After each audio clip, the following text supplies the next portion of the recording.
Makati Productions present Star Wars: The Old Republic. Dark Reflection. Written by Dominic Graham. Total War. Once again, the galaxy trembles as the Galactic Republic and the Sith Empire renew their conflict.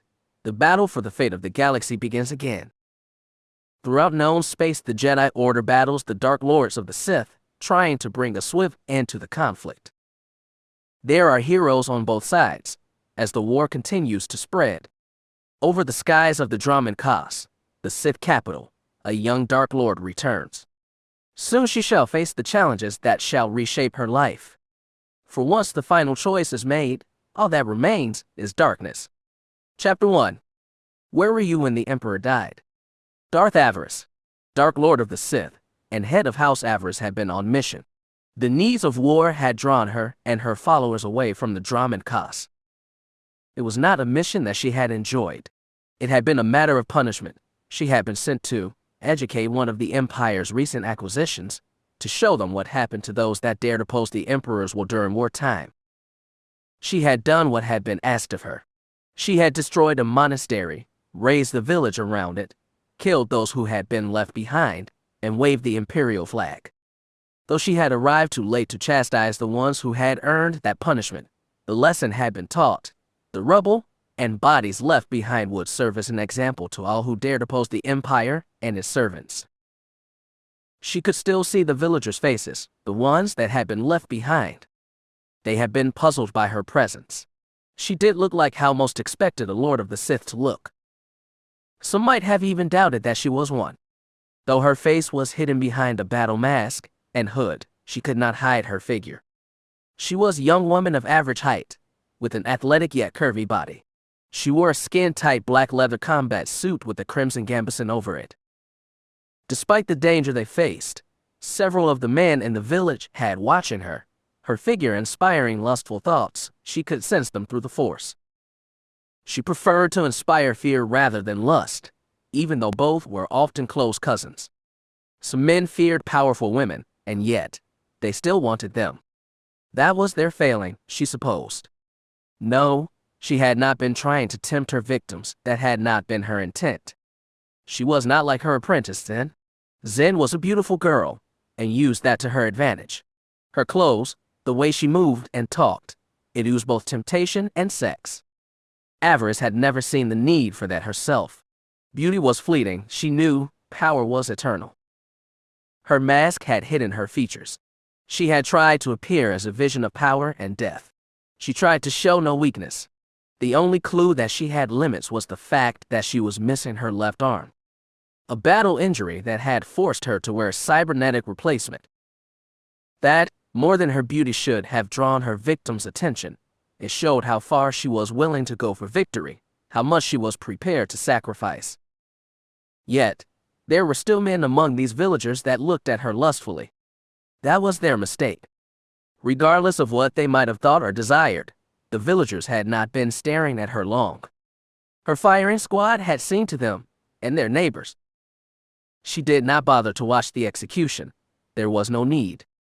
She had done her duty. Now, she simply wanted to get back to her ship. She had been on a shuttle, returning to her destroyer when she had felt it, a great disturbance in the Force. Though, perhaps the term shockwave was more appropriate. It had no doubt been felt throughout the known galaxy. Soon after, reports began to come in, an attack on Dromund Kaas itself.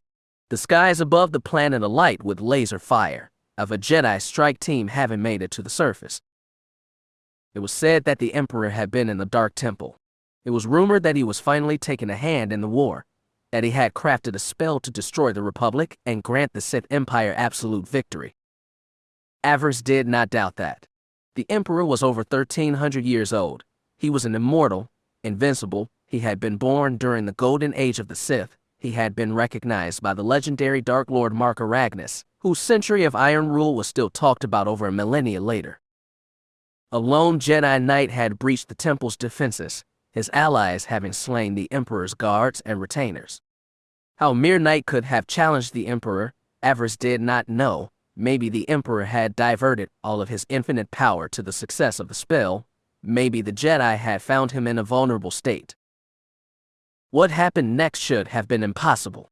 The Jedi emerged from the Dark Temple, or so it was said, wounded but alive. The Emperor did not. He sent no word of his survival, and his followers remained silent. No retainer stepped up to assure the people that the master of them all was still with them, that he had survived the Jedi's cowardly ambush. The Empire was met with silence. The Emperor was no more. Less than an hour after the attack, the hollow net had been flooded with the image of Saddle Shan, the Jedi Grand Master. Master Shan made sure that the entire galaxy knew that the Sith Emperor was no more, that a Jedi that had slain him, a Jedi that was now known as the Battle Master of the Jedi Order, had defeated the Emperor utterly and destroyed whatever spell he was casting while it had still been in its earliest stages. It was the greatest defeat the Empire has suffered in almost a millennia, even worse than Naga Saddal's defeat during the so-called Great Hyperspace War, or Darth Malak's defeat at the Battle of the Starforge. The Emperor was dead, and now his people were left to their own devices. Avaryss had not wanted to believe it. She had been born a free citizen of the Empire. She had been taught all her life to love and respect the immortal being that sat on the Sith throne. Her embrace of the dark side had not changed that. She had not wanted to believe it. She had almost refused to believe it. The crew, especially those who had grown up after the sack of Coruscant, had been left on shock. A few die-hard Imperials were unwilling to accept it, no matter what they felt through the Force. How could this have happened? How had the damnable Jedi managed to destroy the Empire's guiding hand? It seemed impossible. Pain and shock quickly gave way to anger and thoughts of revenge. The Jedi would answer for the sin. The Republic would burn. The Sith Empire would not take this insult lying down. This is how Avaryss felt, what she desired when she was back aboard her destroyer, safely locked away in her private quarters. She was still a young woman, barely 20, and the fires and passions of youth made her want to lash out at their hated enemy, make them all pay for this affront. Yet, something inside her gave her pause. A part of herself that she still tried to deny stood up, emboldened by the news. Now you know how the Jedi felt when we sacked Coruscant, that voice said. Now you understand their pain, their anger. Is what you are feeling now any less than what they must have felt after that night? Is your rage any less than what Finn's was? Such treasonous thoughts enraged her. It is not my fault, she thought. Not entirely. She had never been completely able to separate herself from the light, from the person she had been before she had come to the dark side. That weakness remained her greatest flaw, her one true enemy. Despite her best efforts, the light still continued to burn inside her. It was a single glowing ember that she could not put out, a shard that could not be destroyed. It still tried to pull her in, like a flame drawn in a moth. Part of that was her own weakness. The rest was her connection to the Jedi Finn Shadowstone. Finn, she thought with a shudder. My love. They had been connected since they were children. The Force had bound her to the boy from Corellia in a very subtle but strong way. They had dreamed about each other for years, since they were toddlers. Now, as adults, she found herself drawn to both him and the light. It was that connection that kept her tethered, kept her from reaching her true potential. He desired her. They had spent enough time together for her to know that that was true, but at the same time he refused to give in to that desire. He continued to cling to his Jedi ideals. His stubbornness and strength both excited and frustrated her. He would no more give in to the darkness than she would give in to the light. It had made their relationship a slow torture over the last year or so. That in his insistence to call her by her old name, it was her willingness to accept that she was still Kira Lilos that added to her problems. It was, yet another weakness. The shadow of Kira Lilos, the person she had been before becoming Avaryss remained and continued to torment her. Kira wasn't just a weakness though. She was Avaryss' main weakness, more so than the light or Finn, and so far, she had been powerless to do anything about it. She raged against that weakness now. She turned her grief and shock into anger and hate. She lashed out at her own quarters, destroying a room in a fit of rage. She hated that she had not been on Dromund Kaas to help. She despised the Council for sending her away when Republic forces had been amassing. I should have been there. I should have been able to help. The world turned red, and for a moment she was not thinking she was all madness and grief. The world turned red and she destroyed everything in sight. She was not sure how long her rage had lasted, but she awoke from it in her destroyed quarters, the sound of her personal communicator chiming. They had received new orders, her captain had informed her. They were to return at once to Dromund Kaas. Avaryss' response came back on audio only. She did not want her officers to see her like this. They did not need to see her so disheveled and in pain.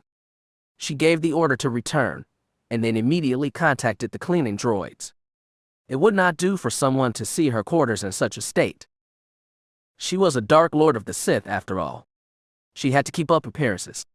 She spent the rest of the trip back in deep meditation, trying to focus her power and prepare herself for what came next. What would the Empire's response be to this outrage? It would have to be something dramatic, of course. How else could the Empire reclaim their lost prestige? She found herself thinking about the Dark Council, what their response would be to this tragedy. That thought worried her more and more.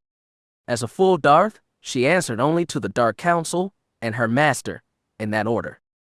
Her master, Darth Fear, might sit on the council, but she did not think for a second that he was interested in preserving the Empire.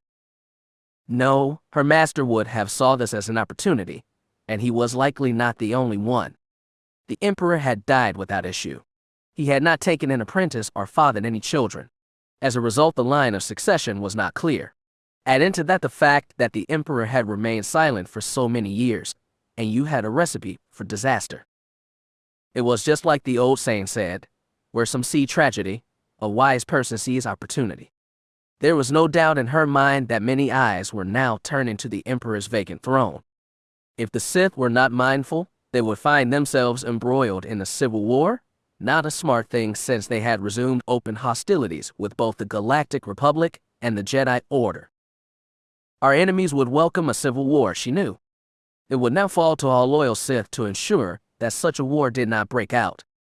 It fell to people like her. She had tried to contact Darth Mar, the one council member she could trust. In the last few years, the Lord Counselor had been building a cabal of sorts. They were a group of Sith dedicated to preserving both the Empire and the Sith way of life. The cabal's original goal was to deal with the continuous silence from the Emperor, to make sure that no overly ambitious lords got ideas that jeopardized the Empire's future. She did not know everyone who had joined them, but their duty was clear. The Empire needed to be preserved, no matter the cost. Now they would need to step up that game. The Cabal would need to keep the more ambitious and destructive lords away from the throne. They would need to guide the Empire down a successful road of succession. It hurt to consider such things so soon after the Emperor's death, but they had little choice. Their rivals would not be sitting idle. Even now they were likely scheming and moving. The Cabal could not afford to wait. Mar had been away from Dromund Kaas when the attack had come. He had been engaging Republic forces on the edges of their empire. Those lords left behind had clearly not been up to the challenge of stopping the Jedi sneak attack. Not that she was overly surprised. The Council had seen much turnover in the last year.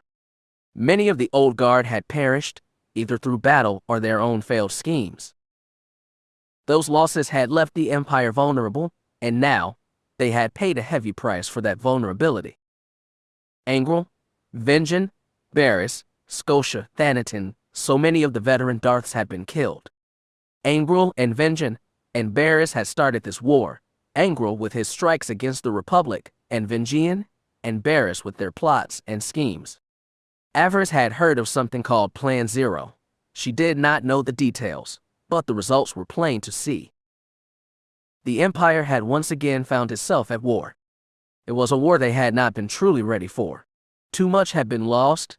Angral had squandered some of their best weapons trying to take revenge for his son, and Barriss, he had been the worst of them all. He had used the chaos of Plan Zero to try and declare himself the voice of the Emperor. He had overreached and had been punished for it, killed by his own apprentice, now known as the new Emperor's Wrath. The warmongers were now dead, but their legacy remained. The Empire was left trying to clean up their mess. The Sith that replaced them were not ready for what came next. Defeat and betrayal had befallen the Empire. And now, with the death of the Emperor, they were on their own. And yet, your master still draws breath, a familiar voice whispered in her ear. Your cowardice shames us all, Avi, you are unworthy of the name of Darth. Avaryss growled angrily, that voice, that damned voice. Shut up, Kira, she snarled. You're not helping. Every time she closed her eyes, she could see Kira Lilas grinning at her. Seeing that face, those blue eyes, that smug smirk. It was all Avaryss could do not to scream. What do I have to do? What will free me from this meddlesome farm girl? Her rage continued to build. Damn Mar. If he had been on Dromund Kaas, the Republic would not have breached their defenses. We were supposed to be defending the Empire. Now the Republic would be twice as dangerous. This victory would embolden them. A horrible thought occurred to her. What would happen if the Supreme Chancellor ordered a second attack on Dromund Kaas? What if they attempted a second Sith Holocaust? The Empire had barely survived the first one, and that was because the Emperor had been there to help them, to guide them to safety. No, she thought. No. It can't happen again. She imagined Dromund Kaas burning. She imagined Zayas burning. She imagined Corbin blasted down to his mantle. The visions horrified her. She could see Ordana burning. The world of her birth was dying. It was going to die. Avaryss had thought little of Ordana in the last 5 years, except for those few moments when Kira seemed to be so close. She could almost hear it, the lullaby sung by her mother, and inside it, her words. Come home, Kira, she needs your help. Come home. Avaryss opened her eyes. She was gasping. Her heart was pounding in her chest. She tried to rise from her meditation only to fall back to her knees. She gasped, trying to breathe. It felt like she was having a panic attack. Come home, Kira. She needs you. Come home. She was not sure how much time had passed, how long she had been meditating. Her communicator was beeping. The bridge was trying to contact her. She forced herself to breathe, to be calm. Panic would not serve her, not now. Her eyes narrowed dangerously. She was weeping child. She was Darth Avaryss. She would be damned before she let a few fevered visions break her. She was a Dark Lord of the Sith. She would not be stopped. She used the Force to pull the communicator to her. Yes, Captain, she said into it. What is it? We have reached Dromund Kaas, my lord, the Imperial said. Your shuttle is prepped and waiting to take you down to the surface. Avaryss nodded. Yes, that is what she needed now. She needed to see for herself, to see what the Republic and their Jedi lapdogs had done. She needed to burn those memories into her mind. She would use them to fuel her power, her rage and hate. This war was not over. It was just beginning. I'm on my way, she said into the communicator. Inform the commander and Colonel Glask, she said, rising to her feet, dusting off her robes and armor. She needed to be ready. They needed to be ready. We are going down to the surface. Avaryss boarded the shuttle without a word to anyone. She would have preferred using her Fury-class interceptor, but that was not possible. The ship was not even aboard the destroyer. Her pilot Thranton Rink had taken it when he went off in search of his Twi'lek lover. Avaryss had allowed it, but now wished she hadn't. A shuttle was not a Fury, with all the chaos down on the surface, who knew? She had enemies. What if one decided to remove her from the board? One by one her crew had left her, drawn away by their own dreams and desires. Rink was somewhere hunting his little Twi'lek. Lieutenant Commander Holly was currently assisting with the refit to her master's dreadnought the Terror. Beric Lilas, her elder brother, had rejoined Imperial Special Forces. He had been on Terrace again the last time she had heard. HK Sigma 3, her loyal assassin droid, was on assignment. She had sent a deal with a Republic businessman who had threatened her interests in Thun cyber systems. She had not heard back from the droid since it had left. Her apprentices, Zen and Necris, were also away. Like so many young Sith, they had been deployed by the Dark Council. They had both been Jedi once. Their knowledge was invaluable in dealing with their ancient enemy. Avaryss had understood the need. Too many of their order had not had any real battle experience. Having 2 seasoned fighters could make all the difference between victory and defeat.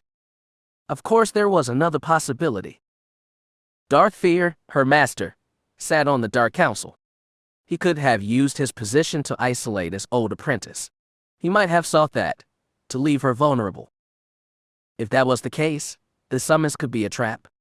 Darth Fear was not above such a scheme. He had never approved of her being made a Darth so early. It was part of the reason why Darth Maul had done it, to distract him and prevent her master from carrying out his plans. Her promotion had created a rift between the two. Fear had never really trusted her after that. And now she faced a council summons. Maul was not here to protect her or to keep the peace. Could this all be a mistake? Could she be walking into a trap? She didn't want to think so, though she could not deny that she was naked without her loyalists at her side. You will just need to be careful, the darkness whispered in her head. You will need to be mindful. The shuttle launched without issue. Avaryss found herself traveling with two of the highest-ranking officers in her house. Strangely enough, that did not put her mind at ease.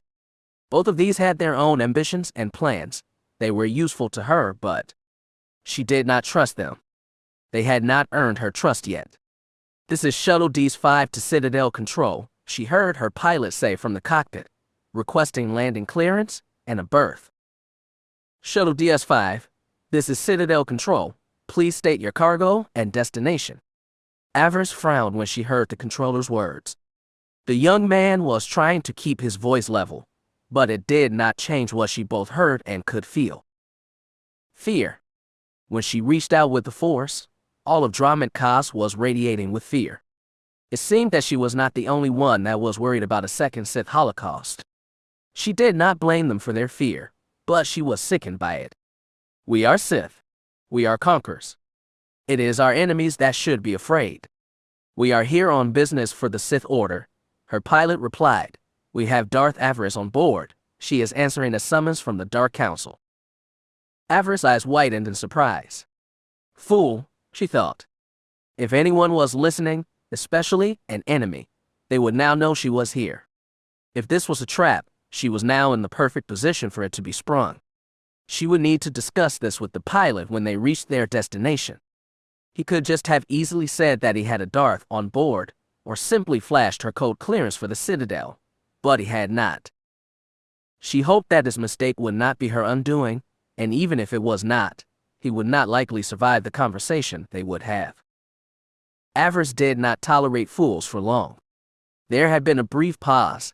Perhaps Citadel Control had been checking out her orders, maybe even contacting the Dark Council, the members that were here anyway. Shuttle DS-5, please set course to 7-1. Proceed on that heading. We are transferring you now to a new operator. Avaryss' frown deepened. They were not going to the Citadel. This could be either very good or very bad. We are not heading to the Citadel, my lord, the pilot called out to her. Avaryss sneered. I have ears, soldier, she wanted to say. I heard what was said. At her side, her two officers regarded her. Though different as night and day, they did answer to her, usually. They were likely as curious as she was. This is most irregular, the armored trooper sitting next to her said. If the council is on a ship, why summon us all the way back here? Because they are the Dark Council, Bleez, Avaryss replied. Even a Darth is bound to obey them. Commander Bleez was her war master, recruited by Avaryss from one of the most fanatically loyal units in the Imperial Army. The two had met on Corellia, during the Kagath between Lord Kallik and Darth Thanaton. House Avaryss had stood with Kallik. The former pleasure slave turned Dark Lord had had access to technology she had desired. Bleez had also fought for him. The ruthlessness and cunning the trooper had shown that day had impressed Avaryss, despite the fact that Bleez was not force-sensitive. Her choice of war master was surprising to some, but only until they had seen the trooper on the battlefield or listened to the war master's counsel. Say what you could about the Bleez, but the soldier did know how to wage a war. Clad in the armor of a simple trooper, Bleez had led House Avaryss to several victories in the last few months. The decision to wear such plain armor was a bit of an enigma, much like everything else about Bleez. Since joining House Avaryss, the Dark Lord had never seen Bleez without a helmet. In fact, she had never seen Bleez's real face. She had no idea what was under that mask. She could not say if Bleez was human or alien, male or female. All she knew was that the War Master got the job done. That was all that mattered to Darth Avaryss. It is not our place to question the Council.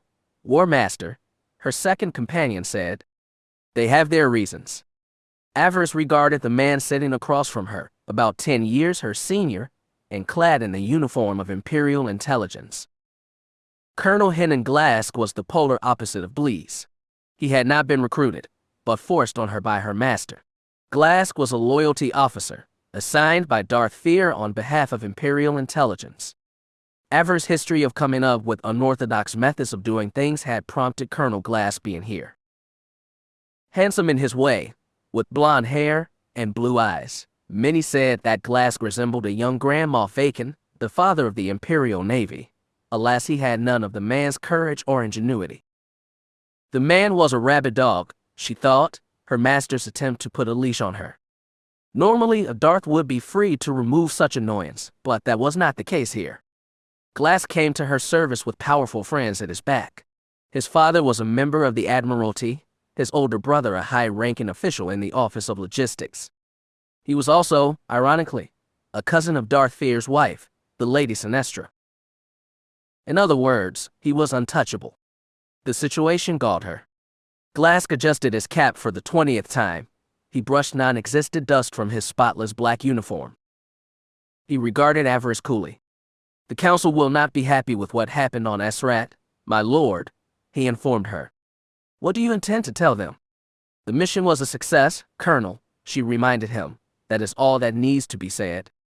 The loyalty officer frowned. The Lord Councilors may not feel that way, he reminded her. You were sent to make an example of the children Esrat, and yet, you failed. They had escaped before we even arrived. Avaryss gave him an equally cool look. The mission had been bad from the start. The children of Esrat were a holy order, a group of children born under the light of some passing comet. Their numbers had been between the age of 10 and 8. When their world had fallen to the Empire, an Imperial officer had gone to them to demand their submission to the Emperor and the Sith Order. The children had responded by saying that they would offer no blessing to the Emperor or the Sith. They stated that the Emperor would be denied their love and succor for his outrageous attack on their home. Their response had been enough to draw the Sith down on their heads. Avaryss had been dispatched to kill them all, to leave their heads on pikes outside the nearest village, as a warning to any who would dare question the Emperor or seek to deny him anything. The mission had sickened her. It was not a legitimate military target, and as for punishing an enemy of the Empire, she did not see the value in killing a bunch of snot-nosed brats. She had barely been able to think during that mission. Kira had been talking in her head constantly, condemning her for even thinking about killing children. In the end, she had not needed to. The children had already fled by the time the Sith had arrived, taken off-world by some smugglers with ties to the Republic. Avaryss hated to admit it, but she was grateful that they were gone. She had not looked forward to killing a bunch of children, holy or not. Though she had slain children in the past, those had not been face-to-face kills. They had been collateral damage. Those lives had been lost in explosions that Avaryss had set. It was not the same as beheading children with her lightsaber. She was grateful she had not needed to do that. She was very grateful. She glared at Glask. Hear me well, Colonel. You will say nothing of this to the Council. It was my mission, and I will speak for what happened. If you value your life, you will say nothing when we meet with them. Am I clear? Glask sneered at her. He knew an empty threat when he heard one. Avaryss did not have the power to simply eliminate him. He knew that. I will do what is best for the Empire, my lord, he promised her. Avaryss frowned. That was not the answer she had wanted. My lord, Bleez said from the seat next to her. The soldier was pointing.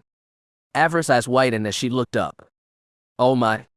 The shuttle was moving in a stationary orbit to the planet. Outside the windows, the wreckage of many ships floated. Some Republic, most Imperial, the result of the holding action the Republic had used when their assassins went down to the surface. As they stared out the cockpit, space in front of them began to shimmer and shift, light bent as a large space station materialized almost out of nowhere. Avaryss blinked. At least now she knew where they were going. The Emperor's cloaked fortress appeared before them. It was here that the master of them all had lived in seclusion since the end of the last war.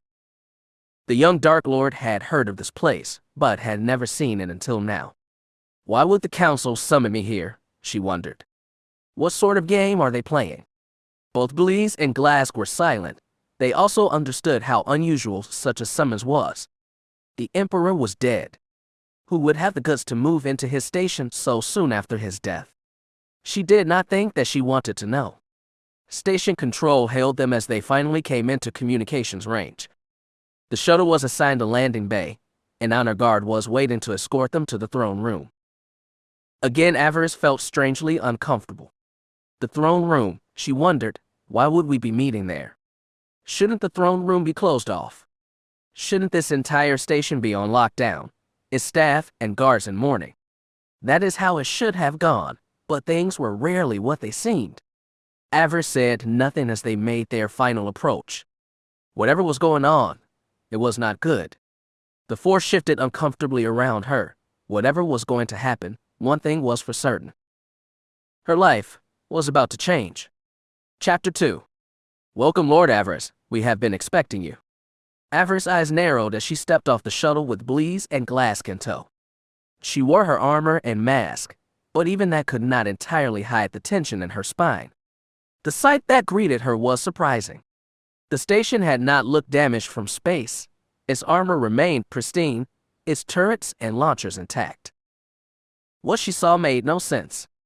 A whole section of the hangar had been roped off, the deck filled with bodies.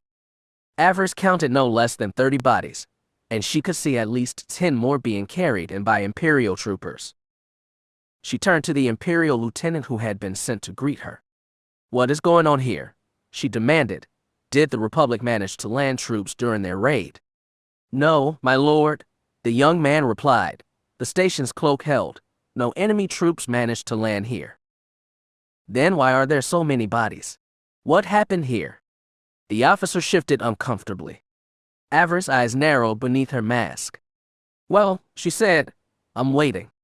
The man coughed and stood up straighter, trying to appear more brave, perhaps.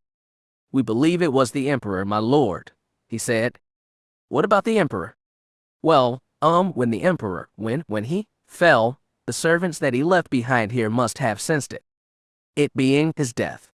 When we arrived, we found only bodies, and the dying. It looked like they killed themselves, my lord. The man shifted uncomfortably. Perhaps they did not wish to outlive their master. Avaryss' hands curled into fists. She had long heard tales that the Emperor's retainers were some of the most loyal of his servants, the ones that he trusted to serve at his side without fear. What a waste, she thought. How many of these people had been Force users?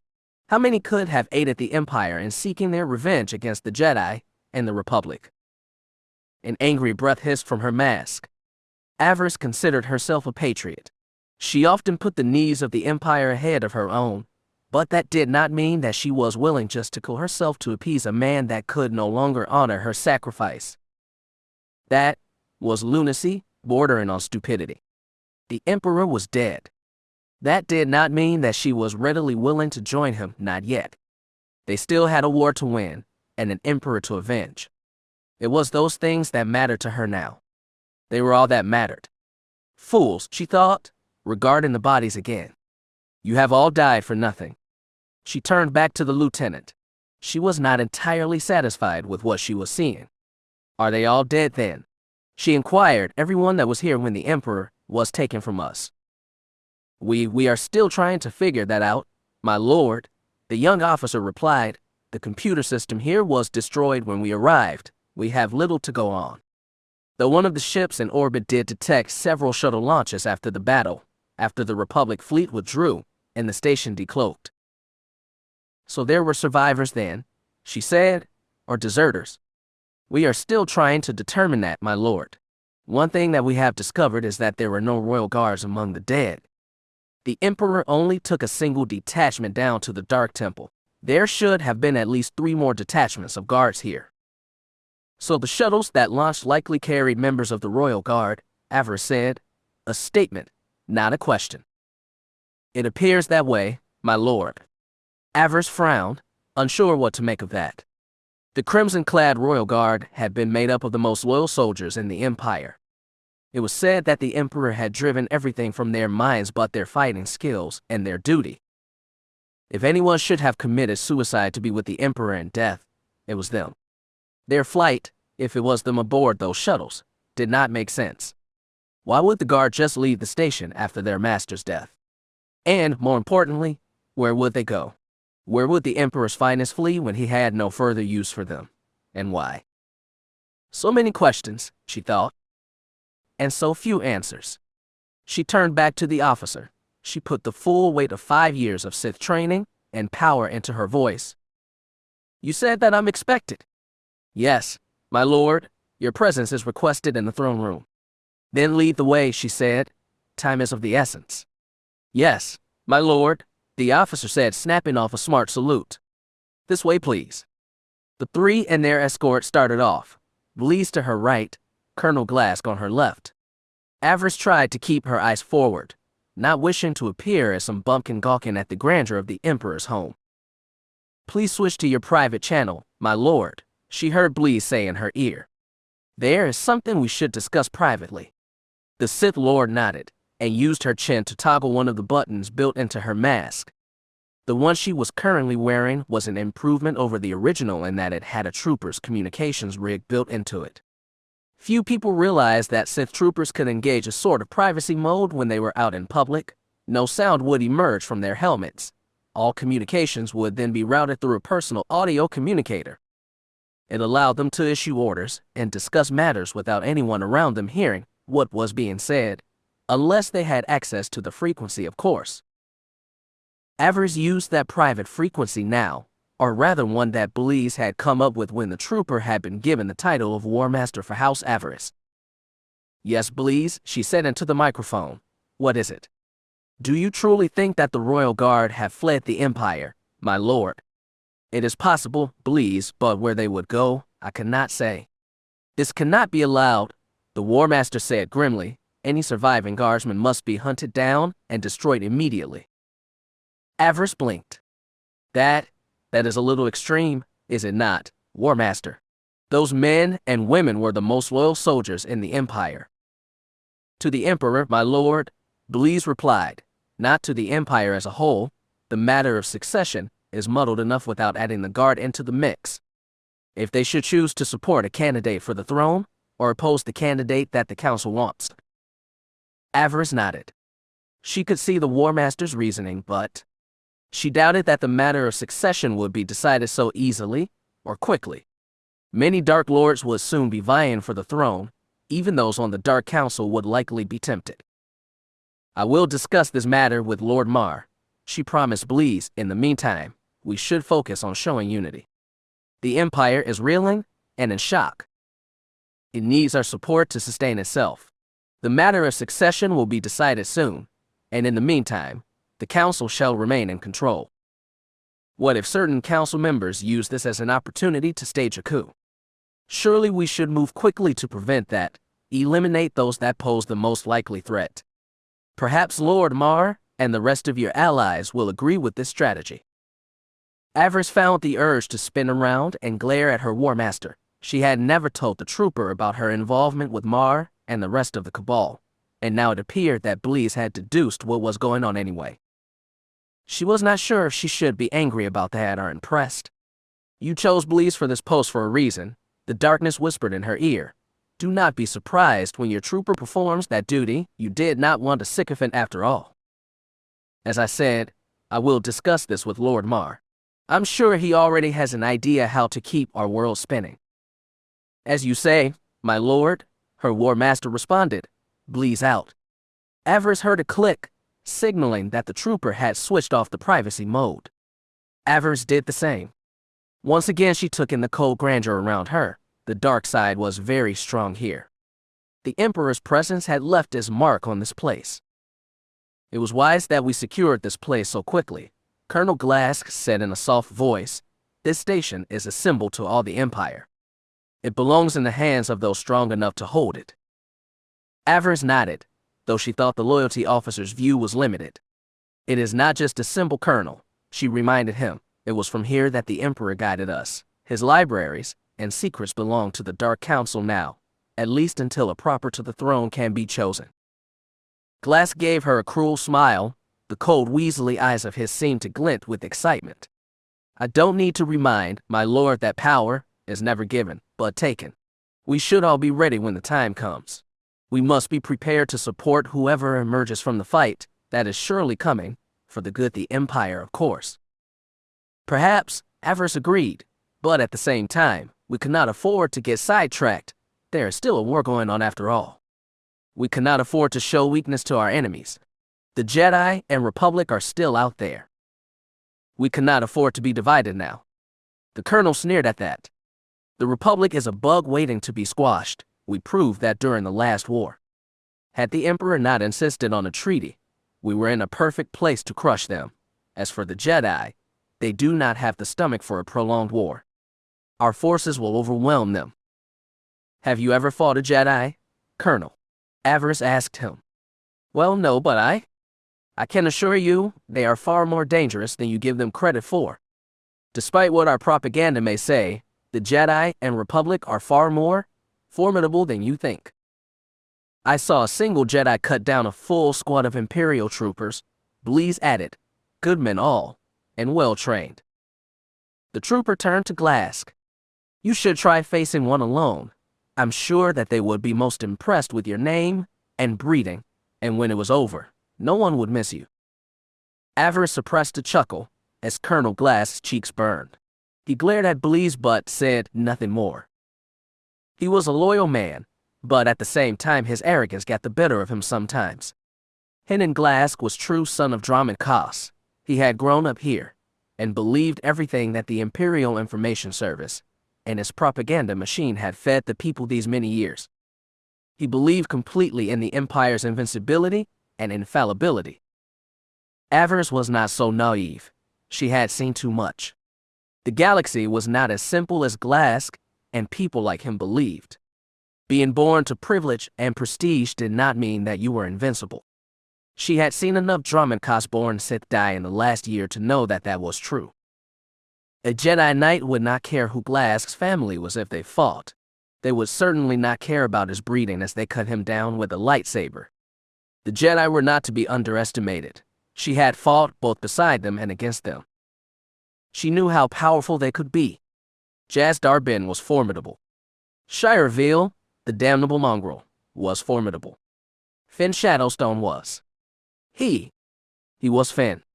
When he finally submitted to her, he would give her strong sons and daughters, fierce and cunning. They would be the future of not just House Avaryss, but of the Empire as well. He body warmed at the mere thought of it. My love, she thought.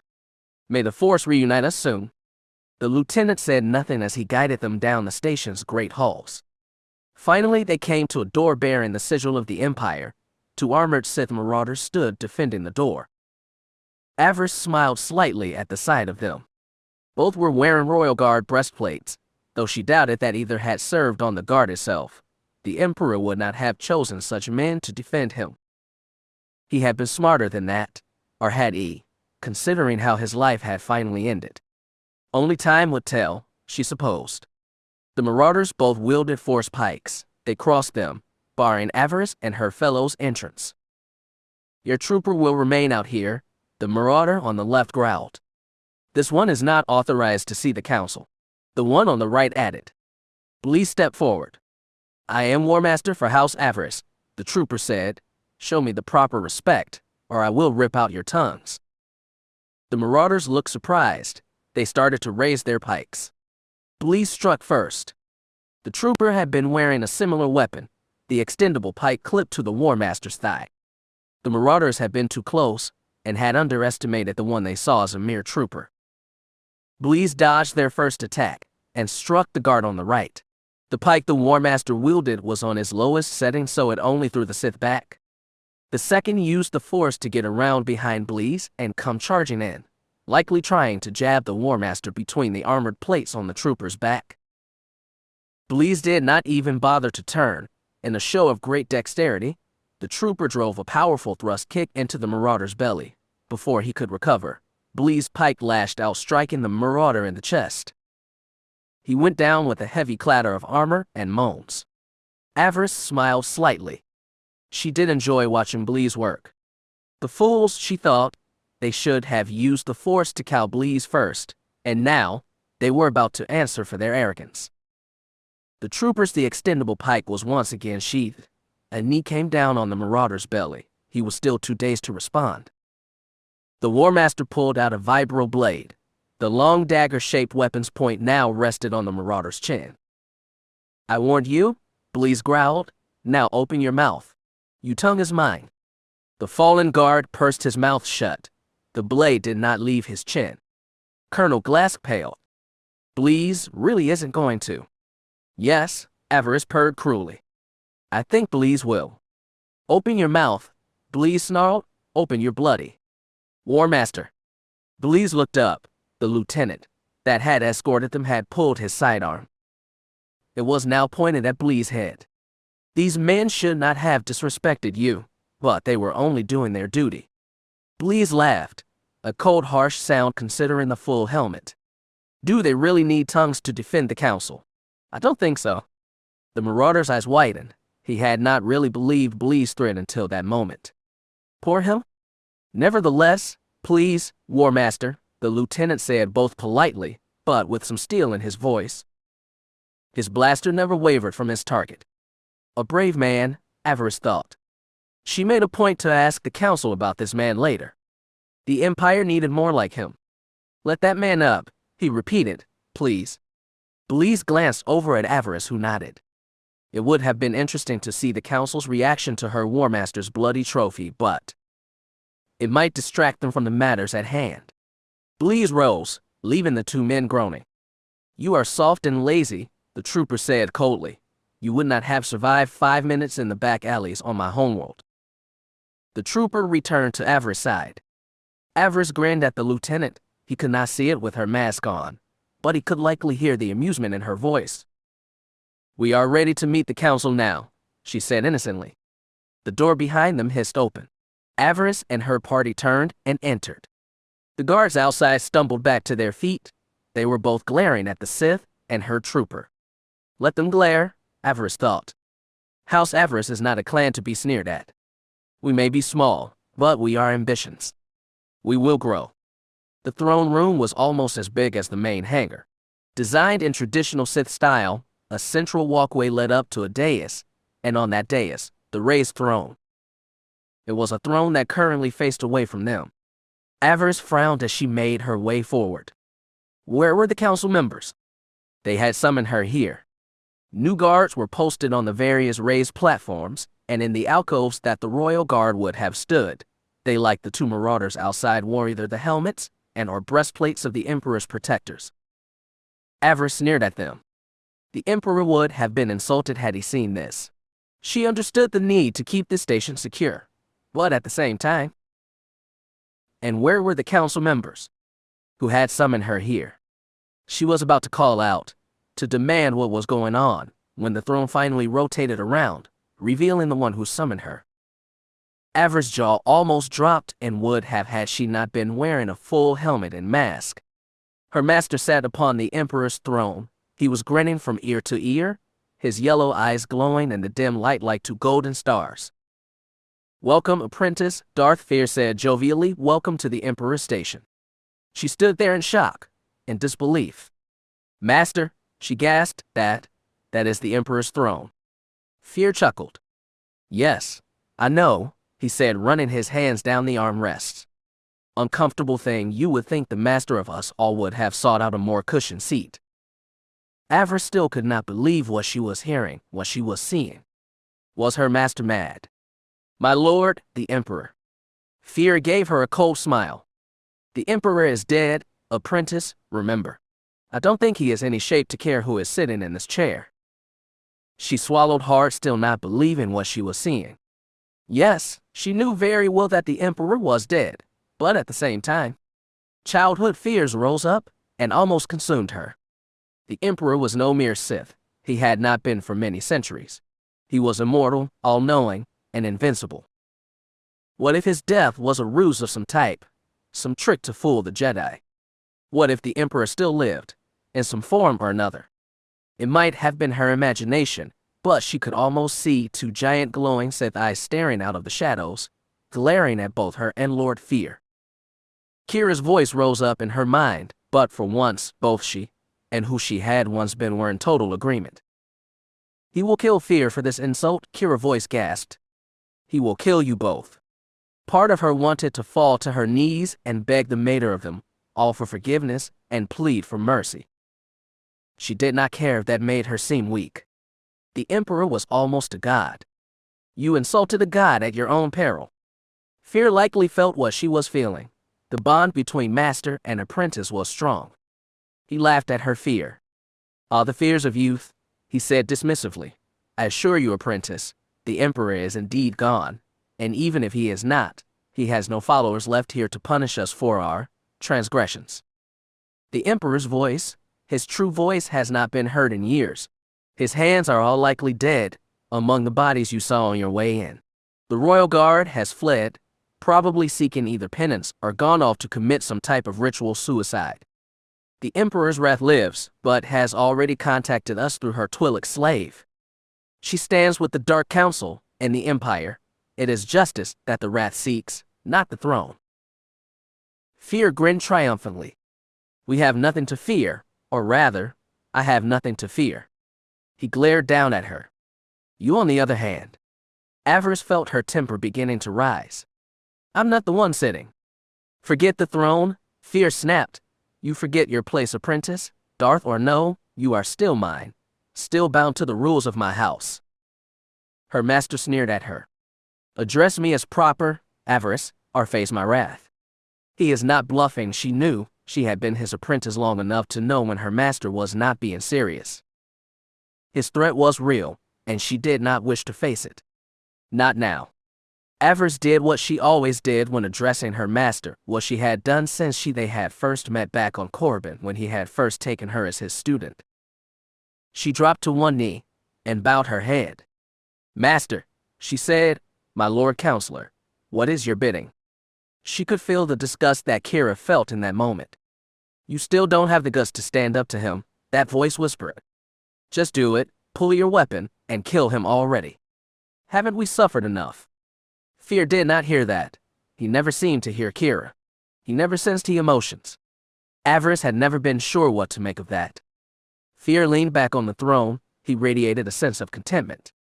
He was pleased for now. "What I want to hear is a mission report," he said. "You were sent to Esrat. I would hear what happened." He smiled. "Report, Colonel Glask." Avaryss just started to speak when she realized what her master had said. "Colonel Glask, we carried out the council's orders," the loyalty officer began. "We arrived on Esrat as we were instructed and went down to the surface, both to seize the temple and punish the juvenile priests for their lack of vision." Avaryss' eyes narrowed. "Master, Fear stopped her with a raised hand. "You will have chance to give your report in a moment, girl," he said. "You will wait your turn." Her master's dismissal enraged her. "Girl," he had said. "Girl." She was a Darth of the Sith Empire. No one dismissed her like that. She tried to rise but found she could not. She felt the full weight of her master's power, pinning her in place. She could not move. She could not even blink.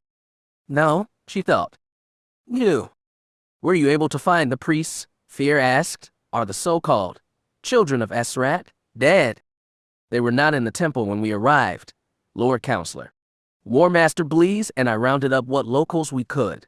The bulk of the people had fled before we arrived." Lord Avaryss confronted them, demanded to know where the priests had gone, but they would not talk. "None of them?" Fear asked. "None at all." "At first, my lord," Glask admitted, "Darth Avaryss did discover what had happened. And that was—" Avaryss hissed. She tried to speak, but found her mouth was equally frozen. She was enraged. Her power was building, but so far it was not near strong enough to free herself from her master's stasis field. She might never be strong enough for that. Lord Avaryss offered to free any local that told her what she wanted to know. The people remained resistant until she killed one of the village elders, a man that sought to reason with her, convince her that she did not need to do this. Fear chuckled. I take it that motivated the people. Did we get any takers after that? One man spoke up. He sought protection for himself and his family. He informed us that the children had been evacuated days earlier, but Republic agents. And did Avaryss spare him? She did, my lord. And the rest of the villagers? Fear inquired. She ordered Bleeze to kill them all, the man's family included. He tried to attack her when he realized what was going to happen. She cut him down with her lightsaber, but only after he got to watch the rest of his people die. Avaryss hissed. She had been sent to punish Esrat. She had done that. She had carried out the orders. Despite Kira's whining and bleeding, she had not hesitated. She had done her duty. Fear turned to her. He seemed not so belligerent now. Is that true, apprentice? She gasped. Her mouth was once again free. She looked up at her master. I was sent to send a message. I did just that. Fear gave her a disgusted look. Take off that stupid thing, he said, gesturing to her mask. I can barely understand you when you have it on. She did as she was ordered. Her hands had been freed enough to do that at least. She took off her mask and helmet and sat them on the floor before her. Fear looked at her with a mix of distaste and disappointment. Avaryss could guess why. When she had first entered his service, she had been completely under the sway of the dark side. Her skin had been the color of polished bone, her eyes blazing like a crimson inferno. In the years since, she had changed. Her skin had regained some of its former color, more peach than bone, and her burning eyes had turned a deep, deep purple, a blend of red and the blue which had been her natural color before she had taken up the ways of the Sith. Her new appearance was all Kira's fault. There were times when the young Dark Lord could not access her powers. She was cut off from some of her more dangerous spells. By not continuously submerging herself in wellspring, that was the dark side, some of Kira's features had started to return. I will reclaim my life, Avi, those were the words that Avaryss had heard when she first started to notice the change. I don't care what you think. I will not spend my life looking like a corpse with burning red eyes. She had tried to counter her former self's work, but had had little success. It was that reason that she had taken to wearing a helmet and mask more and more in the field. It was not only safer, but it hid the most visible sign of her weakness. Fear now saw the change. He did not look pleased by it. Look at you, apprentice, he spat. What have you done to yourself? Avaryss did not answer. How could she explain? He turned back to Loyalty Officer. Glask was smirking. Too many times had he been on the receiving end of Avaryss' anger and taunts. He enjoyed seeing her brought low. Avaryss could feel it. She would make answer for that enjoyment one day. Did you try to locate the children? Did Avaryss try to find out where they had fled to, who had dared take them away from Imperial justice? She did not, my lord, Glask answered, but I took it upon myself to try and find out what had happened so that we could find these priests later. I was able to find a security recording from the local spaceport. I was able to identify the ship that had taken the children off-world. Fear smiled. I'm guessing it had not been a standard Republic vessel. It was not my lord. It was the ship known as the True Heart, the one crewed by the failed Jedi smugglers True Halcyon and Mox Divernalia. Fear scowled at Avaryss. Your old friends are back, he purred, and they have made a fool of you, once again. Avaryss snarled. They are no friends of mine. Fear did not acknowledge her. He turned back to Colonel Glask. Thank you, Colonel, he said. As always, your reports are always very enlightening. Glask bowed. It is an honor to serve you, Lord Counselor. Fear once again regarded as apprentice. His eyes were cold and unreadable. She did not look forward to what was likely coming next. You may leave, Colonel, Fear ordered, and take the War Master with you. There are some matters that I wish to discuss with my apprentice, alone. Bleeze took a step forward. The trooper did not look pleased by that announcement. Fear gave the soldier an icy smile. You have nothing to fear, trooper, he said, flashing his most reassuring smile. All I wish is to speak with my student, alone, nothing more. Bleez looked down at the kneeling Avaryss. She nodded once again. Avaryss was no fool. If fear wished her dead, she would be dead. Bleez was skilled, but was no match for a member of the Dark Council. Colonel Glass executed a crisp military turn and left the chamber. Bleez followed, but only after fear dismissed his guards. It was clear that what he had wished to say was not for prying ears, whether they be friend or foe. By the time that Bleez left, all of her master's guards had left the chamber as well. She was left alone with the Dark Counselor, her master. Fear glared down at her. She still could barely move. Behold the mighty Darth Avaryss, he said, the extra emphasis he made on her title making it seem more of an insult than an honor. Fear rose from the throne and came up beside her. He had his lightsaber in hand. It was not activated, but it did not need to be, not yet. Avaryss tried not to appear frightened. She did the only thing that she could do in such a situation. She flipped back her hair and offered her master her slender neck. She hoped that her sign of submission would be enough to please him. VMM. He ignited his lightsaber. It did not seem that he would be so easily swayed. She only just suppressed a whimper. I did my duty, she wanted to shout. I carried out my mission. Doesn't that count for anything? Congratulations, Kira's voice said sweetly. You just got yourself killed. Avaryss refused to whimper, refused to show any fear. She would not give her master the satisfaction of it. If he was going to kill her, fine. She would die a Sith, no begging, no pleading. She accepted her fate. A Sith knew no fear. Her master stood before her, the light of his blade bathing her skin in ruby light. He looked down on her with a sad frown. What am I going to do with you, apprentice? He asked. What can I do? She had no answer, none that could save her life, anyway. Perhaps that was for the best. Do you remember the night that I told you of my ambitions, when I told you that the council was simply a stepping stone for us? You supported me then, daughter, don't you remember that? I remember, she said quickly. I remember, father. Fear shook his head. You have changed in the last few years, my dear, and not for the better. There was time that the dark side and the Empire was all you cared about.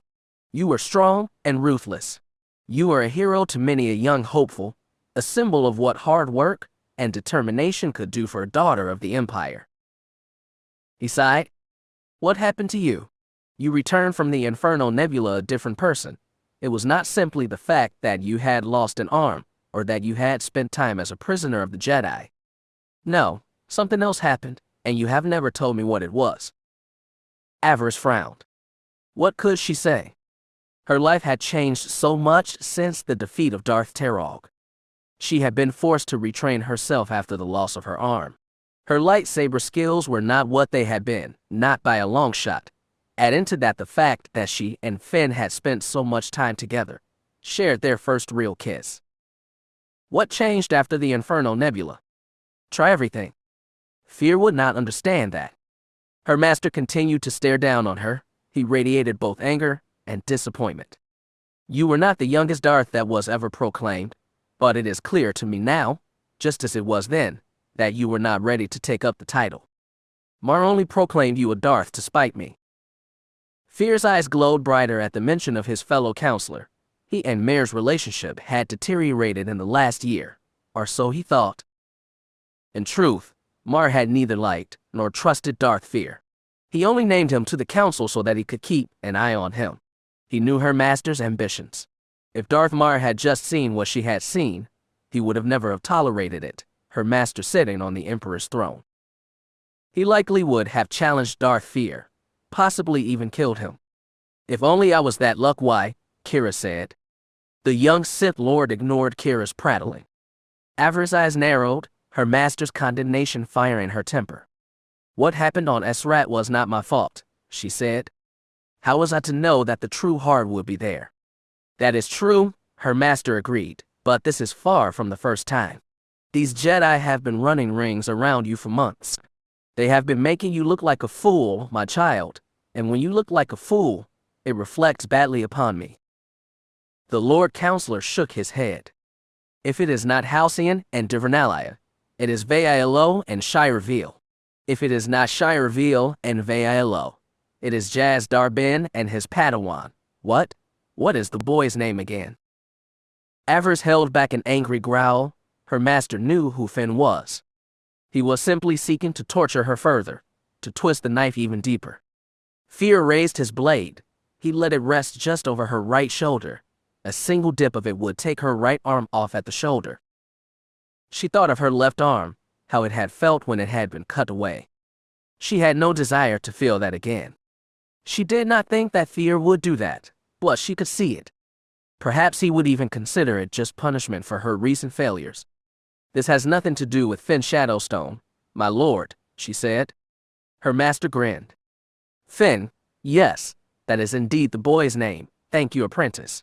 I know these Jedi aided you during the Battle of the Infernal Nebula, but you must remember that was an alliance of convenience, not allegiance or loyalty.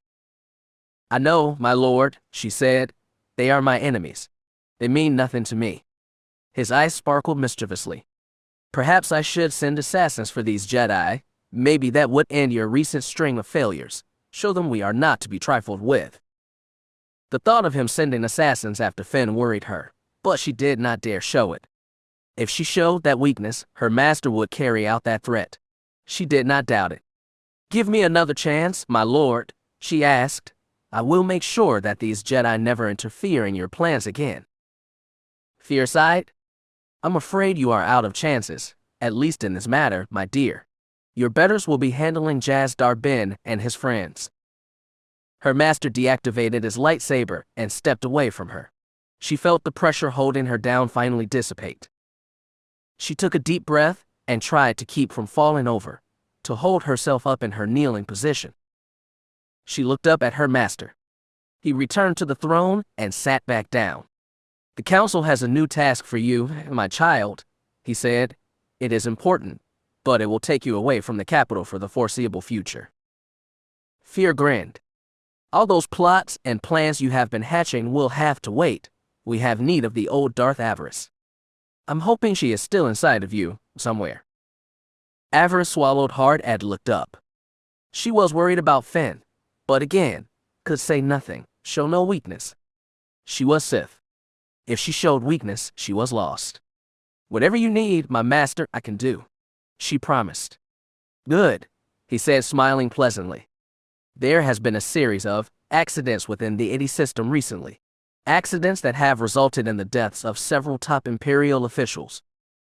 Avaryss' eyes narrowed. Republic saboteurs, she inquired. Nothing so mundane, Fear said coldly. No, we believe these deaths are the result of something more insidious. The Moff of the system has reported to have received communications from these terrorists.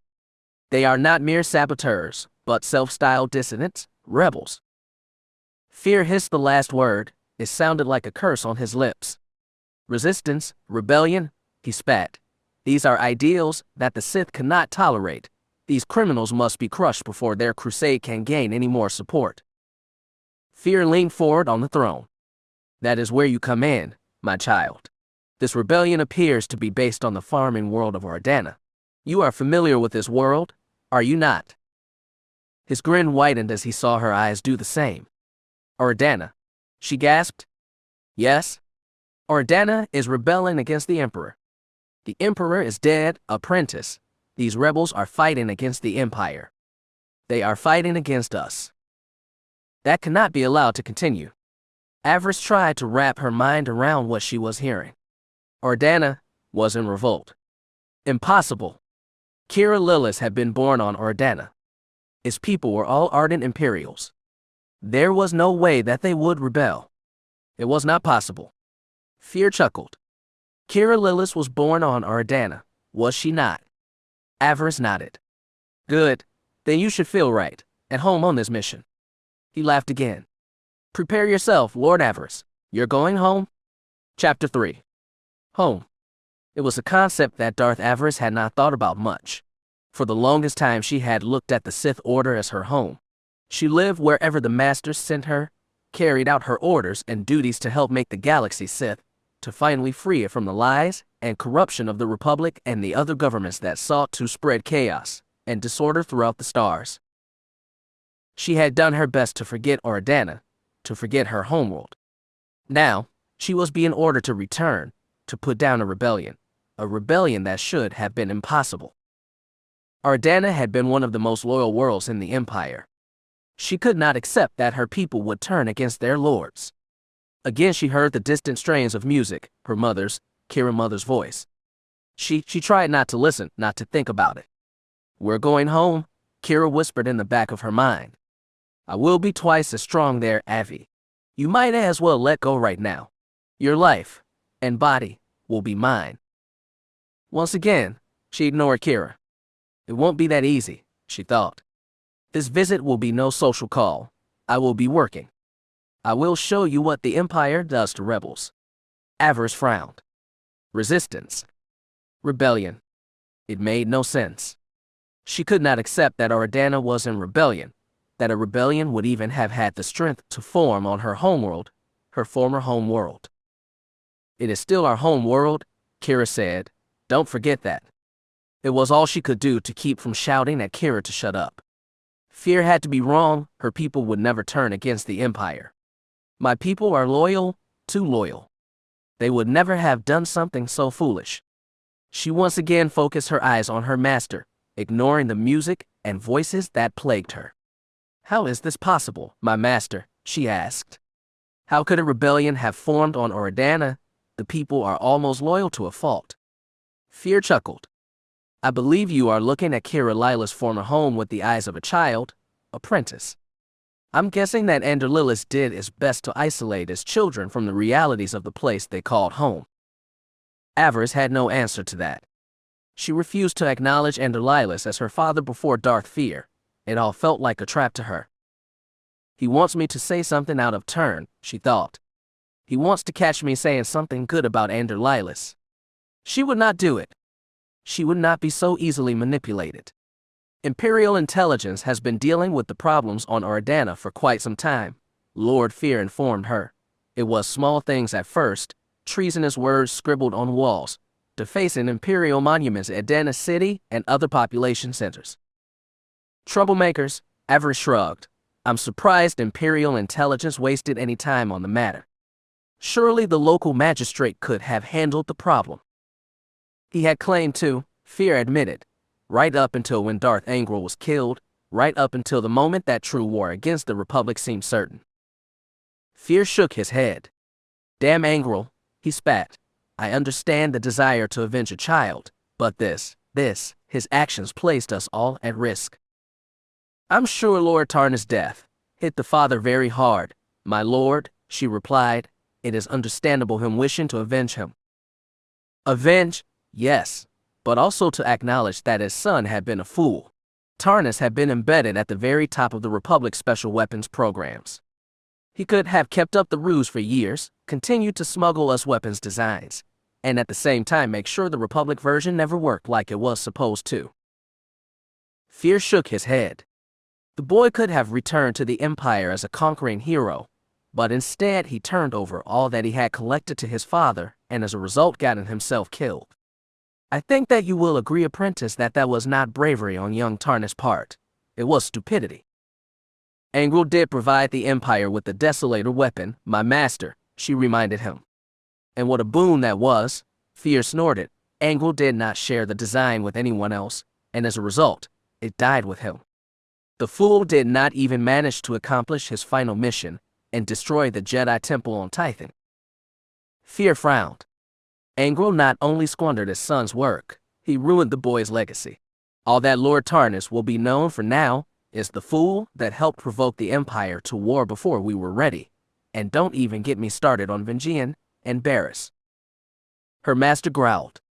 The only thing good to come out of Barriss' defeat, besides his death, was that the Emperor was forced to choose a new wrath, one more interested in serving the Empire, and not wasting her skills strictly on the Emperor's whims.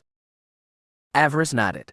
Though she had not met the new wrath yet, she did know of her. Lord Mar had already recruited her into their cabal, or so he claimed. When she did swing her lightsaber next, it would be in the service of the Empire. Poor Avaryss, she thought. The two of them had done some work together. He had never been a friend, but that did not mean that she had not come to have respect for the cruel old cat hound. His attempt to claim the title of Emperor's voice without actually consulting the Emperor first was a fool's ploy, and he had answered for it with his life. Such is the fate of all traitors, she thought. Good riddance to all. I still can't believe that Lord Avaryss was so foolish, she said, trying to declare himself the voice of the Emperor. Fear laughed coldly. You should have seen it, apprentice. After all of his posturing and plans started to fall apart, Darth Avaryss demanding that we, the Dark Council, defend him from his angry young apprentice, demanding that we defend the voice and ignore the Emperor's wrath. The fool clung to his attempted deception right up until the very end, up until the girl cut him down. Her master chuckled. I will not miss his grating voice at council meetings, that is for sure. It must have been a grand sight, my lord, Avaryss said, but speaking of the Emperor's wrath, has she managed to find the former wrath? I have heard nothing since I heard the rumor that he had been replaced. Fear's amusement faded. If only she had, apprentice. It is believed that the former Lord Scourge was among the Jedi strike team that breached the Dark Temple. He and one of the Emperor's own children, a girl named Kira Carson, they may have been the ones that led the Jedi to our master. Avaryss' eyes widened.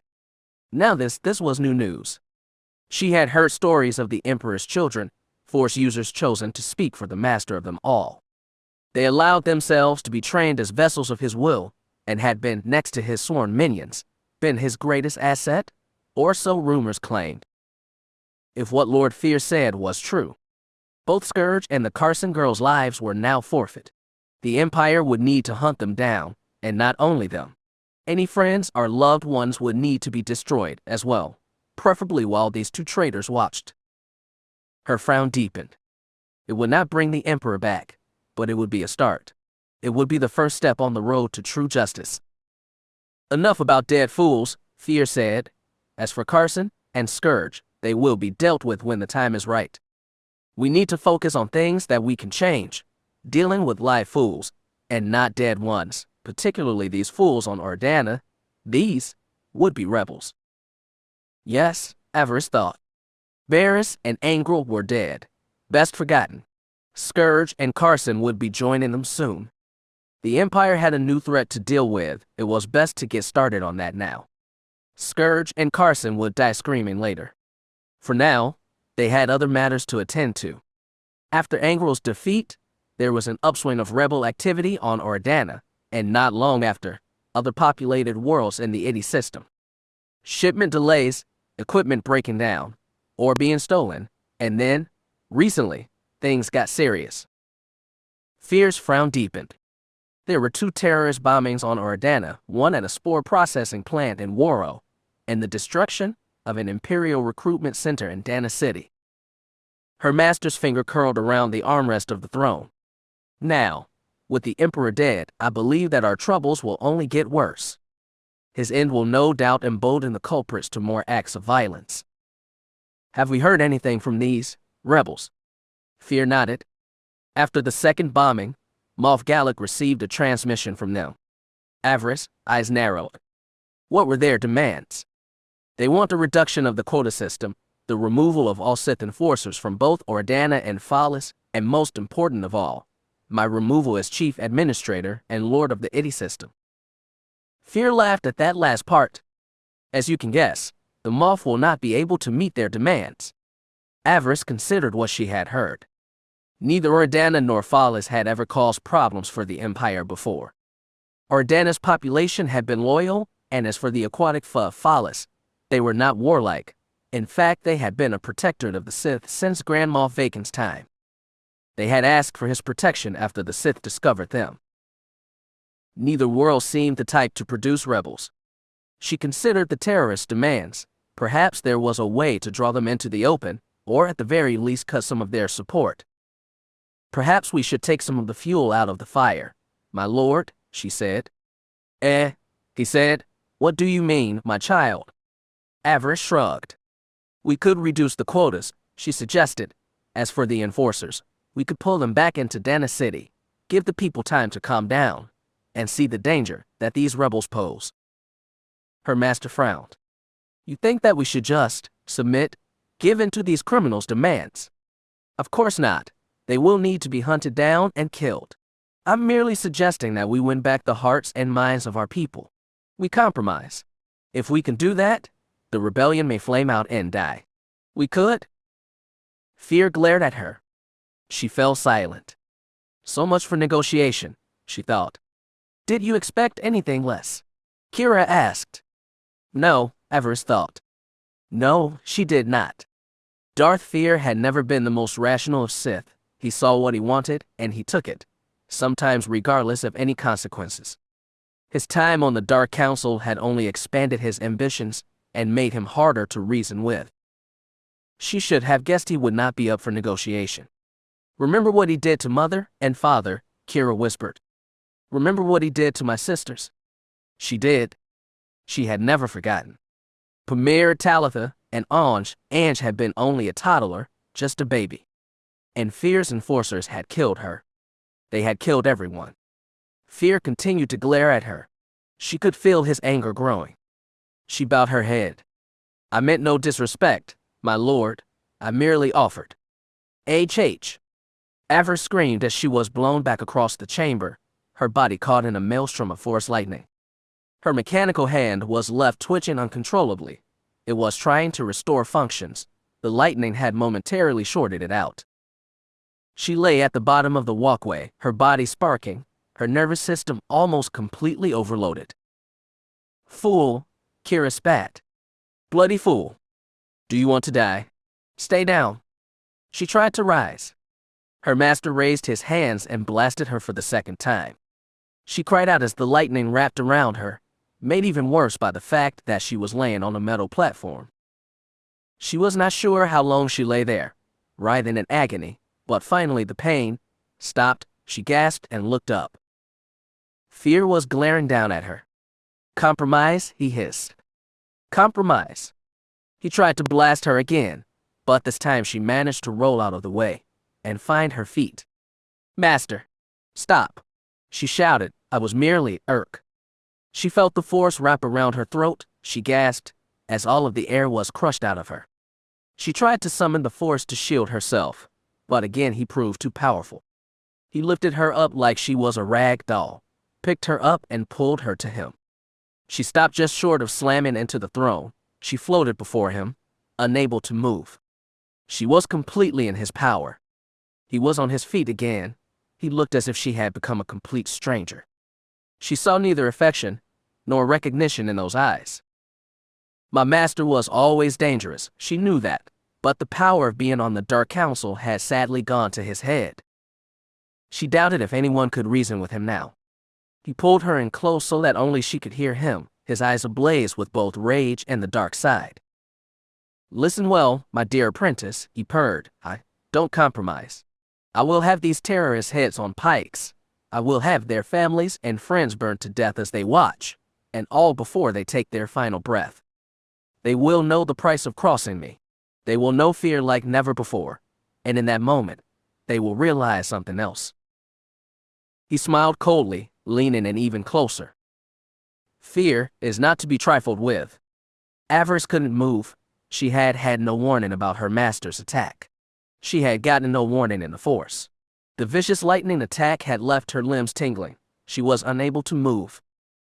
She could, however, talk, mostly. I understand, my lord. Fear gave her a disgusted look. I doubt it, he said coldly. Once again you have shown to me that you have lost your taste for blood. The events of the last few years have taken the animal out of you. I have never failed. She reminded him, whatever you have asked of me, I've done, and I've never hesitated. He sneered. I can feel the conflict within you, my dear. I can feel that you are grateful that you did not have to execute the child priests of Asrat. Why is that, may I ask? She could try to lie, but if she did, she feared she would not leave this chamber alive. She tried the truth instead. I had no desire to butcher children, she hissed. And what of the villagers that you slew? He demanded. Weren't there children among them? There were, master. So why did you slay them? Did they not deserve your mercy as well? Avaryss frowned. Her master did not understand. Maybe he never would. Killing them was not part of my mission, she reminded him. But you did kill them. I did, but only after their elders refused to tell me what I wanted to know. All those people had to do was tell me one little thing, and I would have left their mud hole of a village intact. They chose to oppose me, they chose their fate, and they paid the price for it. Avaryss glared at him, her purple eyes flashing. Red flame flickered around the irises. You think me weak? I'm not. I merely choose my targets carefully and wait until the time is right. She smiled cruelly at him. That is something you need to remember, father. Fear's eyes widened. He looked at her with a sense of cold suspicion. Avaryss realized what she had done. A chill ran down her spine. The words were out of her mouth before she could stop them. She was enraged and had not been thinking. She had just threatened her master. He had heard it and would not mistake it for something said only in the heat of the moment. He knew her. He had to know how serious she was. She waited for his blade to rise. She waited for him to lash out, to punish her for what she had said, for daring to challenge a Dark Council member, the man who had made her what she was. Fear did not do that. He smiled, his golden eyes flaring brightly. He laughed. And there she is, he said. There is the girl that I trained. I'm glad to see she is still in there, somewhere. Fear gestured. She found herself flung away from him again. She hit the bottom of the steps, hard. Her right cheek struck cold hard metal. She hit so hard that she bit her tongue.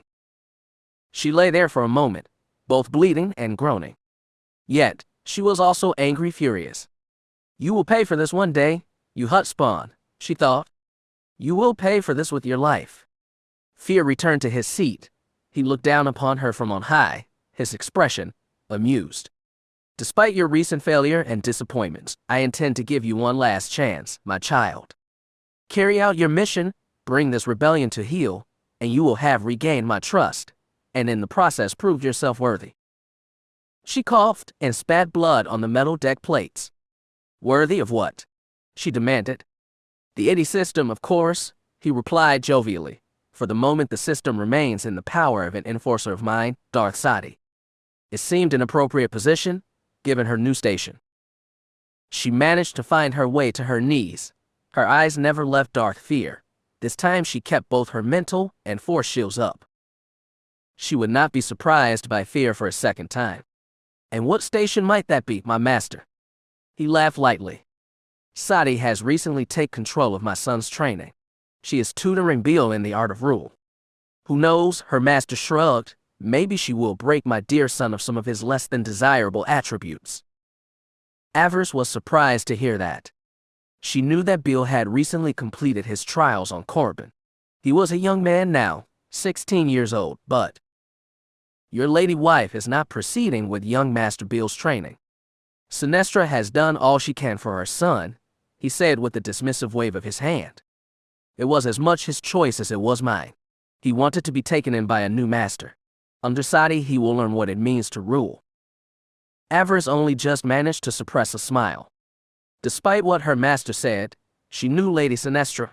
The woman would not be happy that her darling boy had a new master. No, she would not like it at all. Sadi's post had not been finalized. Perform well on Ardana, end the rebellion, and I will consider you for it. Your time and experience will serve you well there, I think. Your enforcers will not like that, Avaryss said, having me looking over her shoulder, questioning her orders. Which is why you will not be working side by side, Fear informed her. You are to take control of the enforcers that are stationed in Dana City, and you will work with them and Moff Galac's people. Find this rebellion and its leaders, figure out what they are trying to accomplish, and put a stop to it. Fear smiled slightly. Also keep an eye on the various overseers and peacekeepers on the planet. I do not believe for a second that the rebellion has gained traction on its own. Find those that are aiding the dissidents and dispose of them, Avaryss said was a nod. It will be done, my master. It will be my pleasure. Will it now? Fear said with a slight tilt of his head. We shall see. Avaryss had finally managed to find her feet. She wiped at her bloody mouth, and the whole right side of her face felt tender. It would likely turn into one big bruise. I will need my crew back together, she said, if you could issue a recall order for them. I'm sure that Bleeze and Glask will serve you well, he said, cutting her off. I'm sure, she agreed dryly. Nevertheless, I will need more help, my apprentices for example. If they are not otherwise engaged, I see no reason that you shouldn't have them at your side. Though, I would advise you to consider taking a new apprentice, one trained on Korriban. Fear smiled. Having a student from Korriban is a status symbol in the Empire, and far more valuable than those 2 failed Jedi that you are teaching. Avaryss' eyes narrowed. Zen and Necris would not like this. She had managed her charges well, had kept them competing with each other to such a degree that neither of them would be comfortable joining forces to take her down. It was a risky strategy, but one she played well. Adding a 3rd apprentice to the mix could be dangerous. It would upset the balance she had cultivated. Zen was a warrior, hot-tempered and on the edge of madness, but predictable. Necris was spooky. Her obsession with death magic had seen her powers grow. Avaryss would guess that her strength and knowledge of the dark side had doubled in the last year. If taking a new apprentice turned the 2 against her, it would not be worth it. She would need to proceed carefully, see what she could do. Once again she questioned Fear's motives. Was he trying to set her up? I will send word to Moff Gallic to expect you. Do keep in mind that you are not the Dark Lord of Oridana. You are there on behalf of the Dark Council and the Inquisitorius. Avaryss smiled. So I'm serving as an Inquisitor. In the matter of the rebellion, her master nodded. Yes. Avaryss nodded. She could work with that. You may not even need your old apprentices. Fear informed her. The 4 enforcers that are on Oridana are quite skilled. If you give them a chance, they will serve you well. Avaryss smiled. Like she was actually going to trust Fear's hired help. No, she would need her own people. Despite what her master said, she would need Zen and Necris. She also wanted Beric back as well.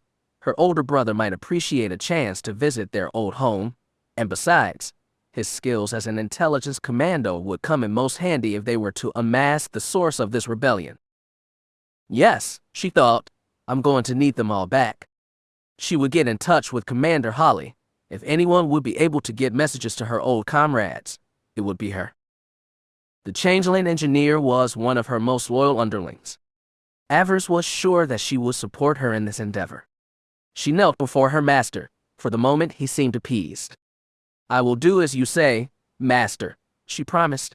I will contact the academy on Korriban, see if I can find a new student. After that, I will make my way to Oridana.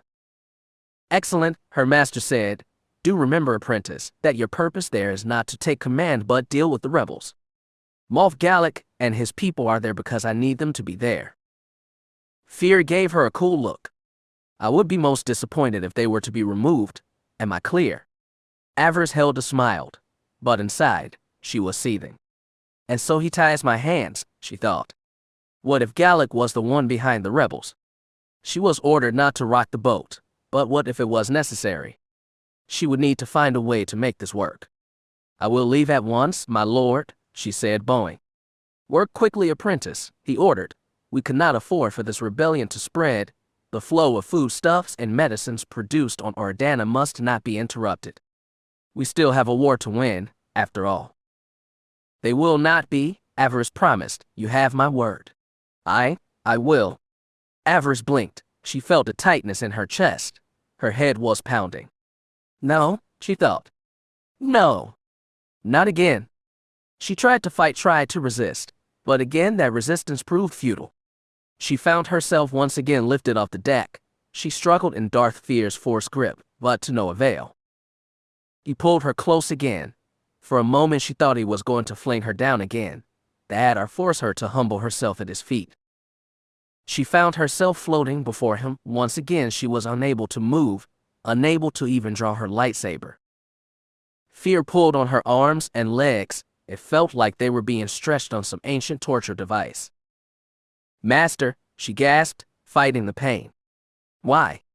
Why are you doing this? Darth Fear chuckled. Because I can apprentice, he informed her. Do I need any other reason?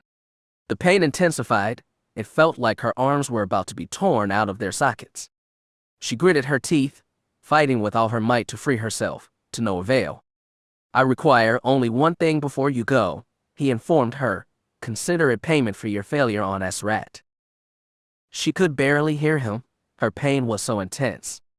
It felt as if fear had come up beside her, that he was whispering in her ear.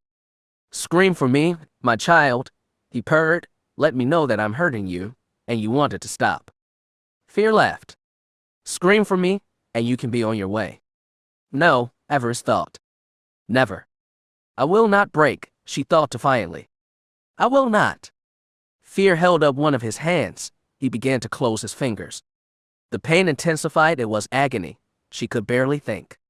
Come now, my child, he said. Give me what I want. She fought on, not wanting to. She could feel Fear's breath on her cheek. He was so close. Come on, he murmured. Just one little scream. Avaryss heard it, the pained wail. At first she did not recognize it, the voice. She heard it again and again, a loud scream of agony and torment. It took her a moment to grasp that it had come from her mouth. She almost couldn't believe it. The pain stopped. She found herself flung back down onto the deck. She lay there, unable to move, as the darkness closed in. Fear stood over her. Let this be a lesson to you, my child, he said. Do not disappoint me. Fear turned away. Take her down to medical, he ordered, and then contact her people.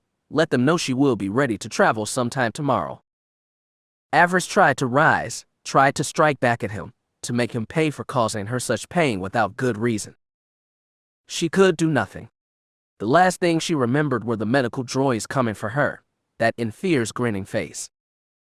Smile while you can, my master, she thought as the darkness finally claimed her. I will deal with the rebels, and then it will finally be your turn. She welcomed that day. It would be glorious. She finally lost consciousness, and in the darkness Kira was waiting. She was not afraid. Ordana will not be the release you think it will be, Kira, she thought. Like Lord Fear, your time is running out, and I'm the hourglass. See you soon, she thought. See you both soon. Chapter 4. She had lived this day before. Avaryss stood on the main landing pad for the Sith Academy. She could still hear the party sounds from inside, the toast and the arrogant patting themselves on the back. The celebration was still in full swing, the lords and their allies celebrating the downfall of Darth Tarek. Avaryss knew what was going on, because she had lived this day before. This was the night that she had been named a Darth of the Sith Empire. It was the night that Lord Fear had been named to the Dark Council. It should have been a night of pure pleasure and revelry. She had achieved her main goal, the goal she had chased since first leaving Ordana all those years ago. She was a Darth now, a Dark Lord of the Sith. It should have been enough for her. It should have been enough, period. I'm dreaming again, she realized. Wonderful. She was once again clad in the red shimmer silk dress, the white silken half cape hanging from her shoulders, and of course, the shoulder plates identifying her new station, so like the ones worn by Fear and the others at official functions. Mar had surprised her by presenting her with those that night. She had expected a mere lordship, but instead he had chosen to elevate her even higher. She was not the youngest Darth in the Empire, but she was likely the youngest one whose master still lived. She caught her reflection in a chrome plate on one of the cargo crates that had been unloaded today. If this was a dream, that would explain her features. When Mar had pronounced her a Darth, she had still had her bone-white skin and red eyes. The change that had come over her since had happened slowly, and over the next year. Yet the reflection before her at that moment showed purple eyes and more of a rosy glow in her cheeks. Her hair was also down, and her face was bruised. A reminder from her meeting on the Emperor's station with Darth Fear. Fear, she thought, her anger flickering deep inside of her. He would pay for that abuse. She swore it. She looked down at her hands, and once again knew this was a dream. The night of the celebrations, she had been wearing the prototype of her arm, the white armored one, yet now, As she looked down, she saw that this one was made of crimson metal, the finished model that she had received a week later. Interesting, she thought. It always intrigued her that when she dreamt now, she always had her cybernetic arm, even when she dreamed about the past, back before she had needed it. Regaining her skills after the loss had been a bit of a challenge, and sometimes she still felt that she was nowhere near what she had been, at least when it came to using a lightsaber. It was the lack of feeling, she suspected, though she fought with her right hand. Many of the defensive spins and parries of both Sarisu and Makashi required the use of both hands. Since she had no feeling in her left, she had to guess the right amount of pressure when gripping her blade. Dr. Lep had offered to add tactile sensors to the hand, give her some sense of sensation, heat, cold, and so on, but she had refused. The loss of feeling was both a lesson and a challenge. She would learn to compensate for both. She had no complaints for her servants' work. They had done the best they could. Metal was simply a poor substitute for flesh. The force did not flow as easily through it as it had her natural arm. Her alchemist had done his best, surpassed her expectations, but it was still not enough. She still felt the loss, intimately. She looked up into the night sky, just as she had that night almost 2 years ago now. It was a rare thing that she could simply slip away and appreciate the beauty that was Korriban. Most only saw the power of this world, the ruin of what had been the birthplace of her people. Yet, it was more than that. The windswept statues, the distant ruins of the Valley of the Dark Lords, the way the breeze blew the red sands, sending little whirlwinds across the desolate surface. There was beauty here. If one was truly looking for it, it was something worth protecting. The Jedi and the Republic did not understand that. She was amazed that they had never flattened this world, that the Valley of the Dark Lord still stood. There were those within the Republic that would stop at nothing to see her entire culture erased if they could. They would happily leave the Sith people just a faded memory, a nightmare forgotten with the dawn. That will not happen, she thought. We are too strong to simply fade away. It was the Sith's destiny to rule the galaxy. There was nothing the Republic could do to change that. Nothing. Thinking about the Republic made her think about Finch Shadowstone. She thought about how she had escaped his custody, and of the kiss she had stolen as they had parted. It had been all impulse, that kiss. She had wanted it, yes, but had it truly been the smart move? It was one thing to kiss her friend in their dreams, but doing so in reality had fully reawakened something within her, something that she had thought long dead. In that one sweet moment, her desires had awakened again. The feelings that she had thought lost when Fel had died returned with a vengeance. Lust once again stirred in her breast, an animal that was now awake and hungry for more. It seemed that her heart was finally healed, that after so many months of pain and obsession with bringing Fel back, she had finally moved on, and chosen Finn as the one she desired most. He was the one that she wanted to be with. As she had stared up at the stars, she had wondered what he was doing at that moment. She wondered if he was thinking of her. Part of her even wanted him here. She had just achieved a major goal in her life. It would have been nice to have someone to share it with. It would have been nice. She heard footsteps behind her, heavy footsteps, and something else, the sound of mechanically assisted breathing.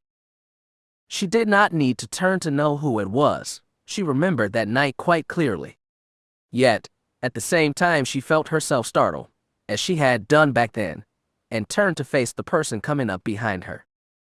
It seemed that in this dream she was just along for the ride, replaying what had happened that night. The Sith who had joined her was almost as large as Darth Tarek had been. He was tall, broad-shouldered, and thick-necked. He was clad in the robes and armor of the Sith, his massive frame almost hidden by his cloak. His skin was pale, his bald scarred head hidden by a heavy hood, and in his shadow yellow Sith eyes glittered brightly. His jaw was hidden from view, covered by a heavy respirator mask, one far more extensive than the one she had worn after her injuries during her days as a student. At the time she had been shocked. She had not seen this one at the ceremony, but knew very well who he was. After all, who would not recognize one of the Empire's greatest heroes? Lord Malgus, she heard herself say, this is an honor. Darth Malgus, the Lord who had sacked the Jedi Temple, nodded in greeting. Lord Avaryss, he said, his voice as cold and unyielding as durasteel, it seems that I'm not the only one that grows weary of these state affairs, that I'm not the only one who sees the value of solitude. Avaryss shrugged. Tribute is all well and good, she had replied then, as she replied now, but a wise Sith both knows and understands the feelings beneath it. She had smiled then, slyly. Half the people in that room would kill me if they thought it would advance their causes, and the other half would seek to use me for their own ends. She laughed lightly. Knowing that, it is hard to accept congratulations from your peers. Malgus had nodded. As a hero of the Empire, he likely knew what she meant. He had been celebrated once. He knew how the Dark Lords of the Sith played their games. He knew how the world truly was. Never forget that, young one, a hero today is tomorrow's pariah. They will look for ways to tear you down if they can, and to profit greatly from it. Malgus shook his head. This is not how it was supposed to have been. We celebrate the fall of one of our own while the Republic continues to draw breath, while the Jedi continue to infest the galaxy with their presence and their stink. Through the Force, Avaryss could feel Darth Malgus' frustration and hate. It was like a star sending off waves of dark side energy. She closed her eyes and basked in that power, reveling in the heat. Tarek had to be removed, she reminded him. He was a threat to us all, and to the Force. And yet so many more threats remain, Malgus said, coming to her side, standing beside her, towering over her. She felt the dark side flowing between them. It left her feeling giddy. He looked up at the sky as well. What did he see when he looked up at those stars? She had wondered. Did he appreciate the beauty of the darkness? Or was it all just rage and hate to him? For a moment they stood together in silence, the hero of the last war, and the hero of a single battle. She felt dwarfed by his presence, even intimidated. We both wear the same title, but he has done more to earn it. I'm just a child to him, and an inexperienced one at that. Malgus was a legend. She would have to do far more before she was ready to stand next to him and call herself an equal, despite the new title she wore. You are lonely, he said, breaking the silence. You came out here to think of someone. You wish that they were here. Avaryss blinked. She thought about lying, but thought against it. Malgus' temper was legendary. She had no desire to provoke him. I am, she admitted, shaking her head. The one I miss is far away, beyond my reach. She sighed. I would not expect you to understand, my lord. Malgus did something then that surprised her. A strange sound came from the vocalizer of his mask. At first she thought it was a gasp, but no, that was not it. Malgus had laughed at her, or rather her comment. She frowned. She did not think it was amusing. You would be surprised, he told her. There was one who shared my life once. She looked upon me and came to see more than fear. I had saved her life, and in time we grew closer, far closer than I ever dreamed. Avaryss did her best to keep her face bland, to hide the shock. Malgus did not know her, and yet, he confided this to her. She was amazed. Is she with you tonight? She asked. She sounds like a remarkable woman. The Dark Lord's eyes narrowed. She felt his rage burning like an inferno. She is always with me, but she is not here.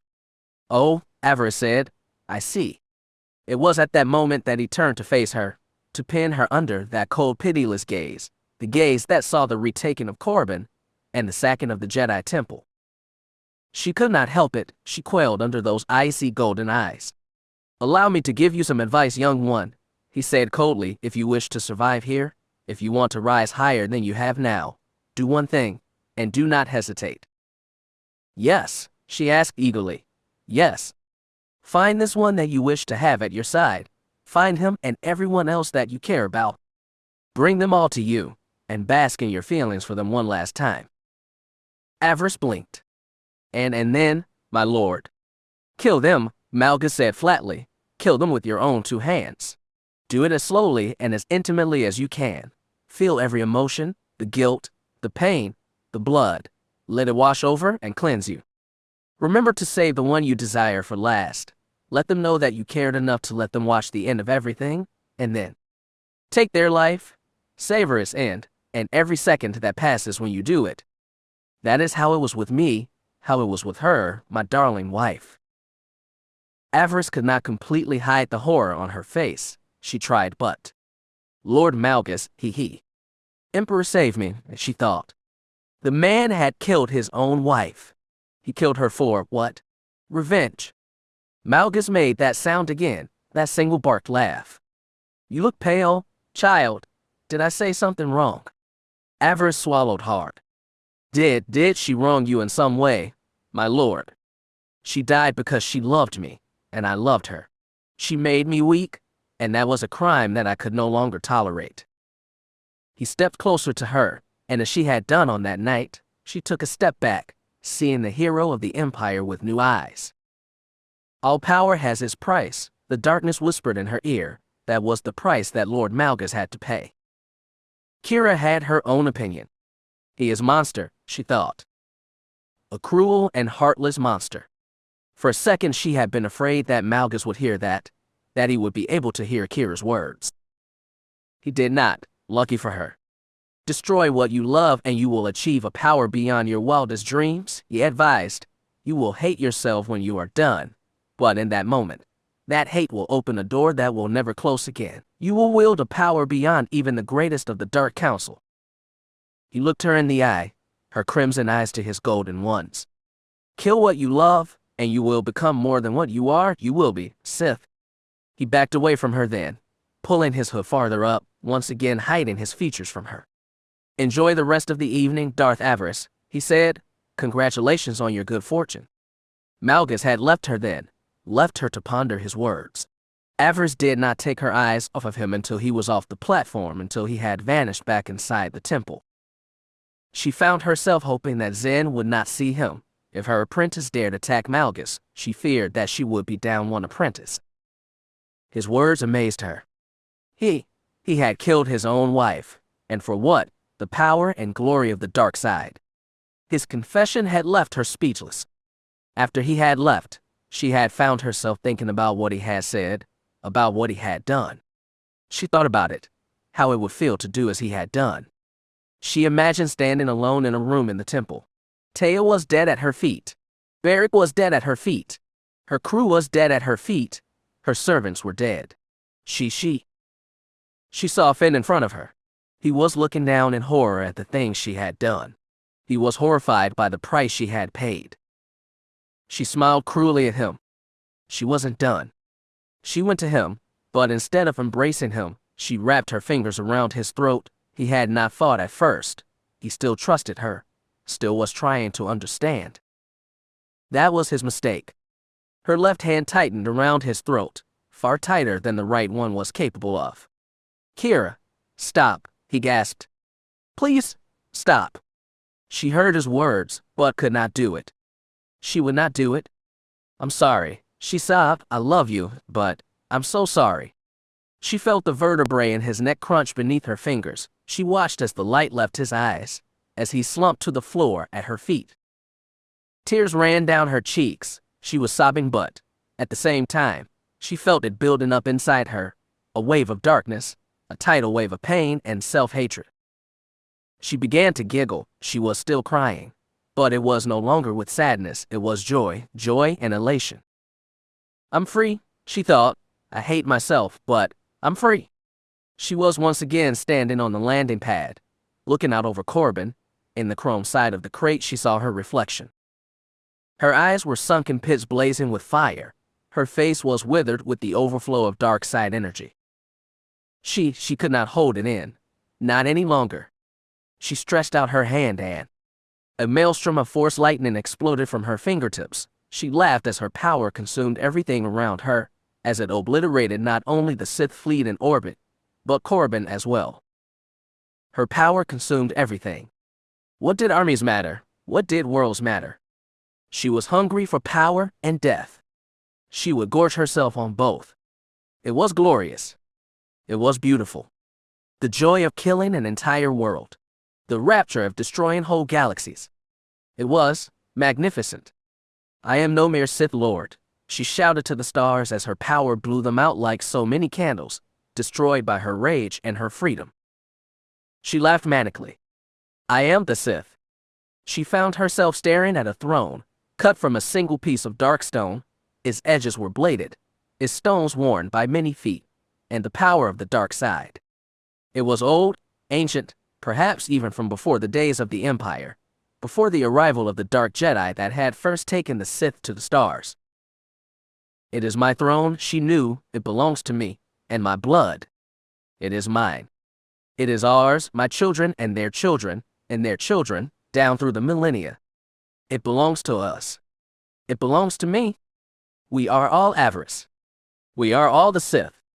She took a step towards it, to claim it her destiny. She turned, seeing the Sith, her people staring down upon her. They were all around her. She could hear their voices, chanting her name, both her followers and her victims. The throne is mine, she thought. The universe is mine. She moved to sit down, to claim her destiny. The voices from her peers grew louder. They would not stop her. All she had to do was touch it in. Kira. The voice stopped her. What? Who dares? Kira. She felt herself being pulled away from the throne, away from the dark world, away from her destiny. No, she wailed. Stop.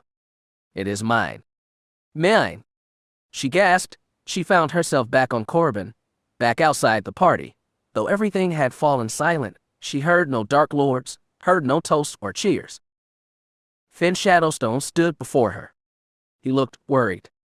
Kira, he asked. She glared at him. Do you have any idea what you have done? Do you have any idea? The words tried to form, but they could not get past her lips. Finn was here, she realized. He has come for me? Finally, he has come. Despite what she had just seen, what she had dreamed, her body warmed in his presence. Her heart beat faster, her pupils dilated slightly. Finn was here. She was both happy and angry. No, not angry, furious. Damn you, as she thought. Where have you been? Kira, he said, finally seeing her in her shimmer silk gown, and how it was tied in all the right places. Wow, he said, just wow. She blushed despite herself. Don't fall for it, the darkness whispered. He would say anything to cool your rage. It was at that moment that Kira spoke up again, putting her 2 credits in, so to speak. See, Avi, she said, it is me that he wants, my body that he wants to touch. You are just along for the ride. She ignored the little twit. She could say whatever she liked. Finn was hers. That was all he ever would be. It did not matter how angry she was at that moment with him, and yes, she was angry. She had not seen him in almost 1.5 years, and even then that had been too brief. She tried to focus on that anger, deny the lust in her breast, and the heat building in her body. Her eyes drank him in.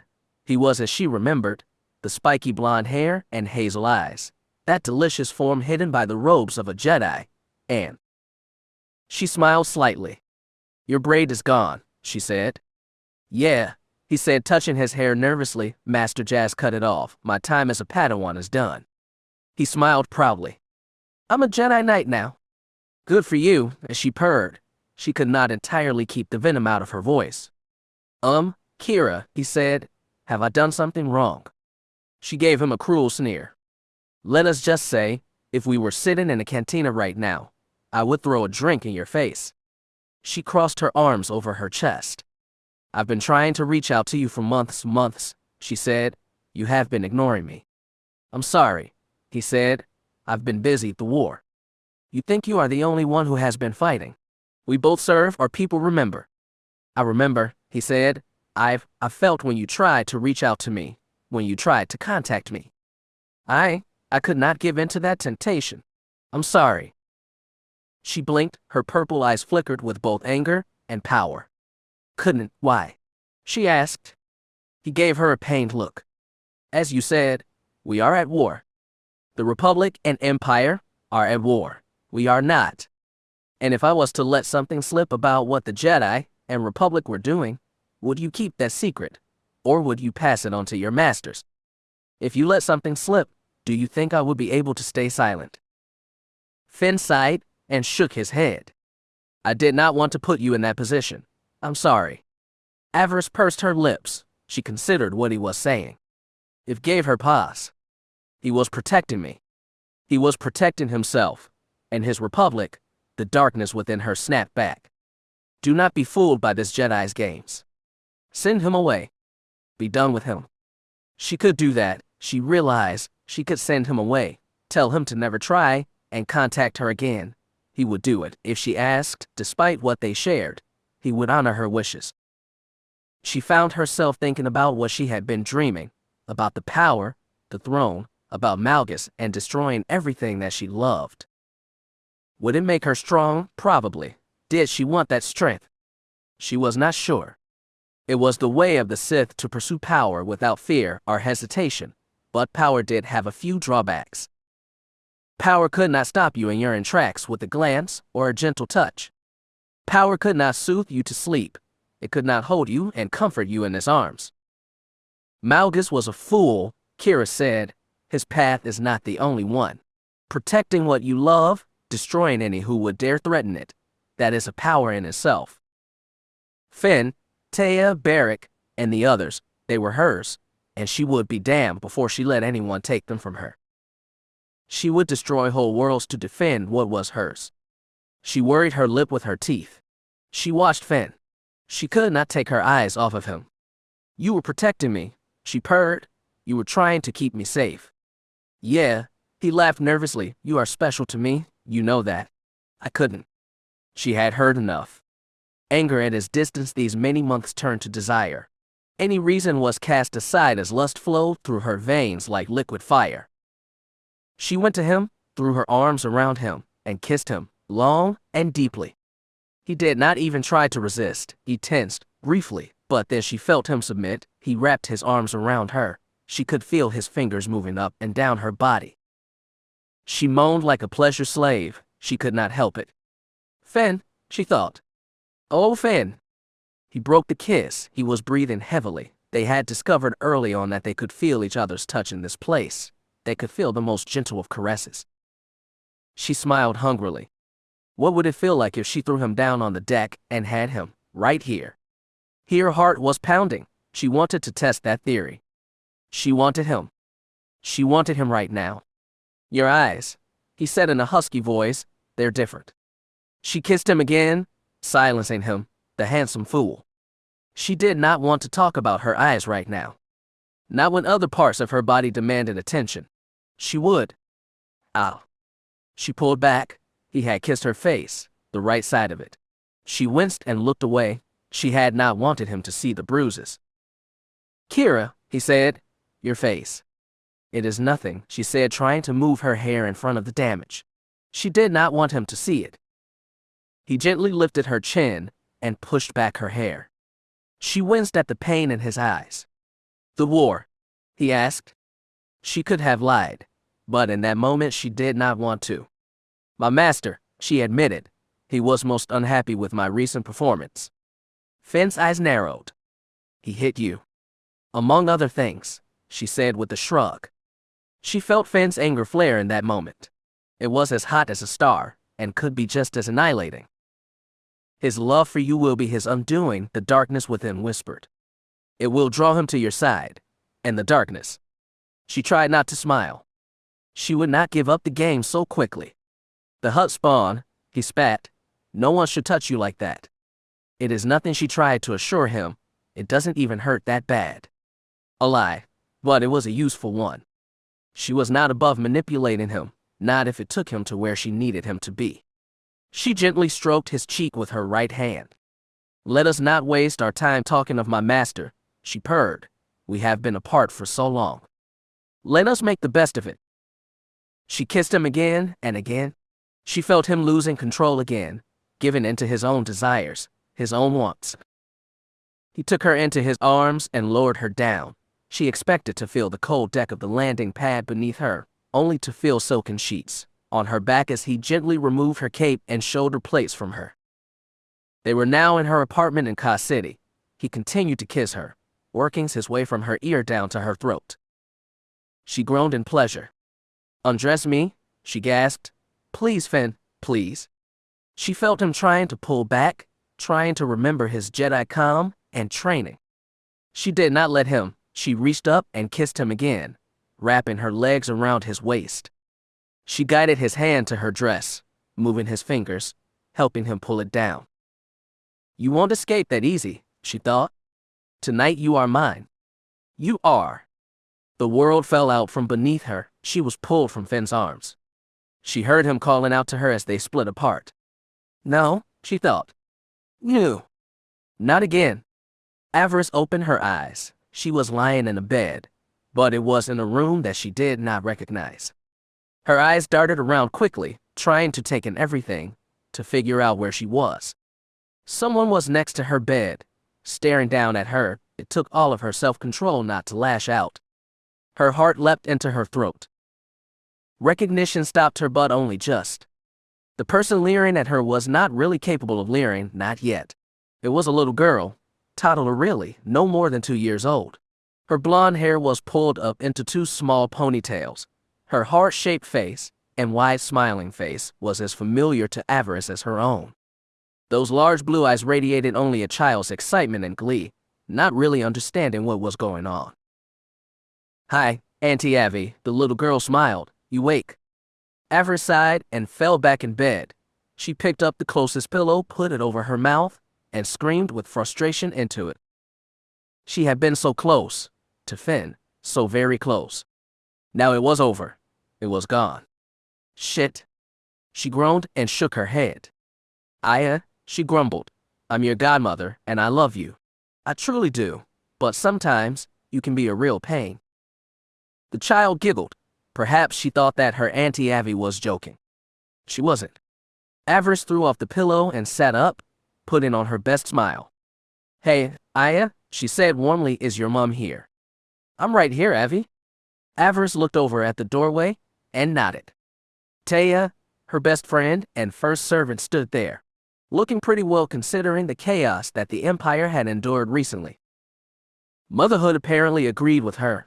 She looked as sharp as ever. Avaryss wondered if that was so, if her saber skills remained. They might have to find out soon. She sighed. At least now she knew where she was. She sighed and took a deep breath. The memory of what Lord Malgus had said to her almost 2 years ago came back. Kill what you love. Her eyes narrowed dangerously. Not likely, she thought. Not bloody likely. Chapter 5. Jealousy. It was not an emotion that Darth Avaryss was overly comfortable with. She wielded both great wealth and even greater power. She was young and strong in the dark side. It would have been enough for most Sith.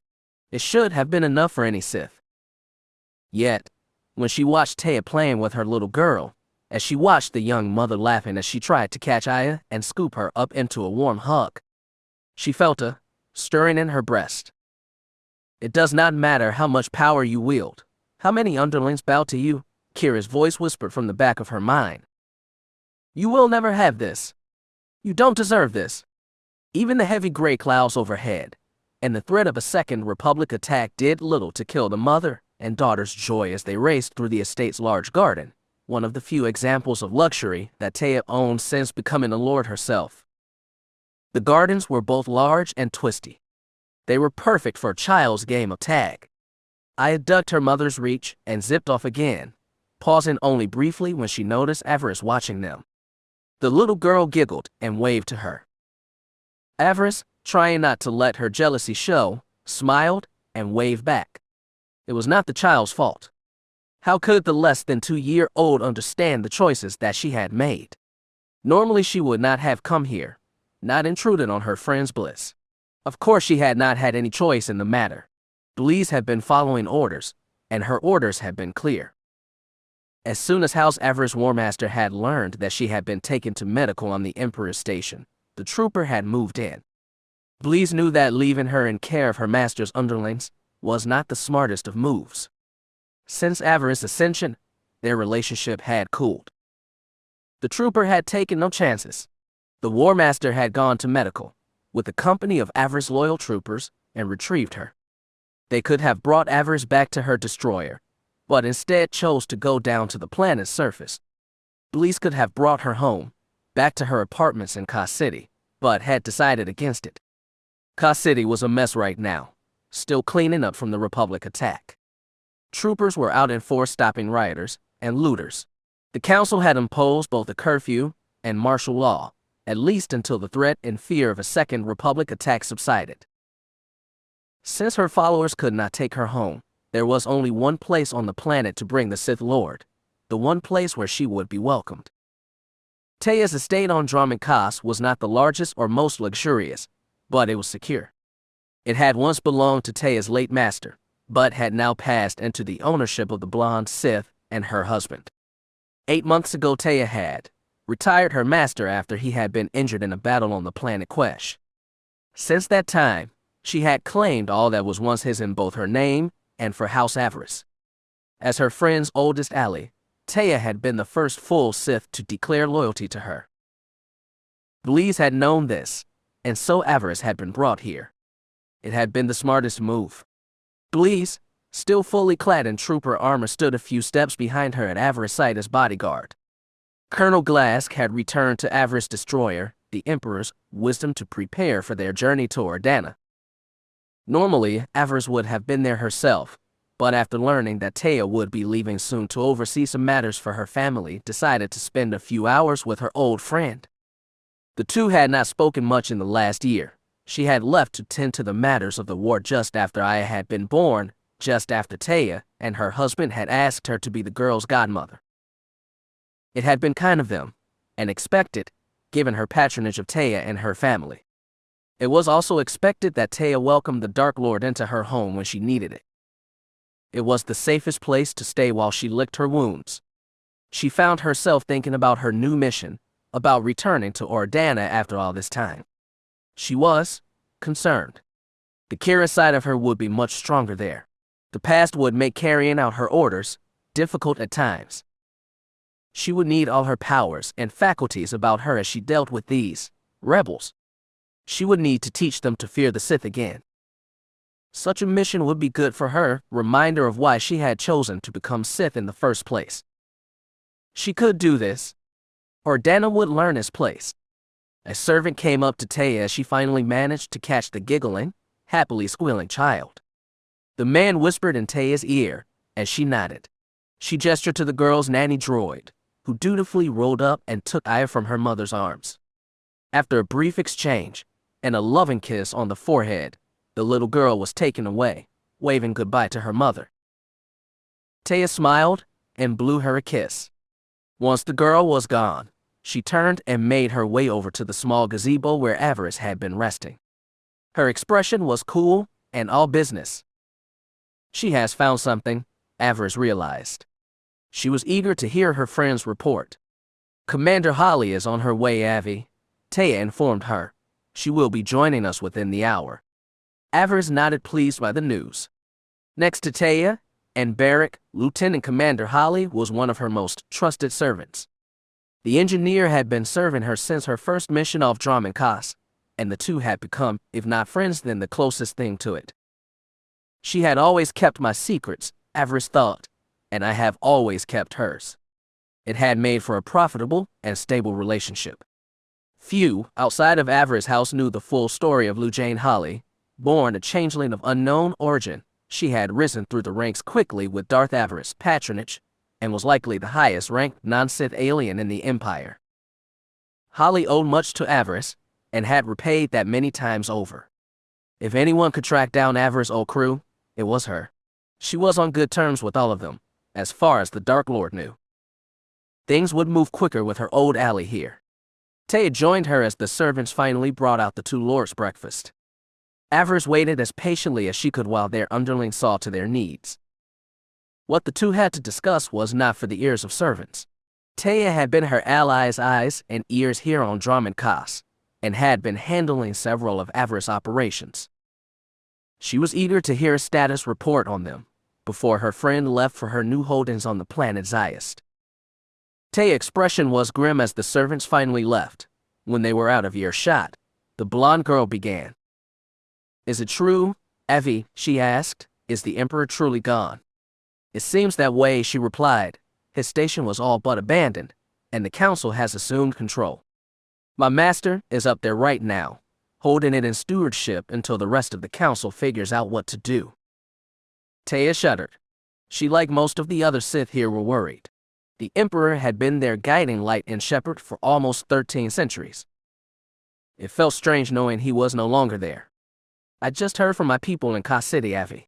The rioting is continuing there as we speak. The curfew should make things better, but it is going to negatively impact some of our dealings in the capital. We may have to put some of our plans on hold. Avaryss nodded. She had expected that, but it was annoying just the same. Few Sith realized it, but she was likely one of the richest members of her order. Along with her other talents and titles, Avaryss was also the secret CEO of Thun Cyber Systems, a successful droid manufacturing company. Her servant droid, 1A, K3, otherwise known as Lackey, ran the company for her, and did so in a way that no one had ever realized that the original owner and CEO was dead, and that Avaryss had taken his place. The credits that she made from that arrangement were considerable, and in the last year, Avaryss had worked hard to ensure that they found their way into many pockets.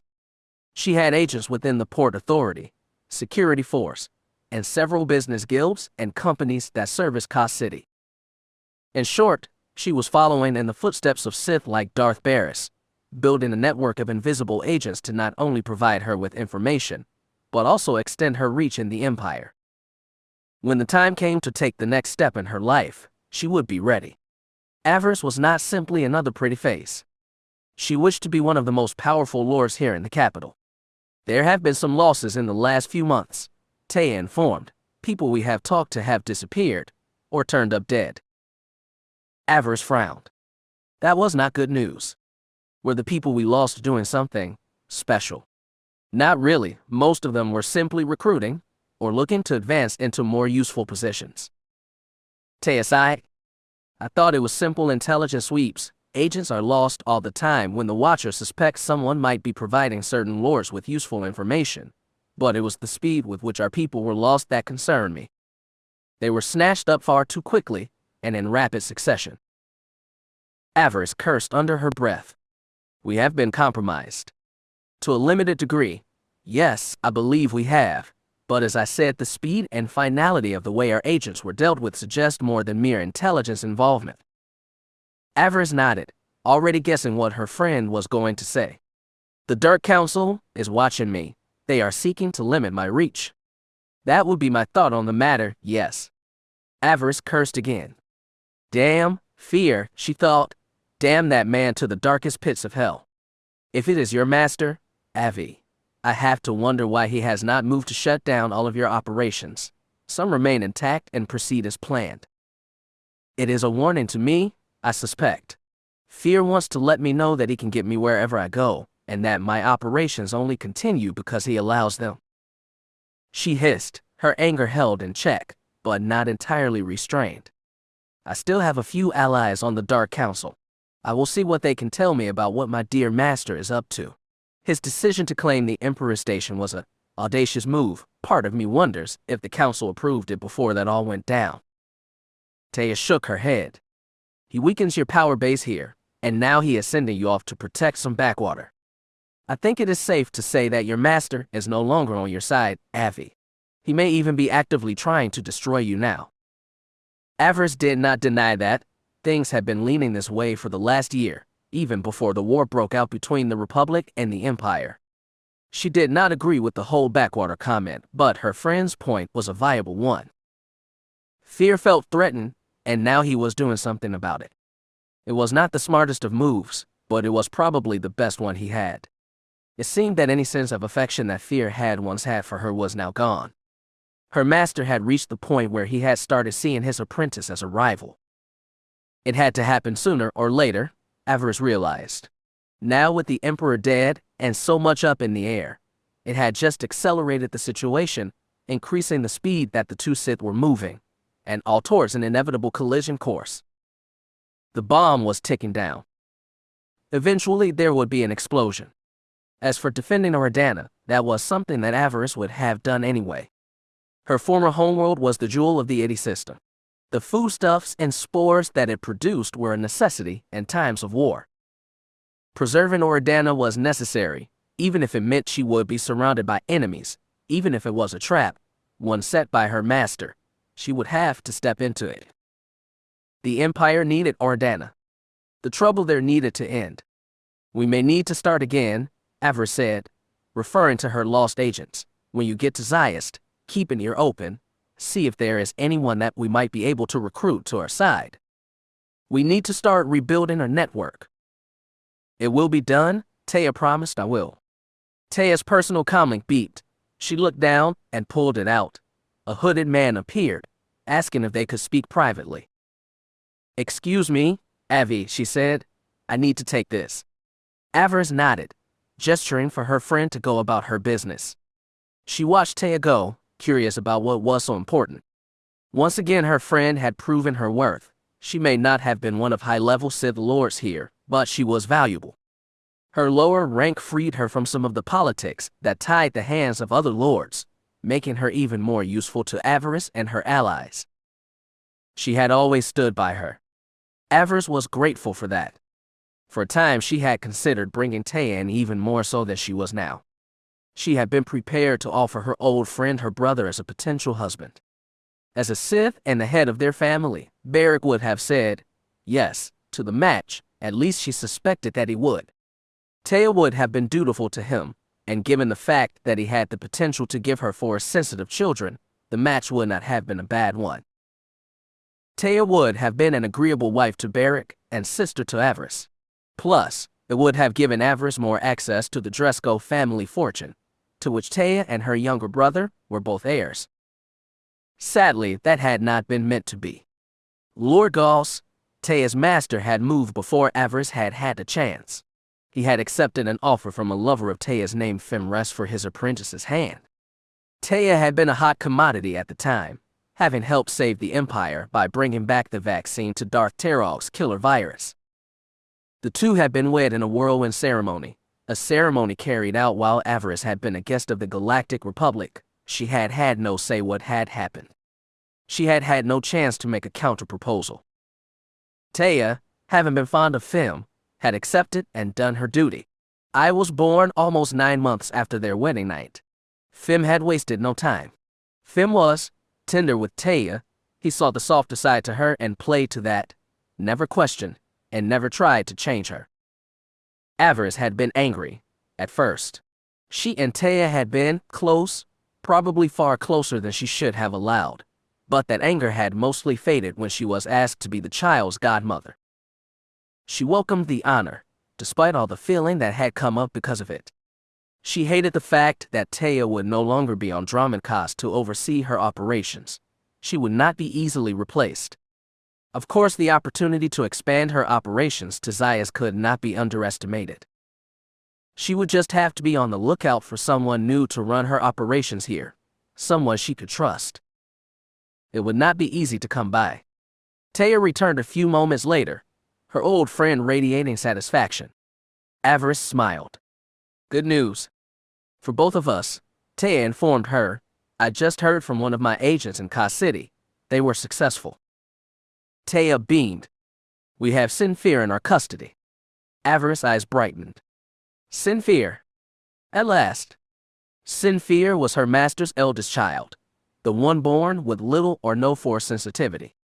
Sometime after she was born, Darth Fear had disowned her for that, choosing to not even acknowledge her birth.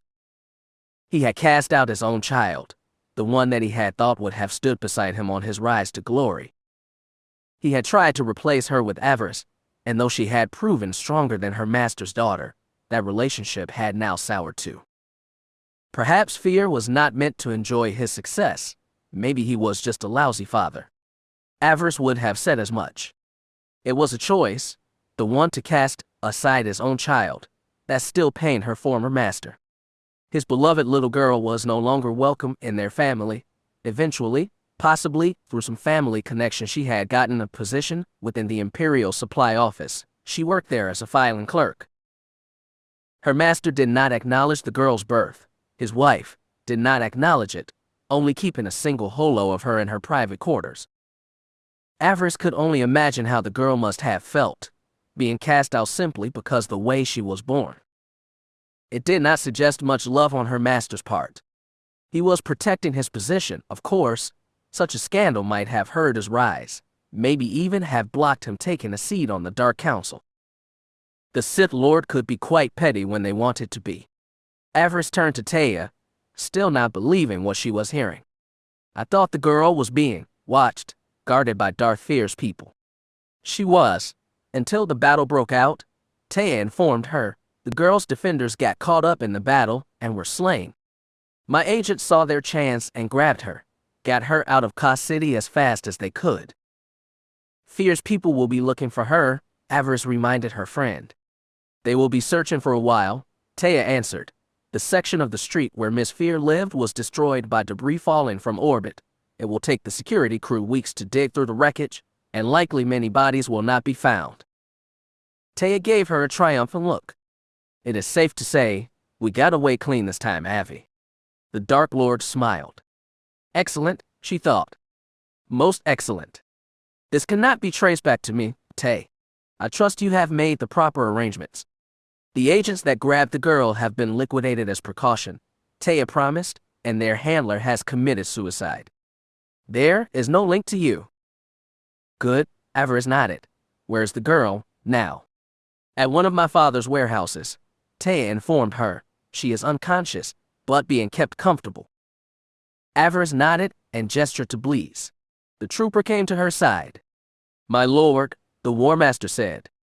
Go to this warehouse and collect my prize, Avaryss ordered. Use people that you can trust. Have the girl brought up to my destroyer, but do so gently. Treat her like glass. She is valuable to me. Avaryss pinned her War Master with a cold stare. Tell no one. As you say, Bleez said, nodding. The War Master fell silent, then, likely communicating with their most trusted agents, those that would say nothing of the mysterious prisoner that was being brought aboard. Avaryss was pleased. This victory had been a long time coming. The two Sith ate the rest of their meal in a pleased silence. Taya offered her friend and guest a beverage that her father had found during his travels, something she had not tried before. Avaryss smiled after her first sip. It is called hot chocolate, Taya informed her, something that my father's smuggler friends discovered. Avaryss nodded. It would make an intriguing trade, good to be sure. Taya's father would likely do quite well with this one. 20 minutes after Bleez left to secure their prisoner, Commander Holly arrived. Clad in the uniform of a full Imperial commander, she looked both proud, but also uncomfortable. Holly was only happy when she was working on some engine or technological problem. Meeting with Dark Lords, even one she liked, made her nervous. Avaryss noticed the grease smudge on her face. It was not really grease, of course, but a mark that the changeling manifested when she was nervous. If you watched closely, it would move across her face during conversations. She did her best to hide it, pretending to wipe it off, but it was always there. Avaryss grinned. She had missed her favorite changeling. Would you care to join us, Commander? Taya offered. No thank you, my lord. I had just finished eating when the summons came. Taya removed her officer's cap, trying not to look nervous, by wringing her hands. She turned to her patron, an ally. I've completed my work on the terrorist engine system, my lord, she said. I'm sure your master will be most pleased with the result. I'm sure he will, Lu Jane, Avaryss said.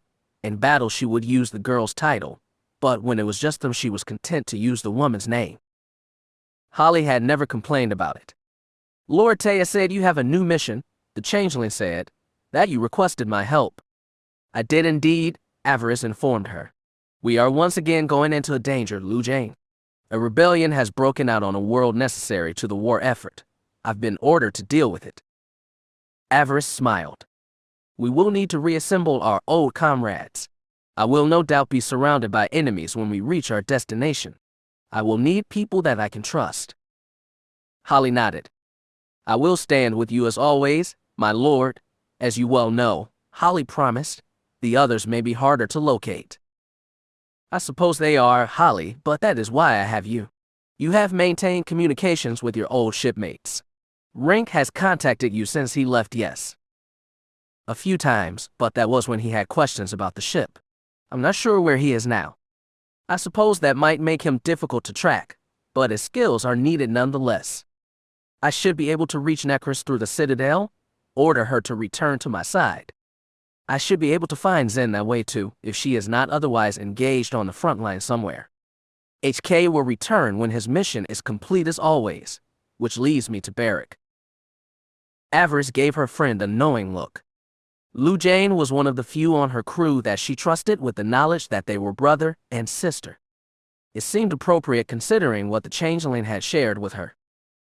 He did not give you any clue of where he was going when he shipped out, did he? I think he will wish us to be on this mission. Holly looked down at her feet. She seemed more nervous all of a sudden. Avaryss' smile dropped. Lu Jane seemed nervous, embarrassed even. What was this? What? The Dark Lord demanded. What happened? Nothing bad, my lord, Holly said quickly. I just happened to know where Barrack is. His ship got in last night. He should be back in Kaas City by now. I see, Avaryss said. Then I won't have to wait to get in contact with him then. Do you have his comm frequency? I would rather keep this matter private. You can try, my lord, but I doubt he has his comm with him. He told me he would be offline for next 2 days. The Sith Lord nodded. She supposed that made sense, if her brother was on leave. Still, he had not even tried to contact her. True, she was not supposed to be on Dromund Kaas right now, but that did not mean, after everything that had happened, that he would not check in. Wasn't he worried about what was going on? What could have distracted him so? Avaryss rose from her chair. I think that I should go and pay my brother a visit, she said. Make sure that everything is fine. It was the last time I heard from him, my lord, Holly added. You should be able to make it there before curfew tonight. I will give you the location. You will do one better, Avaryss said, putting a gentle hand on Holly's shoulder. You will be coming with me. It might have been her imagination, but she thought the changeling turned a little pale. As you wished, my lord, she said. I do wish, Commander, she purred. I most certainly do. Holly nodded. Through the force the girl radiated, a sense of discomfort that Avaryss did not understand. Avaryss got the feeling that Barrack might be up to something that either she would not like personally, or his superiors wouldn't. Avaryss rolled her eyes. What had her dear brother gotten himself into now? And if there was trouble, why go to Holly, and not her? Well, she would find out soon enough. Her destroyer was to leave tonight for Corbin, and from there, to the Itty system and Ordana. They would need to finish this matter quickly. Avaryss needed her big brother at his best. If there was something unpleasant going on, she would face it head on. I will send word when the package you wanted is safely aboard your ship, Taya promised her. Good. I will contact you when I have Barrack in tow, and am on my way as well. Taya nodded. Do you want to say goodbye to Aya? She is going to be sad that you did not stay for evening meal. I will speak with her. Let her know that her Aunt Avi is looking out for her. She will appreciate that, Avi, I'm sure. Taya smiled. Good luck out there, and watch your back. Avaryss smiled. She always did. After a brief stop in the little girl's room, she once again joined Holly, and the two made their way to the speeder that the engineer had arrived in. Avaryss said nothing until they were underway, until the noise from the engines might have spoiled any chance of listening in. What is going on with my brother? She demanded. Is he in danger? Holly gave her that uncomfortable look again. Depending on how you react when you see him, maybe. Avaryss frowned. What was that supposed to mean? It is nothing bad, really, I swear, my lord, Holly said quickly, trying to soothe her master's temper. It is, well, it is just, Barrack swore me to silence. It is better that you see for yourself. Okay then, Avaryss said, wondering what kind of awkward situation she was about to walk in on. We will see. Holly led her to a small inn not far from the spaceport proper. This was the first time that Avaryss had gotten to see the damage done by the Republic fleet when they had attacked the city. It was not as bad as it could be, she supposed. Several buildings were still burning, but it did not seem as bad as it could have been. Why would it be? Kira reminded her. The attack was just a distraction, something to keep the fleet and army busy while the Jedi filth murdered the Emperor. Avaryss' blood boiled at the thought. Whoever this Jedi was, he would answer for his crime one day. She swore it on the Emperor's name. He would answer. Holly brought the speeder down in front of the inn. The few people that were on the street ignored Avaryss for the most part, moving quickly to the shadows, trying to escape her notice. In this distance she could hear the sound of blaster fire. Smoke rose from the many fires that still burned in Kaas City. Imperial security was restoring order, but it would likely take days before things finally settled back down. The people needed to understand that the Sith still guided and protected them. Even without the Emperor, there was still hope. The Empire had survived the last Republic attempt to destroy it. It would endure this. She noticed a group of teens scribbling with paint on a wall off to her right. One of them noticed her watching and quickly pulled his friends away. Avaryss tilted her head, surprised by what the teens had done. It was graffiti, but not without meaning. The troublemakers had drawn a picture of a hooded face covered by a mask. Above the face were scrawled 2 words. Revan lives. Interesting. Avaryss knew who Darth Revan was, of course. He had been a fallen Jedi that aided the Empire 300 years ago. What most people did not know was that Revan had not truly died until recently, a few short weeks after the war had begun.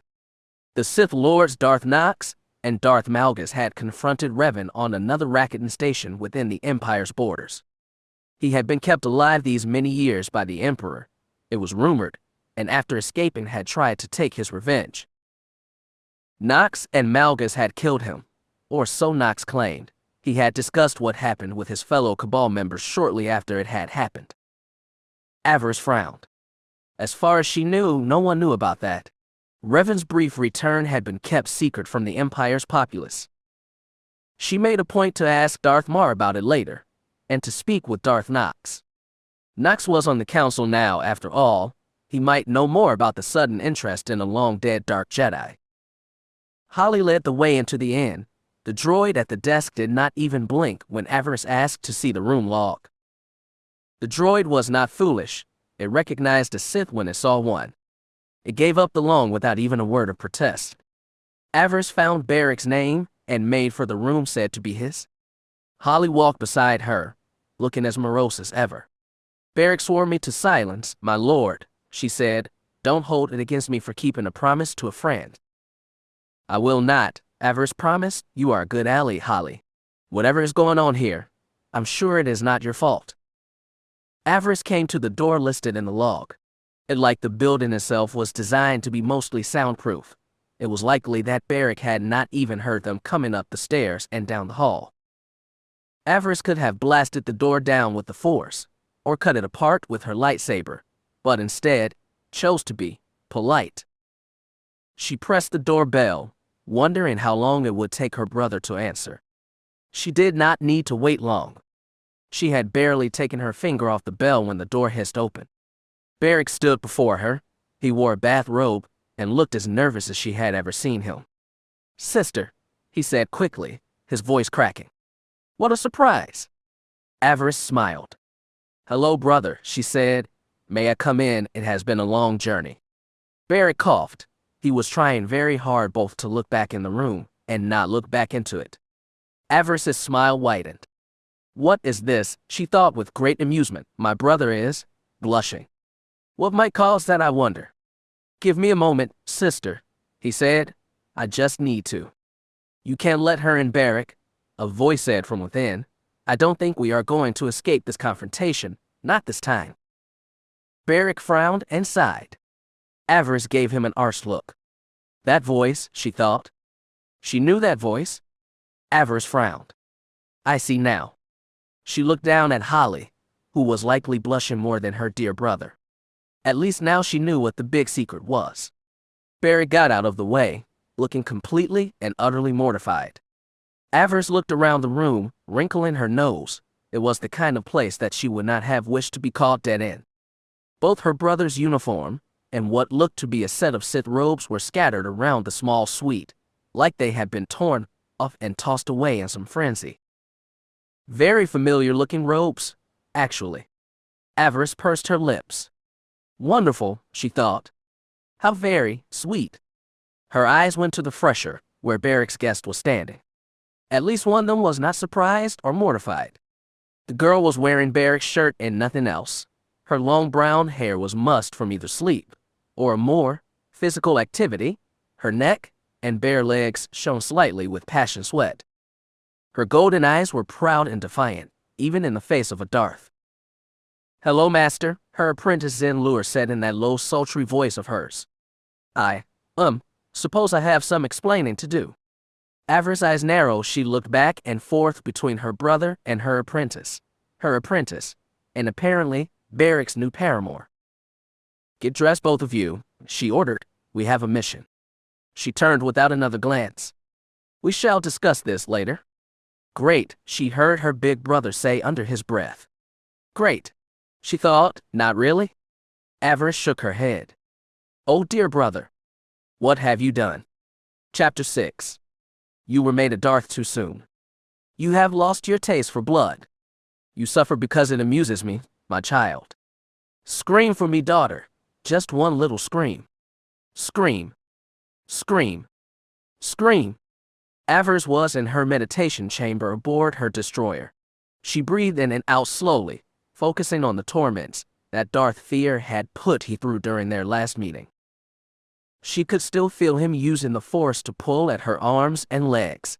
She could still feel the pain as he stretched her spine. Her eyes flashed as she remembered her scream. It was her moment of weakness and shame. Not again, she thought. Never again. Around her orbited 3 large training globes. The golden spheres were typically used in training Sith hopefuls in the art of telekinesis. Avaryss used them to practice using multiple Force abilities at once. She had gotten quite skilled at pinning someone in the Force, and then blasting them with Force lightning. It was one of her favorite forms of attack. It was with these globes that she practiced her craft. For the moment, they were simply orbiting around her, held aloft by her rage and her command of the Force. Darth Fear's voice continued to echo through her thoughts. His joy at making her scream in agony only served to fuel her hate, and through her hate, fuel her power. Slowly, she began to rise off the meditation mat. A rosy glow suffused her body. Her hair rippled as if underwater, or if caught up in a strong breeze. Avaryss took a deep breath and opened her eyes. They blazed like dark stars, purple-colored gemstones wreathed with red flame. "Peace is a lie. There is only passion," she murmured. "Through passion, I gain strength. Through strength, I gain power. Through power, I gain victory. Through victory, my chains are broken." Avaryss looked at one of the training globes before her. It ceased its rotation and began to shudder. She held it in place, focusing on her anger at Darth Fear. All her years of hate and rage towards the man flowed into that orb. "Scream for me, my child. Scream. Scream. Scream. Just one little scream." The training globes were solid metal.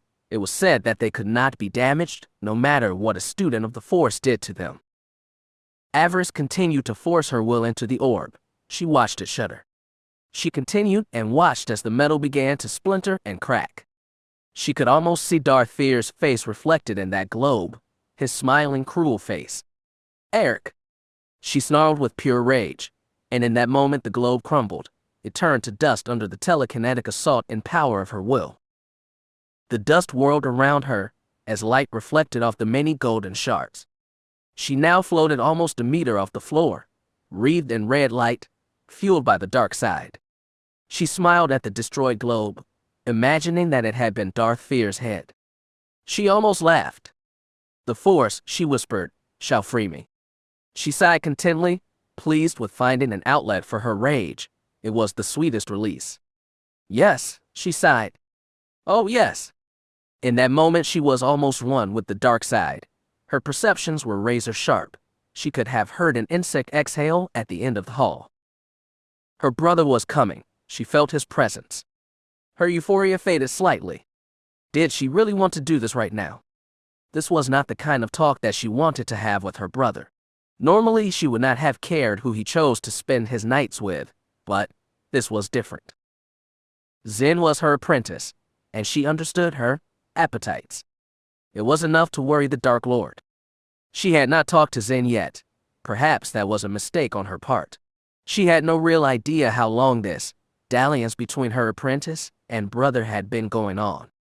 That lack of knowledge concerned her. Avaryss knew how Zen treated her lovers.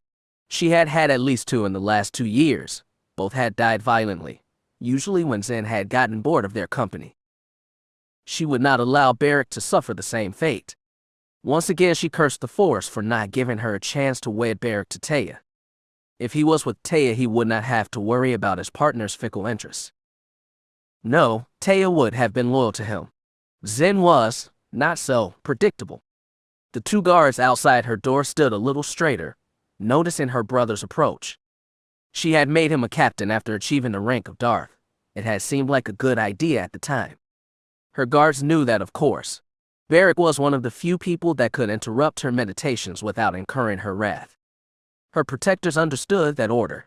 Private Messel and Private Brunt were on duty today, or as she liked to call them, Mess and Runt. The former's armor never seemed to fit right no matter what he did, and Runt was, as she thought, too short for a Sith trooper.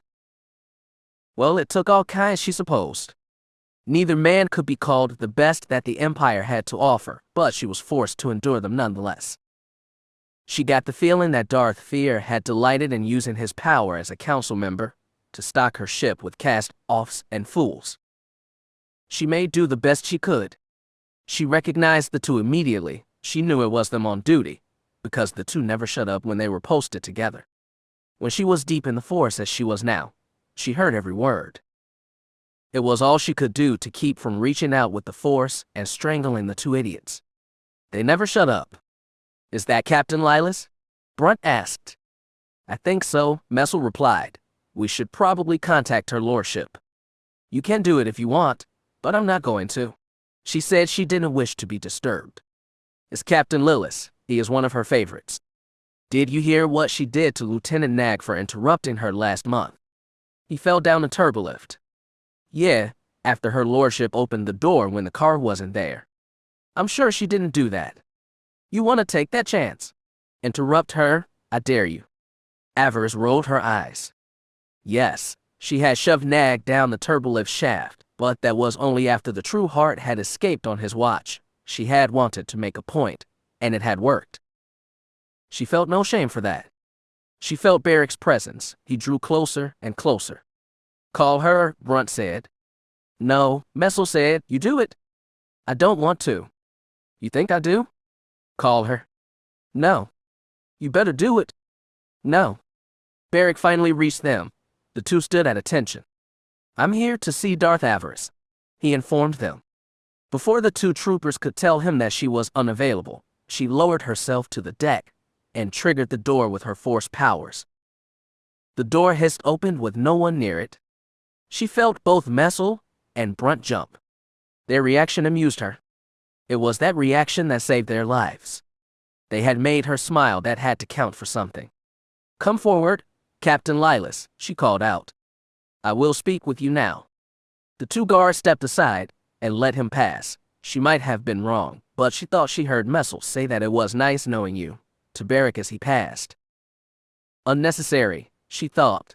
She had no desire to harm her big brother, no matter how stupid his choices had been lately. She would try her best to explain. She needed him on this mission. She did not wish to see his life end because he had chosen to let the wrong girl into his bed. As the door slid shut, she heard the 2 troopers again. He is dead meat, Messel said. How do you think she will do it? Lightning, or will she break his neck? Lightning. She broke that Jolie kid's neck last week. She doesn't like to repeat herself. Wanna bet? I've got 10 credits that says she breaks his neck. I'll take that bet. If she kills him, otherwise no deal. Coward, I will. Avaryss rolled her eyes and allowed her senses to return to normal. The 2 troopers' voices faded. She had heard enough from those 2 clowns today. Now she had to save her brother from himself, she hoped. Beric stood at attention behind her. She did not bother getting up to greet him. She could sense his concern, feel his emotions churning in the Force. She said nothing until she let the remaining training globes return to their pedestals. Sister, Beric said, I I think that I might have to explain a few things. Avaryss sighed. Only a few, she thought. What a surprise. She shook her head. My guards are taking bets on how I'm going to kill you for interrupting me. Do you know that? Beric gave her an arch look. Are you going to kill me? I hadn't planned on it, but it might be quicker than the death you are courting by sleeping with Zen. Avaryss sighed and looked over her shoulder. Her look was that of a disapproving mother. How long has this been going on? Couple of weeks, he informed her. Once upon a time he might have told her that it was not her business, but her place as a Sith Lord ensured that that would not happen. A Sith was welcome to interject herself into any argument. Her brother understood that. Lucky him. We met again during one of my missions. She was among the group of Sith warriors sent to aid us in dealing with the Republic listening post. We started talking again, and one thing led to another. Our last night before shipping out back here, she came to my quarters with a bottle of wine, and he looked down at his feet, blushing slightly. I think you can guess the rest, Kira. She rolled her eyes. Yes, she could. She sighed. Why did every man who saw Zen for 2 minutes turn into a drooling idiot around her? Yes, she was attractive. Yes, she dressed like a pleasure slave pretending to be a Sith. Yes, she knew how to wrap a man around her little finger with but a few words and a glance. Why did that mean that every man in sight had to want her after just 5 minutes? Avaryss shook her head. She had hoped that Beric was smarter than the others. She was apparently wrong. She kills little boys like you. Do you know that? Beric gave her angry look. I'm not a little boy, Kira. You might as well be. Zen is dangerous.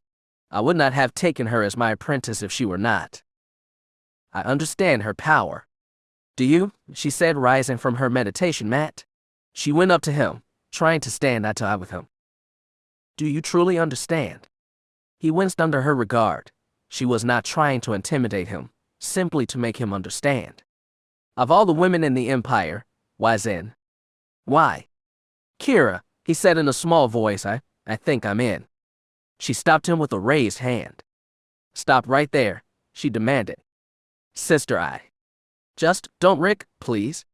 She rolled her eyes and started pacing. Please do not tell me you're in love with her. Why? Of all the women in the Empire, why Zen? I understand that you are attracted to her. Most men are, but why? Just why?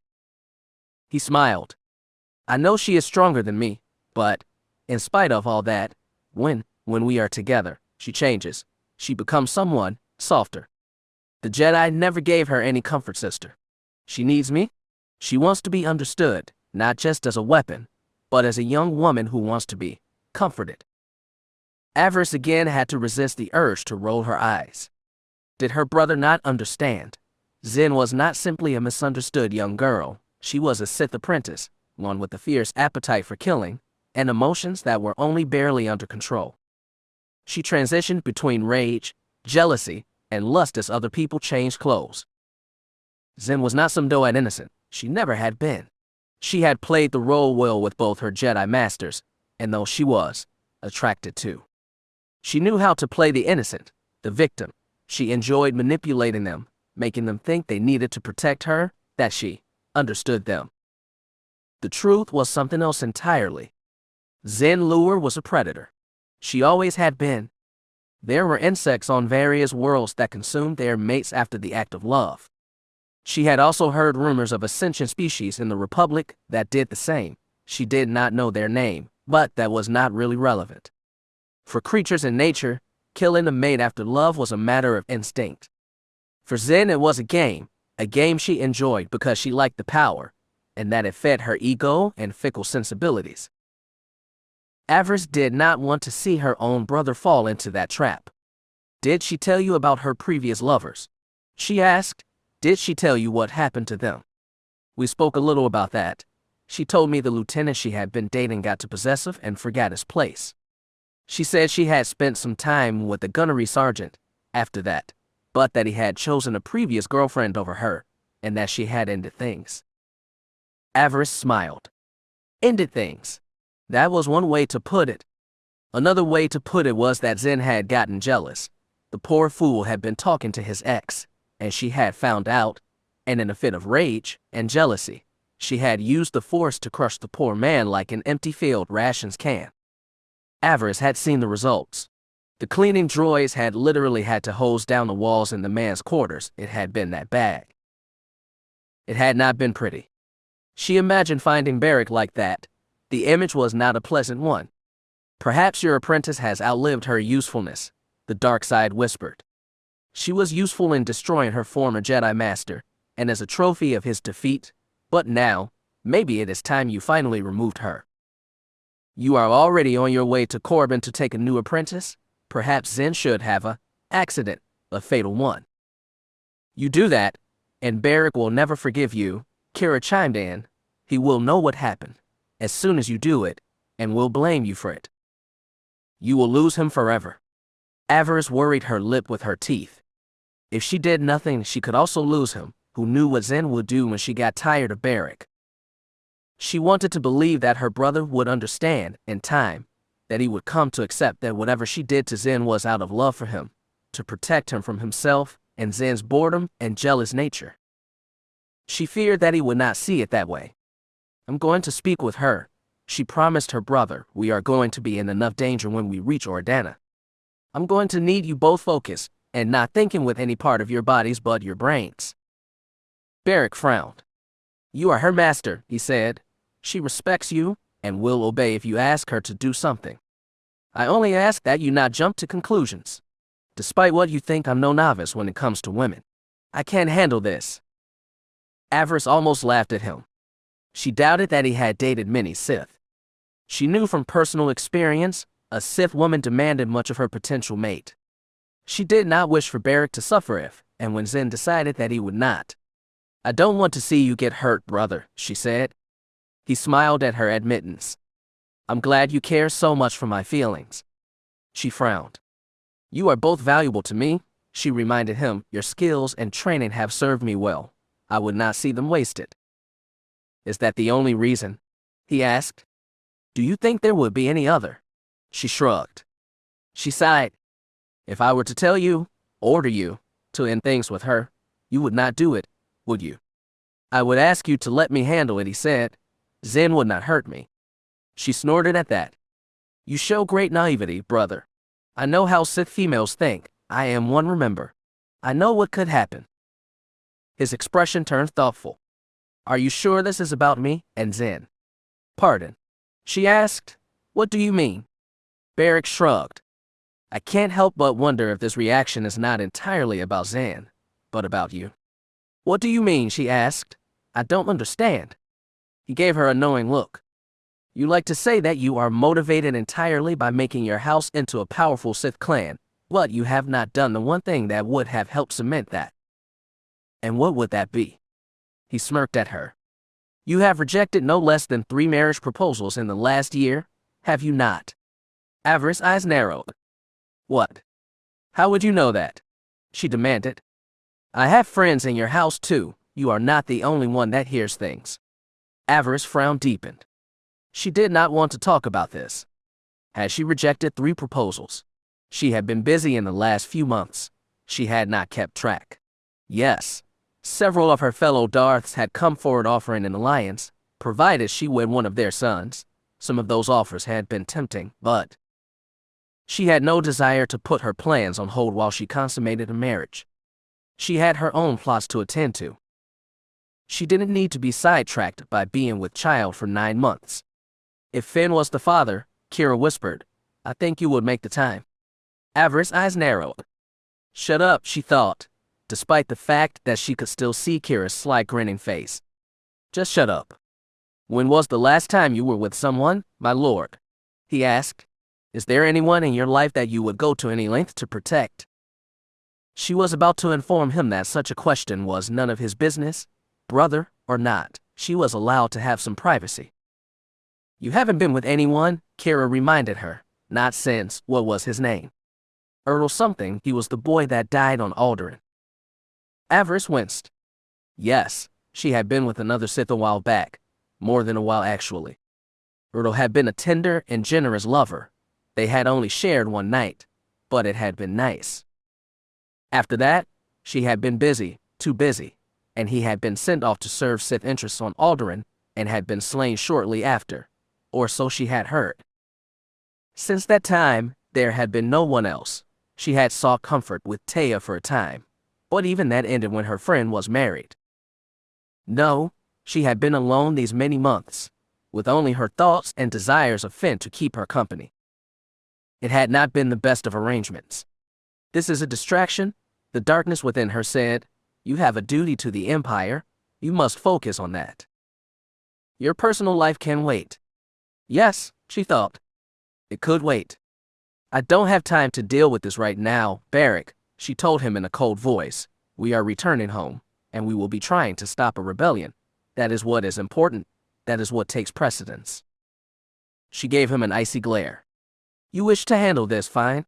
Settle matters with Zen, if that is your desire, but don't say that I didn't warn you. She shook her head. I will be sad when you are gone.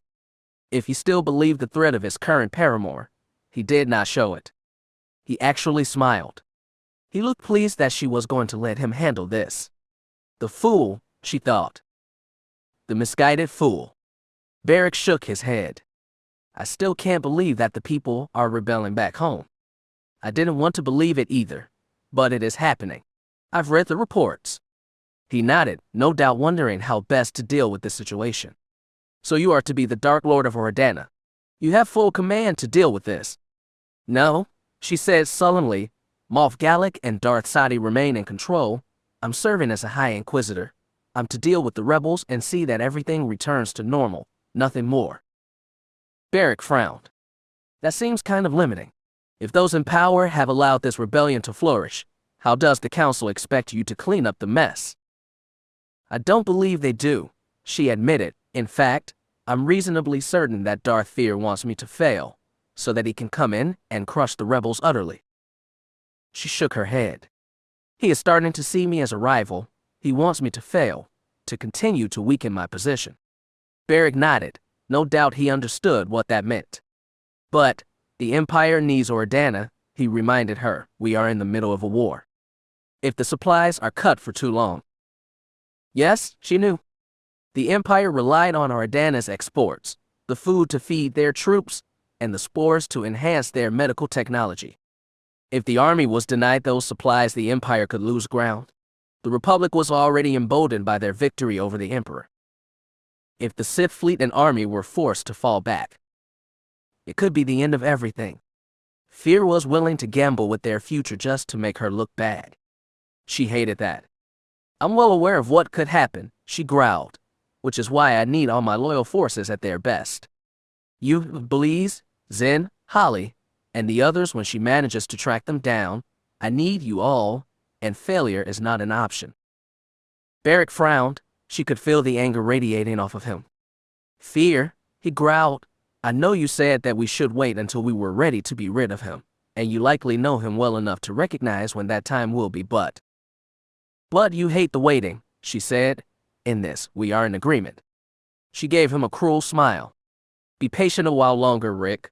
I've just recently acquired an asset that will serve us well when the time comes to deal with my master. What kind of asset? He asked. Some kind of weapon. In a manner of speaking, yes, I suppose you could call it a weapon. Regardless, it will require a bit more time to get everything ready. She did not mention the fact that the asset was Darth Fear's daughter. She was not sure if he would be able to appreciate the subtle nature of what was to come. She hoped that he was, but no, she would keep this matter to herself for now. When can I see this asset? He asked. When I finish with my business on Corbin, she promised him. By then I should have a better understanding of how best to use it against my master. Until then, I ask you to be patient. Things will start to fall into place soon, I promise you that. He nodded. She felt his acceptance through the Force. He was willing to wait. For now, are we going to have any backup when we reach Ordana, any troops to aid in our work? Darth Sadi has command of Lord Fear's forces. As Bill's new master, she has the final say on troops. As for us, we have been offered the use of Darth Fear's enforcers. They have been ordered to obey me in carrying out my mission. All Fear's people then? Beric said, shaking his head. That is not good. We will need people we can trust if you are going to pull this off. Avaryss smiled. Bleez had said something similar during their most recent conversation. Her brother had good instincts, but he lacked the ruthless nature that was needed to be a full war master. That was why she had offered the post to Bleez and not him. She feared that her brother would not be comfortable with everything she expected of her top military advisor. Bleez was comfortable with everything. That was why the trooper was there. Beric smiled. Maybe this would be good time for you to renew an old acquaintance, he suggested. And who might that be? She asked. Ro Wilkes, he replied. You two were fairly close once. Maybe you should. He stopped in his tracks. Kira, he said. Did I say something wrong? Avaryss did not respond. It was taking all of her will to hold her temper in check, not do something to Beric that she would regret later. Ro Wilkes, she thought. Roan Wilkes. Rick was not wrong. She and Wilkes had been close once.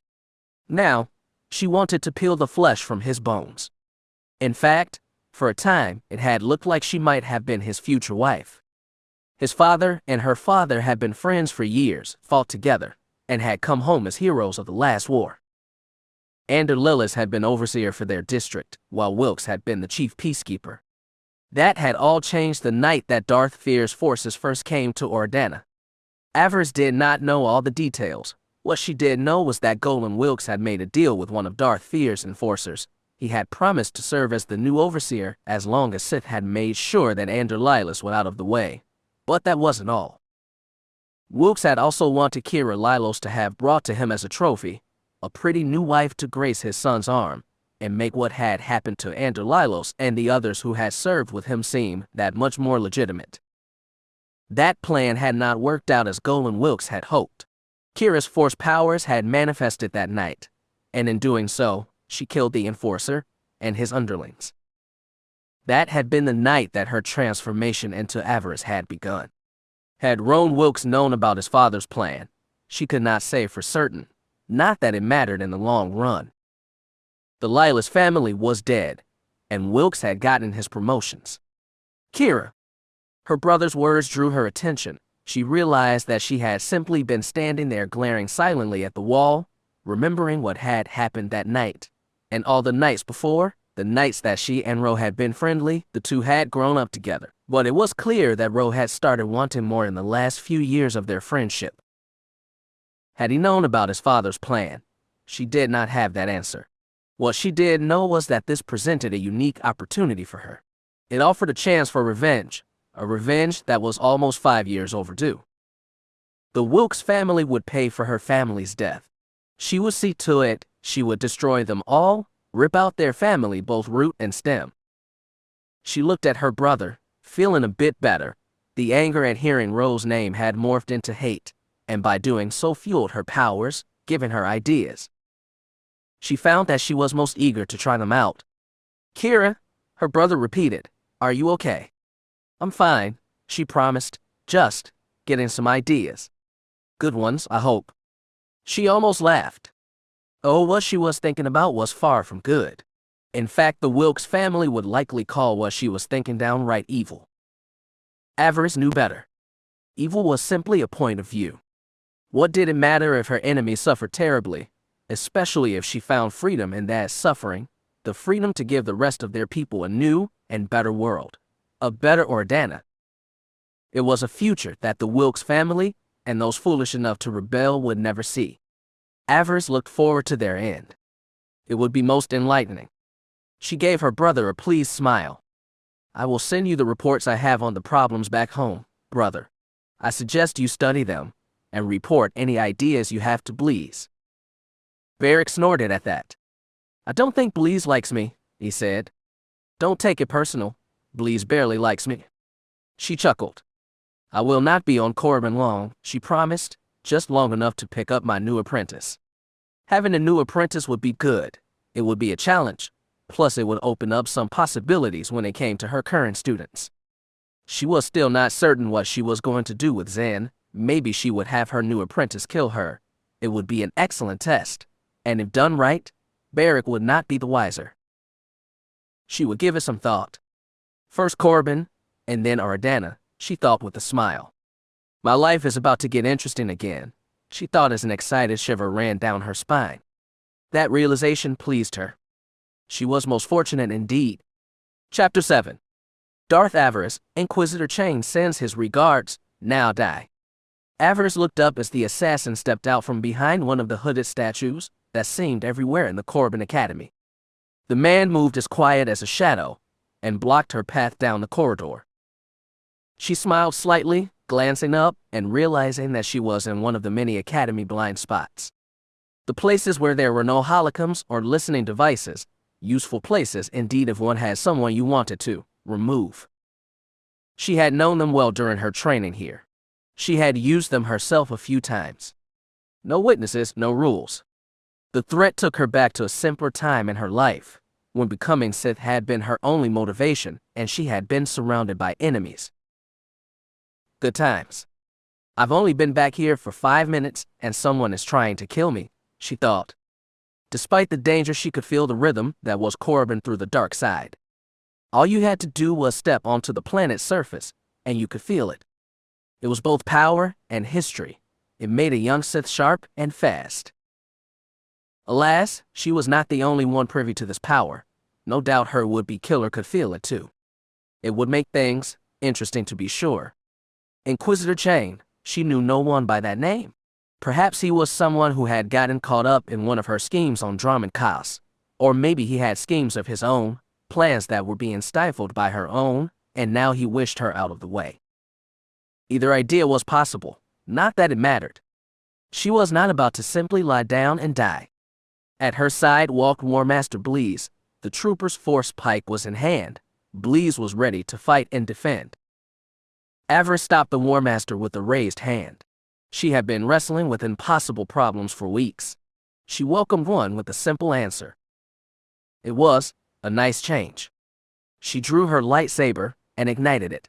She and the assassin began to circle. I don't know any Inquisitor Chain, she said. What issue does he have against me?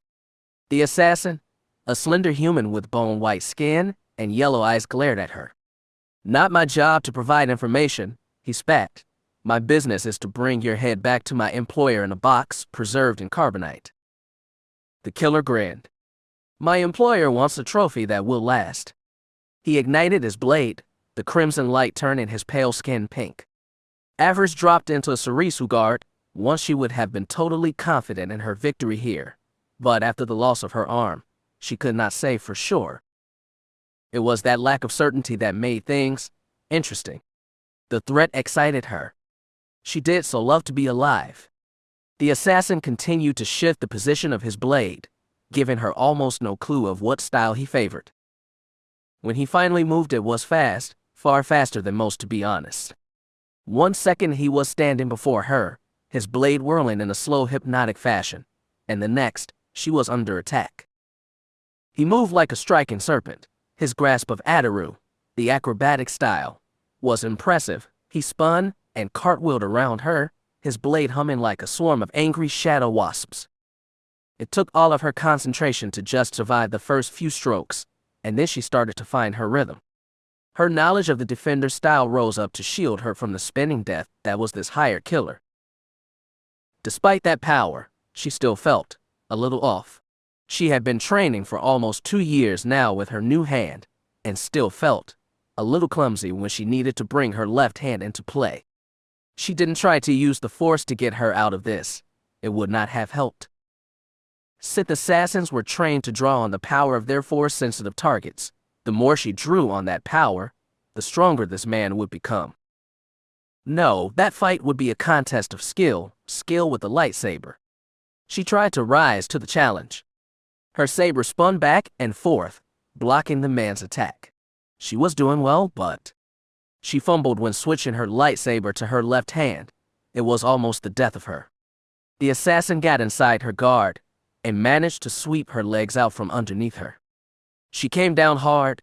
Despite using the Force to shield herself, it knocked the wind out of her momentarily, and in that second the assassin moved in. He brought his blade down again and again. She parried the first strike, and then was able to roll away from the second.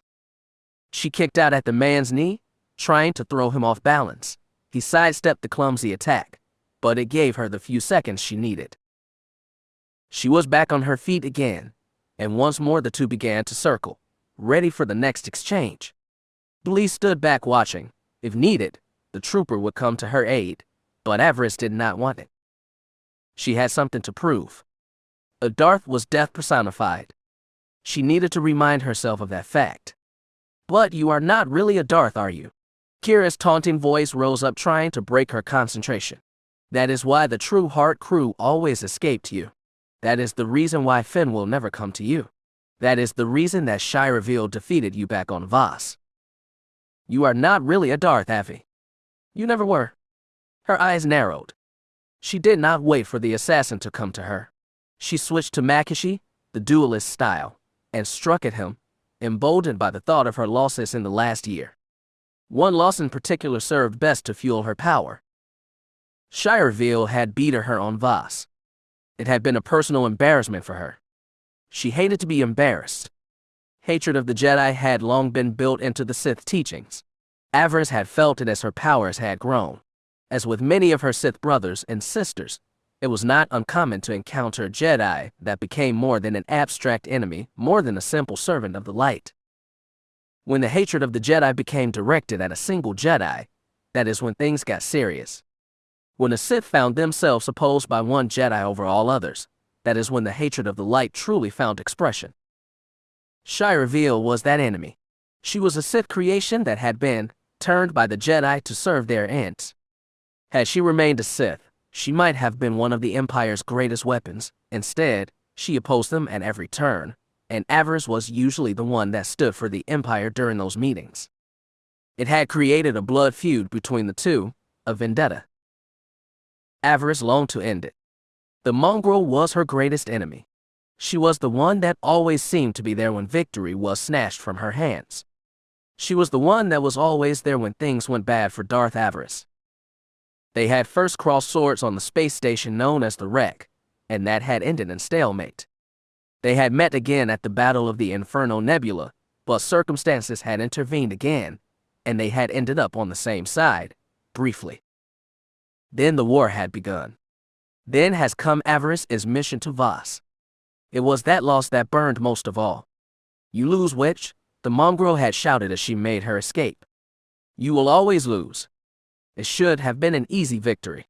It should have been the day that she finally ended the existence of Darth Tarek's foul creation. She should have been able to skin the mongrel that day, skin her, and bring her pelt back as a trophy to drop it at the feet of the Dark Council. That victory had not happened, as it had in their previous encounters. Someone got in the way. One of the Voss mystics had accompanied Shira Veal. He had gotten in the way at the very moment of Avaryss' triumph. The alien had perished for that interference, but in the end he had enabled Veal to not only escape, but to make off with the very item that the Dark Council had sent Avaryss to retrieve. She had returned to the Council empty-handed. Fortunately for her, only Darth Mar had truly understood what she had been sent to find. The rest of the Council had seen it only as a scouting mission gone bad. Even Darth Fear praised the Emperor. Mar had let the matter go. She had accomplished just enough to ensure that the whole mess had not been a complete failure. But it was once again another instance of how Jaz Darbin and his fellow Jedi continued to haunt her life. It was a situation that was quickly becoming intolerable. The assassin looked nothing like Shira Veal, yet when she looked into his eyes she did not see the eyes of a servant of the dark side.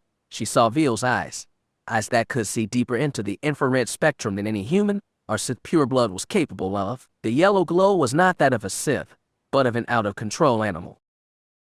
That memory enraged her, and that rage fueled her power. It was a rage that she now turned loose upon this would-be assassin. He would suffer. Again the assassin tried to get inside her guard. This time she caught him. Her left hand shot out and seized him by the throat.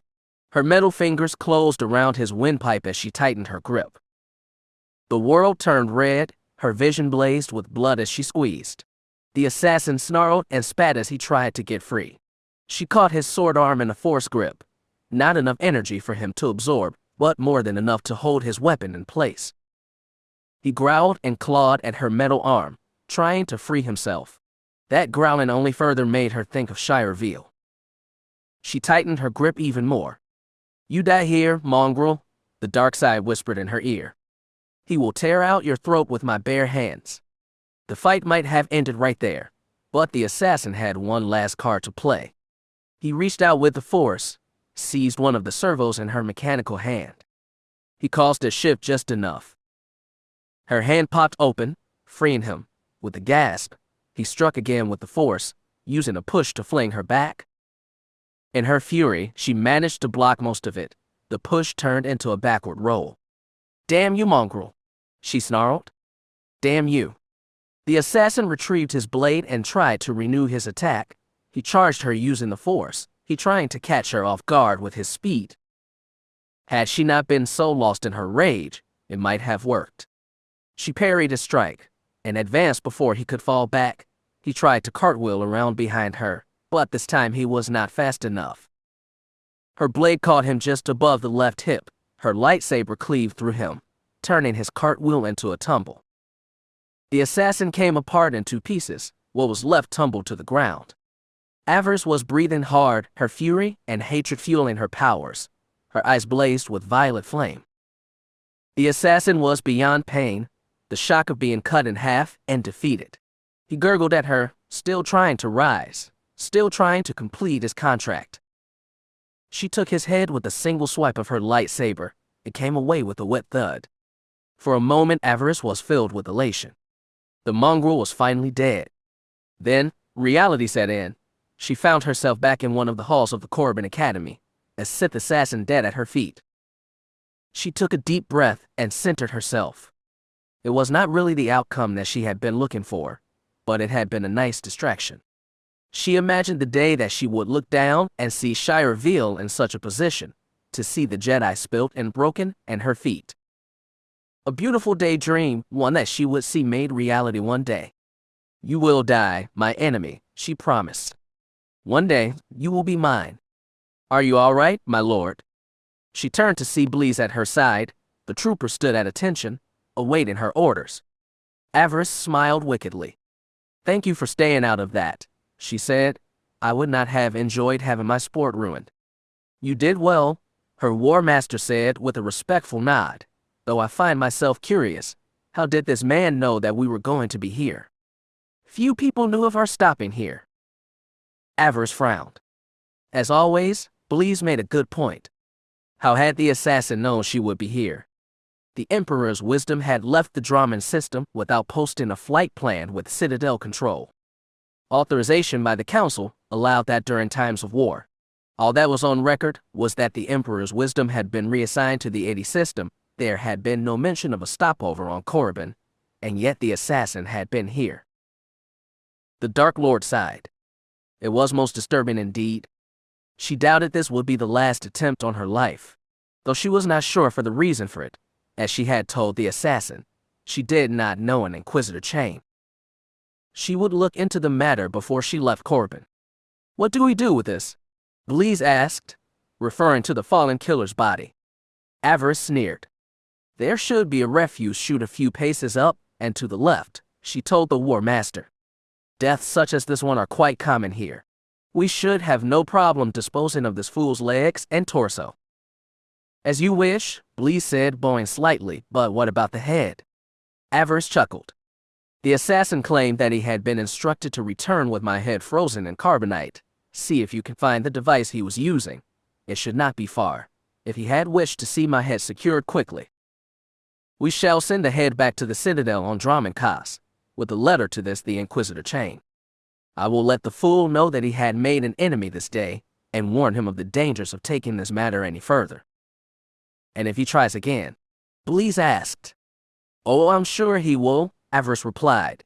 "At least this way there will be a record to why the man turned up dead, and he will once I understand the reason why he chose to attack me." Avaryss looked down at the body, her temper starting to flare anew. "I do not forget my enemies, Bleez. I won't forget this one." She heard the sound of footsteps approaching, guards by the sound. "Let us see this done quickly," she told Bleez. "I still wish to speak with the overseers. I have an apprentice to find." After a brief conversation with the Academy guards, Avaryss was on her way again. The Dark Lord made her way down the hall, passing by both students and instructors. Some looked up as she passed by, whispering to their fellows, speaking only in hushed tones. Despite her numerous successes, there were still those that remembered her rather colorful history here on Korriban. The ups and downs of her student years had no doubt continued to be discussed, especially after her rise to power. Avaryss could not care less. She was no longer the acolyte that she had once been. She was no longer the apprentice that had left in the charge of Darth Fear. She had grown beyond that. She was so much more now. As a Darth, she answered only to her master and the Dark Council. Rumors whispered in the halls of the Academy had no bearing on her life. Let the past die, she thought. The future belongs to me. We will see about that, Avi, Kira said. We will see about that. Avaryss ignored her. She had no time for lesser half right now. She was on her way to find her newest student. She would not get sidetracked. You are slime. You are filth. You are what real Sith Lords scrape off the bottom of their boots. She heard a barking laugh. You are all walking corpses. Never believe otherwise. Avaryss smirked. Something's never changed, she thought. Thank the Emperor. She found her way into the Overseer's office. 4 acolytes stood at attention as one of the 2 overseers spat his venom at them. He was human, short and stocky, with rust-colored hair and gray eyes. Or rather, Oh dear, she thought. What has happened to him? The overseer was not as he had once been. One of his arms was gone, replaced by a cybernetic replacement. His face was burned, and his right eye and ear were gone, replaced by a droid optic and audio receiver. Yet, in spite of the damage, he seemed as strong and as hostile as ever. Avaryss smiled. Good for him. She cleared her throat, drawing his attention. He turned his remaining eye, flashing with anger at this interruption. His anger faded when he saw her, when he realized who it was. The left side of his mouth twitched into what might have been called a smile. The right side remained slack and dead. Well, my lord, the overseer said warmly. This is a most unexpected pleasure. She grinned. Hello, Harkin, she said, returning his smile. It has been a while, hasn't it? It has indeed, my lord. Time and the Force seem to have been kind to you. Avaryss shrugged. I wish I could say the same for you, overseer, she said, gesturing to his metal parts. I'm guessing things have not been the most pleasant for you. Harkin snorted at that. I had a disagreement with Lord Knox, my lord, he informed her. He sought my end, revenge for his treatment while under my tutelage. Harkin sneered. As you can see, I've endured. And the Sith are better for it. I'm sure, overseer, she said respectfully. It is pleasing to see you still serving here. You flatter me, my lord, Harkin said. Not at all, she replied. You saved me despite our history. It is good to see that the Force rewarded you for that. The overseer nodded. Avaryss almost laughed. She and Harkin had an interesting history, to say the least. He had embarrassed her badly on her first day as an acolyte here. Yet, when her lover was killed and she accused of the crime, he had taken her under his wing. He had continued her training despite the fact that most here had seen her a pariah. True, she had been reduced to being his thug, but by taking her in, he had given her a chance to recover, to regain her powers and reach the plateau she had now found herself on. She was grateful for that. She turned to the 4 acolytes in his office, the ones he had been insulting. They were a curious quartet, to be sure. I trust this is not merely a social call, my lord, he said. Few Dark Lords come to see me simply for the pleasure of my company. I can't imagine why, she said dryly. You are such an interesting man, overseer. She chuckled. But you are also correct. I've come seeking a new apprentice. I was hoping that you might have someone who might serve my needs. The human acolyte on the far left chuckled. If the young lady wishes me to serve her needs, he said with a lecherous smile, I'm more than happy to oblige. Harkin glared at him. Hold your tongue, worm, he spat. This is Darth Avaryss. She is Dark Lord of the Sith, and more powerful and important than you will ever be. Avaryss found the urge to giggle. There had been a time that Harkin had thought her less than nothing. It was good to see how quickly a title and a lightsaber could change someone's opinion. Once I stood where you stand now, she told the four. I fought as feebly as you, struggled as you struggled. Her smile turned shark-like. I adapted and grew stronger. I know many secrets of the dark side. One of you may just live long enough to learn from me. She glared at the acolyte who had spoken out of turn. We shall see how skilled you are soon enough. She turned back to Harkin. Introduce me to these students, Overseer. I'm pressed for time. As you wish, my lord, Harkin said. He pointed to the human that had spoken. He was balding, with straw-colored hair, and blaster burn across his left cheek. This one is called Strike, Harkin informed her. He was an assassin that Imperial intelligence picked up. He fancies himself an expert duelist with blaster pistols, uses the Force to ricochet his blasts where he needs them to go. Strike stood up straighter. I never miss, my lord. She laughed at that. Blasters are uncivilized weapons, acolyte. Strike sneered. Not how I use them, my lord. She sneered at him. His arrogance might be his undoing if he was not careful. She would watch him. She turned to the next acolyte. This one was a Zabrak female. She knew that the Zabrak race had a certain affinity for the Force. She wondered what this one could do. This one is Webb, Harkin said. She has a talent for illusion and trickery. Both are powerful weapons of the dark side, Avaryss said. She came in closer, looked the acolyte in the eye. We shall see how well your tricks serve you in the final trial. You will not be disappointed, my lord, the girl said. I know how to survive. Avaryss smirked and stepped back. We will see, she thought. The third in line was of a species she did not recognize. The creature was tall and slender. Its bald head and long face were twisted into a merry smile. Master Avaryss, it said, I am Dime. Harkin snorted. It is a fitting name, my lord. His chances of passing the trial are as dim as his wits. The alien glared at Harkin. I will prove you wrong, Overseer. You will see. I will believe it when I see it, slime, Harkin replied. The Overseer turned back to Avaryss. This one is called Amuan. He was a con artist. He used the Force to swindle wealthy merchants, pretended to be a financier. Dime snorted. I am no con artist, sir, he said.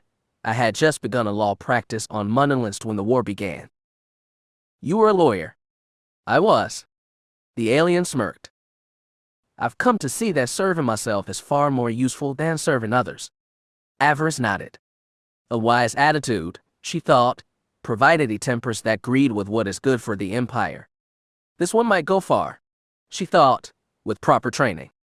The last was Sith pureblood, which surprised her. Harkin did not usually get the pureblood students. Typically, he was given the hard cases, the troublemakers. This is Hudlow, Harkin informed her. He claims to be the illegitimate son of one of the council members. He was caught by Imperial security plotting to assassinate his father. The pure blood grand. A Sith must arrange his own promotion, is that not so, Master? Avaryss nodded. It was so, but failure was rewarded with death.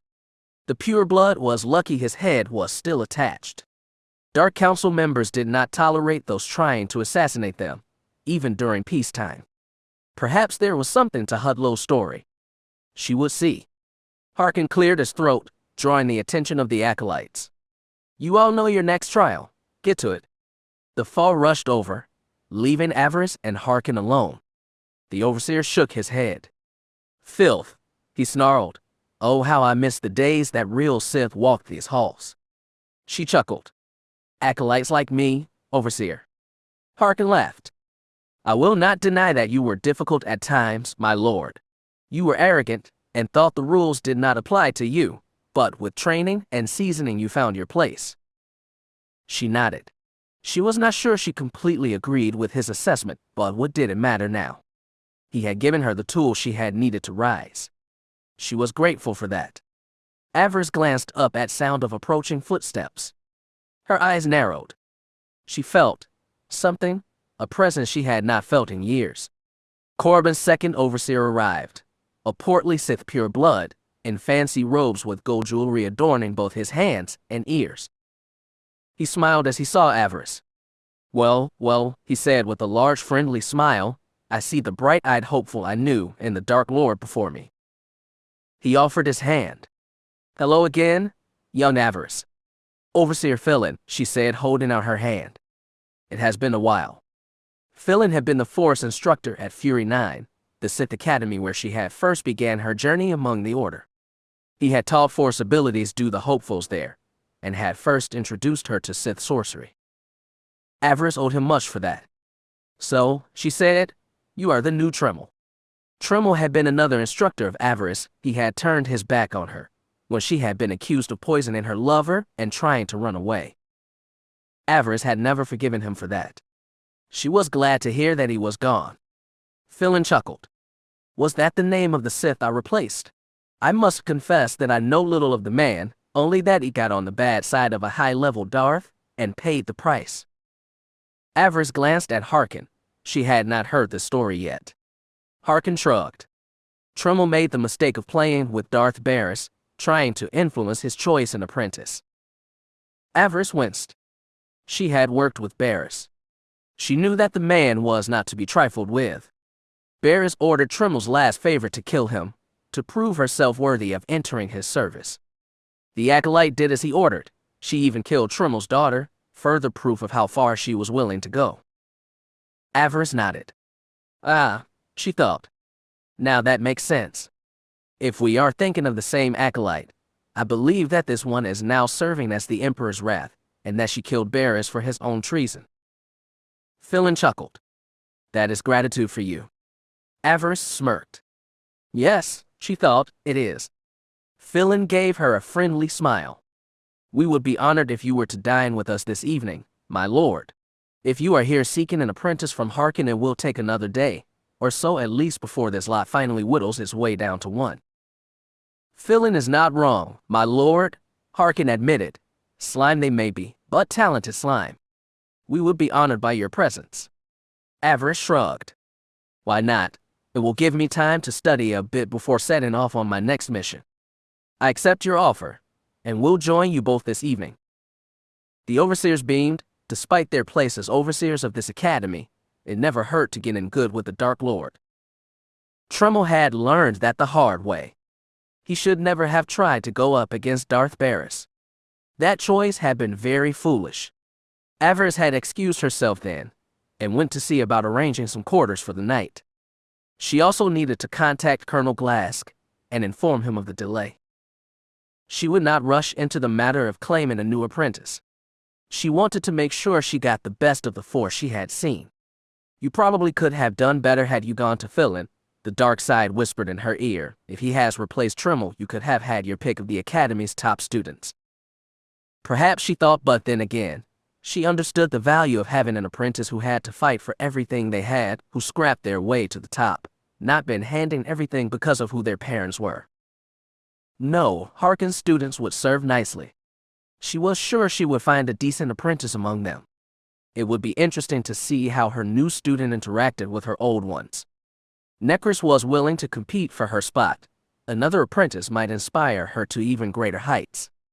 Zen, well, she still was not sure if Zen was going to survive the next few weeks. Barrick would not like that, but his judgment was the best right now. She would make the choice soon. As she made her way back to her ship, her thoughts once again turned to the assassin she had slain. How the man had managed to track her down here. Could Lord Fear have been behind this attack? Had he tipped off this Inquisitor to where she might be found? It was possible. More and more she found herself not looking forward to this mission. It would be hard enough dealing with the rebellion on her former homeworld. Having to fight off her fellow Sith just made that job that much harder. What if this rebellion was more than it seemed, she thought? What if this is all some scheme to further weakness her position, or to simply kill her outright? Either could be possible. More and more she knew that she would need her allies beside her. Holly had yet to hear back from either Necris or Mr. Rink. She hoped that they would return soon. She would need all the help she could get. As she emerged from the academy, she saw someone waiting near her ship. Her eyes widened slightly. The creature was huge, It stood almost 9 feet tall, with yellowish pale skin. Amber-colored eyes burned beneath a cold, unforgiving brow. The creature's skin was marked by tattoos and what might have been some form of cybernetic enhancement. Avaryss recognized the creature.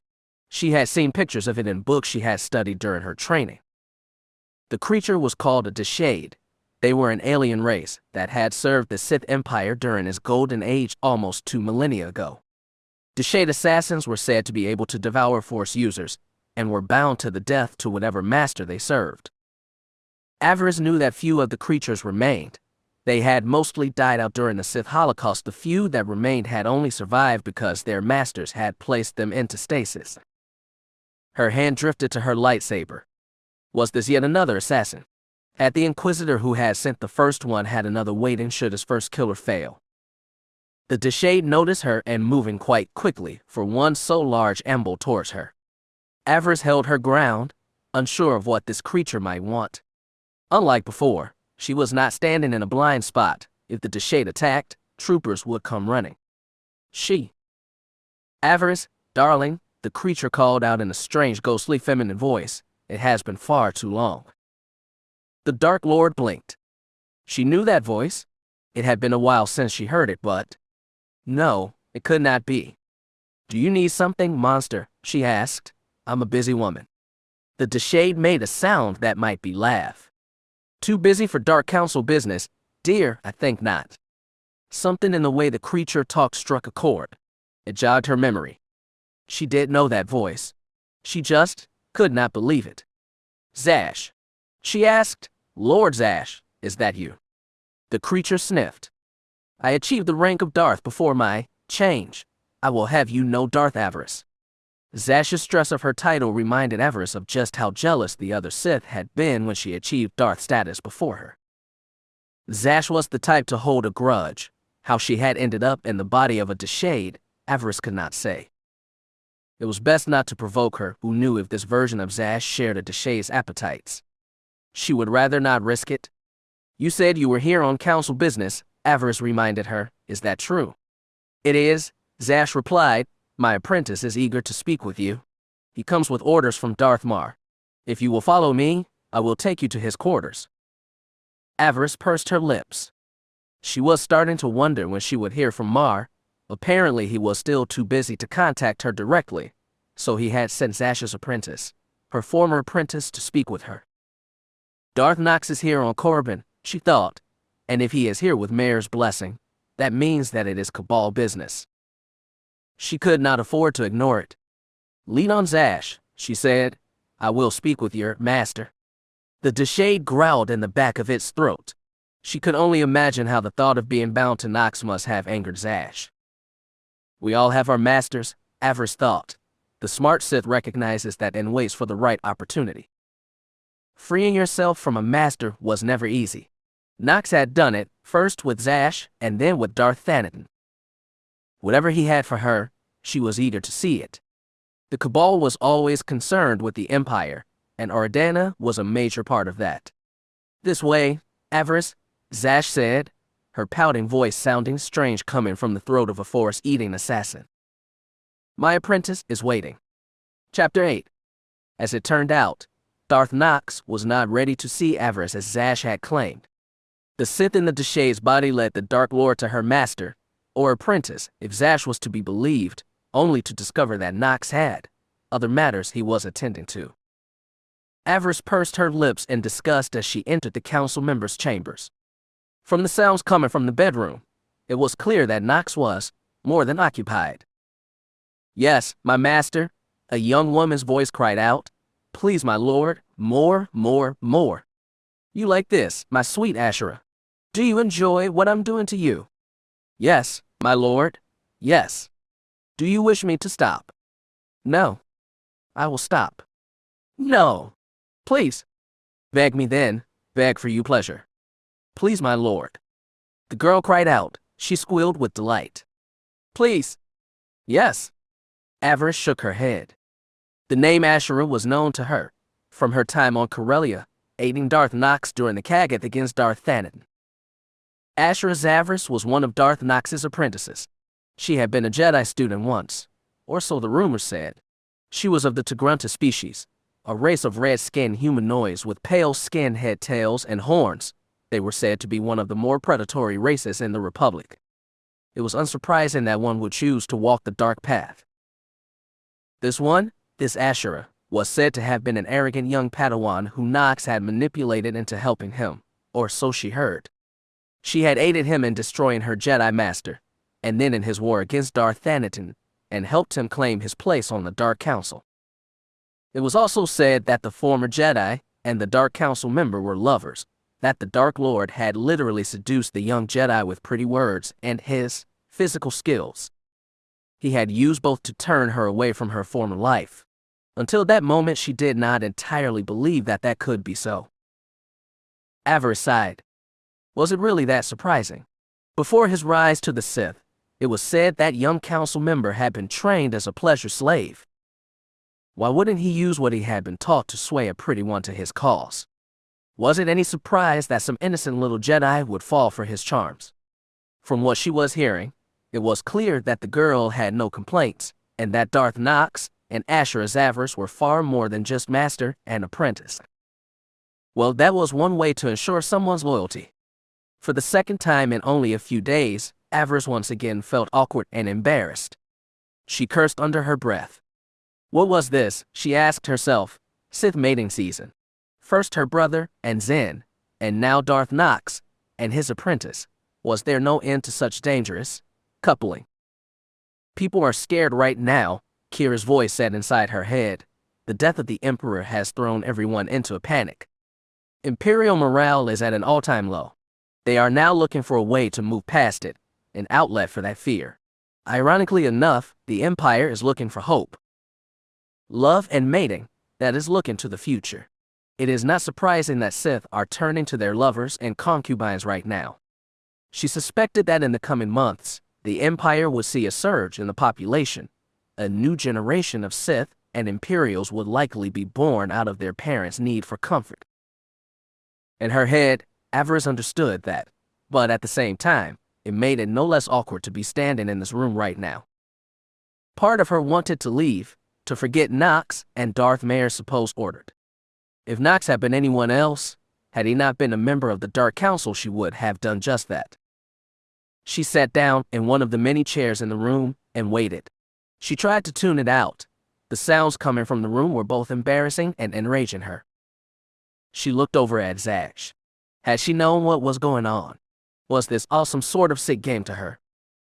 Had she desired to anger Avaryss? Was this some petty revenge for not using her Darth title when they met? Avaryss' eyes narrowed. You could have warned me, she growled. The Deshade said nothing. The huge monster seemed oblivious to what was going on. Zash, Avaryss spat. Zash, can you hear me? The creature turned to face her, its alien face twisting with an anger all its own. I am not the woman you seek, little Sith, the Deshade said in a cold masculine voice. Oh really? Avaryss replied dryly. Who might you be then? The Deshade stood a little straighter. It radiated with a sense of dark pride and strength. I am Kim Val, servant of Tulak Horde, who was called the Lord of Hate, Master of the Gathering Darkness, and Dark Lord of the Sith. Avaryss considered what she had just heard. So, this creature was once Tulak Horde's personal monster. Wasn't that interesting? She decided to show respect where it was due. Tulak Horde may have been gone, but his legend remained. Pleased to meet you, Kim Val, she said. I take it that Zash does not have full control of your body then. The Deshade growled. The woman is a sickness, yet another torment that this life has chosen to bestow upon me. The morose sound of the monster's voice surprised her. My new master has not found a way to remove her, yet, Kim Val admitted, and so, I must endure until I can find the strength to either rid myself of her, or my master chooses to remove her himself. Avaryss nodded. She found herself surprised. Surely the Lord of the Pyramid of Knowledge would have found a way to remove his former master's spirit from such a powerful body. Avaryss had done some research work for Zash during her time as an acolyte on Korriban. The woman was both intelligent and ruthless.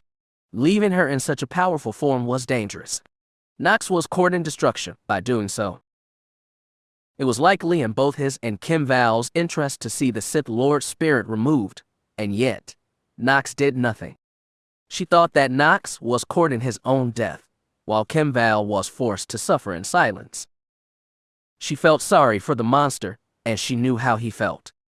Yes, Avaryss could most definitely relate. "I wish you good fortune in your continued fight against Zash, Kim Val," she said.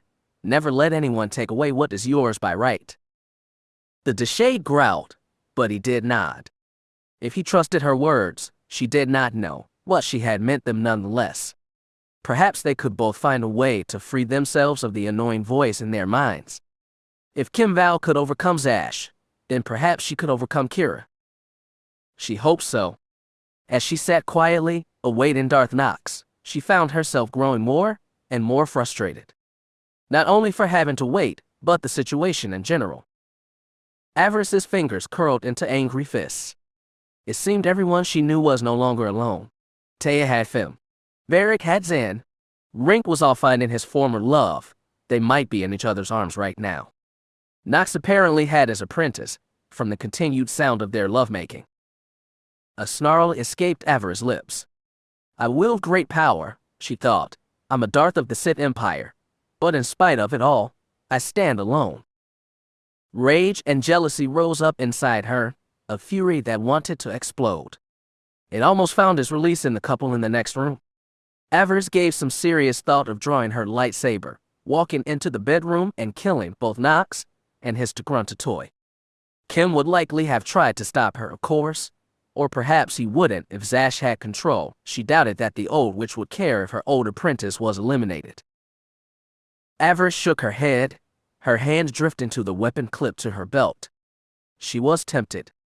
She was so very tempted to end the two for causing her embarrassment. "Are you jealous of the former Jedi then?"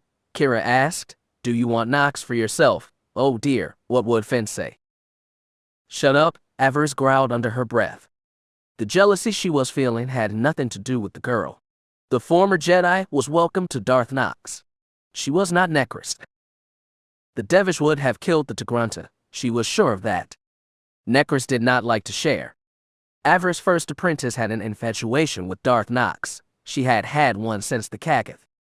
Avaryss did not really understand it, truth be told, but knew it was there. According to Necris, the young council member had an affinity for death that she found irresistible. She claimed that he smelled of fresh grave earth, and that it was intoxicating. During their time on Corellia, Necris had tried several times to get the young Lord Calic's attention. It had not worked. He remained out of her apprentice's reach. Despite joining the Sith, Necris remained a bit inexperienced when it came to matters of the heart and romance. She did not understand how to begin. That lack of understanding angered her. She had used that anger and frustration to fuel her power, but the Devish's desire remained. If Necris was here, she would have happily gutted the Togrunta for what she was doing in that room. Angry that it wasn't her enjoying the Dark Lord's skills. No, Avaryss felt no desire for Darth Nox. Her heart belonged to another, to one that continued to remain outside of her reach and control.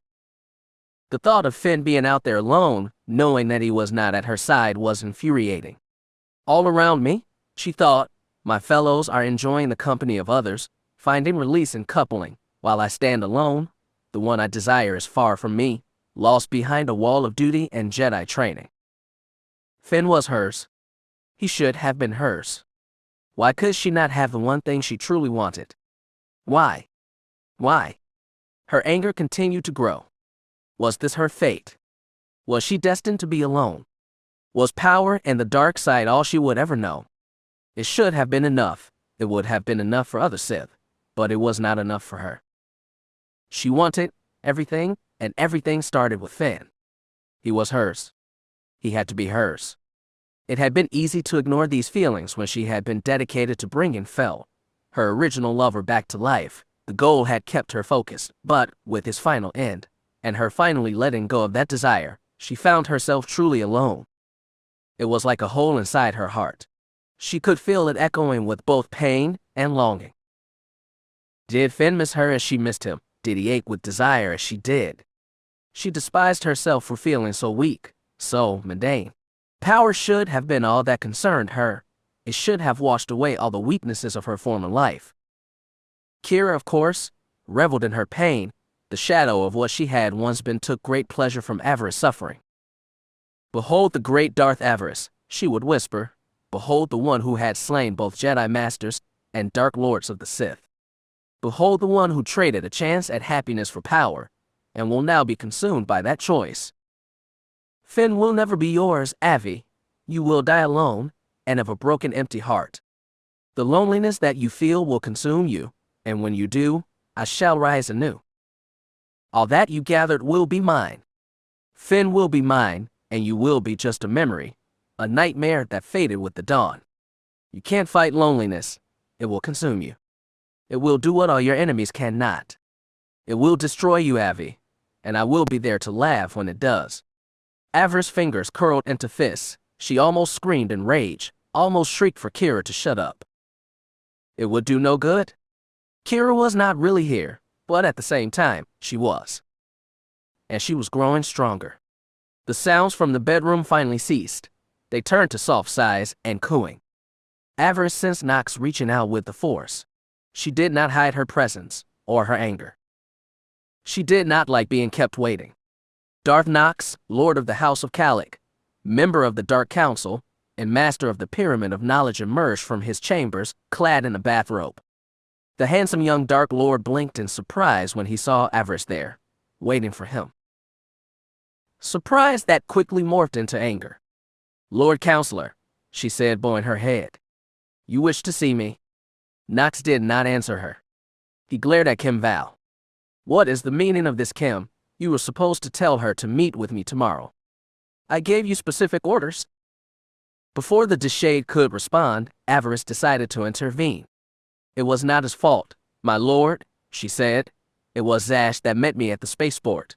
It was Zash that led me back here." Avaryss gave him a small but cruel smile. "I think she hoped that I would ruin your evening." Nox cursed under his breath.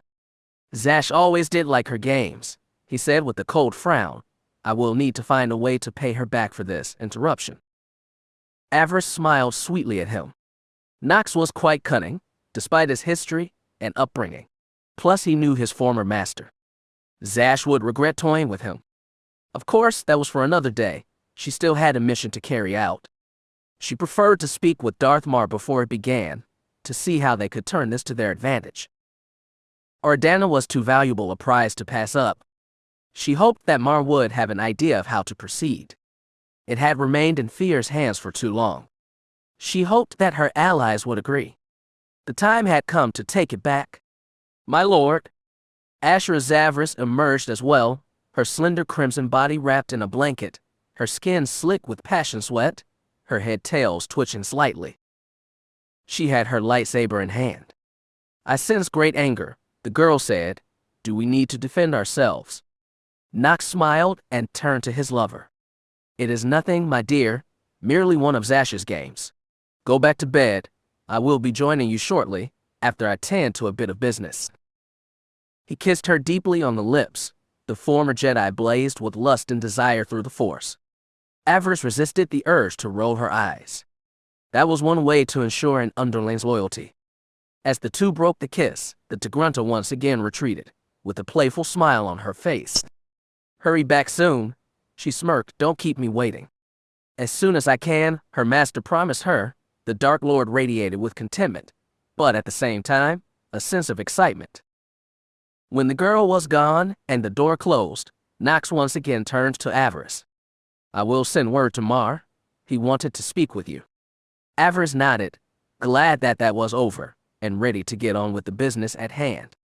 "And I thought I was proficient in the corruption of young Jedi," she said with a smirk. "It seems that my methods are not the only way to accomplish such a goal." Nox frowned at her. "What I have with Ashura is none of your concern, Avaryss." She held up her hands in submission. "I meant no disrespect, my lord. You have no need to defend yourself to me. The girl is yours after all, your prize and apprentice. You can do with her as you see fit." Nox was still glaring at her. "She is not a prize, not to me." The council member shook his head. "I would not expect you to understand." she found herself thinking of Finn. Unlike Asherah, he had not surrendered to the darkness. Avaryss shook her head. Nox would be surprised. She didn't know how he felt. The only difference between them was that his little Jedi had chosen to come with him. Hers remained loyal to his order. His choice continued to frustrate her. You would not desire Finn if he was not so strong-willed, Kira reminded her.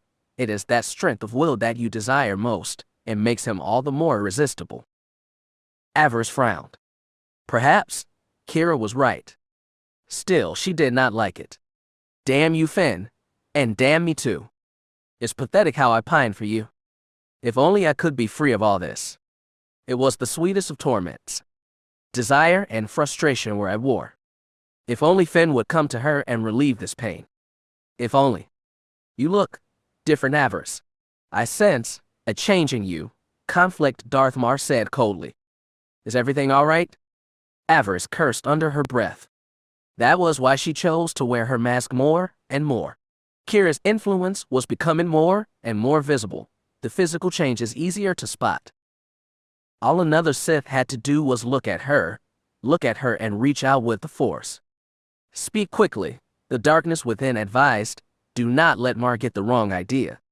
The conflict you sense, Lord Mar, is simply my anger at being pulled away from the war.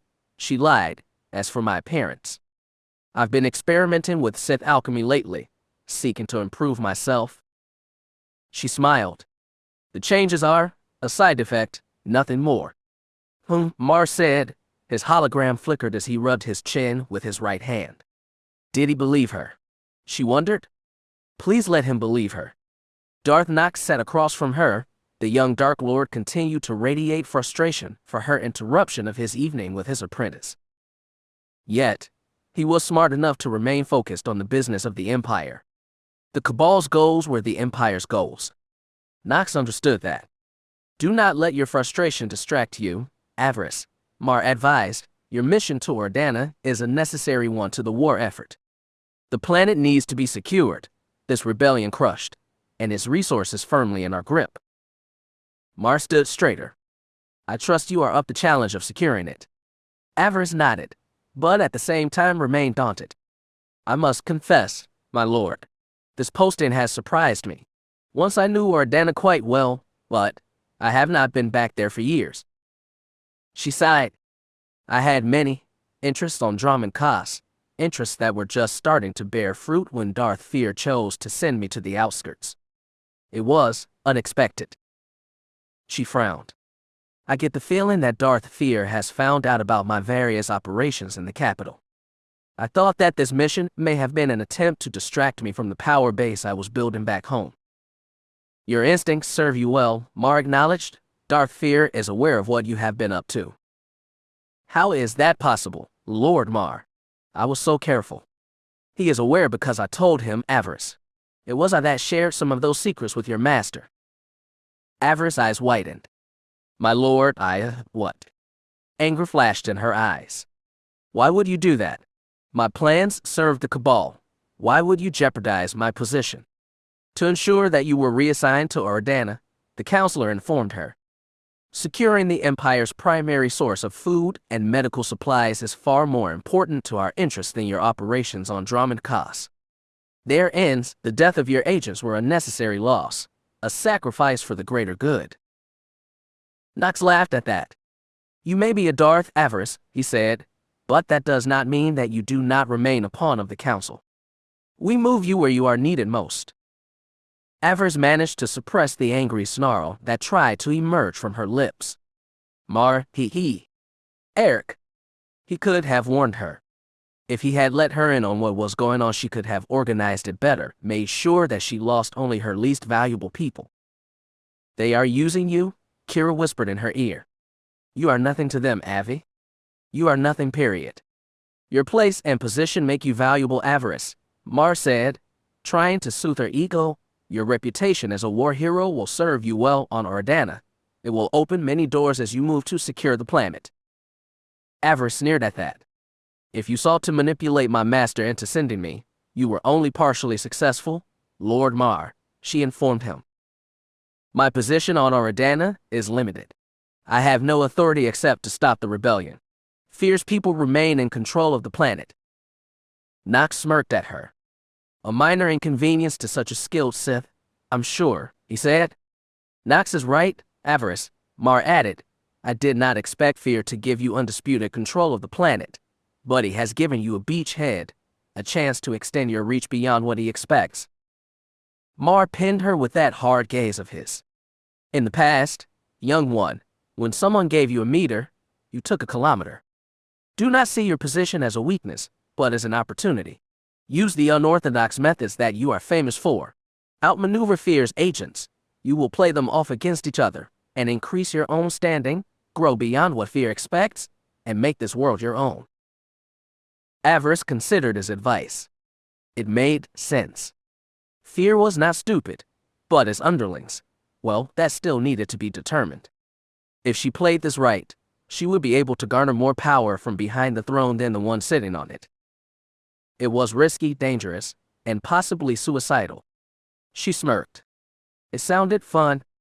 For too long she had been stuck in the morass of this war, forced to deal with Jedi that she had respect for, that Finn liked. It had limited her options and how best to deal with them. Organa would be different. She welcomed the chance to destroy Fear's pawns, and at the same time gain control of a resource that the Empire needed. Her control over Organa would see her power and position in the Empire rise. Who knew winning such victories might be just what she needed to free herself from Kira's influence once and for all. Don't count on that, Avi, Kira whispered. You don't get rid of me that easy. I will need to tread lightly for a time, my lord, she informed Mar. Fear has agents all around me, informants and spies. I may take time to neutralize them. Sadly, our time is limited, Mar informed her. The Republic is pushing hard in the wake of their recent successes.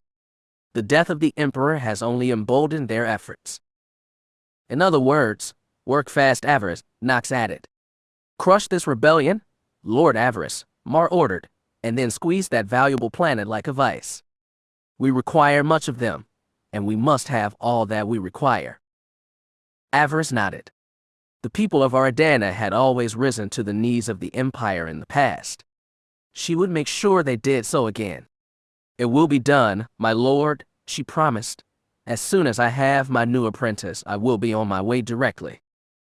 See that you are, Mar said. In the meantime, I shall make sure that none of our overly ambitious brethren throw the Empire into chaos while fighting over the throne. Avaryss' eyes narrowed. Be wary, Lord Counselor, she warned. Darth Fear also seeks the crown. His securing of the Emperor's station over Dromund Kaas is likely the first step in a much larger plan. We must all be mindful. Fear is being watched, Mar promised. Nox chuckled. I'm surprised that you would speak out of turn, Avaryss. Are you not Fear's apprentice? She frowned. By accepting my place as a Darth, my relationship with Lord Fear has suffered. Once I would have stood beside him. If he ascended to the throne, it would have been to my advantage. Now, that is no longer the case. Avaryss sighed. If Fear does achieve the throne, I suspect that I will meet with the tragic and fatal accident shortly after. He will not take the chance of me being a single heartbeat away from the throne. Fear is overly ambitious. He always has been, Mar agreed. He is being watched. Have no fear. Avaryss sneered. A Sith fears nothing, she said. I'm merely being careful. My master owes me much. I will see that debt paid in blood, with interest. Secure Organa, and you may find that debt finally coming due, young Avaryss, Mar promised. She smiled. She welcomed that day with open arms. We all have our assignments, Mar said. Avaryss will continue on her mission. Lord Nox, we will need to speak privately. A new matter has just come up. Of course, Lord Mar, he said. He turned to his shade. Escort her out, Kim. I have council business to attend to. As you say, the shade growled, motioning for Avaryss to follow. She fell in step behind him. Enjoy the rest of your evening, Nox, she said. I'm sure your apprentice will enjoy any lessons you have for her. Darth Nox sneered at her words. She is a fast learner. I figured as much, Avaryss replied. It is less than sounded like she was. Nox blushed slightly, but said nothing more. Avaryss followed the shade back out into the hall. Once again, the monster took his position beside his master's door, barring any entrance. "Farewell, Kimval," she said. "May your greatest rival die screaming." The shade growled. "Safe travels, little Sith," he said. "May we silence both the voices in our heads." His words made her stop. She spun around and looked at him. He had heard Kira. How was that possible? "This one devours Force users," he reminded her. "I can sense the conflict within. Deal with this quickly. Do not let it consume you, or I may be forced to consume you, on my master's command." Avaryss frowned. She thought that Kira was only in her head, if the shade had picked up on her. Who else might be able to do so? Avaryss left without another word. She still had a dinner to attend this evening. Philin and Harkin were expecting her. She was eager to get it over with quickly. She was eager for one of the 4 acolytes that she had met to finish their training and take their place at her side. Ordana was waiting. She welcomed the start of her mission, the true start. It would be better than dwelling on her personal issues. Frustration and loneliness. If only she could kill them with her lightsaber. If only. Chapter 9. Despite changing hands over the centuries, the Valley of the Dark Lords remained a critical part of the Sith Order. It was here that the Dark Jedi exiles of long ago had landed. It was here that they first encountered the red-skinned people known as the Sith. It was here that the Empire had taken its first steps. It was here that the Sith domination of the galaxy had begun. It was here that the greatest of the Sith were brought after they fell. It was here that they were laid to rest in all the grandeur and ceremony that their names and titles allowed. Many secrets had been buried here over the millennia, some of them lost to time, until the Empire had returned. Now, what had been hidden long ago was once again finding its way into the light. The Sith searched for the secrets of the ancients, and by finding them, ensure their rule in the future. For the dark side to rule, its secrets needed to be unearthed. It was for this reason that the world of Korriban remained relevant today. Darth Avaryss stood upon the valley floor, looking up at the entrance of one of those tombs, its entrance cut right into the mountainside. Unlike the tombs farther down in the valley, this one did not boast the grandeur of the one who was buried here. The tomb's entrance was a single shaft that went down deep into the mountain. To the unenlightened, this might seem to be a tomb for someone who did not matter. No statue stood before the entrance, no image of the Dark Lord inside had been cut into the rock. Looks, Avaryss knew, could be deceiving. Many on Korriban referred to this place as the Forgotten Tomb, or perhaps the Forbidden Tomb. It had first been discovered almost 5 years ago, and it had proved lethal to many Sith and Imperial since. The Imperial Reclamation Service had sent 4 teams in as many years into the tomb to discover what they could about the Sith that had been interred here. Not a single member of those teams had returned. According to Imperial records, at least 18 acolytes had been lost trying to retrieve artifacts from this tomb. They had entered on their master's orders or on a dare from their fellows. The losses of those acolytes were never really investigated. Why would they be? If you failed, you were forgotten. Such was the way of the dark side. Only one Sith had successfully returned from this place. Only one acolyte had ever emerged once she had gone in. Darth Avaryss had been only 16 when she had first entered the tomb. She had come out days later, starving, dehydrated, and half mad. She had entered for only one reason: to earn her spot as her master's apprentice. She had succeeded in that endeavor, and now her new apprentice would need to do the same. Avaryss intended to return to the central chamber, to the place where the ancient Dark Lord was buried. It was from there that she would administer her new apprentice's final trial. Within the hour, 4 students would enter this place. Only one would leave at her side. The other 3 were dead. They simply did not know it yet. They would learn that soon enough. The time of their final trial had come. She began her journey up the ramp the Sith had installed years ago. Unlike many of the other tombs in the valley, there was no staircase leading up. From its state of disrepair, it was clear that few people had visited this place in the years since she had survived her final trial.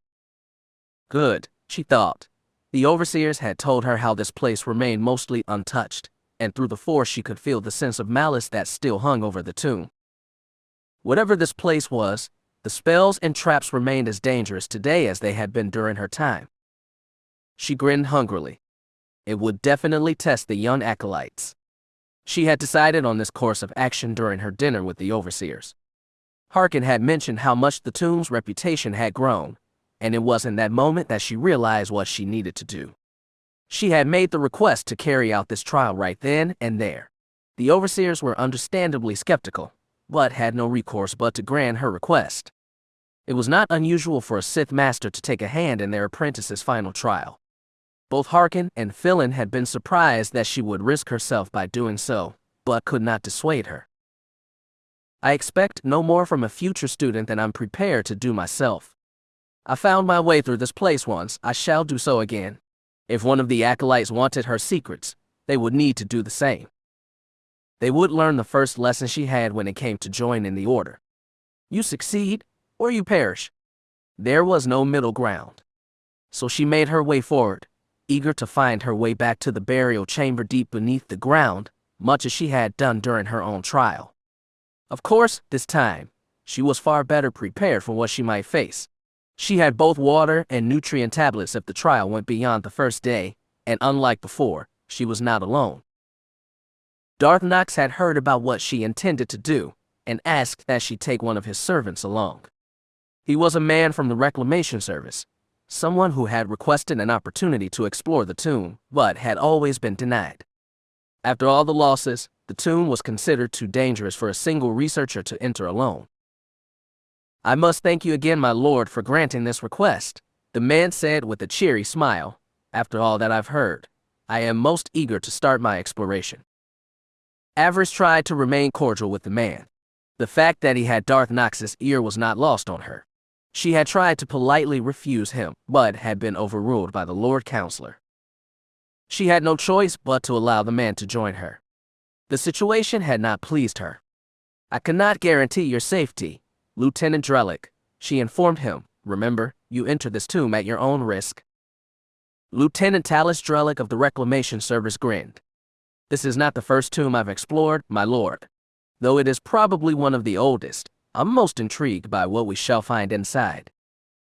Avaryss tried not to roll her eyes. The little man had no idea. Talis Drellick was a small, pale-skinned man with a slender build and dark brown hair. According to Darth Nox, he was one of the Empire's most skilled researchers when it came to studying the Empire's past. He better be, she thought. The tomb had a tendency of bringing your worst fears to life and turning them against you. She had been forced to kill shades of her family for a second time, and that after her little sisters had tried to kill her. The memory was not a pleasant one. She still woke with nightmares sometimes, hearing their screams as she brought a section of the tomb ceiling down on top of them.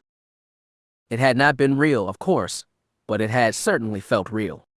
She glanced over at the strange little man at her side. She wondered what horrors the tomb would confront him with. Drellick had bombarded her with questions as they had made their way here in her speeder. Belize had driven and would wait outside for their return. The lieutenant was most curious about the illusions that she had seen. She had not gone into the full details, of course, merely told him that she had been forced to face those she had loved, and that they had tried to kill her.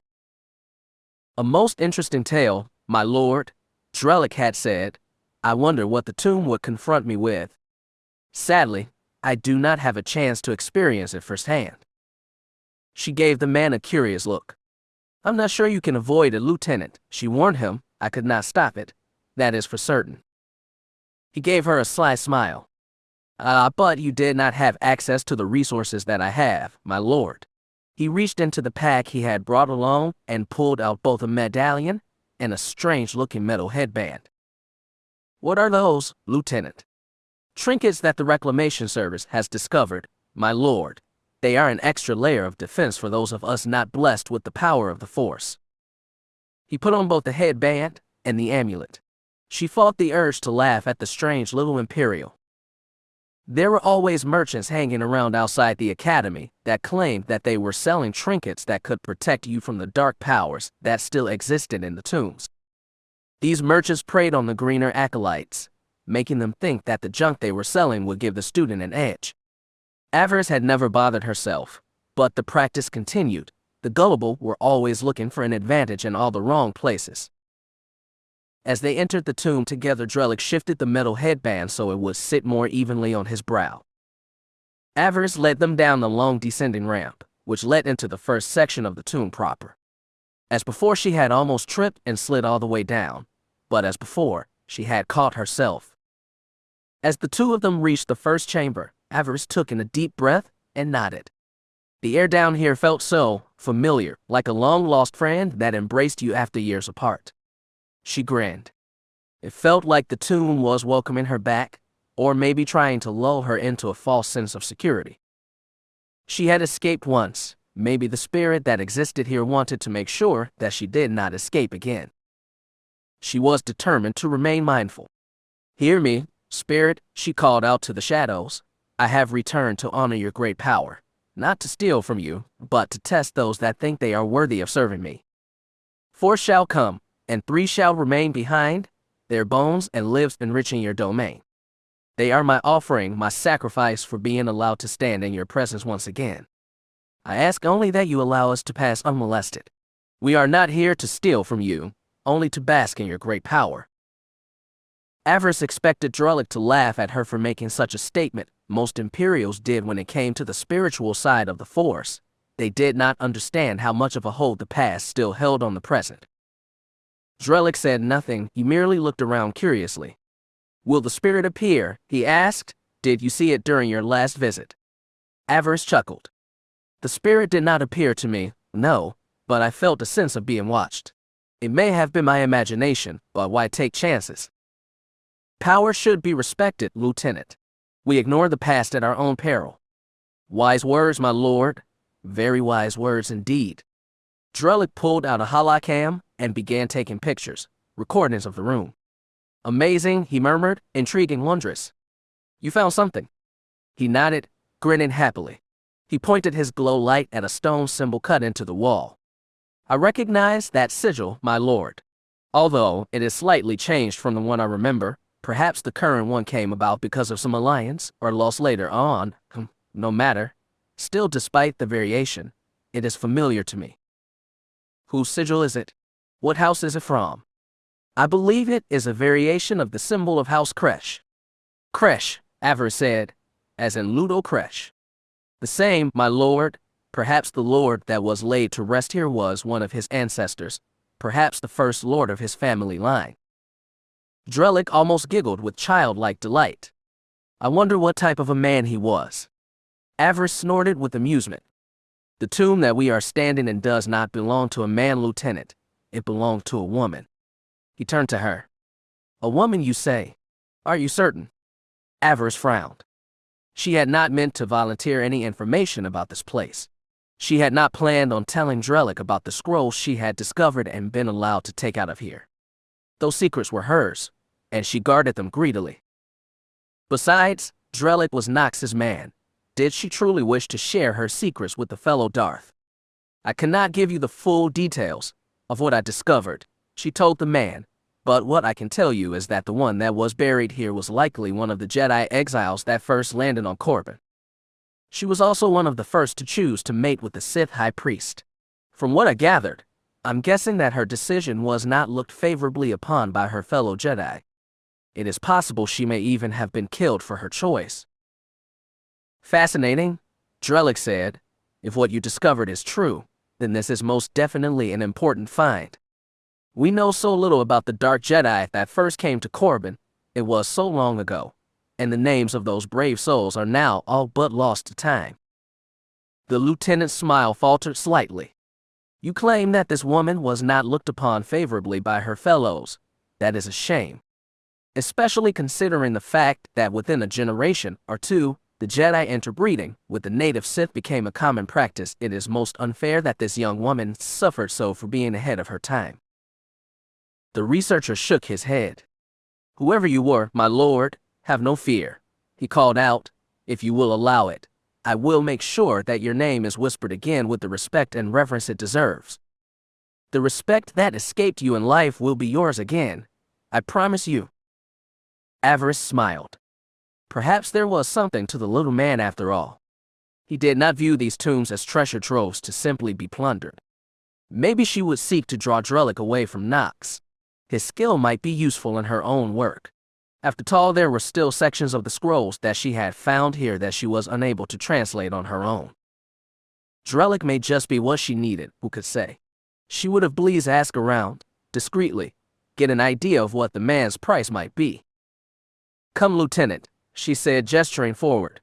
I will show you some of the sights that I discovered during my trial within the tomb, and then I shall take you to the burial chamber. You are too kind, my lord. I'm most eager to see the sarcophagus for myself.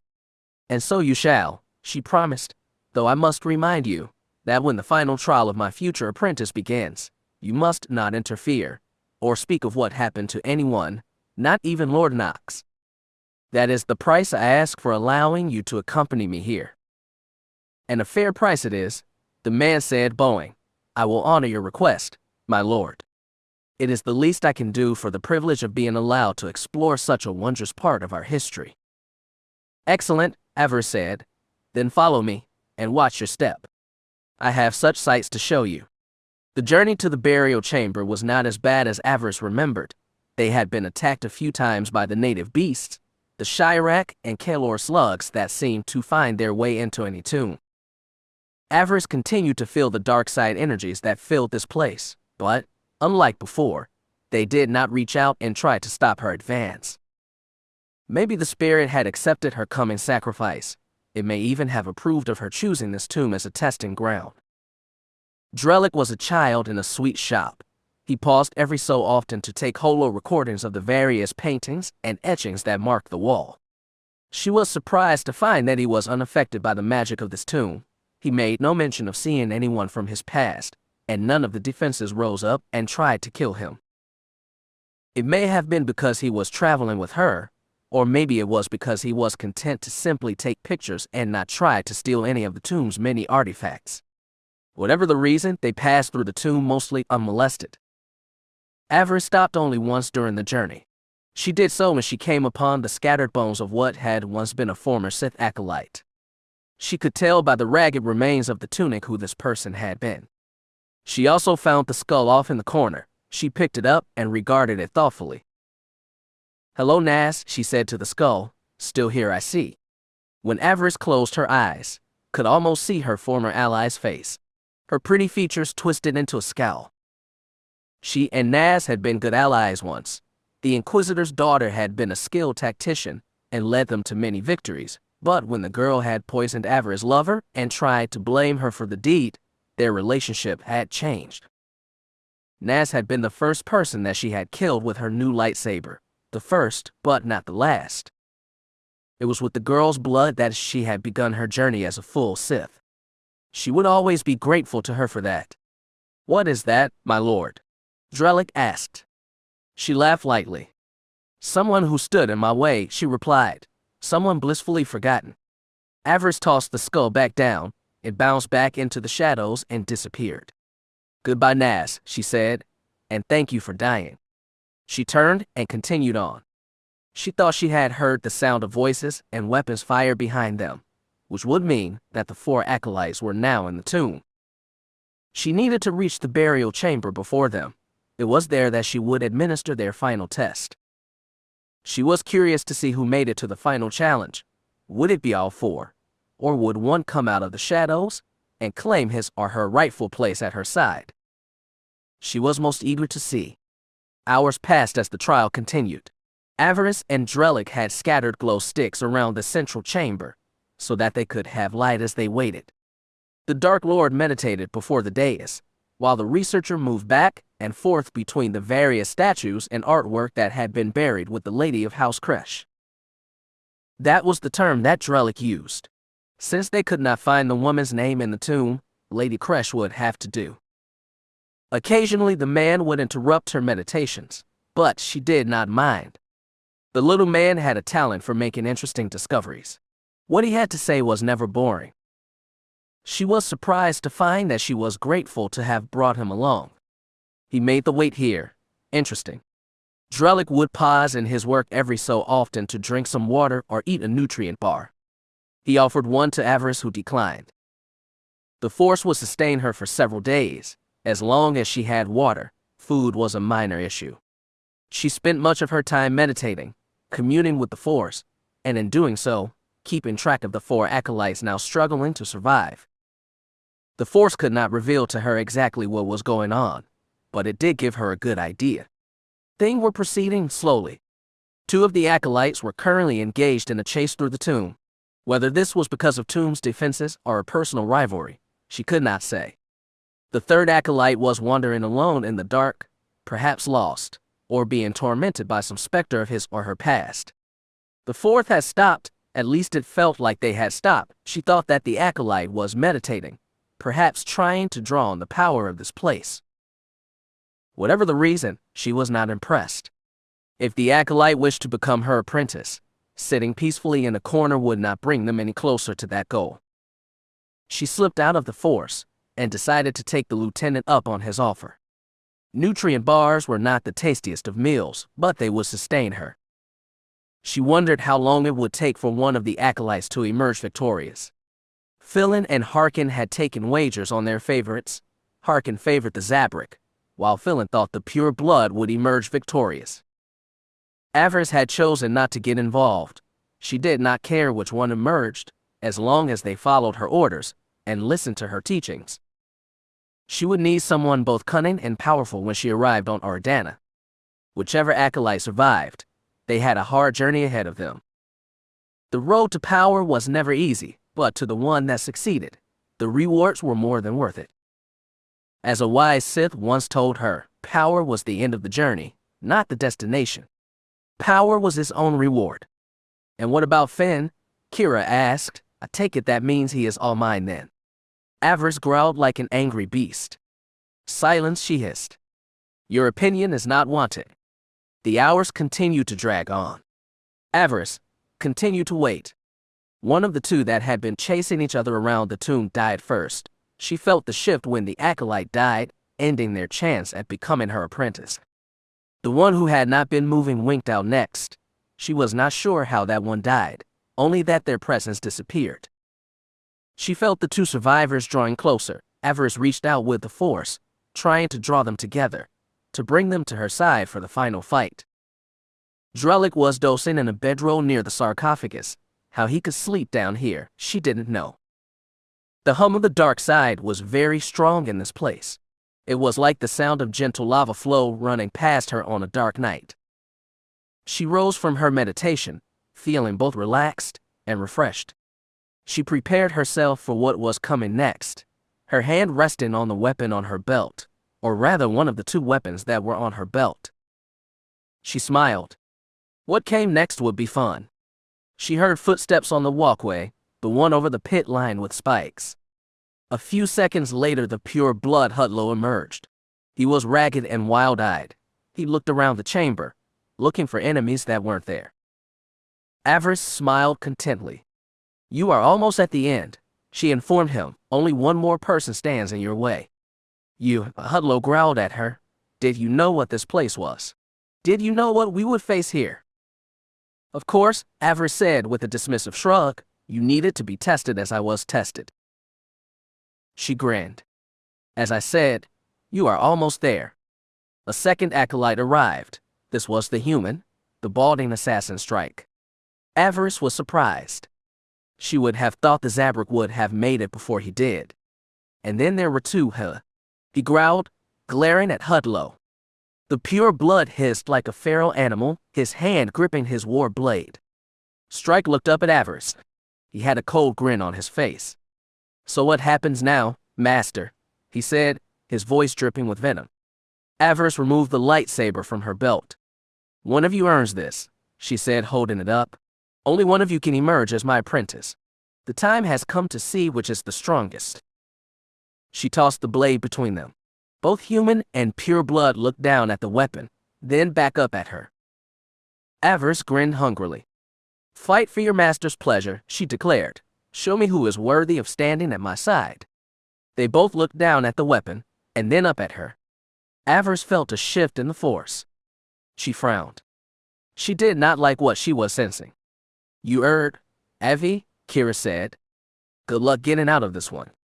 She could sense the two acolytes' hostility. It was all directed at her. Fools, she thought, do you not realize what I am? Do you not understand what it means to be a Darth? You put me through hell, which Hudlo snarled. Don't, Avaryss growled, raising her hands. Just don't. You don't want to. Hudlo snarled and leapt towards her, his war blade raised over his head. His eyes were wild with both rage and near insanity. Avaryss did not bother using her lightsaber. She did not need it. She reached out with her hand and caught the pureblood in mid-leap. He thrashed in her grip, spitting out curses and obscenities. She glared at him. First lesson, she hissed at him, I'm stronger than you. She flung him away. He hit the wall of the tomb hard. Avaryss glared at the foolish acolyte. I am stronger than you, and that is why I'm your master. Remember that. Despite the ease with which she had thrown the pure blood away, she shuddered. What you just said to him, Kira reminded her, those were Darth Fear's words. She imagined Kira shaking her head. You are so like him now. The accusation both hurt and shocked her. Before she could respond, Hudlo was crawling back to his feet. He looked ready to spring again, to murder Avaryss. He was suddenly struck by blaster fire. He staggered back as the blast sent him bouncing back against the wall. He did not fall right away. He was too enraged to die so easy. That was when a blast caught him in the eye. The pureblood's mouth fell open and he slid down the wall, his burned body slumping where he had landed. Avaryss turned to his killer. Strike held a blaster in each hand. The barrels were smoking. He grinned hungrily. He looked up at Avaryss. Guess we know who is going to be your new apprentice, don't we, my lord? Avaryss sniffed. She would have preferred a fight between the two to see their skills on full display. She shook her head. Oh well, we do not always get the things we want. I do hope that your saber technique is as good as your skill with a blaster. She informed him, there will be times that I require something more subtle than a blast in the face. The assassin laughed.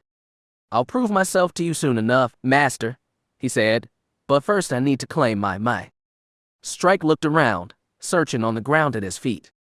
Avaryss glanced down as well. The lightsaber was gone. Where is it? Strike said. What happened to the ugh? Strike's eyes widened in shock as the crimson blade punched through him. He arched his back as the lightsaber burned its way through him and out the other side. Avaryss' eyes widened. She had not even sensed that someone else was in the room. She was impressed. Standing behind Strike was the Muin, the former lawyer called Dime. He grinned triumphantly as he leaned in close, whispering in the assassin's ear. Avaryss had needed to use the Force to hear what passed between them. I found your lightsaber, human, he spat. Or rather, my lightsaber. Strike gurgled. He tried to pull one of his blasters, but to no avail. Dime used the Force to pull it for him. It leapt into the Muin's hands. He gave Avaryss an arch look, awaiting her decision. She smiled, understood immediately what the Muin was asking. She nodded curtly. Dime did his duty. He shot Strike with his own blaster at close range. The body was flung across chamber, skidding to a stop and stinking of burned flesh and hair. The Muin regarded the blaster with a sense of distaste. He flung it to the ground. You are right, my lord, he said with a shrug. Most uncivilized. The sound of combat had roused Lieutenant Drellick. He came to her side holding a blaster of his own. Is everything all right, my lord? He inquired. He raised his hand, wiping at the sleep in his eyes. Avaryss chuckled. It is fine, Lieutenant, she said. The winner of this little contest of mine has just graced us with his presence. The Muin grinned broadly. He clearly liked being called a winner, as he should. To the winner go the spoils. Though she wasn't sure how he pulled it off, she had not sensed his approach in the Force. In fact, she had felt nothing. It seemed that her new apprentice had some secrets of his own. She was eager to discover them for herself. I'm sorry that you did not get to see the fight you desired, master, he said, but I saw no reason to fight when I clearly had the advantage over this fool. Avaryss nodded.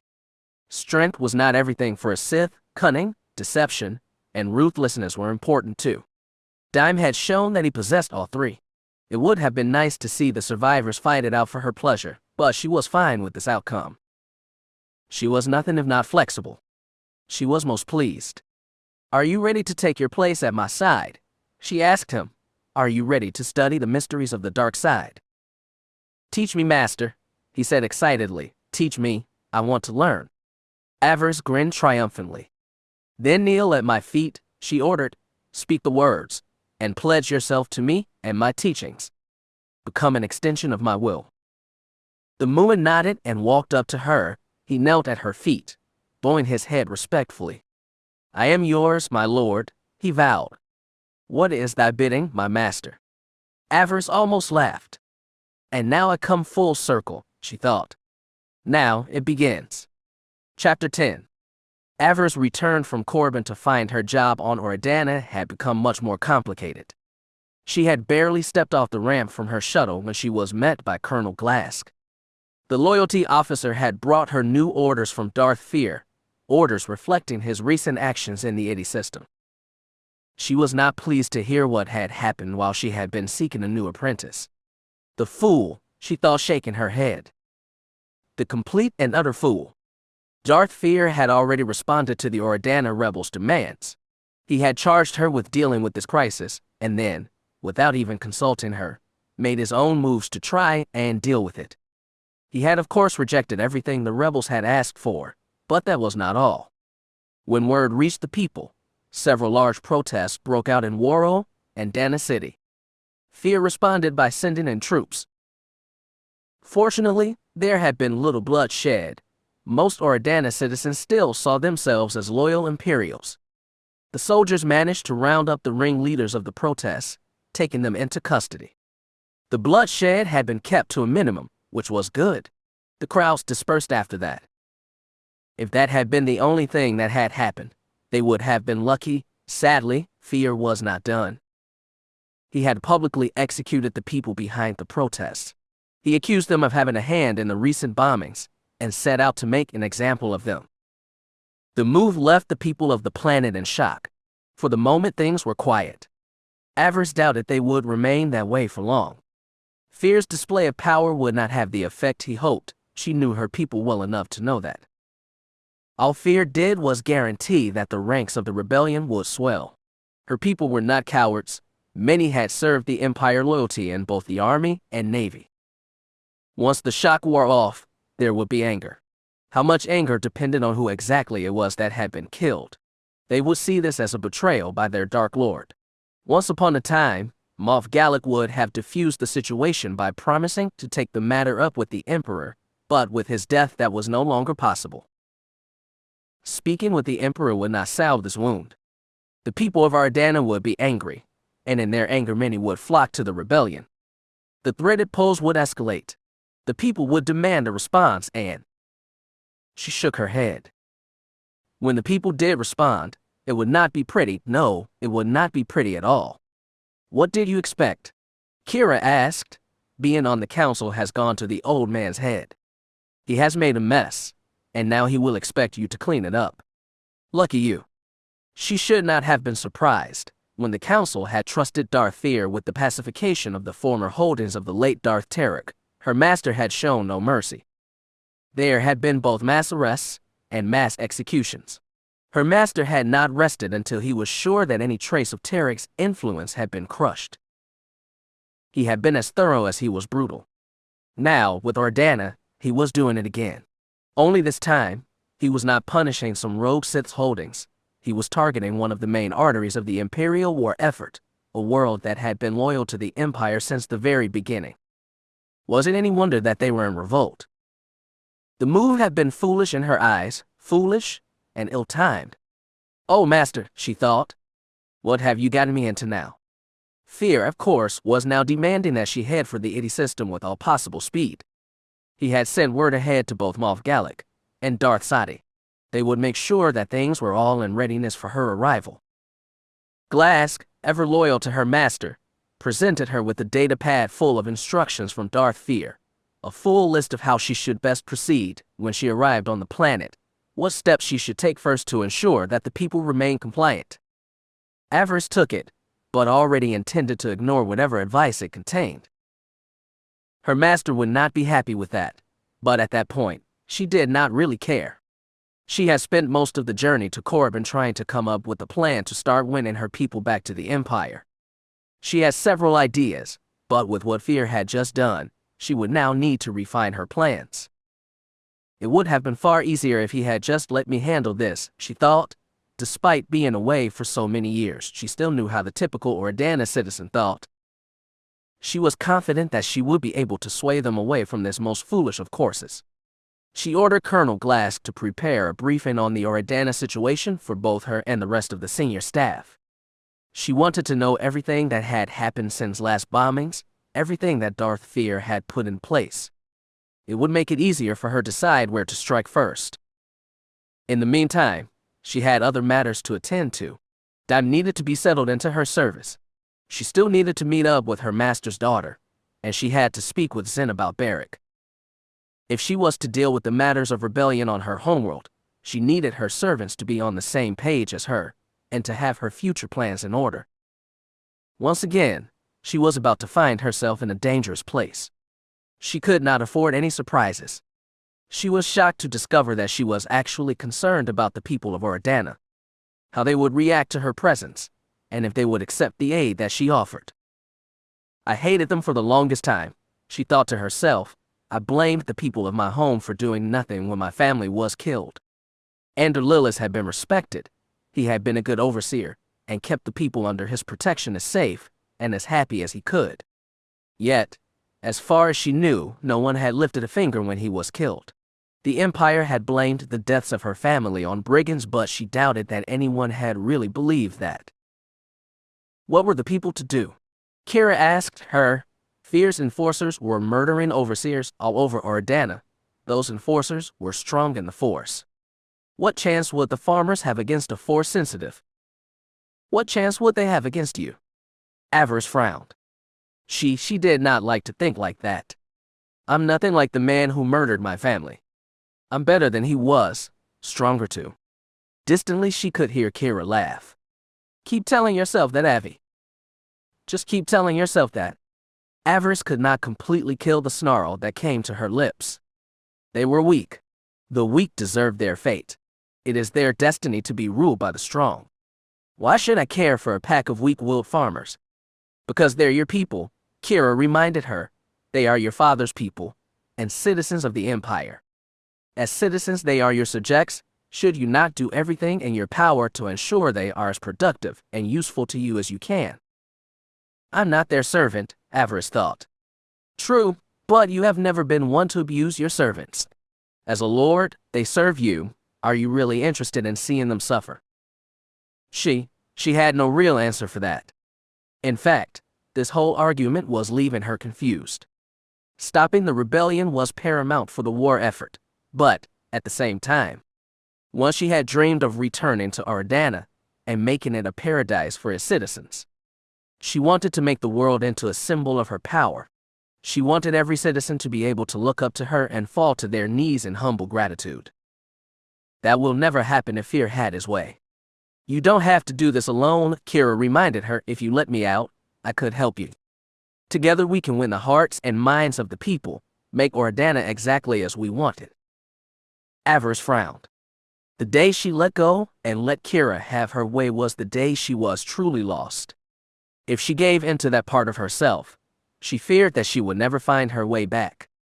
Kira was no doe-eyed innocent. The choices she had made on Fury 9 had proved that. No, Avaryss thought, I will not be letting you out, not ever. Kira's voice in her head fell silent. She tried to feel good about that, but she has not given up, Avaryss realized. She is just waiting. The Dark Lord sighed. She is waiting. Settling Dime into his quarters proved the easiest challenge she had to deal with that day. The Muin was eager to begin not only his training, but to prove himself to her on the mission that they had before them. Whatever it is you need, Master, I can do, he promised. Combat, manipulation, finance. He gave her a wide-toothy grin. You will find me a most versatile apprentice. The two had spoken on the shuttle right up to her destroyer. His journey to the Sith had not been the typical one. but the result was the same. Dime wanted power, and saw the Sith Order as the quickest way to get it. In that, he was predictable. Dime had been born into a wealthy family. Like most Muun children, the course of his life had been decided early on. His family has served Republic interests for decades as financiers and lawyers for the wealthy and privileged of the Republic. Dime had come to despise what they wanted of him. He had shown an affinity for the Force at an early age. His family recognized it and chose to ignore it. During the time of expansion, before the Sith return, the Muons had had a lot of contact with the Jedi as they labored to expand the galactic economy to the Republic's new colonies. They had known what having a child with Force sensitivity meant, and still had chosen to hide it. Muon children were often viewed as assets by their family. They had been born to fulfill a specific purpose. Giving a child to the Jedi was seen as foolish and wasteful. The Jedi stressed the need to break familial bonds that would not serve to the profit-oriented Muons. Dime's parents had done what they could to hide his abilities from the Jedi. They did not wish to see their son stolen, not when he was far more useful to the family as a whole. They had tried to convince him to forget what he could do with the Force, to ignore his instincts and focus on settling into the mold that they had prepared for him. Dime, however, could not ignore what he was sensing, what he was feeling. He had tried to make the best use of his abilities and learned quickly how powerful he truly was. He discovered a talent for mental manipulation early on. At first, he had only used it on the family's servants, taking advantage of their weak minds to practice and expand his power. As he had grown older, he had turned those abilities on his family's business clients and partners. He used his gifts to gain greater wealth and prestige for his family. If his parents suspected what he was doing, they did not show it. They only saw his gains and thought about what he could acquire for them in the future. It was all that mattered to them, what he could acquire for the family. His resentment for them continued to grow. The Cold War between the Republic and Sith offered many opportunities for an ambitious Muon. He had quickly learned just how much profit was just waiting to be made by maintaining the Treaty of Coruscant. By this point, he had already finished his schooling and was fully prepared to practice law in his home world, but he felt no excitement in achieving that goal. His mind abilities made his victories too easy, and he grew even more resentful and bored. What was the point of dominating someone so weak they did not realize they were being dominated? They were hollow victories, and he grew increasingly more bored with them. He desired more of a challenge, and more importantly, he wanted power. He wanted far more than he could hope to find on his homeworld. Dime knew what he had to do. Finally, he had chosen to leave his parents and his homeworld behind. The more he found out about the Sith, the more fascinated he was by them. They did not have to hide their powers. They respected strength and valued someone with a strong connection to the Force. He had used his mind powers to gain passage into the Empire, and from there recreated himself into a financier and began preying on the wealthy merchants that served the Empire. It had taken time, but finally he gained the attention of the Sith Order. He was taken into custody, but given the growing hostility between the Republic and Empire, they had seen how his abilities could be used to serve their ends. He had been offered a choice, execution for theft or the chance to join the Sith Order. He had wisely chosen the Order over death.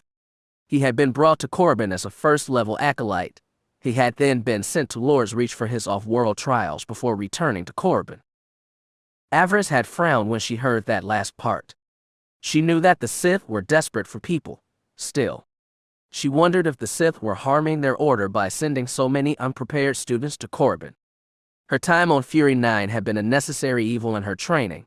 By the time she had left that blasted rock, her loyalty to the Order was assured. It had helped define her place among the Sith.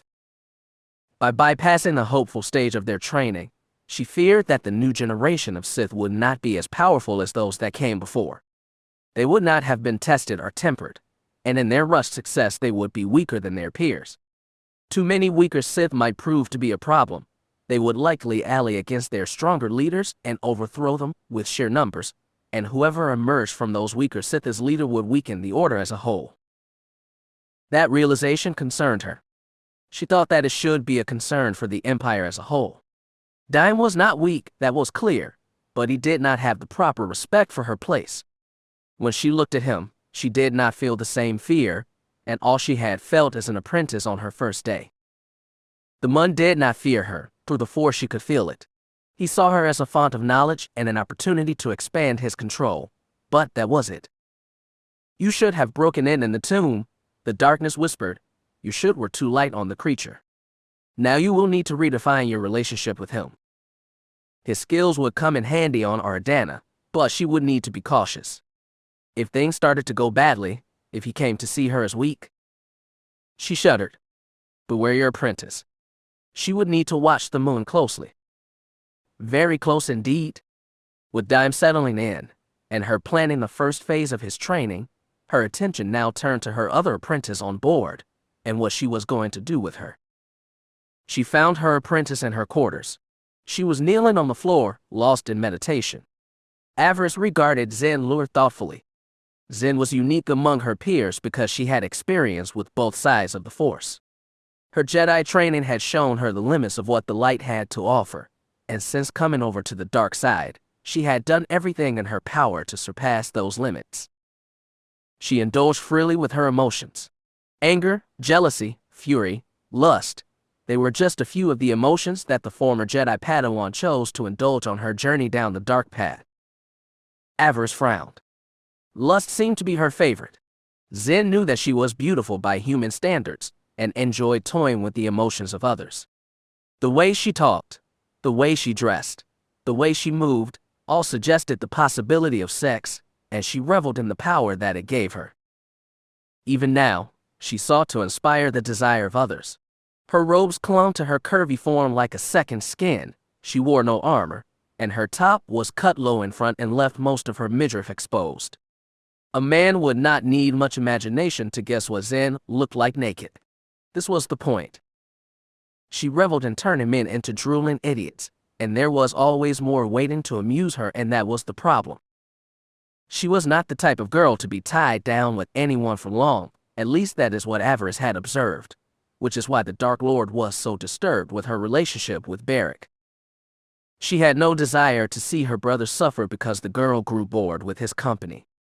Zen sensed her approach. She did not rise from her meditation, but she did tilt her head slightly. "Are you here to punish me, master?" she inquired. Avaryss sneered at her comment. She even made the sound of being punished suggestive.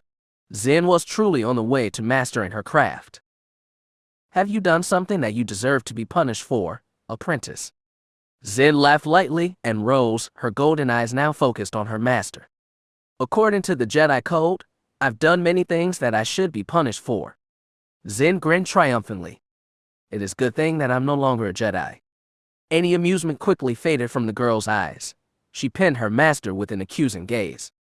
"Why do you seek to replace me, master? Have I not always served you well?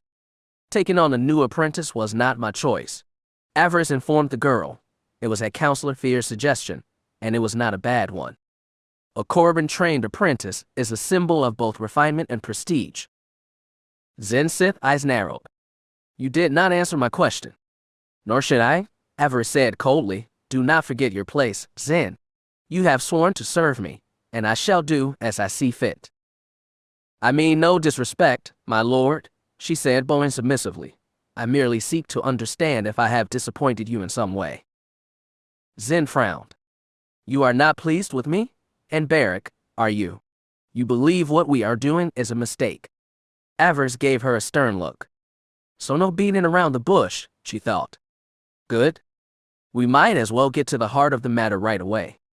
Why Beric, apprentice?" she asked. "You could have any man in the Empire. What makes him so special?" Zen gave her a sly smile. "He has talents that I find enjoyable. I could describe them for you if you like." "No," Avaryss said flatly. "That will not be necessary." She did not need to hear about her brother's technique. There were some things that she preferred not to know. "Of course, it isn't all physical," Zen said wistfully. "Do you remember what happened after I led you to my former comrades, after we destroyed the Jedi filth to the last man? Do you remember what happened after? What I did when the deed was done?" Avaryss nodded. She remembered quite well. That night had been her first true victory, her first real step towards lordship. She would remember it for the rest of her life. You stripped off your Jedi robes, declaring that you were done with their hypocrisy. You stood before the fire, and the men under our command, and declared your loyalty to the Sith. I did indeed, Zen said. I stood with almost nothing on, reborn, and declared my desire to serve you, and do you remember what happened next? Beric offered you his poncho, as I recall. You accepted it with a smile and a nod. That is one way of looking at it, I suppose, Zen said, but it was more than that, far more than that to me. She smiled shyly. At that moment, my emotions were raw. I had just helped murder everyone I once had called friend. The dark side was singing in my blood. Everything was color and screams. I felt like I was drowning. Fury, guilt, lust, I was feeling it all in that moment. I could sense everything. I could feel the emotions of the troopers who accompanied us. They both feared and desired me in that moment. Their emotions were almost overwhelming, and then. Zen's smile turned into a full-blown grin. Then came Beric, your brother. Avaryss' eyes narrowed. You know. Her apprentice nodded. She blushed slightly. You would be surprised what a man will tell you during pillow talk. Avaryss restrained herself from hissing in disgust. Damn you, Beric. He was not helping his case for her sparing Zen and letting him deal with the matter. By sharing such a secret with Zen, he had put his sister in jeopardy. What if the girl decided to use it against her? Did her brother realize what he had done? When Rick wrapped his poncho around me, I felt something. The screams in the force became a gentle hum. The raging colors dimmed. Everything was a soft violet color, like twilight in the summer, or that one moment before the dawn. Her apprentice sighed. Your brother looked upon me, and it was not simply a matter of lust. He saw me as someone he wished to get to know. I was not simply a distraction, a night's entertainment, not to him. He kept his eyes low, not wishing to stare lustfully at me. He even blushed a bit. I was not sure what to make of it, what I was feeling. It made no sense. Her confession surprised Avaryss. He is more to you than the man you have been with since. Zen snorted at that. Those men were diversions, nothing more, pretty, but useless, grunts. Rick is something far more. Something more? Avaryss thought. Interesting. Do you love him? She asked her apprentice. Zen frowned. I'm fond of him, she confessed. As far as love goes, I'm not sure it even exists. The masters back at the temple used to preach constantly of how love was essential to a Jedi's life, and yet, they did everything in their power to deny us. Love was an abstract concept to them. Zen shook her head. As I said, I'm not sure it even exists. Avaryss almost shook her head. Poor Zen, she thought. The Jedi had done their best to emotionally cripple the poor girl. Sidar Ben, her former master, had tried to break her of all emotion. The more fool he was. Avaryss was surprised that Kira did not offer her opinion on the matter. Fortunately, that voice had finally fallen blissfully silent. She hoped that it would remain that way. She still wanted to punish Zen for going after Beric, but at the same time, she was curious where this might go. Avaryss still feared the thought that Zen might try to use Beric against her, but at the same time, she saw another opportunity. Zen's connection to Beric might work to her advantage. Let Zen and Beric have their fun, the darkness advised. The closer she grows to him, the easier it will be to keep them both under your thumb. A threat to one may motivate the other to stay loyal. It would be an excellent lever to pull. Love could be a very powerful emotion. Zen might not believe in it, but Avaryss did. Love had been a joy and a bane to her in the last 5 years. It had been her love for Fel that had kept her going when she lost her powers back on Corbin. It was her love for Finn that forced her to seek excellence in her role as a Darth of the Sith Empire. She had given Beric her word, and now, she had another reason to keep it. She would still have to keep a close eye on Zen, make sure that she was not preparing to move on to the next poor fool that she desired. If Zen grew bored with Beric, Avaryss would need to act quickly. Zen did not allow her former toys to live for long. not after they had satisfied her fickle desires. If the girl dared try to harm her brother, she would die screaming. Avaryss vowed that. In the meantime, the two could be useful. She intended to make the most of their relationship. Whatever it turned into, it might serve her well. So, Zen asked her, "Are you going to punish me, my master?" Avaryss shook her head. Beric requested that he be allowed to handle this matter. She informed her apprentice. "I shall allow it for now." Yet, even as she said the words, she glared at the former Jedi. The cold look in her eyes made sure that the girl understood what might happen if she chose to satisfy her thirst for violence by hurting her brother. "Do not mistake this decision for weakness, apprentice. As you now know, Beric is of my bloodline. That blood is important to the future of House Avaryss. I would be most disappointed if he was harmed, and would be obligated to make sure that the Sith that harmed him suffer greatly for that mistake." She let the dark side bloom outward. Her power, the rage she held in check, washed over the former Jedi. Zen visibly cringed. "Good," Avaryss thought. "Let her imagine exactly what I could do to her if she goes against me in this. Beric is mine. He is part of the future of my house. She will suffer greatly should she try to harm him." "I will not harm Rick," Zen promised. "He is not like the others." "See that you don't," Avaryss said, turning away. "For your sake." She felt a brief flash of anger from her apprentice. Apparently Zen did not like being threatened. Avaryss raised her hand. She felt the force reach out, the sweet pressure of his power in her ears. She heard Zen gasp as she started to strangle, the force choke that her master held her in, squeezing that pretty throat of hers shut. She felt the girl struggle, tried to call on the force to free herself. She felt her start to panic when she realized that she could not. Avaryss had grown too strong for that. Zen might have been good with a lightsaber, but she could not match her young master yet in the more subtle force abilities. Avaryss savored that moment, like a feelings playing with a rodent. To Zen's credit, she did not beg or cry out. She simply struggled. It was hopeless, but that was fine. Avaryss released her. She gasped and looked on her master with surprise, shocked at how easily Avaryss had seized her, how easily she could have killed her. "Your master is your master because she is stronger than you, girl," Avaryss thought. "Remember that?" She turned and smiled at her apprentice. "Consider this a lesson," she purred. "You are not ready to challenge my power yet." Zen, still trying to regain her breath, dropped to one knee. "Yes, my lord," she wheezed. "I understand." "Good," Avaryss said, leaving her quarters, letting the door hiss shut behind her. Lesson learned. Her apprentices dealt with, Avaryss now turned her attention to the one last part of business she wanted to deal with before they arrived on Ordana, with Beric and Bleez at her side. She made her way down to the ship's detention block, to the cell that held the prisoner that very few on the ship knew about. Beric had just learned who that prisoner was a few moments ago. He did not look happy. "When you said you had an edge over Lord Fear, I assumed that you had found some new ability or force technique," he said morosely. "I didn't think you would actually think it wise to kidnap your master's daughter." Avaryss shrugged. "Technically there has been no kidnapping," she informed him. "Had I not acquired Sin Fear, she would have likely died during the Republic attack. The neighborhood that she called home was completely destroyed." She gave her brother a sly smile. "It will take weeks for the cleanup crew to sort through the rubble, and even then finding all the bodies will be difficult. As far as anyone knows, this girl is dead. She should be thanking us for saving her." Her brother's eyes narrowed. He remained unconvinced.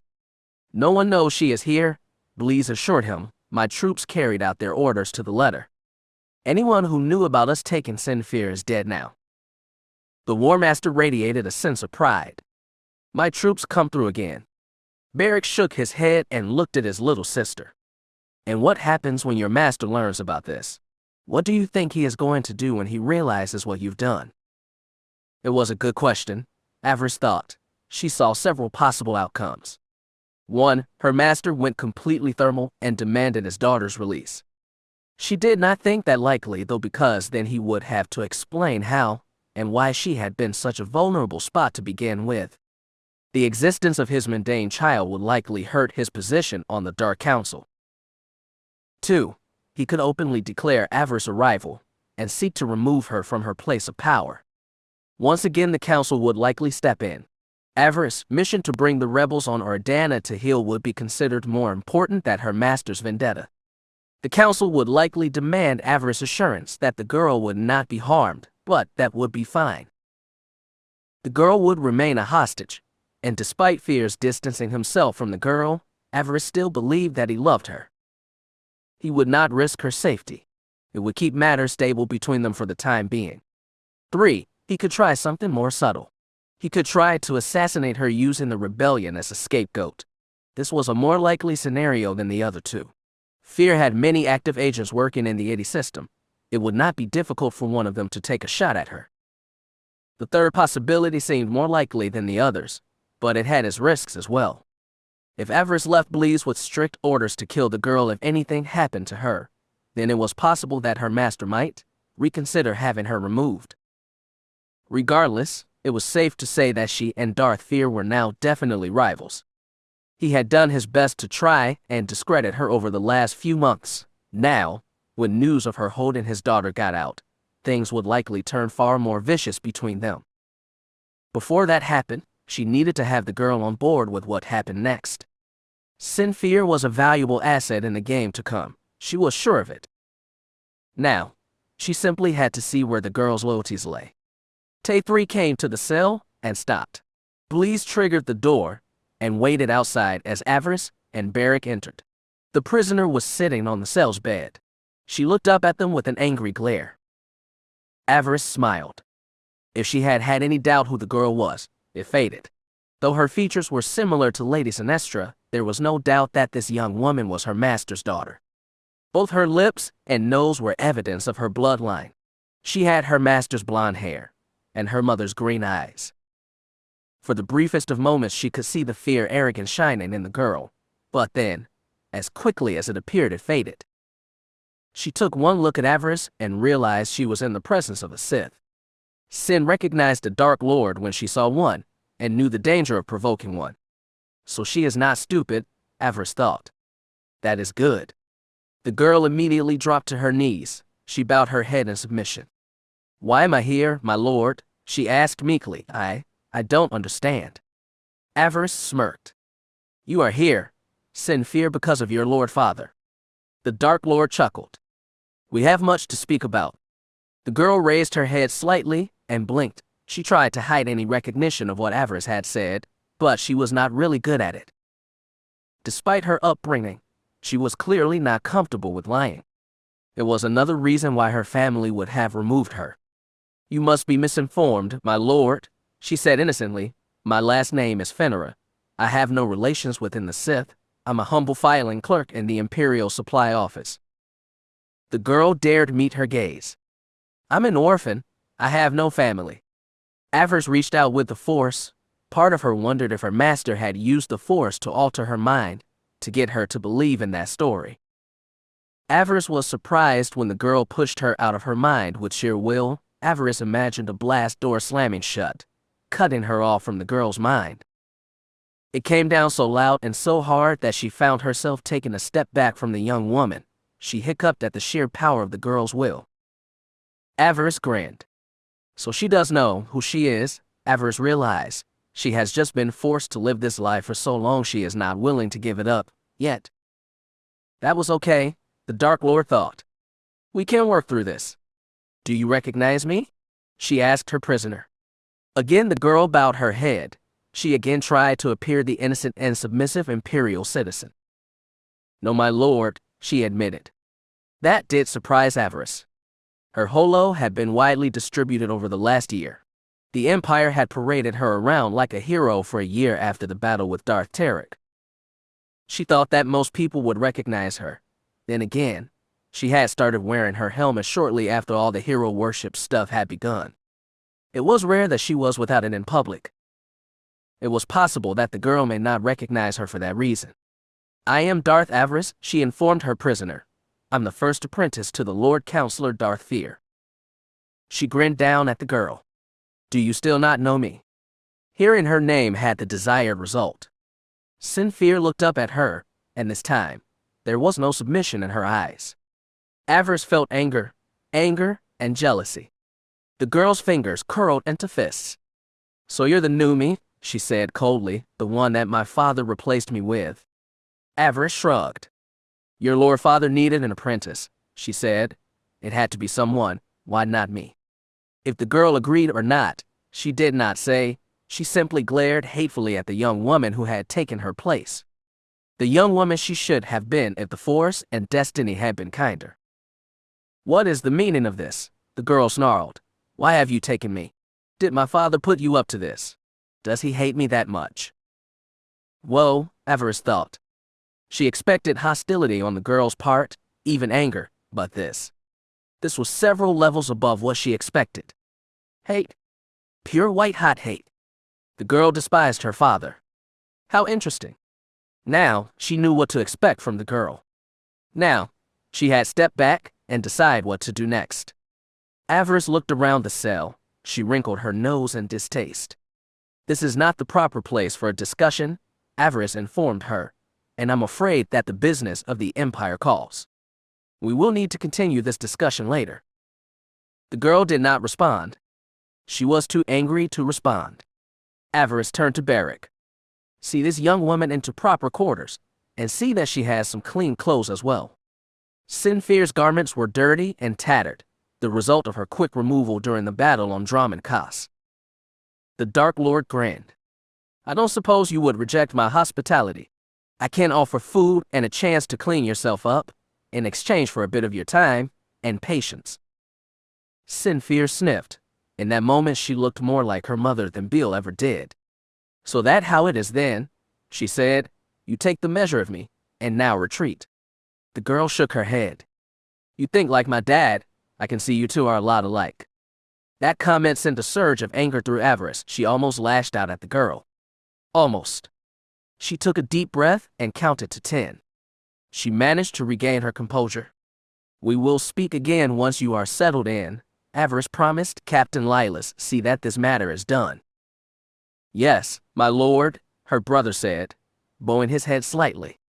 Avaryss left her then, with her war master in tow. Her heart was pounding in her chest. "You think like him? You two are a lot alike." The word still burned in her breast. Had that been an attempt to insult her? It was possible. The girl had been raised by the fears. She would have known how to push someone's buttons. It was a risky move, but what did the girl have to lose? Avaryss snarled under her breath. Whether Sinfir liked it or not, she would serve Avaryss' needs, just as Dime and Zen would. They were her tools now, assets to be used up and discarded. She would likely need those assets soon. They would reach Oridana in approximately 8 hours. The real mission was about to begin. Chapter 11. Avaryss was startled awake when the shuttle finally lifted off from her destroyer. Despite her task being fairly straightforward, the Sith Lord had found little rest as the Emperor's wisdom made the journey from Korriban to Oridana. After so many years of serving the darkness, her dreams still haunted her, tormented her by what might have been or what she had brought down upon herself. Her dreams were the one part of her life that she remained unable to control. They made it difficult to find rest sometimes. She had been dozing in her seat when they finally had gotten clearance to leave. 3 shuttles were being dispatched from the Emperor's wisdom, the first carrying Avaryss and her people, the other 2 carrying her personal guard. All 3 ships were to be followed down by a squadron of Supremacy-class starfighters, providing that extra layer of protection should they require it. It had been enough to make her feel safe enough that her exhaustion had finally caught up with her. The hours before had not been pleasant for Avaryss. They had not been pleasant at all. Sleep had not come, and when it had, it brought the strains of the old lullaby that had been haunting her these many months, that, in the words of her mother, the plea to come home, and that she was needed. Why she was still hearing it, Avaryss could not say. After all, she was finally going back to Oridana, and as far as helping her people, well, that was what she was here for, provided they accept what she offered. If they did not, well, she would do what was best for the Empire, as she always had. The needs of a single world did not mean much in the face of preserving an empire. It was to the Empire that she owed her loyalty. Once again, she had been forced to rely on a few hours of meditation to keep her mind sharp. By the time that the ship finally emerged from hyperspace, she was as ready and as well rested as she could have hoped to be. After Colonel Glass's briefing on what they might expect, she and her command staff made their way to the shuttle. After fleeing 5 years ago in a packing crate, Avaryss now returned with the Sith House and a company of 100 personal guards at her back. In short, she was ready to put the affairs of Ordana back in order. She was ready to fulfill her mission. Word had already been sent to the government tower in Dana City. They were to be ready and waiting when Avaryss and her entourage arrived. The Sith Lord, now clad in a black Imperial military uniform without insignia, had made her way to the shuttle, her black cape with crimson lining flaring behind her. In her left hand she carried her helmet and mask. It was unlikely that anyone would recognize her after all this time, but she preferred not to take chances. Andor Lillis had been fairly well known. There was a chance that someone in the government might recognize his daughter on sight. She preferred not to cause any unnecessary distractions. She settled into her shuttle seat next to Commander Holly.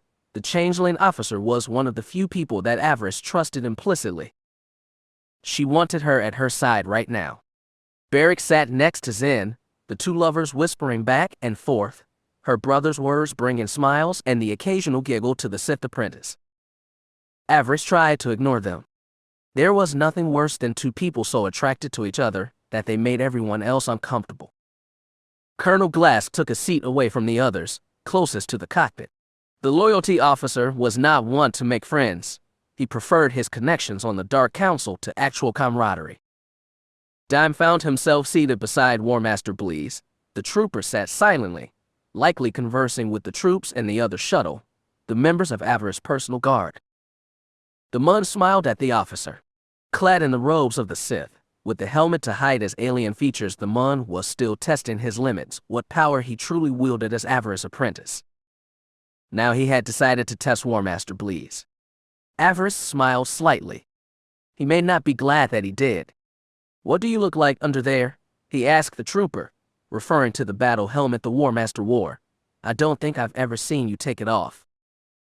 "I prefer not to take it off," Bleez informed him. "It reminds me of who I truly am." "I see," her new apprentice said. "But what do you look like under there? What does your true face look like?" Bleez turned to him. "This is my true face," the trooper said, pointing at the helmet's faceplate. "I've never needed another." "And why is that? What are you hiding beneath that bucket?" Bleez looked at Avaryss, who shook her head no. Dime had a right to ask questions. She would not have Bleez acting out of turn, but at the same time, the War Master did have a right to privacy. Avaryss respected that. Dime needed to learn to as well. "I'm hiding nothing," Bleez informed him. "As to the face I was born with, I see no reason to show it. Perhaps I was horribly scarred during the war. Perhaps I'm of a species that the Empire has little respect for. Perhaps I'm a creature more beautiful than Zen, and wish not to show it." Having heard her name, Avaryss' other apprentice looked up and smiled. "You think me beautiful, Bleez? I'm touched." The War Master did not respond to the comment. Bleez's attention was fully on the moon. The trooper was starting to get annoyed. "Whatever I was before has little bearing on my life now. I am an Imperial soldier. I am the War Master of House Avaryss, and the fist of my lord's vengeance." Bleez tapped the faceplate of the helmet. "As I said, this is my true face. It is the only one that the galaxy needs to contend with. It is the only one that matters." It should have ended right then, but Dime was not satisfied. He grinned and focused all of his attention on the trooper. "You will remove your helmet," he said, waving his hand before Bleez. "I wish to see your face." The shuttle's passenger compartment fell silent. All eyes were now on the test of wills that was playing out before them. Colonel Glass looked particularly interested now. He, like everyone else on board, had never seen Bleez's face. No doubt he wondered about the person beneath the helmet. Most did. Avaryss had never cared, as long as the trooper did what was expected. She knew that Bleez had been born on a Republic world, but little else. Was the War Master human or alien? Avaryss did not know. She assumed human because Bleez had been accepted into the Imperial Army. Beyond that, the Sith Lord knew nothing. She did not even know if Bleez was male or female. The War Master had never said. Bleez glared at the Muin, despite not being able to see the War Master's eyes. It was clear that the trooper was both angry and insulted by the Sith apprentice's presumption. Despite the reputation of Sith troopers, the War Master began, "Not all of us are weak-willed. You may consider this failed attempt to manipulate me as your first strike, Mun. I only offer 3 to those who serve beside me and my master." "Oh really," he said, grinning. "What happens if I reach the 3rd strike?" "The cleaning crews get to see what color your blood is, and how hard it is to clean up after your body has been removed." Dime looked surprised, but then, that look turned to one of pure anger. Bleez did not even flinch. Avaryss chuckled. It took courage to threaten a Sith, even one who was only an apprentice. Still, it was expected. Bleez was trained in how to kill a Force user. The trooper had been part of an elite squad when Avaryss had first met the War Master. The squad had specialized in neutralizing Jedi and other Force-using targets. No, Bleez had knowledge to back up such a threat. Avaryss wondered if her new apprentice had the intelligence not to push this any further. A fight between the two would be entertaining, but also costly. Avaryss would likely need them both in the coming days. She would prefer if neither died at this moment in time. Dime glared at the trooper, angry at the War Master's resistance, but then, that anger faded. The Muin's wide grin returned. "I can't see why my master chose you," he said, nodding respectfully. "I will accept your desire for privacy." Again, Bleez looked at Avaryss, as if to ask if the Muin was being honest or if his comment was sarcastic. Again, the Dark Lord nodded. The Muin's response had been a genuine one. Bleez could relax for the moment.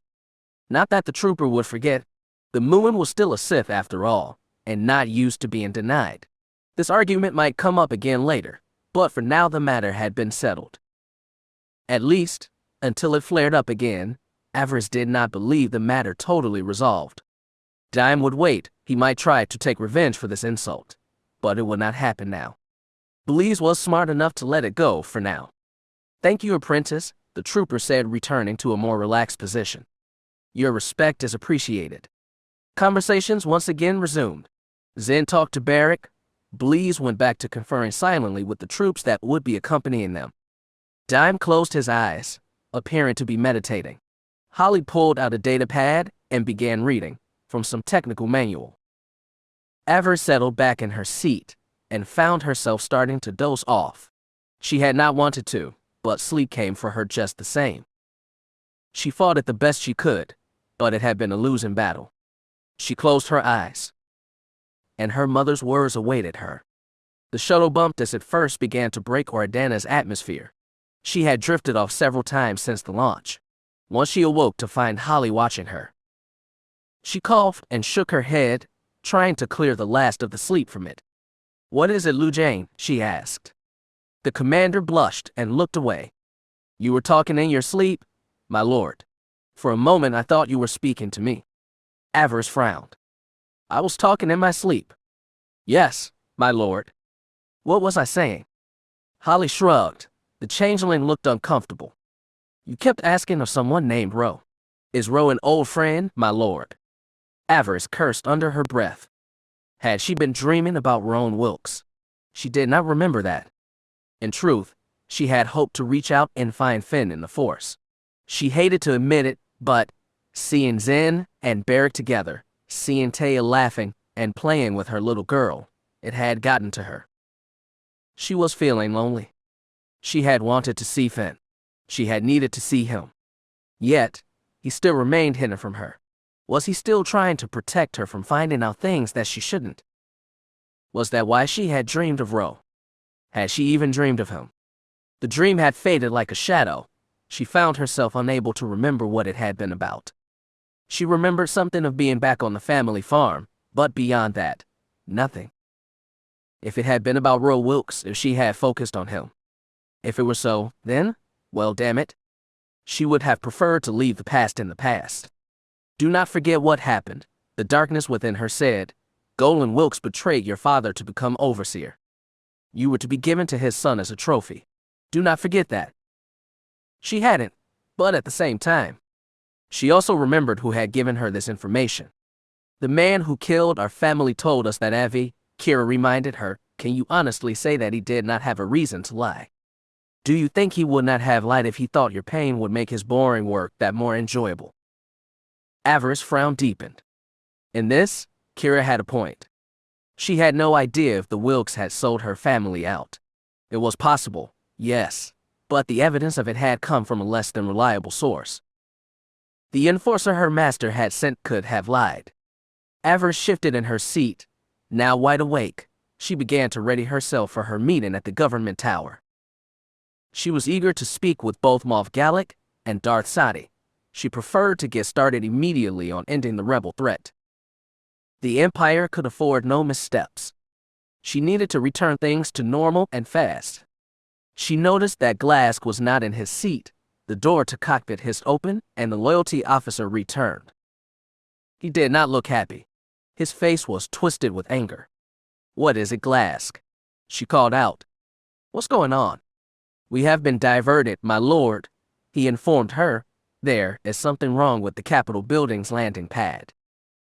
Glask sighed. We have been given landing clearance for a pad outside of the city. Avaryss frowned. Her eyes narrowed. What was this now? It sounded innocent enough, but knowing all the problems in the Empire lately, she did not think it unwise to be a little suspicious. She reached out with the Force, trying to sense any possible deception. Sadly, deception was the word of the day in the Empire, especially since the Emperor's death.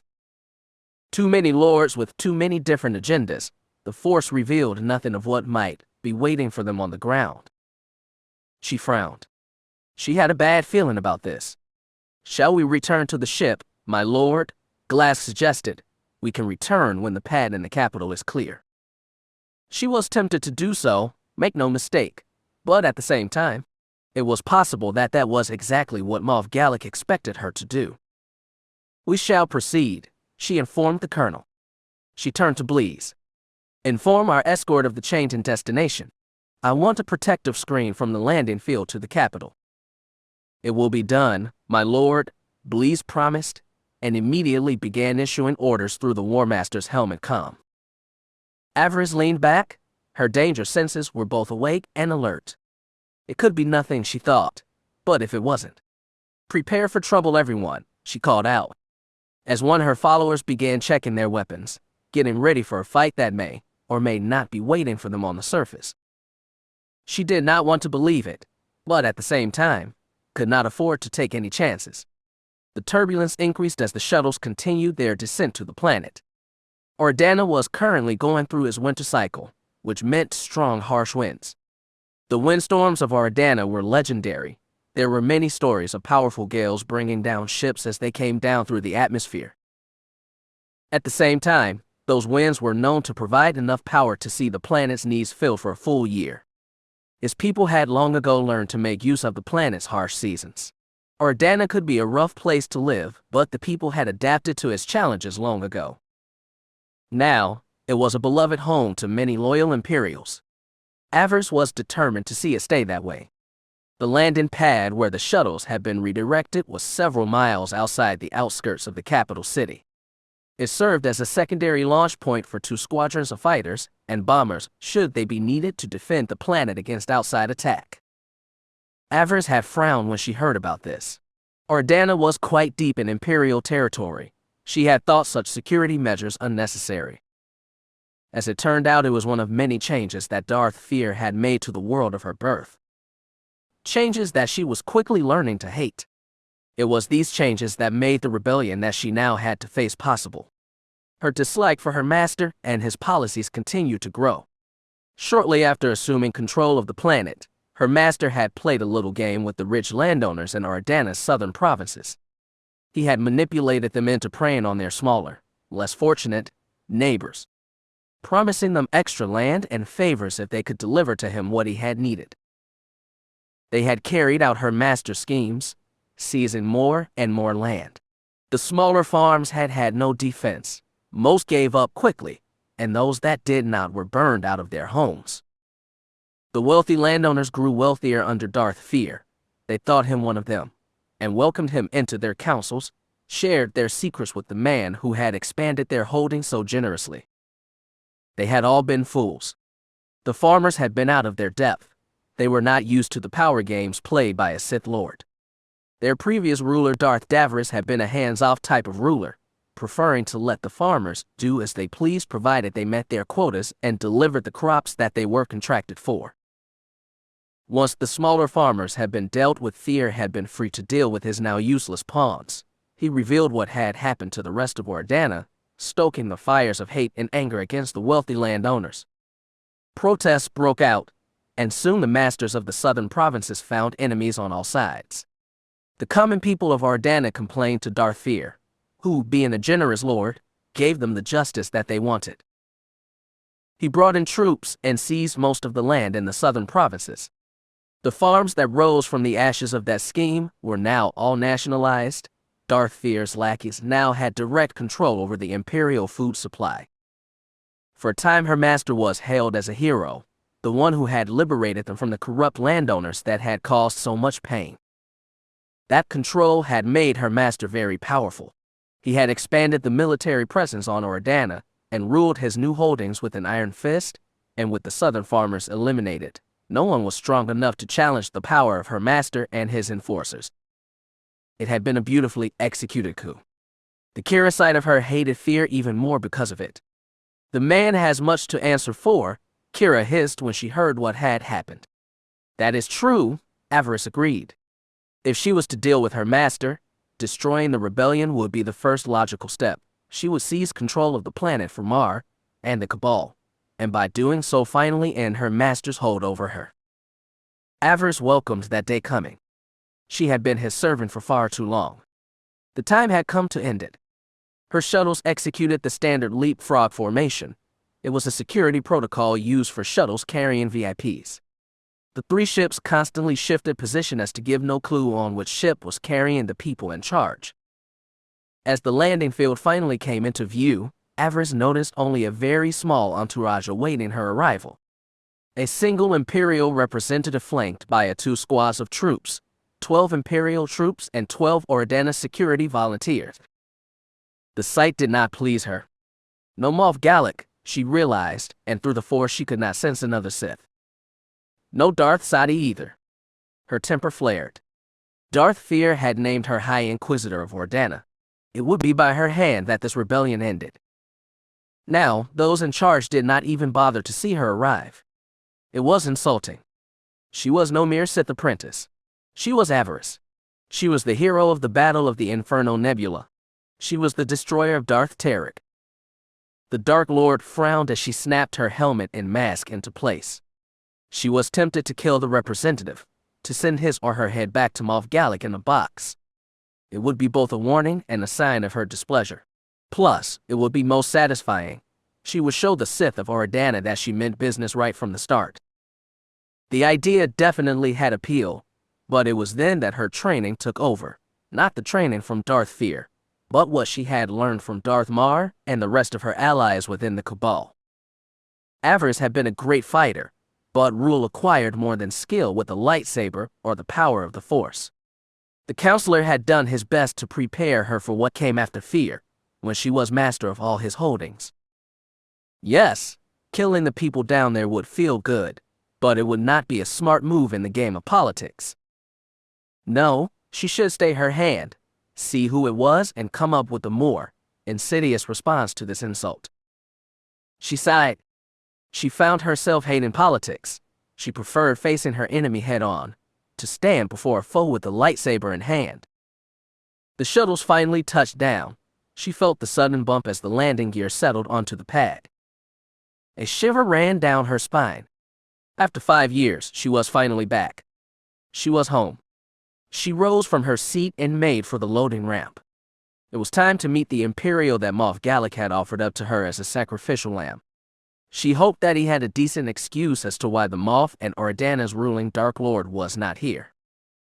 The hydraulics hissed steam as the ramp lowered. Avaryss began her descent, followed closely by the members of her inner circle. This is it, she thought to herself. Here we go.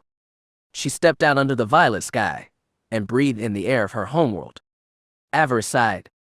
She was home. The Sith Lord glanced around the airfield, the fighters and bombers stationed here in their neat lines, the security fence humming with energy. The winter wind snapped her cloak as she drank in the details of the world around her. Despite the distance of almost a half-decade, the memories her past came flooding back. The sunlight proved too bright for her oversensitive eyes. The filters in her helmet kicked on almost instantly, darkening her field of vision. Organa, she thought wistfully, shaking her head. My home. Her shuttle had come down on the far left, with her troopers now filing out of the two ships to her right. The Imperial sent to greet her noticed. He had been standing before the ship in the middle, awaiting her there. The man quickly turned and led his troopers to greet her formally. She stood patiently awaiting his arrival. Her eyebrows rose slightly as she recognized this one, remembering him. Tall and slender, the human had changed little in the last few years. He still wore the same tan and black Imperial uniform. The black cloak of office still hung from his shoulders. He was a little grayer perhaps, but that did nothing to take away from the rather unpleasant presence she felt through the Force. It was a presence that she remembered. She had felt it before. Back then she had not understood what that had meant, but now she knew. She stood up straight and addressed the man. Magistrate Hissa, she called out. The man stopped and bowed his head. Lord Avaryss, he said in the drawl of a lifetime citizen of this world. Welcome to Organa. Arid Hissa had served with her father during the last war. Like most men of their generation, they had been the tip of the spear when the Empire began its assault on the Galactic Republic. The similarities between her father and this man ended there. While Ander Lillis had earned his spot through success and hard work, Hissa had been born into wealth and had enjoyed the privilege of it, even while serving in the military. The Hissa name was enough to guarantee that the man gained his officer cylinders far earlier than most.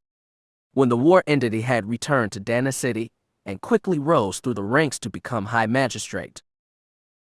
Her father had never really been fond of the man, even after he had been promoted to the rank of Overseer. Their positions guaranteed that they remained in the same circles, but beyond that there had been few good feelings between them.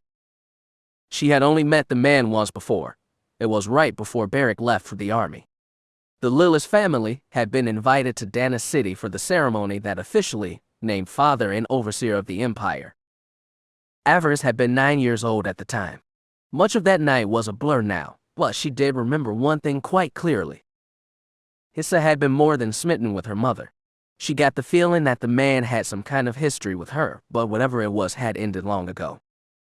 Avaryss still remembered how Hissa had drooled over Maylilis, how his eyes always seemed to find her, and how he had gone out of his way to be close to her. Looking back now, she realized that much of her negative impression of the man had come through her connection to the Force.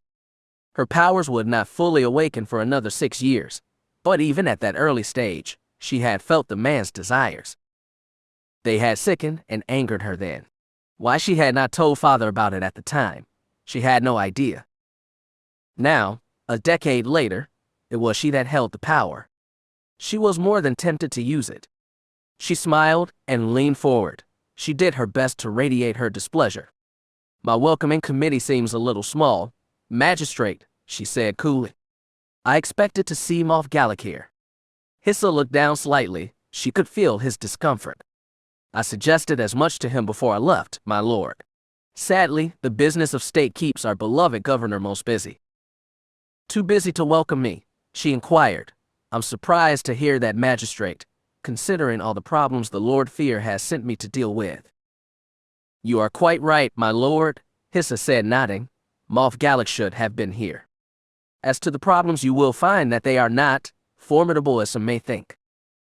I see, Avaryss said, her voice becoming colder by the moment. Then perhaps you can explain why this rebellion I've heard about continues. He swallowed hard, his sense of discomfort ratcheted up several degrees. If I may be so bold, my lord, I don't think that these troublemakers deserve such a title.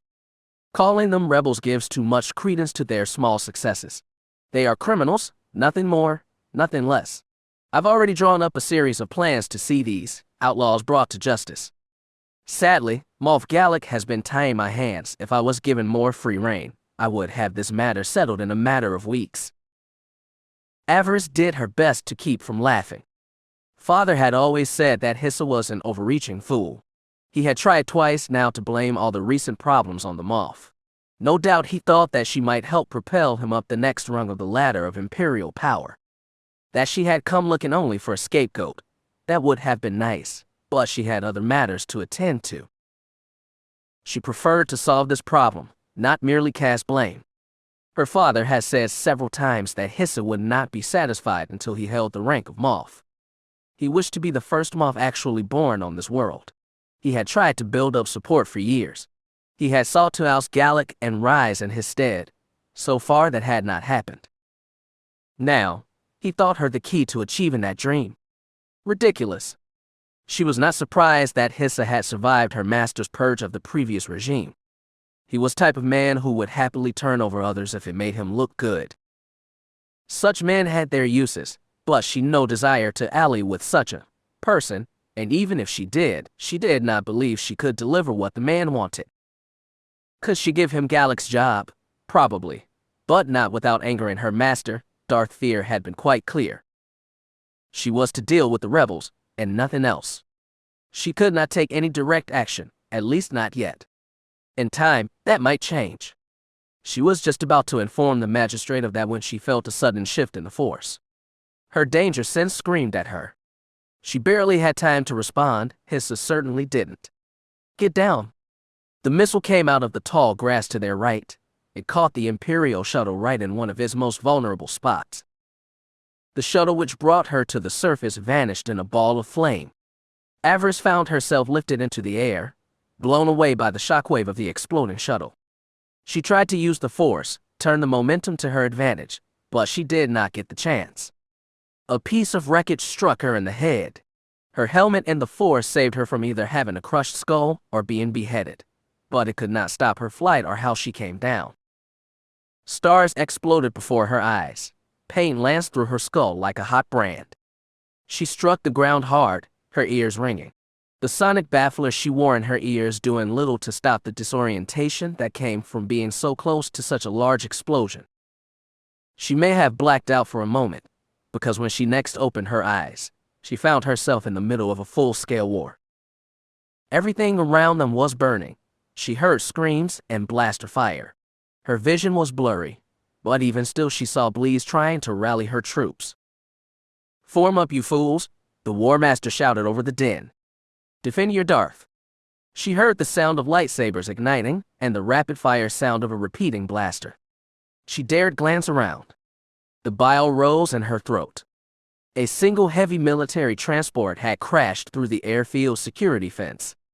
Soldiers in makeshift armor were trading blasts with her guard, while the transport's heavy cannon focused on destroying not only the shuttles but the fighters and bombers that had been stationed here as well. As she watched the shuttle closest to her blow up, again she was thrown back. She flipped over and came down hard. She hit so hard she bit her tongue, and warm blood filled her mouth. Her head spun crazily, her stomach turned over. For a moment she thought she was going to retch in her helmet. She did her best to hold it back. Throwing up with a helmet and mask on was not something she wanted to experience. She saw Barrick covering Zen. She was grateful he was still alive. Holly had a blaster carbine and was fighting beside Magistrate Hissa and his surviving soldiers. Colonel Glask lay on the ground not far from her, blood running from a nasty cut on his head. He wasn't dead. She was sensitive he was, and she thought she could see the rise and fall of his chest. He still lived, but a shadow fell over her. She looked up, her head throbbing, and it hurt so bad that she could barely think. One of the attackers stood over her, a heavy blaster in hand. Die Sith, he spat, for freedom. She barely heard him, her vision seemed to double then triple. She closed her eyes, trying to get her bearings. In that moment she was no longer laying wounded on an airfield. She was standing outside the Lillis family homestead, her arms pinned behind her while one of Darth Fear's enforcers murdered her entire family. When she opened her eyes, again she could almost see the enforcer, his image superimposed over that of the rebel killer. Both men glared down at her. She could feel the disgust. They were going to murder her, and there was nothing she could do. She was helpless. Time slowed down to a crawl. Helpless. She was. Some clicked inside her head. She gasped and blinked. She looked up at the man, and it was not fear that she felt. It was anger. It was fury. It was hate. The dark side burned away her pain, and in that moment, the world shifted. Avaryss closed her eyes. Kira Lillis opened hers. I'm free, Kira thought, shocked that she had control of her body. Avaryss was gone, or at the very least had fled back into her subconscious. Time returned to normal. Kira looked up at the rebel. For freedom, the man shouted. He started to pull the trigger on his blaster.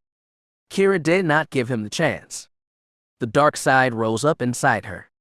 She struck back. She was on her feet in less than a second. She swatted the man's blaster out of the way and seized him by the throat. Her metal fingers digging into his throat. No, she hissed as she cast Life Drain. An orange light filled the man as she took every drop of life energy within him. He turned to a dusty skeleton in seconds. The pain of being flung around like a rag doll faded. Kira's body felt supercharged.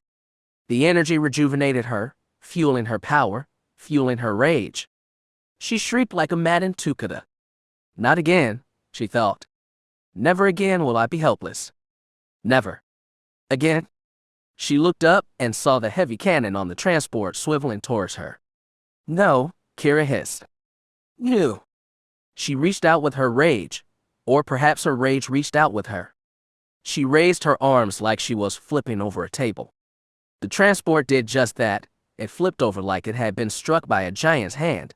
The gunner and cannon were crushed together. The remaining attackers panicked when they saw their escape vehicle destroyed. The battle turned in the Sith's favor. It became a massacre. Bleez and Zen rallied their men. They began to push the rebels back. Kira could have helped, but she was lost, out of control. She lashed out at any enemy in her path. She did not even bother with her lightsaber. She struck back with the force. She crushed limbs and skulls with a single wave of her hand. Kill them, the darkness within her screamed. Kill them all. Peel the flesh from their bones. Kill. Kill. Destroy. She found one of the rebel fighters still alive. The man's leg was pinned beneath the flipper over transport. Her tried to shoot her when she came up to him. She dodged the blaster bolt. The force had made her too fast for that. She reached out with the force. She pulled the blaster from his hand and sent it flying. She then reached out and seized him by the throat. The force became an invisible hand. She began to choke the criminal. Her vision burned red, her vision blazed red, her face was hot, and it felt like it was raining lava. Somehow, in some way, Avaryss managed to come back, managed to take back control. She found herself in the possession of a prisoner. She could still feel Kira in the back of her mind, trying to fight back, trying to emerge again. She did not let her. She looked down at the soldier. He was choking, his skin was turning from red to purple. She relaxed her grip, not enough for him to take a full breath, but enough to let him talk. Who sent you? She growled. The man glared at her. He clamped his mouth shut. She began to close her fingers. He gasped as her grip tightened. Who sent you? The man gagged, but still kept his mouth clamped shut. In that moment, Avaryss was beyond pain. He will suffer, she thought. He will bleed. I will keep him alive until I know the names of each and every one of his associates. He will name names, he will. Pew! A blaster bolt came out of nowhere. It hit the rebel between the eyes, turning his face into a burned and blackened mess. Avaryss gasped. She. What happened? She thought. What in the Emperor's name just happened? She looked over. Colonel Glask was back on his knees. His blaster was in hand. His eyes were glazed. He was probably concussed. He had killed her prisoner. He had shot the man in the face. Damn the man. Damn him. Death to traitors, he hissed. The world turned bright red. Avaryss threw back her head and screamed. She screamed in anger. She screamed in frustration. She had him. He would have talked, given time. Glass had stopped that. He had saved the man. He. Arghh. Lightning exploded from the enraged Sith. So close, she thought. So close. Now the chance to learn more about the rebellion was gone. It was gone. She shrieked again and again. Glass, you fool.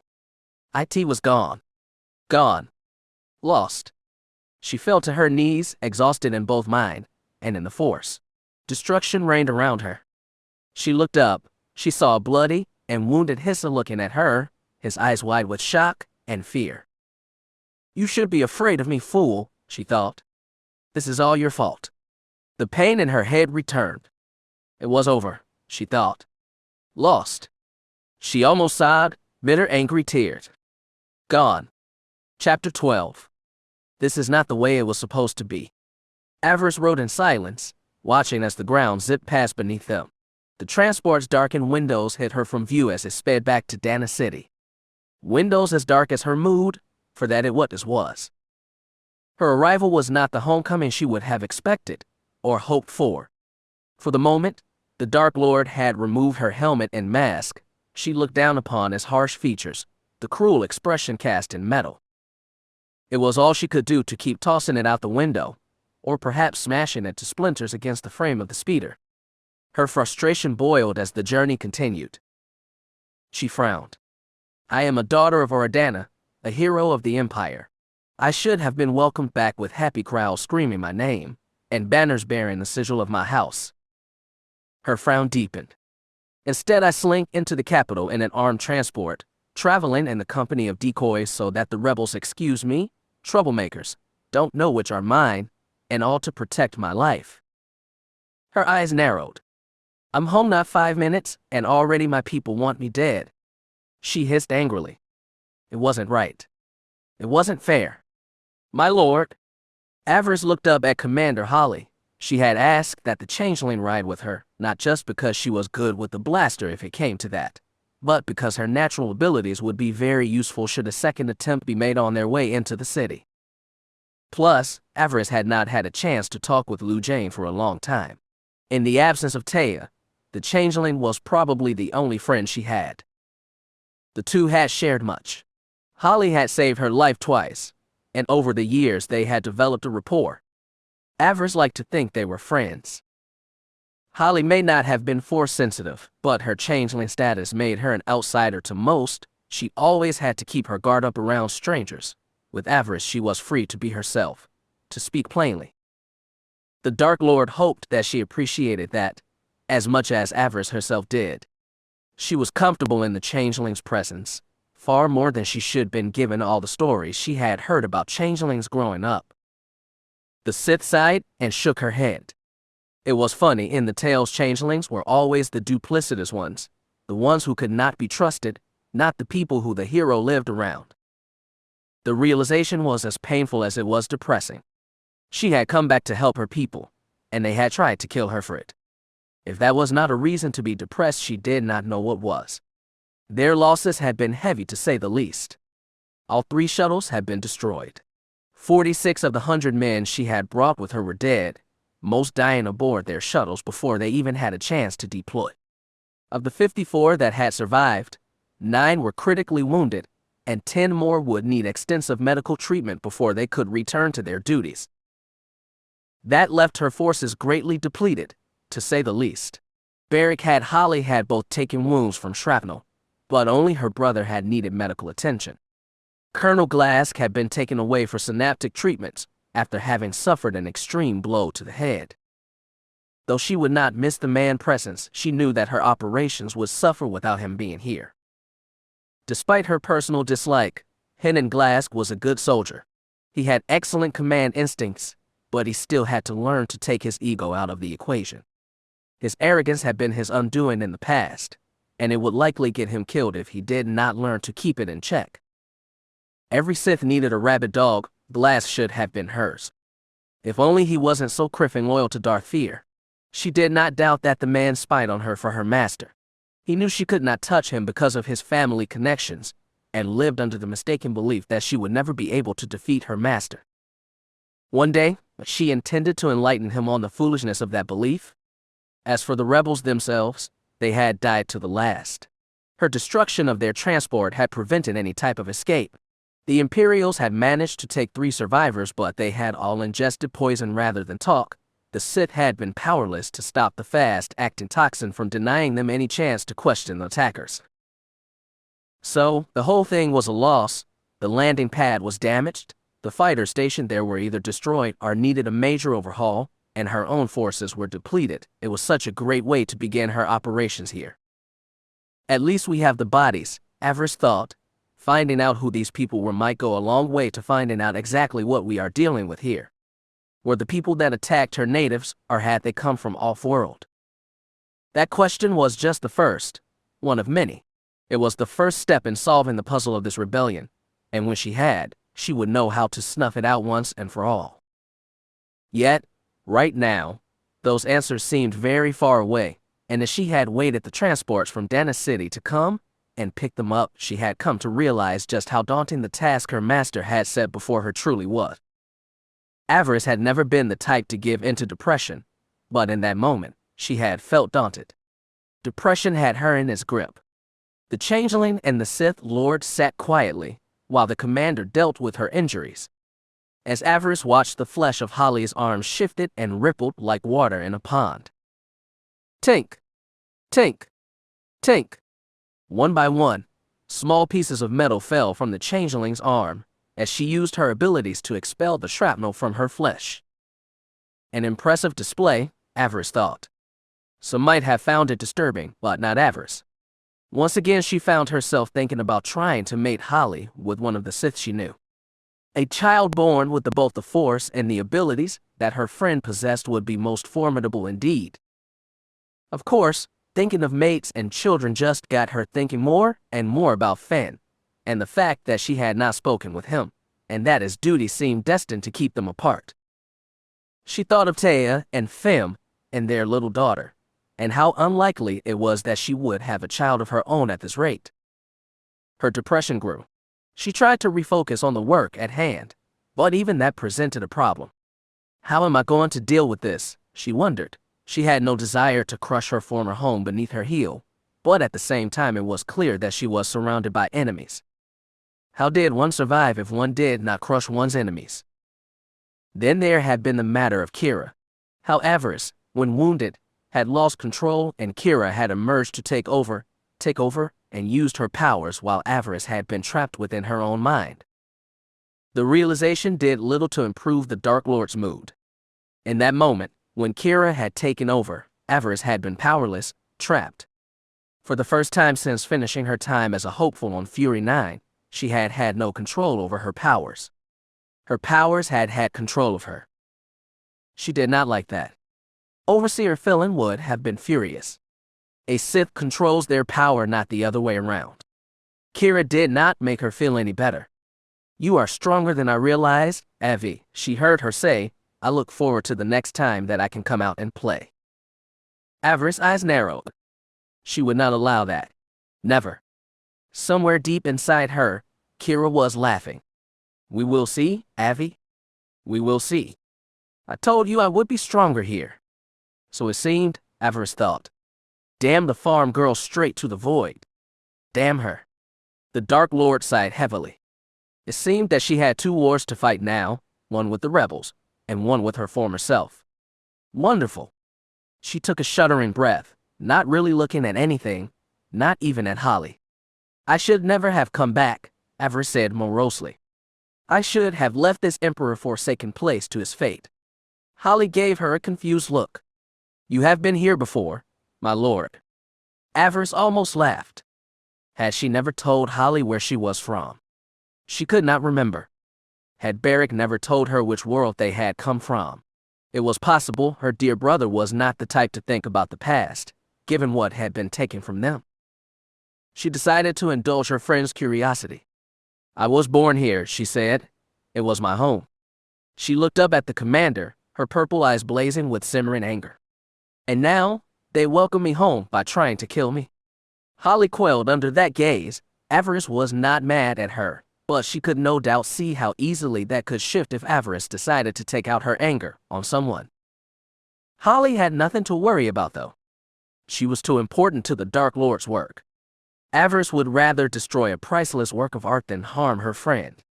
It was not you that they were trying to kill, my lord, Holly said. It was the Sith Inquisitor that has been sent to bring this world back into line. Holly gave her a weak smile.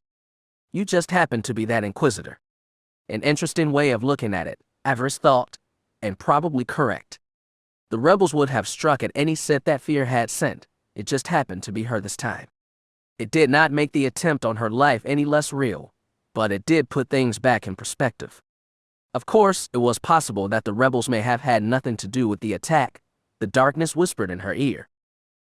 Perhaps Lord Fear or one of his underlings here saw an opportunity. Perhaps the rebels you faced were not rebels at all. That was possible too. She did not like to think about it, but it was. When a Sith Master's relationship with his apprentice turned to rivalry, things could get ugly very fast. She would need to investigate this matter, and quickly. The war continued. She owed it to the Empire to see this matter dealt with quickly. The attempt on her life had been executed with both precision and cunning. Her would-be killers were not a bunch of untrained fools with holdout blasters and pipe bombs. They had been using military-grade weapons. The transport that they had used to crash through the security fence was a military vehicle. They would need to determine how the rebels got access to such weaponry. As they had waited for the transports to bring them back to Dana City, Avaryss had interrogated Magistrate Hissa. It was clear to anyone that these people were more than mere criminals and troublemakers. Nursing a broken arm, a wound he had gained when the shuttles had exploded, Hissa was forced to admit that the rebellion here on Ardana was more than a few angry troublemakers. He admitted to her that a military transport, like the one used in the attack, had been stolen 2 nights ago from a weapons depot.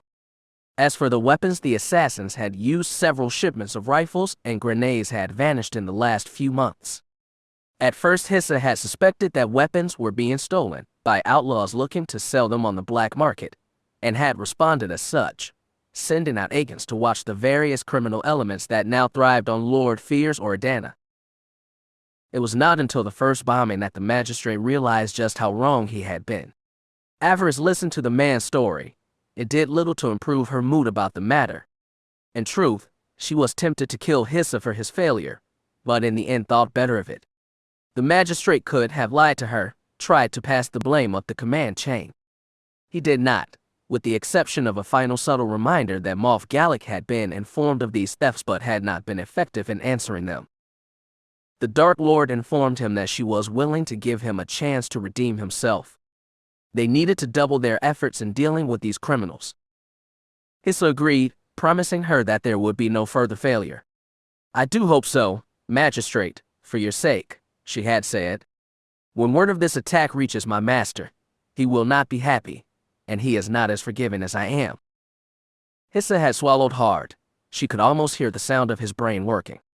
If he was smart, he would work with her. He would help her figure out who had ordered this clumsy attack. She welcomed that chance, the chance to pay these traitors back. In the meantime, she needed to speak with the leadership of this world, not just the Moff of the 80 system, but any Sith as well. She hoped they would have more answers for her than Hissa. Lord Fear had given her command of the enforcers here. With her own troops decimated, she would need them more than ever. Technically, they still belonged to Darth Sadi, but it would be her that would be working beside them from now on. She would need to test them quickly, discover which ones would support her, and which ones that would need to be removed. I think it is safe to say that the magistrate was wrong about these rebels, Holly said with a frown. They are more than mere troublemakers. That is a certainty, yes, Avaryss agreed. Do you have any ideas, my lord? Are there any allies that you could call on here? Someone who might owe your family a favor? Avaryss' eyes narrowed. Once she would have said that the Wilks were her best chance, but given everything that had happened the night her family died. No, she was on her own. She would deal with this rebellion on her own, as she always had. She had her wits and the dark side was her ally. With those two resources at her disposal, she was not easily denied. "We shall deal with these rebels in our own way, Holly," she finally said. "As you wish," the changeling said. "As always, we are with you, my lord." The engineer smiled. "You can count on us." Avaryss smiled. "Thank you, my friend," she said. "That means a lot to me." Holly fell silent again, watching the ground pass quickly beneath them. Avaryss glanced up into the sky. Somewhere out there Finn was doing whatever it was that a Jedi did during wartime. "Be safe, my love," she thought, "and find your way back into my arms soon. Be safe." After almost an hour of traveling, the transports finally found themselves within Dana City. They zipped across the skyway as they made their way to the central tower. Avaryss looked down, taking in Ordana's planetary capital. Things had changed a bit since the last time she had been here. Dana City had never been the largest city on the planet, but it had been the most useful. It was here that the planet's resources were packaged and sent out to the rest of the Empire. The buildings and wind walls designed to protect any leaving or approaching ships. Founded by Grand Moff Vakins during his conquests, Dana City was the nerve center that made the planet's resources relevant to the Empire's needs. Before the Sith had come, Ordana had been lightly populated speck in the galaxy. Its native human population had existed in a sense of blissful ignorance. With the exception of the occasional pirate attack, Ordana had not been worth the time of another major power to secure it. It had been considered too far out, and too small to be noticed. That all changed when Grand Moff Vakin's ship found itself in high orbit. After the Sith Holocaust and resettlement on Dromund Kaas, the Emperor had commanded Vakin and the other remaining Sith military officers to expand their empire quietly. No news could be allowed to reach the Republic. Secure in what the Republic considered the unknown regions, Ordana, Fallis, and the rest of the 80 system had been a backwater during the days of the Golden Age of the Sith. Now, it had become necessary. Much as he had done on the planet Fallis, also in the 80 system, the future Grand Moff had offered the people a choice. The Empire was growing again. It needed food and supplies. In exchange for their crops and their loyalty, the Emperor offered order, trade opportunity, and protection from their enemies. The Empire spent the next year exterminating the pirates that had been preying on Ordana and Fallis. Within a decade, both worlds had gained full membership status within the Empire. The people had accepted the Empire's terms as the best way to be a part of the larger galaxy. No real complaints had manifested. The people had been content with their lot. They lived their lives and met the Empire's quotas, fulfilling their duties and needs. It was a deal that had lasted for almost 1,000 years. Now, Darth Fear had managed to destroy that deal in less than 5, even more proof that he deserved to pay for what was happening here. Avaryss stared down at the city, at the changes that Fear had brought when he had taken over. It looked like the city's outskirts had been extended. She saw many more military installations than she remembered from years before. She saw new weapons, gun emplacements, turbo lasers, and missile launchers. She also saw what looked like an arena. It seemed that Darth Fear had brought gladiator games to Ordana. As for the city itself, its streets were fairly silent. Things seemed quiet, but when she reached out with the Force, she could tell that something was amiss. Prepare the Moff had placed a curfew in effect or declared martial law. Either was a possibility given the recent troubles. She could sense a great deal of anger down there, anger and resentment. Dana City was a powder keg, just waiting to explode. The shuttle banked a hard left and began its final approach to the government tower. The winter winds and turbulence made the turn difficult, but not a problem for the especially designed transports.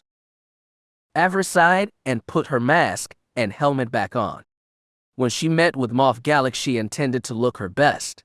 It would be far too dangerous to show any weakness around the man and his retainers. Magistrate Hissa should have returned by now as well, and with him the story about what had happened to her. She was curious to see how the Moff and his fellows responded to the failed assassination attempt. How they responded would help shape her next actions. She would need to watch them closely, see how they reacted. It was likely that one of the people she was about to meet had something to do with her near death at the airfield. If one slipped up and gave her a clue that they had been involved in the attack, she would know where to start her investigation. From there she could start the long, hard job of ripping this rebellion out by the roots. Before she could truly play the game, she needed to know the players. From there she could choose her next move. It was the only way to win. This way, my lord. The servant led her down the corridors of the central tower, past many droids and low-level government functionaries. Her apprentices walked at her side, followed closely by War Master Bleez. Avaryss reached out with the Force as they went, trying to get a sense of what was truly going on. She had left Holly in command of her remaining forces. Quarters had been prepared in a private wing of the tower for them. Her remaining guards would secure it while the engineers swept the entire floor for hidden cameras and listening devices. She would be spied upon, that was a given, but that did not mean that she intended to make things easy. The number of Imperial soldiers here was a bit surprising. Ordena's garrison had never been so large during her father's time, of course. With the war on, it might be considered necessary, with an active rebellion even more so. She was shown to the tower's executive meeting room. As she entered, the four already in attendance rose to their feet. Inquisitor Avaryss, a herald at the door announced. Avaryss stopped and nodded in greetings. So, she thought to herself, here we go. A heavy-set man and the head of the table came around to greet her. His pale skin with red blotches was familiar to him, as was his thinning brown hair and handlebar mustache. Lord Avaryss, Moff Gallic said pleasantly. Welcome to Ordena. He offered his hand, but she did not take it. The man, realizing what she was doing, pulled it back quickly, embarrassed. She smiled beneath her mask, enjoying his displeasure. You were absent at my initial arrival, Governor, she said coldly. How fortunate for you. Yes, I heard of that, he said, shifting his feet uncomfortably. Dreadful business. It was, she agreed, coming around the table, to take her place at the head of it, her apprentices and War Master following closely behind. She took a seat in the governor's chair and turned her gaze upon him once more. We are going to have to make sure that it is not repeated in the future. If the Moff was insulted by her decision to take his seat, he did not show it. He clearly knew who she was and her reputation. He took a seat at the far end of the table, looking chagrined. As he should, Avaryss thought. This rebellion has flourished under his nose. He would need to answer for it. Magistrate Hissa sat to her right, his arm in a sling. He covered his mouth slightly, hiding a smile, and he no doubt took pleasure in seeing his boss humbled in such a way, especially considering his desire to replace him. As for the other two, they were unknown to her. Introductions were hastily made. To her right sat Lemore, Ordena's Minister of Trade, dark-skinned and bald. The man was thin with careful cold eyes. Avaryss had never heard of the man before. She figured he had likely been installed by her master to oversee the management of her world's resources. She would need to determine quickly if the man could be trusted. Opposite the trade minister sat an alien, one of the Fa people of Fallis. The creature introduced itself as Lob Vec, ambassador for the Fa people. The Fa, or sealmen as some Imperials referred to them, were an aquatic species. The ambassador's small head and long dart-shaped body glistened where his skin was visible. Large, dark, innocent-looking eyes regarded Avaryss curiously. The whiskers under his wide, curved mouth twitched as he kept his flipper-like hands on the table before him. Lord Avaryss, he barked, it is good that you are finally here. Our worlds need a swift end to this crisis. She tilted her head. Do you consider this rebellion a crisis, Ambassador? I was led to believe it was a simple matter of troublemakers making things difficult. Hissa shifted in his seat, her little reminder of the attack at the landing pad meant to remind him of his place. I would not call it a crisis yet, my lord, Minister Moore said, but it could become that if we are not vigilant. We have already seen a disruption in trade. Preparations for the coming spring have been halted in several provinces, not to mention the various instances of sabotage on the nationalized farms. Avaryss nodded. I take it security has been stepped up to meet these challenges. It has, Hissa informed her, of course. Given the influx of new people in the last few years, our troopers and security volunteers cannot be everywhere at once. Too many bodies, Not enough security, Moore agreed. We are expecting a shipment of security droids to arrive next week, Moff Gallic informed her. That should take some of the burden off of our military personnel. Avaryss leaned back in her chair. Influx of people, she said. I was unaware of an increase in immigration. New workers were required to meet the Empire's needs. Moore said, we have recruited all we can among the native population. Those that lost their homes during Lord Fear's rise have mobilized to the best of our abilities. The indentured serve well, but... Avaryss' eyes widened, her masked face turned to the minister. Indentured servants, she said, here on Ordana. It was necessary to meet the quotas, Moff Gallic informed her. Before the program was instituted, Hissa said with a dismissive wave of his hand, we had too many squatting camps forming out on the plains. They were hotbeds for trouble. The offering of indentured contracts allowed us to bring the farmers back into the fold, Moore added. As for the necessary physical labor, the huts have proven most useful in finding us strong bodies. New workers arrive once a month from the processing centers on Nar Shaddaa. It was a necessity, given the turnover rates. The trade minister gave her a knowing smile. The war has forced us to be more proactive in meeting the quotas. Avaryss remained perfectly still. She could still not quite grasp what she was hearing. Workers from the huts, native Ordanans forced to accept indentured servitude. She put one and one together. Darth Fear had brought slavery to Ordana. Her people were loyal, had been loyal, now some of them were slaves on their own land. She probably should not have been surprised. Fear was not the type to accept excuses. He liked results, still, slavery. She still could not quite believe it. What type of turnover? Avaryss asked, thought she could guess what it meant. Lord Fear demands much of us, Moff Gallic said apologetically. We had to push the workers quite hard to meet Imperial demands. Demands that continue to go up, Moore shrugged. The strain has proven too much for some, the Moff added. Fortunately for us, in times of war, there are always more workers. The huts are sure they can meet our demands, and as for skilled labor, the native population still serves quite well in that capacity. Avaryss gripped the armrests of her chair, her fingers squeezing them angrily. She understood that war asked much of the common citizen, but this. She barely suppressed an angry hiss. She found this distasteful. It was one thing to use slavery and indentured workers on a world that was newly conquered, but this. Her eyes narrowed. No wonder the rebellion had sprang up. Fear had declared war on his own people. Plus, who knew where these slaves had come from? The huts had been making use of Republic refugees for years. If there were former Republic citizens among the new workers, they likely spoken with the native Ordanans spreading Republic propaganda, lies about the Jedi, and how they were all equal under the gentle guidance of the Republic Senate. A cold shiver ran down Avaryss' spine. She looked around the table, trying to get a sense of who she could trust.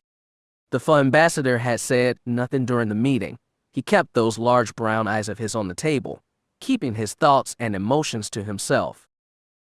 Magistrate Hissa radiated with disgust at his fellows. As a native of Ordana, she wondered how he saw what was happening on their world. It would likely be useful to speak with him later. I have many things to do, she realized. She would need to speak with the slave masters, try to get an idea of what kind of people they had been delivering to her home. She would also need to go to both the nationalized farms and squatter camps that Moff Gallic had mentioned. She would need to meet with her people, those that had lost everything because of Fear's policies. They were looking for someone to save them. If she played this right, she could be seen as a protector. Holly had not been wrong on the way here. She needed allies. Why not start building among those that were at the very bottom of the New Ordana? The New Ordana, she thought. The mere thought made her want to retch. She would need to confer with Lord Mar. He would likely not feel the same anger that she did about this situation, but he might give her ideas on how to move forward. They will never trust you, Kira's voice whispered in her ear. Tay people will see you as Fear's lackey. They will never open up to you. Avaryss's eyes narrowed. She would see about that. It was at that moment that the door to conference room opened, admitting two new faces to their discussion. Avaryss looked up, her eyes recognizing the one in front from her holo. It was about damn time. Sorry I'm late. Darth Sadi swept into the room like she owned the place. The Dark Lord of the Idi system gave everyone in the room a warm smile. Matters of state can be most tedious, don't you think? Avaryss sneered beneath her mask. So this was Darth Sadi, she thought. For the moment she was unimpressed. Sadi was human, perhaps 30 standard years old, maybe a little younger, with a heart-shaped face and lithe yet curvy figure. Her long curly golden brown hair done up in the latest Dromund Kaas fashion. Her skin was pale, and her features had a sly fox-like quality to them. Large oval-shaped green eyes took in everything around her. Her red thin lips formed a pouty yet amused smile. Most men would have thought it cute, she supposed. Through the force she radiated a sense of doe-like innocence. She seemed amused by all around her and excited to be included in such heady events. Avaryss did not buy what she was feeling for a second.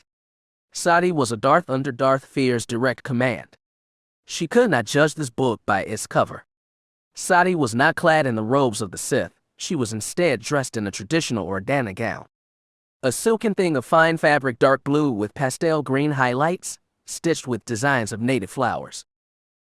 The force changed as she entered the room. Avaryss could feel it. She could sense more and Galac's infatuation with the young Dark Lord. At the least, they seemed more at ease in her presence. Hissa remained distant, and the ambassador remained silent. From her own people, Avaryss sensed different emotions. Zen looked upon the new Dark Lord with contempt. Dime was reaching out, probing her perhaps, trying to get a sense of what she might be hiding beneath her doe-eyed exterior.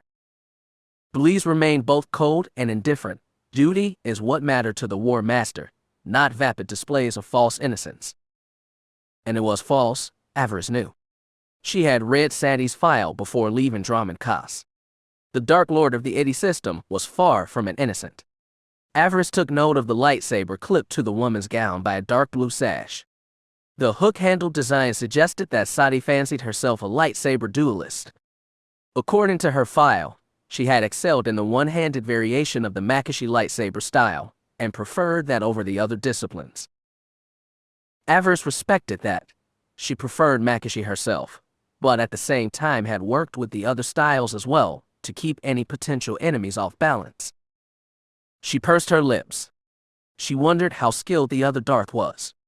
After brief words of welcome, Sadi entered the room. She made for Avaryss first, her warm smile never leaving her lips.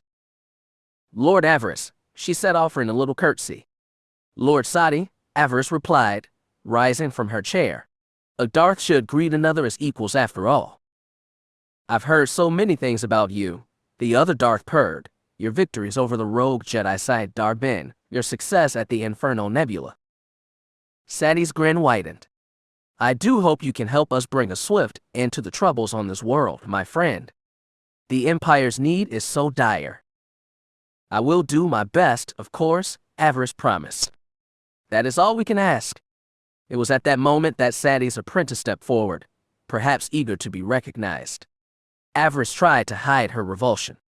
Hello, Bill, she said with a curt nod. It has been far too long. Bill Fear looked much like his father now. He was taller, and a bit more physically impressive. At 16, he had finally started to fill out into the man he was destined to be, physically anyway. Avaryss was not impressed.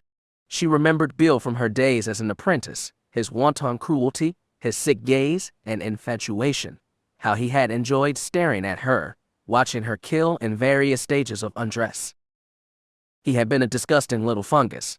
Had he not been her master's son, she would have killed him long ago. He looked upon her now with his mother's eyes, a proper young man in body if not in mind. Avaryss waited for the sneering child she had known to come to forefront again, to speak down to her as he always had. He had been both angry and extremely jealous that she had been made a Darth so early. Before he had left for Korriban, he had barely said 3 words to her since her ascension. She had been grateful for the silence, but what would he say now, she wondered. What snide comment would the little mama's boy have for her now? Bill surprised her. She felt no jealousy, only a warm sort of respect. Huh. What was this? It has been too long, Lord Avaryss, he said, bowing gallantly, offering her a warm, gentle smile. Your presence here is both a welcome and beautiful sight. Avaryss blinked, grateful for her mask. What? She glanced over at Darth Sadi, who gave her a conspiratorial wink. What was this now? She held out her hand, and Bill kissed it chastely. Welcome to Ordana, my lord, he purred warmly. Your presence is greatly appreciated. Is it now? Avaryss thought suspiciously. We will see. Chapter 13. Your enforcers will be back in the capital tomorrow morning, Darth Sadi informed her. You will be able to meet with them all then. Avaryss nodded, pleased to hear that it would be so quick. In fact, the longer she had sat here, the more relaxed and pleased she had become. She smiled. Perhaps the Dark Lord of the Iddy system was not so bad after all. The two Sith had been talking for about an hour now. She had been hesitant, at first, not even wanting to remove her mask and helmet, but now, it sat on the floor at her feet. Sadi had been most pleased. Bill told me you were beautiful, the other Darth had told her. It is safe to say that his words did not do you justice. The compliment had surprised Avaryss, but as their meal had progressed she realized how heartfelt it was, how truly honest the woman sitting across from her was. It was a refreshing change. After their initial encounter in the meeting room, Avaryss had gone to her new quarters in the Capitol Tower. Once Holly had made sure that any cameras or listening devices had been disabled, Avaryss had taken a quick shower, changed her clothes, and tried to relax. She had just emerged from the fresher when her holo beeped. It was a message from Darth Sadi, an invitation to dine with her this evening. She had considered declining, but realized that such a move would not be smart. Sadi had her master's ear, and already knew all the players here on Ordana. It would be smart to get her alone and see just what type of Sith she was. Who knew, she might just find an ally. At the very least she would learn some things about the other Sith, perhaps even get an idea of how she might destroy her when the time came. It had seemed so simple, but that was before they had actually met, actually had a chance to talk. Avaryss had not been impressed with the other woman during the meeting. She had not been sure why Darth Fear would have put her in such a post. She did not seem the type to manage a star system and its population, especially a star system with such valuable resources. Now, after sitting and talking with Sadi, she had to admit that she had been wrong. The Dark Lord was probably the best thing to happen to Iddy. The only one who might have been better was herself. That realization put Avaryss at ease. Sadi lounged at the table, an amused smile on her face. The Ordana gown she was wearing fit her perfectly, leaving Avaryss feeling a little self-conscious. Her dress robes almost embarrassed her, made her feel like she had no sense of style. It was strange, she had never really worried about her looks before. Even when she stood next to Zen she had not cared. Beauty was fleeting, power was eternal. But in that moment, in Sadi's presence, she felt that she may have been wrong. She felt a little like a peasant. Fortunately, the other Darth did not call her on it. Avaryss was grateful for that. Not only was Sadi beautiful and intelligent, but she was humble too. Ordana could not have asked for a better Dark Lord. It was good that her home was in such good hands. What are you doing? Kira asked from her place in the back of her mind. What are you thinking right now? Avaryss ignored her, as she usually did. Not now, Kira, she thought. I'm working. Sadi's quarters had a warm, homey feel to them. Not content with the traditional imperial style of slate gray walls and bright white lighting panels, the Dark Lord had chosen a more Ordana design. The walls and flooring was a mixture of tans and dark browns. In fact, the quarters remained Avaryss a bit of the farm where she had grown up. She felt comfortable here, welcomed. The presence of Darth Sadi made things even better. Sadi sat close to her, an amused expression on her fox-like face. Her eyes almost glowed in the low lighting, her skin catching the light of the setting sun. As the suns had set, the room became darker, more intimate. Avaryss had never felt more comfortable. The two sat at a small table near a balcony. The door leading out to it was currently closed, and the glass darkened the privacy mode engaged. It felt like the two Sith were the only two people on the planet. The dinner that they had enjoyed had been perfect, all local delicacies. The buttered land shrimp had been delicious, as had the spiced yaga root. It had been some time since Avaryss had enjoyed such a meal. Such foods were quite common on feast days during her childhood, but beyond that the Lillis family had eaten simply. They could have had better, father being an overseer, but he had not wished for his children to be spoiled.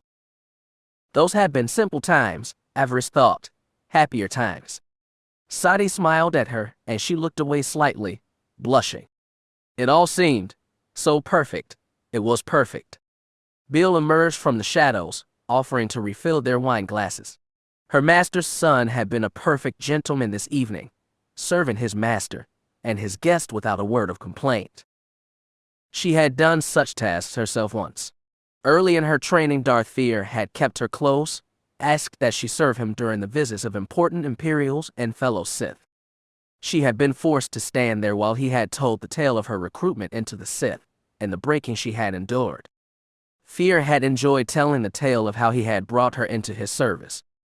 She had bristled each time he had done it, but she had been forced to remain silent, lest she anger her master and be punished as a result. Now Bill was doing it, and he was doing it without complaint. She did not even sense any anger in him. His actions and feelings surprised Avaryss. Bill refilled their cups. Sadi accepted only the finest of Ordana wines. It was good, but it was a little stronger than what Avaryss was used to. A lot stronger, actually. She briefly wondered if Darth Sadi was trying to get her drunk. If that was the case, it would not work. She had learned long ago to use the Force to purge poisons from her blood. It worked just as well on alcohol. She was using that power now. It was subtle, and she guessed that her host was none the wiser. She listened closely as Bill spoke both softly and respectfully to his master. He even smiled at Avaryss when she nodded in thanks. Strange, she thought. Very strange, indeed. Something is wrong, Kira whispered. He doesn't feel right in the Force. Reach out, Avi, tell me that I'm wrong. Again, Avaryss ignored her, the annoying voice in her head. Why couldn't Kira just shut up and leave her alone? Let her enjoy this wonderful evening with the rightful lord of the 80 system. Still, Kira did have a point. Bill was different, more than different. She definitely wanted to know why. She held her tongue while Bill was there. She had no desire to upset him, which might bring out the old Bill fear that she hated. She waited patiently, waited until Darth Sadi had dismissed him for the night. When he was safely out of the room, she began her probing. He seems so different, she said, trying to make this sound as mere conversation and not an accusation. That is the understatement of the century, Kira said. Bill was an idiot, a hateful, cruel idiot. Yet, now, he had seemed almost like a real Sith apprentice. Sadi laughed and waved her hand dismissively. I will confess, when I first met young Bill on Korriban, I was not impressed with his attitude. He had a sense of entitlement that was bigger than the Valley of the Dark Lords. Avaryss almost laughed at that. Yes, that did sound like Bill. We all grow up eventually, Darth Sadi said. The trials on Korriban change you, and once I was able to reach him, show him what kind of master I could be. Sadi giggled. He had come quite far, don't you think? Avaryss nodded. The change was almost unbelievable. It was another instance of the Dark Lord's brilliance. But how did you do it? Avaryss inquired. Memories of the hateful little rodent her master's son had been continued to play through her mind. Sadi smirked as she took a sip of her wine. Avaryss sat entranced, watching the way her lovely neck moved. If the other Dark Lord was aware of her watching, she did not show it. She seemed pleased with herself, like this was the most entertaining of games. I did the one thing that no one else in Bill's life has done, Sadi informed her with a shrug. I listened. I listened to him, his hopes and dreams, and together, we built a rapport. She leaned in closer. Avaryss could smell her perfume, sense her strength in the dark side. It was enough to make her swoon. I've always been good at listening, Sadi murmured. You would be surprised what people will tell you when they know they have found a sympathetic ear. The moth has come to trust my counsel, the trade minister too. They both have accepted my input. Wise of them, Avaryss said dreamily. I'm glad you agree, Inquisitor, Sadi said, using her official title. Hearing it made Avaryss almost beam with pride. I'm good at listening. I always have been, always, and right now, Lord Avaryss, you have my complete and undivided attention. Avaryss felt warmth suffuse her. She was grateful that she was so important. There are those, however, who do not agree, Sadi said, her smile fading. Those who think they know better than me, better than the one that Lord Fear trusted to govern this place. That alien that calls himself an ambassador is one, and Magistrate Hissa is chief among them. Avaryss felt a flicker of rage. How dare they oppose the will of Sadi? Maybe she could do something to them. Prove her willingness to work with her fellow Sith. She wanted Sadi to be pleased with her. What? Kira asked. Avi, are you listening to yourself? Avi. Avi. Darth Sadi could not hear Kira's words, a fact that Avaryss was grateful for. She did not wish to be embarrassed by what she had once been. Perhaps you can do something about him, the magistrate I mean, Sadi requested. Hissa has no respect for his lord. You saw how foolishly he allowed the attack on you today. Yes, Avaryss said, nodding dumbly. The man was a fool. Avi. Kira hissed, Avaryss. Wake up. Can't you hear me? Darth Avaryss felt like she was floating. She was lost in the eyes of the lord of the Itty system. She was drifting. Damn it, Avi. Wake up. Avaryss' mechanical hand moved almost of its own accord. It struck her wine glass, causing it to tip. The contents spilled in her lap, shocking the young Sith Lord. She gasped in surprise. It made her lean back. The wine had been chilled. It was ice cold. It was at that moment that it happened. It was at that moment that Kira finally struck. She used her strength to push the befuddled Avaryss into the back of her mind. Kira blinked and looked around. She could feel the warmth of the room, the pressure on her mind. She did not like it. Oh dear, Sadi said, still trying to sound like the generous host. You have spilled all over yourself. Kira rose from the table, moving away quickly. I gotta get out of here, she thought. I have to get out, right now. She bowed her head and forced herself to giggle. I'm sorry, she said, adding a bit of slurring to her words, too much wine. She backed away quickly. She reached down inside herself and summoned her mental shields, bringing them fully to bear. Act drunk, act like you are not a threat. Give the other Sith no reason to suspect otherwise. Avaryss was still out of it, her will nothing to Kira's in that moment. The girl that Avaryss had once been now had total control. Lucky for her, lucky for both of them. She took another deep breath, her mind and will now shielded by the strength of her mental shields. It was good. Her head felt clearer when it was done. Sadi did not seem to sense the change, or if she did not care. What is going on, witch? Kira thought, her purple eyes pinning the Dark Lord. What were you trying to do? Kira could feel Avaryss trying to come back, to force her way back to the forefront. Kira did not give her the chance. Excuse me, my lord, she said, bowing her head to her host. Thank you for the lovely evening, but I should go. I need to get cleaned up. Of course, Sadi said dismissively. Have a good night, Inquisitor.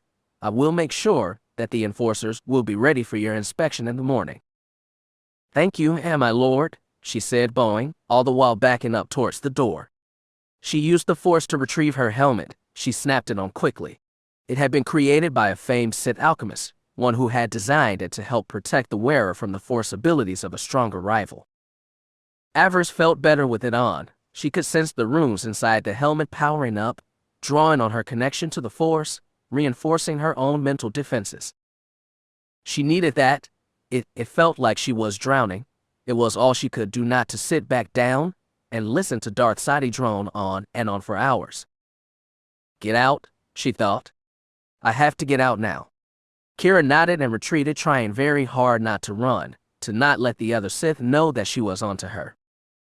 What was that about? She wondered. What had Sadi been doing to Avaryss? She did not feel safe until she was out of the Dark Lord's quarters and back into the hall, moving quickly away, her two bodyguards walking a respectful distance behind her. Kira sighed. Now, she thought, shaking her head. That's better. She did her best to appear drunk until she was out of eyeshot of the other Darth's quarters. Even then, she was slow to lower her guard. She walked straight and with purpose, trying to get away, to regroup and regain her composure. She did not stop until she was safely back in her quarters. Once the door was safely closed and locked behind her, Avaryss removed her helmet and flung it across the chamber. "Damn you, Kira," she shouted out loud, her voice thick with emotion and a Dromund Kaas accent. "Don't you know what you have done?" "I just saved us, you ungrateful shudder," Kira responded. It was funny that Kira never used the Dromund Kaas accent that Avaryss had worked so hard to pick up. Her former self sighed. "The least you could do is show a little gratitude."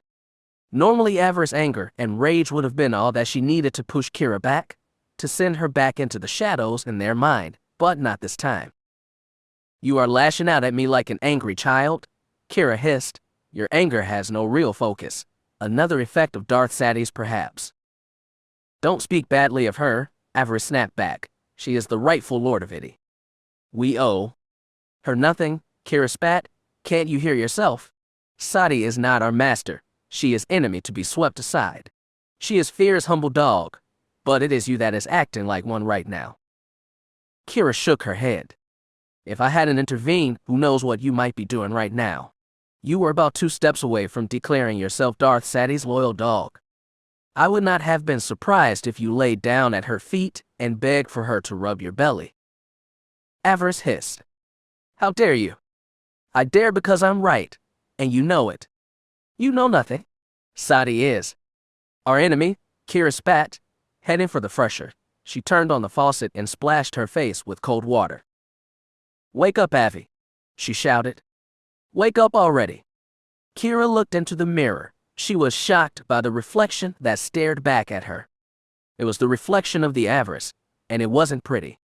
The image that stared back at her was a cringing creature with glowing red eyes and bone-white skin. The eyes were ringed with deep purple circles, the flesh puckered and wrinkled from the dark side. A heavy respirator mask hid her nose and most of her jaw. The reflection surprised Kira. She could almost hear the mechanical in and out of the respirator mask, taste the colto-rich air on her tongue. It sickened her. We left that look behind on Corbin, she thought.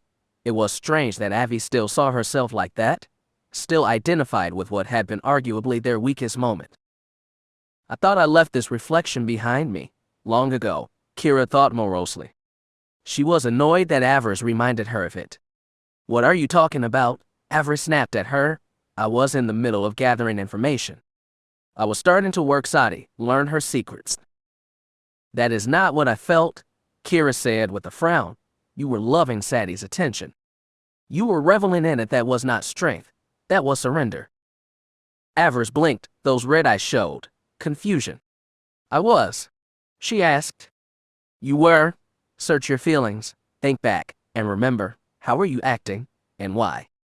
Kira watched as Avaryss shook her head, trying to think back and clear it. She waited, watching her other self working through her anger and taking a look at what had been happening, what had really been going on. She could feel the change. When Avaryss realized the truth, she felt it and saw it in her reflection's eyes. What was I doing? I was asking you the same question, Kira said. Sadie is not our ally, yet you were willing to side with her for what? Avaryss' eyes narrowed. She looked at Kira with a look that was thick with the cold simmering anger. What happened? She asked. Was it the wine? Kira shook her head. She did not think so, of course. Then again, maybe it was. Avi had been so focused on how strong the wine was, using the force to burn up the alcohol. What if Sadie and drugged the wine with something subtle? What if she used a drug that made a person more open to suggestion? If you combine such a drug with the Force, you could go a long way in influencing someone, even a Dark Lord of the Sith. Impossible, Avaryss spat. My will is too strong to be manipulated in such a way. Don't let your overconfidence blind you, Kira said. You were so focused on not getting drunk that you could have missed a more subtle drug in your system. Remember what Master Adaz told us once. The moment you believe yourself invincible is the moment that you are not, Avaryss answered. She was no longer angry at her other self. She was still pissed, but not at Kira. She was angry at herself. Perhaps we now have an answer to what happened to Beale, Avaryss suggested. Perhaps Darth Sadi is not the good little Sith she pretends to be. Maybe Kira agreed, but she would rather not say anything until she was sure what had happened. She looked down at her wine-stained robes. Perhaps she should send them back to the Emperor's wisdom. The science section aboard her destroyer might be able to analyze the wine and determine if it was drugged or not. One thing was certain, if Sadi was using drugs to control Beale, Darth Fear would not be happy. She would wait and see what the report from her science officers said. She might just have an opportunity here. Avaryss seemed to be back in control of herself, but Kira was still hesitant to let go. Twice now she had been able to throw off the shackles that held her in Avaryss' subconscious. She was in no hurry to go back.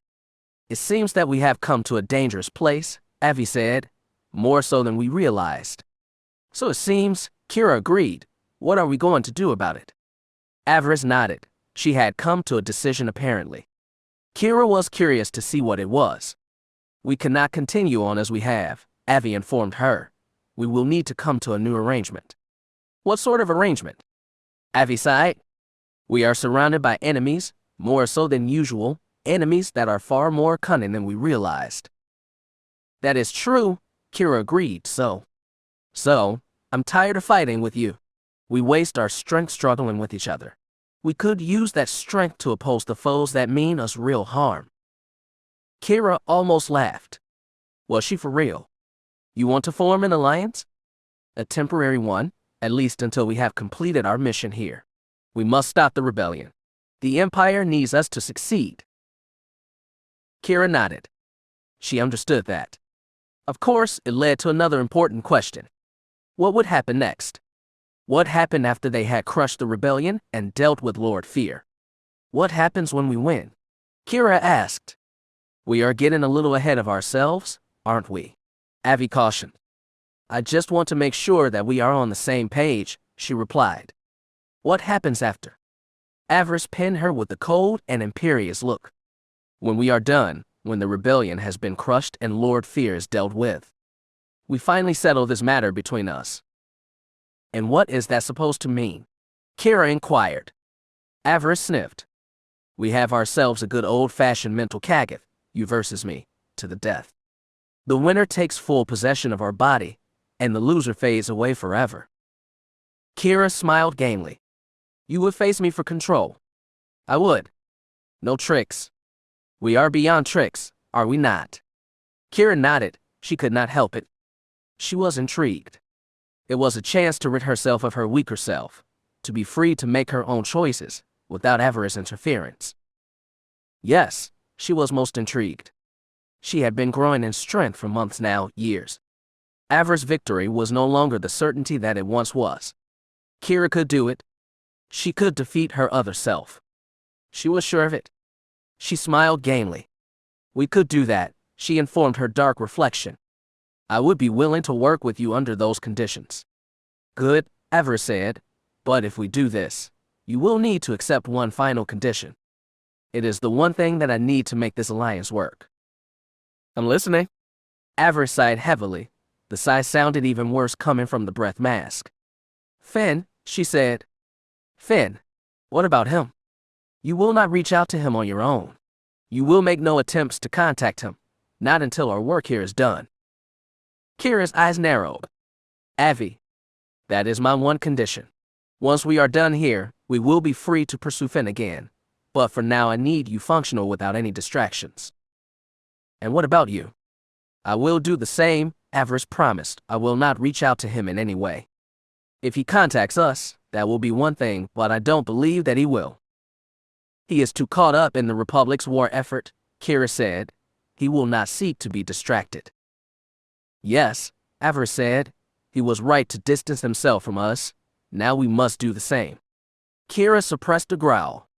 She did not like being told what to do, especially by Avi. Of course, her other half did have a good point. Finn might make things difficult. She nodded grimly. Fine, she thought. Just fine. Agreed, Kira said. I will not reach out to Finn. Good, Avaryss said, sounding pleased. At least they could agree on one thing.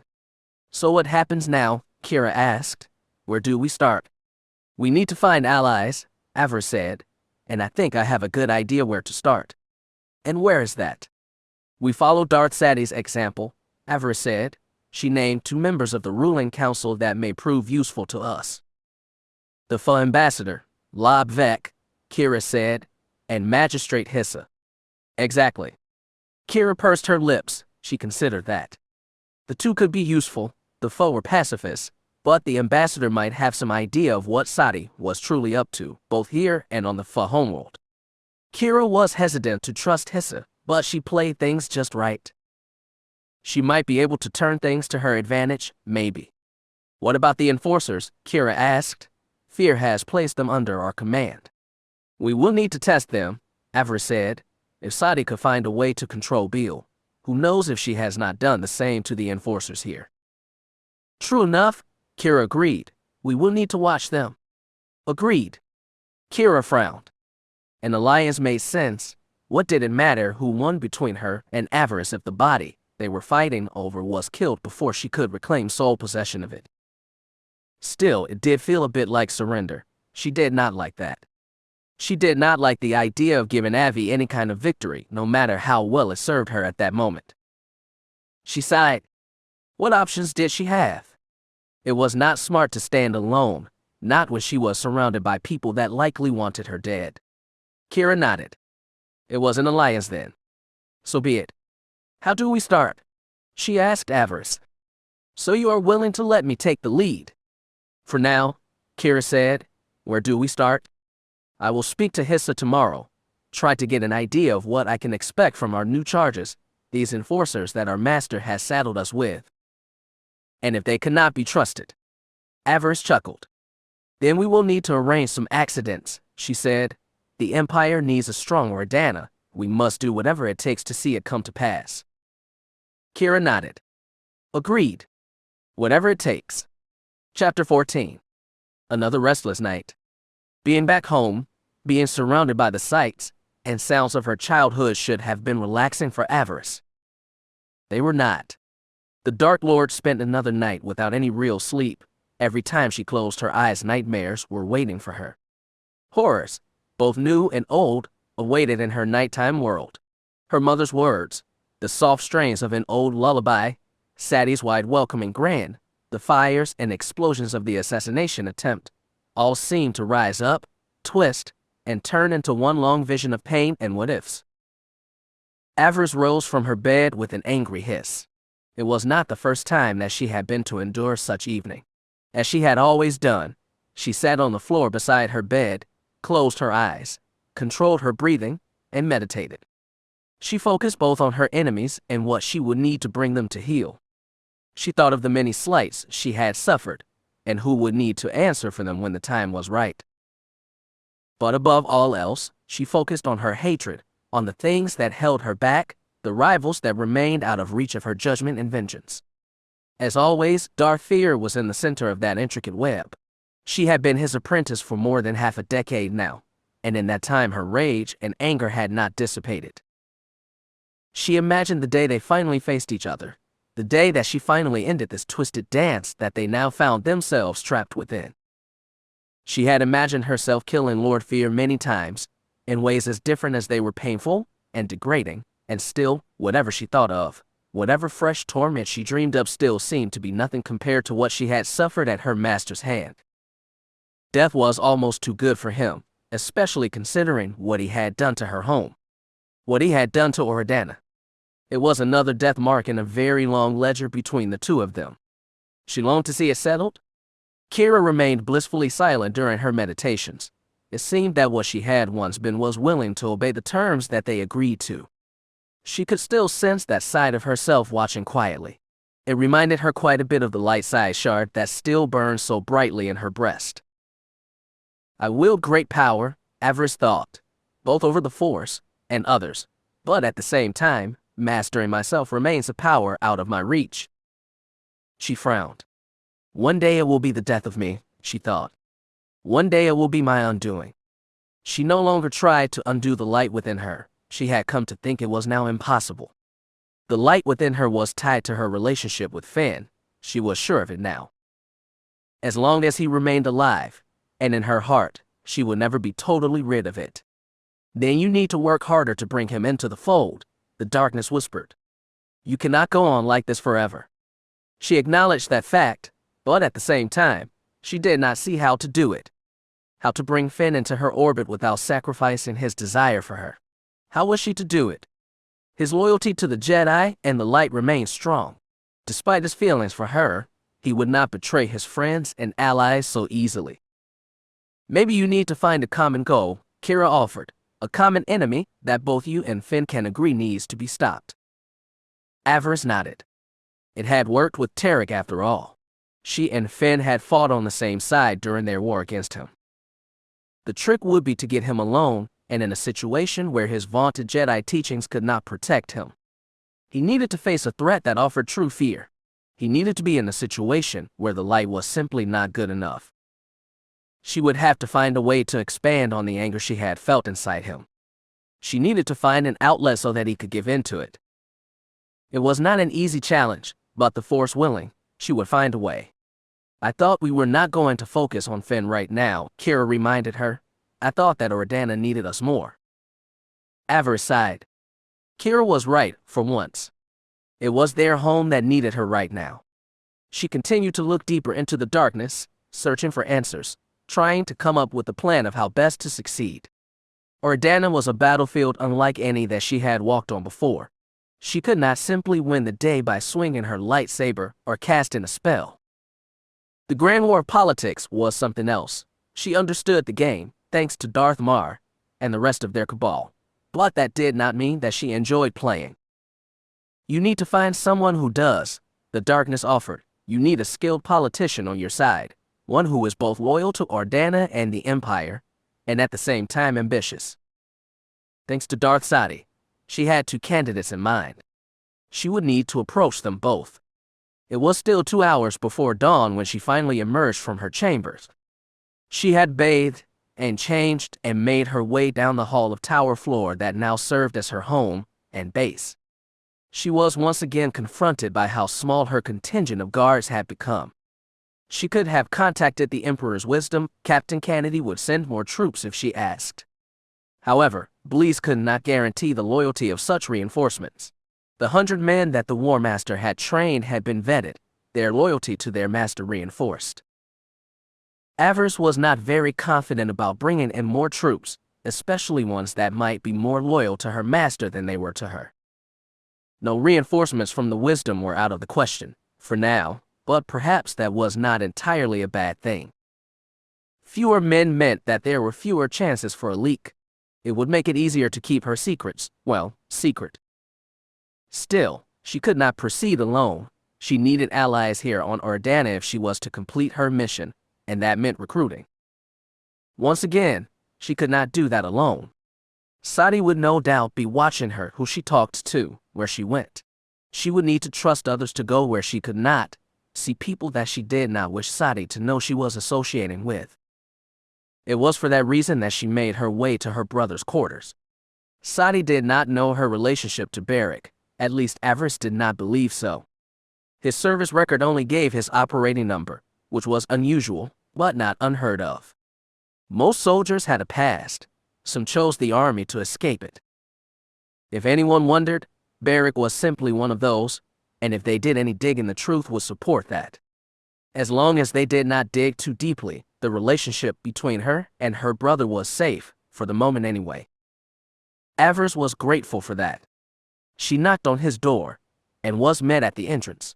Her brother, already dressed in his trousers and white tank top, had always been an early riser after all. His hair was still wet and his face clean-shaven. He let her into the room without a word. She rarely visited him these days if it was not about business. "Sister," he said, nodding. "Is there something you need?" "We must speak, brother. I have need." "Is someone here, Rick?" Avaryss frowned when she heard Zen's voice emerge from the still-running shower. Her brother blushed and looked down like a guilty child. It seemed that her apprentice had spent the night here. Avaryss held back the urge to roll her eyes. Damn it, had she not warned him? Did he choose to simply not listen? She said nothing more about it, because she had already discussed the matter with both of them, and they both knew what was at stake. "It is Lord Avaryss," she called out in answer. "I'm here to speak with Beric." There was no response except for the turning off of the water. Zen emerged a few moments later, wrapped in a black cloth bathrobe. "My lord," she said, bowing. Avaryss nodded and quickly turned her attention to Beric. Zen retreated into her brother's bedroom, stopping every few seconds to pick up a piece of clothing. Avaryss said nothing about it, about the trails of clothes leading to the bed. Her brother was a grown man. He did not need his little sister embarrassing him. Besides, they had much to talk about. A lot had happened in the last 20 hours. She wanted to bring him up fully to speed. She and her brother sat down, talked about what had happened the night before. Darth Sadie's invitation, what had become of Bilfir, and her escape from the Dark Lord's chambers. "Are you all right?" he asked. "Yes." "Are you sure?" "I'm not going to surrender all my worldly goods to Darth Sadie if that's what you are wondering," she said dryly, though I cannot deny, the Dark Lord is most charismatic. She might even be an expert in force persuasion. Her brother's mouth became a grim line. "When you say persuasion, you mean control, don't you?" "More or less." Beric nodded. "Thought as much," he muttered. Her brother did not seem surprised when Avaryss mentioned that Sadie seemed to have some kind of influence over people. "I got an impression of that last night," he informed her. "When you live around soldiers, you get used to them complaining about the higher-ups, at least when they know that no one is listening. I take it you heard no criticism of Darth Sadie or her methods." "No criticism," he answered, shaking his head. "All I heard was praise. From what I gather from the troopers stationed here, Sadie is one of the best administrators Ordana has ever seen. Not a single complaint was heard." Beric shrugged. "That is unusual, especially in the Sith military." Avaryss' eyes narrowed. "Interesting. How did Sadie inspire such loyalty?" She had assumed that she had been drugged the night before. She might have been, but what Beric was suggesting was something more. Did Sadie have some kind of natural charisma through the Force?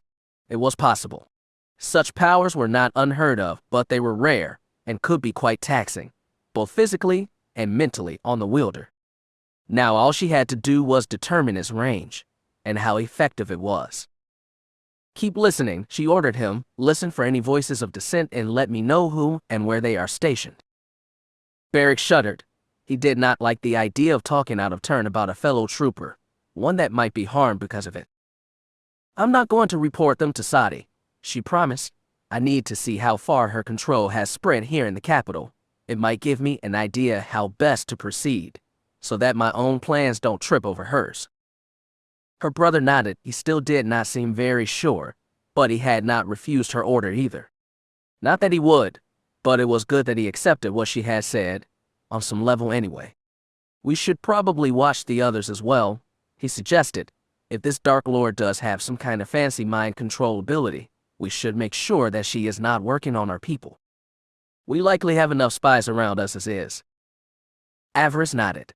A wise precaution, she thought. She did not like to think that any of her people would betray her, but what if they had no choice? She remembered the changes in Beale.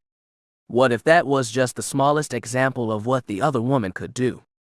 They needed to be cautious. Zen finally emerged from the bedroom, armed and armored. She gave her master a sly smile. "Why don't we just kill the witch and be done with it?"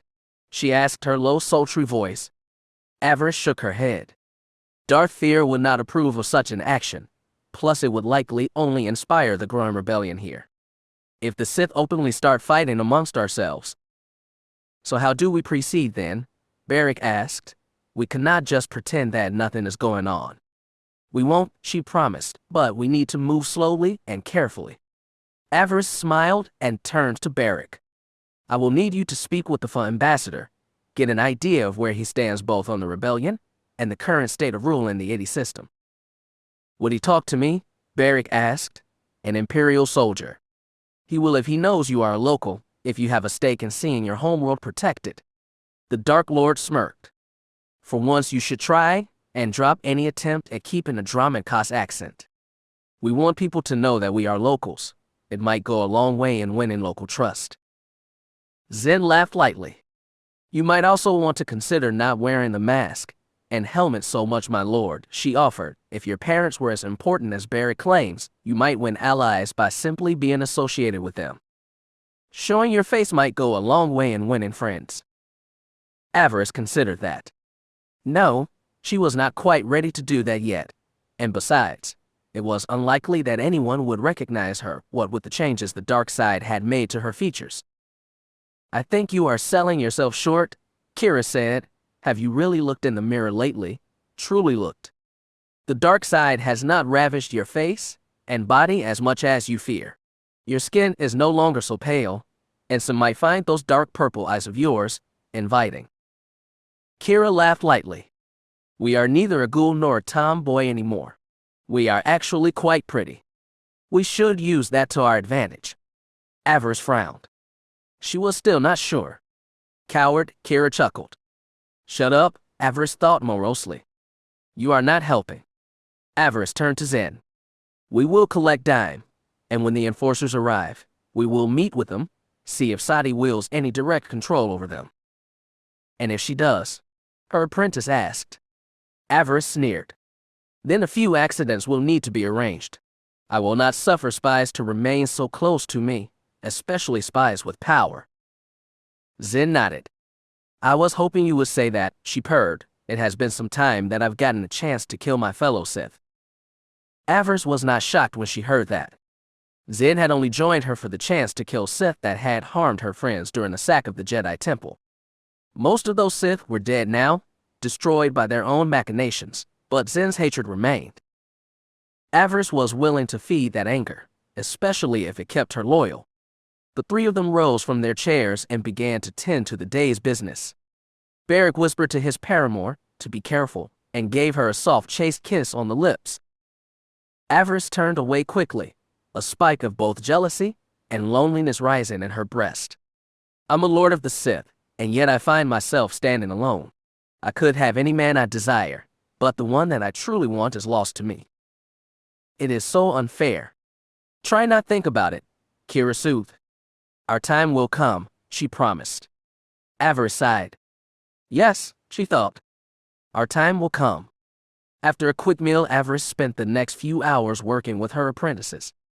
Dime and Zen spared with both her and each other in the tower's training room. It was nothing special. Until recently, Sith Lords had not spent a lot of time here, but for their needs it was adequate. The Muin was quickly proving himself to be a cunning fighter. His tall but slender frame contributed well to his use of Adaru. He moved with both impressive speed and an aggression that Avaryss found refreshing. Zen could be aggressive when she needed to be, but it was not her default setting. Despite her use of the cross-guarded lightsaber, or executioner's blade, she had a tendency to fight on the defensive, to let her enemies come to her. It was a style more fitting of a Jedi, but that was not unexpected. After all, Zen Lure had begun her forced training among the ranks of the Jedi. Your style is not the most aggressive either, Kira reminded her. Avaryss sniffed. That was different. Avaryss' style, the use of Sarisu, was to compensate for her lack of size and strength. Her Makashi, or duelist style, was very aggressive. She simply needed to set her targets up before going in for the kill. Her style had to with strategy, not a lack of aggression. When she and Dime sparred for the first time, she did not even bother igniting her lightsaber. She let him come to her, insisting that he make her draw her weapon and defend herself. Dime attacked with ruthless savagery, but every time he swung his blade she danced or spun out of the way. She flipped and tumbled back, avoiding strikes that would have beheaded or maimed a lesser opponent. Zen knelt in the back of the room watching the two with a look of amusement. She had faced this test before. Avaryss had tested her with it months ago. She knew how it ended. Stay still, Dime snarled. No, Avaryss said with a smirk. Raghh. The Moon lost all self-control and lunged at Avaryss. He gave himself fully to his rage, not even bothering to try and shield himself. It was what she had been waiting for. Avaryss caught him in a force grip. She wrapped the force around her apprentice's throat like an invisible garrote. Dime began to choke, shocked by the power that his master wielded. She closed off his windpipe so completely he dropped his sword. Avaryss used the force and called it to her. She watched as Dime dropped to his knees. He was struggling, trying to free himself. His fingers weren't quite clawing at his throat, but he was likely thinking about it. Avaryss grinned. It is over, she thought. I win. For a moment she feared that the Muin would not submit, that he would choose death over defeat. True, they were only training, but some Sith did not know when to choose to fight another day. If he doesn't offer me his neck, I will destroy him, she thought. He will learn his place. She tightened her grip even more.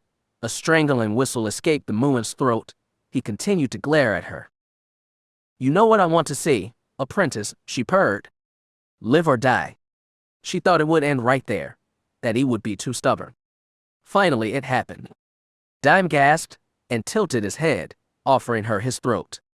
Submission, she thought with a pleased smile. Good. She released her grip, and he fell to his hands and knees, gasping for breath, coughing. Zen smirked. Humiliating, isn't it? She smirked. Dime glared at her, trying to regain his breath. Avaryss chuckled. You would know, she reminded the girl. You once knelt where he is now. She nodded, her smile never leaving her face. Such humiliation was part of Sith training. An apprentice needed to learn their place. Dime had started to rise when the door to the training room hissed open. Avaryss turned with a frown, angry at the interruption. Darth Sadi stood before her. Behind her stood 4 Sith warriors, the enforcers that she had mentioned yesterday. Avaryss grinned. Wonderful, she thought. Now she would get to see what she had to work with here. I do hope I'm not interrupting, Sadi said with a bit of a pout. I know how important training can be. It is fine, Avaryss assured her, while at the same time doubling her mental shields. She would not see a repeat of what happened last night. Dime and Zen both rose and went to their master's side, just in case Sadi or one of these others try something stupid. It was unlikely, but such things were possible. Avaryss preferred to err on the side of caution. Why take chances? She could feel Sadi reaching out with the force, but this time she would find a foothold. Avaryss smiled beneath her helmet and mask. She would not be so easily snared again.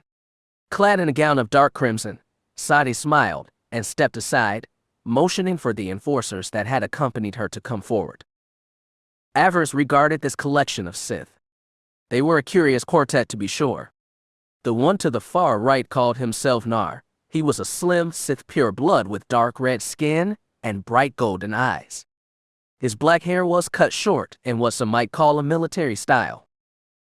At his side walked 2 small Tukada, large blue beasts that were sometimes referred to as Sith hounds. Avaryss had fought wild ones during her student years. Packs of the beasts were known to hunt in the various tombs in the Valley of the Dark Lords on Korriban. They are his, she realized. Neither moved unless he took a step first. An impressive display of power, she thought, most impressive indeed. Nar smiled at her. My lord, he said in a soft, respectful voice. She nodded back. So far, so good. The second and third inquisitors had a familiar look. Both were human, both with dark blonde hair. Brothers perhaps, but the similarities ended there. The first was handsome enough, she supposed. His features and cold arrogance suggested an early life of wealth or privilege. She could feel his sense of entitlement. It radiated like a beacon. His brother was different. Though they had similar eyes, their physical features were vastly different. This third inquisitor's body looked broken. He walked with a heavy limp, dragging his foot behind him. His left arm was smaller and twisted, curled up tight against his chest. His jaw jutted outward slightly, as well. He met Avaryss' look with a cold and challenging gaze. My lord, the prettier of the pair said. Enforcers raise and go reporting for duty. My lord, Ghoul rasped, his eyes never leaving her. We await your orders. Avaryss considered the odd pair. There is definitely a story here, she thought to herself. Such difference in siblings is rarely without some tale to explain it. She was most eager to hear it. She could feel the hate swelling in the two, especially the twisted one. She was most eager to see what he could do. The fourth was a female Twi'lek, a creature with neon green skin. To say she was dressed provocatively would be an understatement. The girl made Zen's choice of wardrobe look tame. She was clad in thigh-high leather boots and a long loincloth. A breastband-like top with a single shoulder plate protected her chest. Over it all she wore a zed cloth black poncho, which would have hid her features if she had not pushed it back like a cloak. Her eyes were two glowing yellow orbs, suggesting someone deeply rooted in the dark side. Her right arm and head-tail were tattooed with Sith glyphs. A single Sith tattoo adorned her forehead, a pointed shape like a crown with a long black tail running from her forehead and down the left side of her face. She regarded Avaryss curiously. "You're new?" she said in a voice more fitting a little girl than an adult Twi'lek. "This is Lord Avaryss," chilled, Sadi informed her. "She will be your new master, from now on." The tips of the Twi'lek's head tails twitched. "So she is to be our new mother," the girl smiled warmly. "I do hope she is a kind and generous mother." Avaryss gave Sadi a questioning look. The other Dark Lord shrugged. Clearly this one was not your typical Sith, but then again, were any of them? Avaryss pursed her lips. Which of these were fully in Sadi's pocket, and which ones possessed a loyalty that was more fluid? She would need to determine both. Avaryss stood straighter. She put all of her power into her stance and voice. Let these know that they now stood before Darth, one that did not need mind powers to control others. "Kneel before your new master," she growled. "Kneel before Inquisitor Avaryss." As one of the four did as she commanded, Go did not look happy. His twisted leg made kneeling difficult. Avaryss did not care. "My lord," they said in unison. Avaryss nodded. She looked at Darth Sadi, who smiled. Did the woman still think she was under her control? Someone easily manipulated. Avaryss would show her the truth in the coming days. She had a lesson to teach. She would enjoy it immensely. Avaryss took her apprentices and left the training room. It was time for the Enforcer's training to begin. She did not wish to distract them. "So we will be working with those," Dime said, his voice harsh and angry. Clearly he did not think much of their new allies. Either that or he was angry that they had seen him vulnerable, stumbling and coughing to his feet. "We shall," Avaryss said, "for now." Dime coughed and nodded grimly. He still seemed unhappy with the way things had gone. Avaryss said nothing to him. She had nothing to apologize for. The Sith Lord cared little for the Muin's discomfort. If he did not like or trust the Enforcers, then so much the better. He would be useful if she needed to eliminate some of them. He and Zen may still not be enough, she realized, who knew how powerful these Sith truly were. She wanted to make sure she had overwhelming force on her side before they engaged each other. She still needed Necris. Her first apprentice was still out there somewhere. Holly was looking for her, but so far, they had heard nothing back. With luck she will return quickly, Avaryss thought. Necris' power would be most welcome. She dismissed the two, sending them both off on errands. Dime was to search the financial records in the tower, looking for anything unusual. "How do you classify unusual, Master?" he asked. "Anything that seems irregular," she responded. The Muin laughed. "I will no doubt find more than one," he said. "Politicians rarely know how to cover their tracks." He left with a bit of spring in his step, no doubt eager to find something that he could impress her with.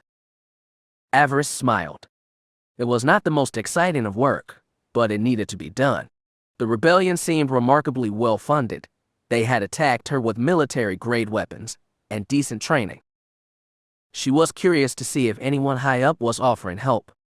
Zen was to spend the day in the streets and cantinas, trying to get an idea of how morale was and just how deep rebel leanings were within the city. "Be your charming self," Avaryss ordered her. "Make no offensive moves unless provoked. Let us keep things civil for the moment, at least until we know who our enemies are." "It will be done, my master," Zen said, bowing. "I will bring you back something intriguing." Zen left without another word, pulling up the hood on her cloak to hide her features. Avaryss grinned. "Lock up your sons, Dana City. Zen Lure is loose among you."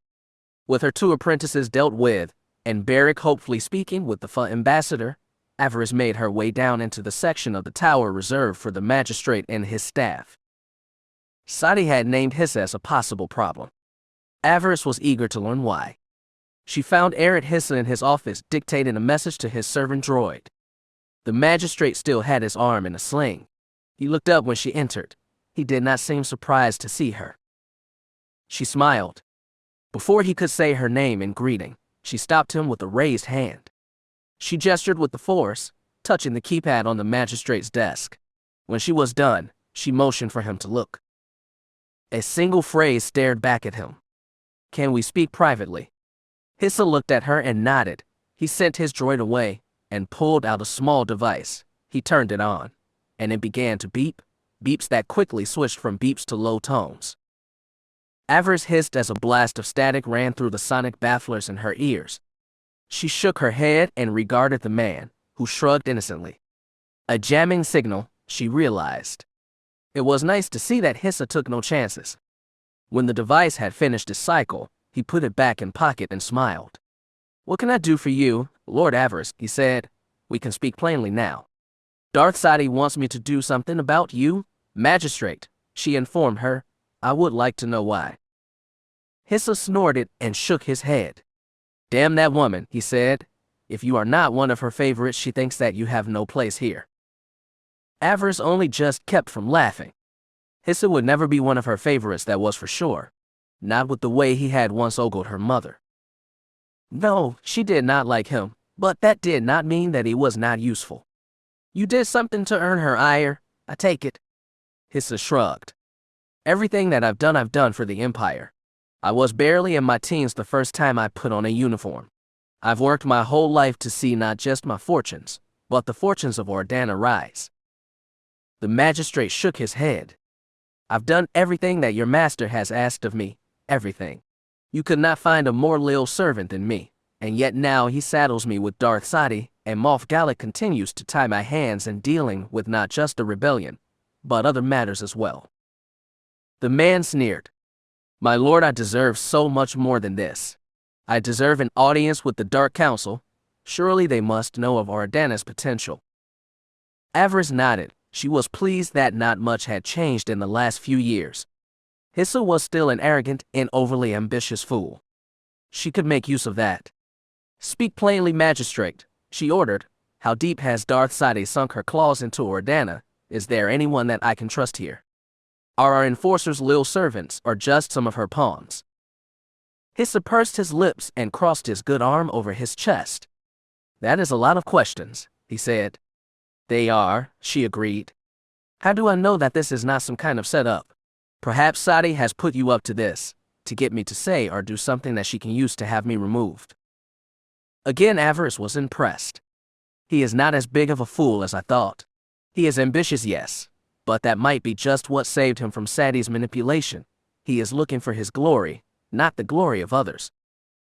She could use that. "Let me talk to him," Kira said. "Let me out and I can win him to your service." Avaryss took a deep breath and allowed it. It was a strange sensation letting go, but she had given her word.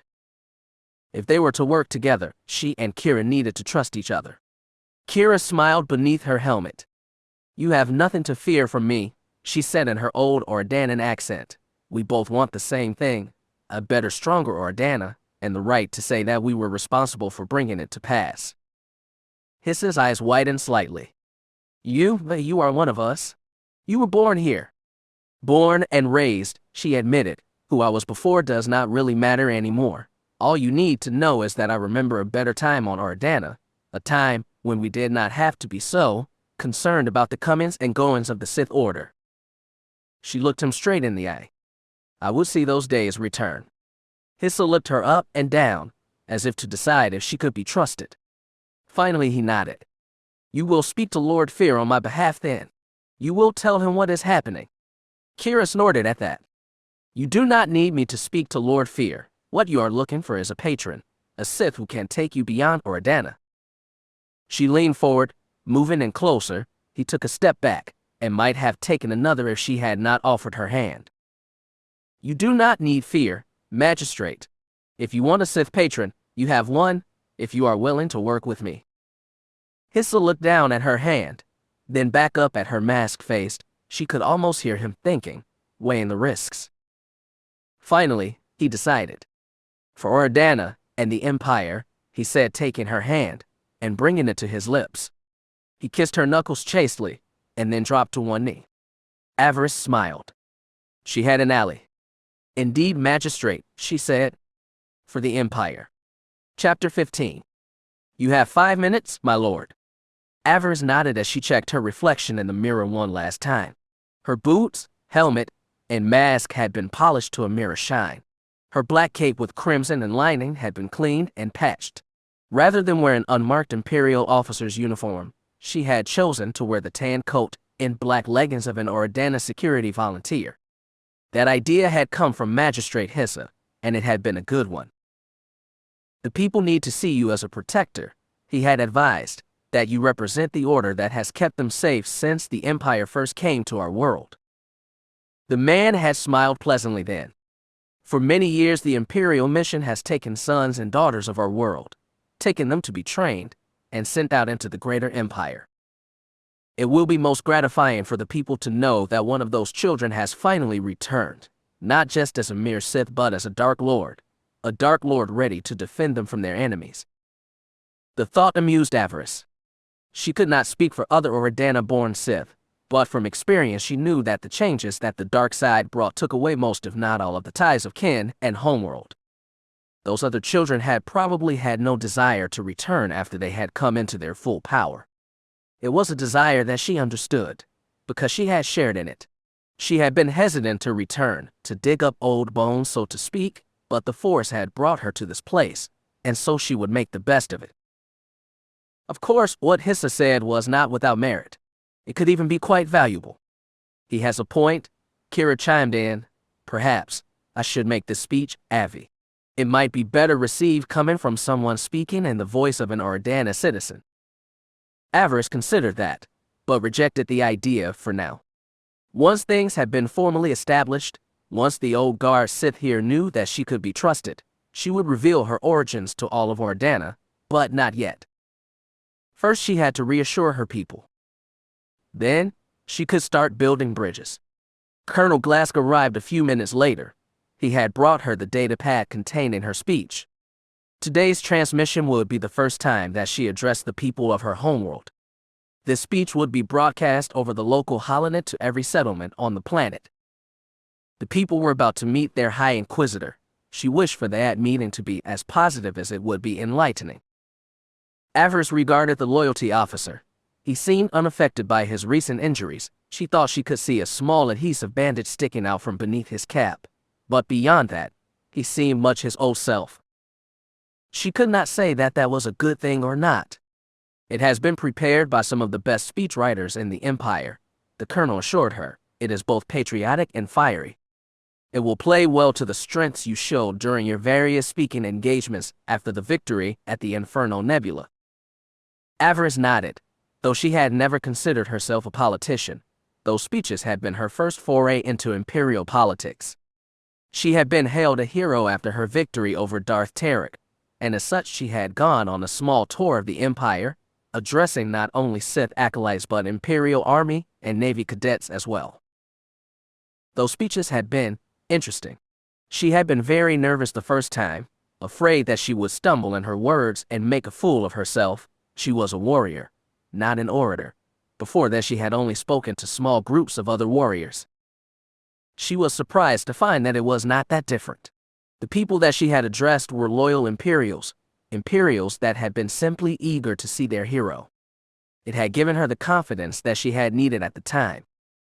Now, she felt little or no nervousness at addressing the people of her homeworld. It would be fun. She did a quick perusal of the speech. She could see what Glask meant about it being fiery. She did frown when she came to a spot near the end. "What is this?" she asked, "this part near the end." He took the pad and read it himself. He smiled slightly. "Oh, yes, those are the predictions you are making regarding the effect of rebel operations on the economy, and how it hurts the people of this world overall." She nodded and took the pad back. "Aren't we getting a bit ahead of ourselves? How can we be certain that these things will happen?" His smile widened. Because they need to happen, you need not worry about particulars, everything has already been arranged.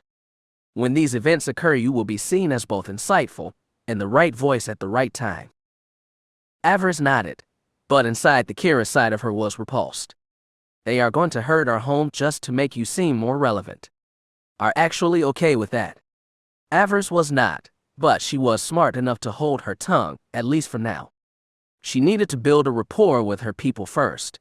Then when she had more personal power and autonomy here, she would be free to prevent such things from happening again. As Glask had said, it had already been arranged.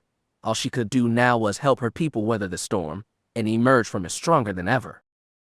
It was the best possible outcome. I see your point, Kira said from within her, her voice radiating with a sense of moroseness. Seriously, Avi, I hate politics. In this they were of a like mind again. Avaryss hated politics too. She once again read through the speech. She saw several opportunities to tweak it where she needed to.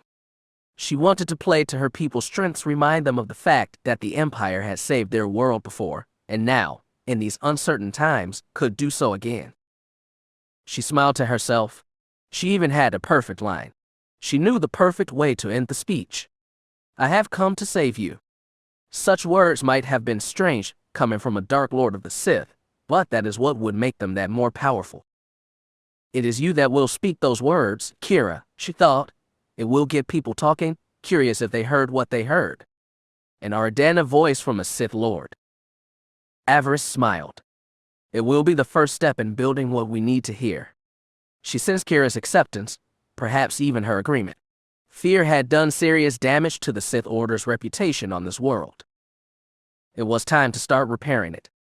She handed the pad back to Glask. The speech would be on the holoprompter before her as she stood in the holo field and gave her speech. According to what is said on the pad, the speech would be approximately 5 minutes long, provided she recited it in a calm and yet authoritative voice. She could do that. It was nothing that she had not done before. She took a deep, relaxing breath and let it out slowly. Right now in the settlements all across Ardana, the sirens would be going off. The sirens that summoned the people to hear a message on the public information system. Moff Gallic would make a brief introduction, and then her image would be broadcast across the planet. They would meet their High Inquisitor, their savior. Avaryss smirked and made her way to the broadcast chamber. She was most eager to have her moment in the sun.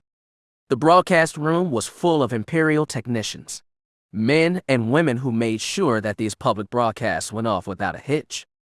Avaryss nodded to them in passing. Once this was done, she would make sure that they knew how much she appreciated all their hard work. It was never too early to start making friends. Speaking of which, Hissa had already begun to earn his keep. He was sending messages to the security volunteers, those that had not been touched by Darth Sadi. It was from them that she would recruit her new protectors. They would have a vested interest in serving a lord from their own homeworld. Avaryss intended to see that they understood that she was more than just another Sith, but was someone who could speak for them. Avaryss also recognized the need to have a second at her side, someone who the locals trusted. Her home had changed much since she had fled.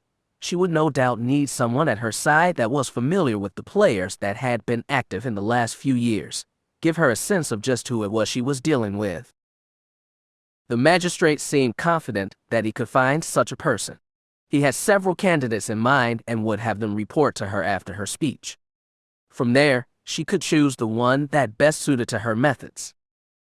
She hoped that this person would be up to the challenge. She asked much of those that served with her, but rewarded good service when she found it. Hopefully, Magistrate Hissa's pick would enable her to get an idea of just how strong the rebel movement was here, and give her an idea of how best to crush it beneath her heel. She looked up at the monitors scattered around the broadcast room.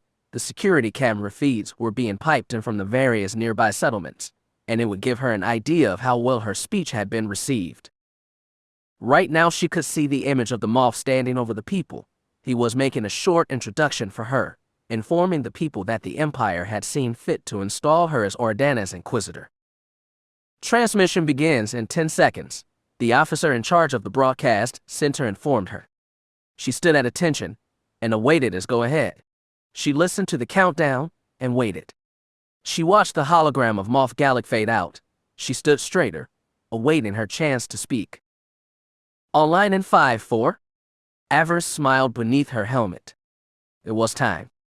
The officer in charge motioned for her to begin. She heard the holopad beneath her feet activate.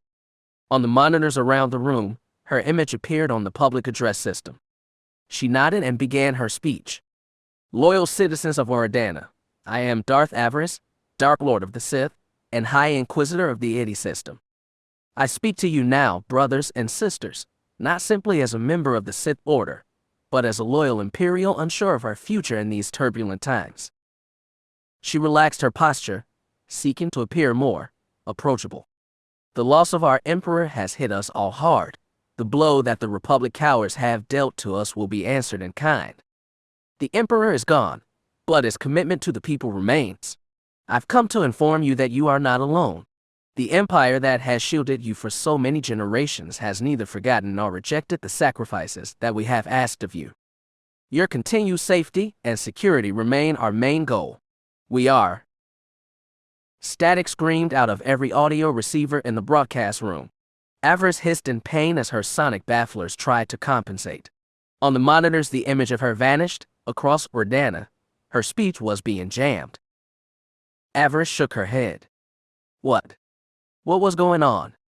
Report, she shouted. We are receiving interference, my lord, the officer in charge informed her. We are attempting to compensate now, added a technician. Avaryss' eyes narrowed. They needed to restore the connection. She had just been getting started. They could not simply. On the monitors, a new image appeared on the public address system, a floating gold symbol that Avaryss did not recognize. The hologram of it rotated like a cred coin. What is that? She demanded. Someone give me a straight answer. A new voice filled the broadcast chamber. It was both strong and defiant. The tones altered by some voice-changing program, making it sound neither male nor female. His message was not one that Avaryss had wanted to hear. To the sons and daughters of Oridana, this is the voice of the resistance. Do not believe Sith lies and propaganda. This Inquisitor is not here to aid us, but to continue the cycle of oppression that we have known since Darth Avaryss was assassinated almost 5 years ago. Avaryss hissed. Who was that? What was the meaning of this? We are not traitors. We are not Republic sympathizers or terrorists. We are Oridanan like many of you, and like many of you, we have felt the sting of Darth Fear's cruelty, endured the pain of his corruption and tyranny. Once the Empire protected us, we produced for them and they offered their technology and friendship. We bowed to the Emperor, and we were rewarded for our loyalty. The covenant struck between us and Grand Moff Vacan was a good one, a fair trade. Avaryss growled. She looked over at the technicians. The officer in command was barking orders, trying to figure out what was happening, how these rebels had seized control of the Imperial broadcast system. Jam that signal, Avaryss shouted, and start a connection trace. If the fools continue to broadcast, we can follow it back to its source. Make sure that this does not happen again. We are trying now, my lord, the officer promised. She glared at him. Don't try, do it. The man nodded and got back to work. Avaryss looked up at the screens in a sense of barely controlled horror. What was this? How was this even possible? We have all suffered under the rule of Darth Fear, now a member of the Dark Council. He has chased innocent farmers from their land, burned down homes of those that have spoken against him, and taken our loved ones as hostages to try and silence us. Loved ones that he gladly executes live over the holonet for all to see. Images flashed across the screen, images of public executions being carried out by Sith troopers. Avaryss cringed. This was not the way she wanted her reign here to start. Now Fear sends his favorite pet, his lapdog, to reassure us. This Darth Avaryss is no real leader. She is his sword of vengeance, and she will bring down even more death and destruction on our beloved home. The images changed again. Sith troopers executing people, walkers opening fire on crowded streets, and detention camps set up in inhospitable areas. Behold, Darth Avaryss' handiwork, the rebel voice continued. These images are of worlds that once belonged to the fallen Sith Darth Tarek. These worlds fell to Lord Fear when his loyal servant defeated Tarek and stole his holdings. Avaryss snarled behind her mask. She had had nothing to do with Darth Fear's treatment of the people on those worlds. She had been elsewhere when he began his occupation of Tarog's holdings. She had had no part in it, any of it. How dare these liars blame her for what her master had done? Tarek had been insane. He would have shattered the Empire and tried to rule over the ashes. She felt no shame for his death. It had been for the good of her people. She would not justify herself to anyone for doing her duty. "We have sent our terms to Lord Fear," the rebel voice said. The response to it was more arrests and more executions. His response was to send his puppet here, to force us all back into line. We were willing to negotiate with the Empire, to ensure that our way of life continued as it always has. Now, we have been forced to take a different path, a harder one. Avaryss shook her head. Puppet. Did they actually believe that? She had heard enough. "Do we have a trace yet?" she called out. "Not yet, my lord." She sighed. They had no choice. Cut the signal, end the transmission. The technicians worked in silence, pushing buttons and pulling levers. The image on the monitors did not change. The rebel broadcast continued. "Turn it off," the young Sith Lord snarled. "Turn it off right now." "We are trying, my lord. We are locked out of the system." Avaryss felt her heart pounding in her chest. It was all she could do not to leap out of the holofield and gut the fool officer. It fell to him to make sure nothing unforeseen happened during these broadcasts. The fact that the rebels had managed to do just that was proof of the man's mistake. It was a failure. It was a failure of the highest order. The man needed to answer for it. And all the while, the rebels continued to spew their venom. They needed to be stopped. "It was to the Emperor we bowed," the rebel voice declared, "but the Emperor is now dead, and we are no longer subject to the rule of his slaves. Hear me now, loyal sons and daughters of Oradana, embrace the grand future that is ours by right." The rebel paused, making sure that all would realize that he or she had finally came to the true heart of this speech. It should have fallen on deaf ears. The transmission should have been cut by now, yet it still continued. Avaryss' temper continued to grow. "End that transmission," she shouted. "That is a direct order." Her people tried to obey, to cut the signal, and again they were met with little success. Finally, one technician leapt up and started ripping on the power cells from the wall, the ones powering the holocomms link with the satellite network. On the screens around the room, Avaryss could see the reaction to what was being shown. She saw the watching crowds throwing things at the Sith troopers. She saw their men falling back into the government buildings, or at least trying to. The rebels continued to broadcast images of Sith operations. Arrests and executions filled the screens. Avaryss had thought herself desensitized to such violence. She had seen and done worse in the service of her emperor, but now, watching what had happened on the screens, she realized that she was still capable of outrage. She did not blame the people of Ardana. Seeing what Fear had been doing, or what he would likely do to her home, angered her. It enraged her. She could only imagine how the common folk, who do not understand what was truly happening, would react. It is all falling apart, she realized. She had hoped to win the people of Ardana over to her side with her speech.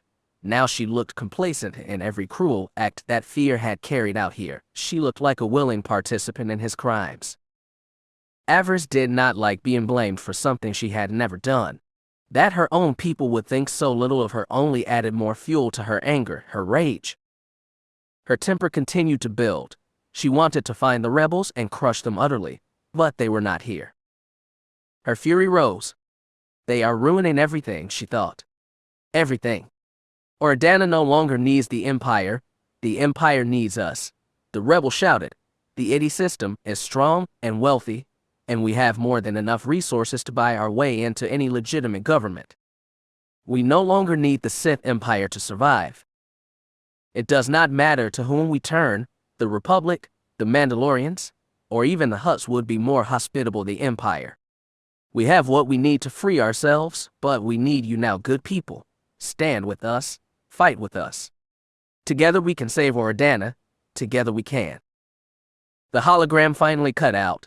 The image of the spinning disc and the scenes of violence and death were gone. Sadly, the trick had done its work. Despite its ending, before the screens cut out from lack of power, she saw that the damage had been done. Several settlements were now openly rioting. Avaryss could see the destruction on the screen, feel the fury that was a part of it. That very same fury danced inside her now, growing hotter and brighter by the second. Darth Avaryss, Dark Lord of the Sith, was not pleased. Ruined, she thought. They ruined me today. She could almost see her master's face. He would be furious with her, or perhaps he wouldn't. Maybe her embarrassment would amuse him. He might enjoy seeing her brought so low before the people she was trying to protect. She imaged him laughing. She imagined Darth Sadi and Moff Gallic laughing. It was too much. It was far too much.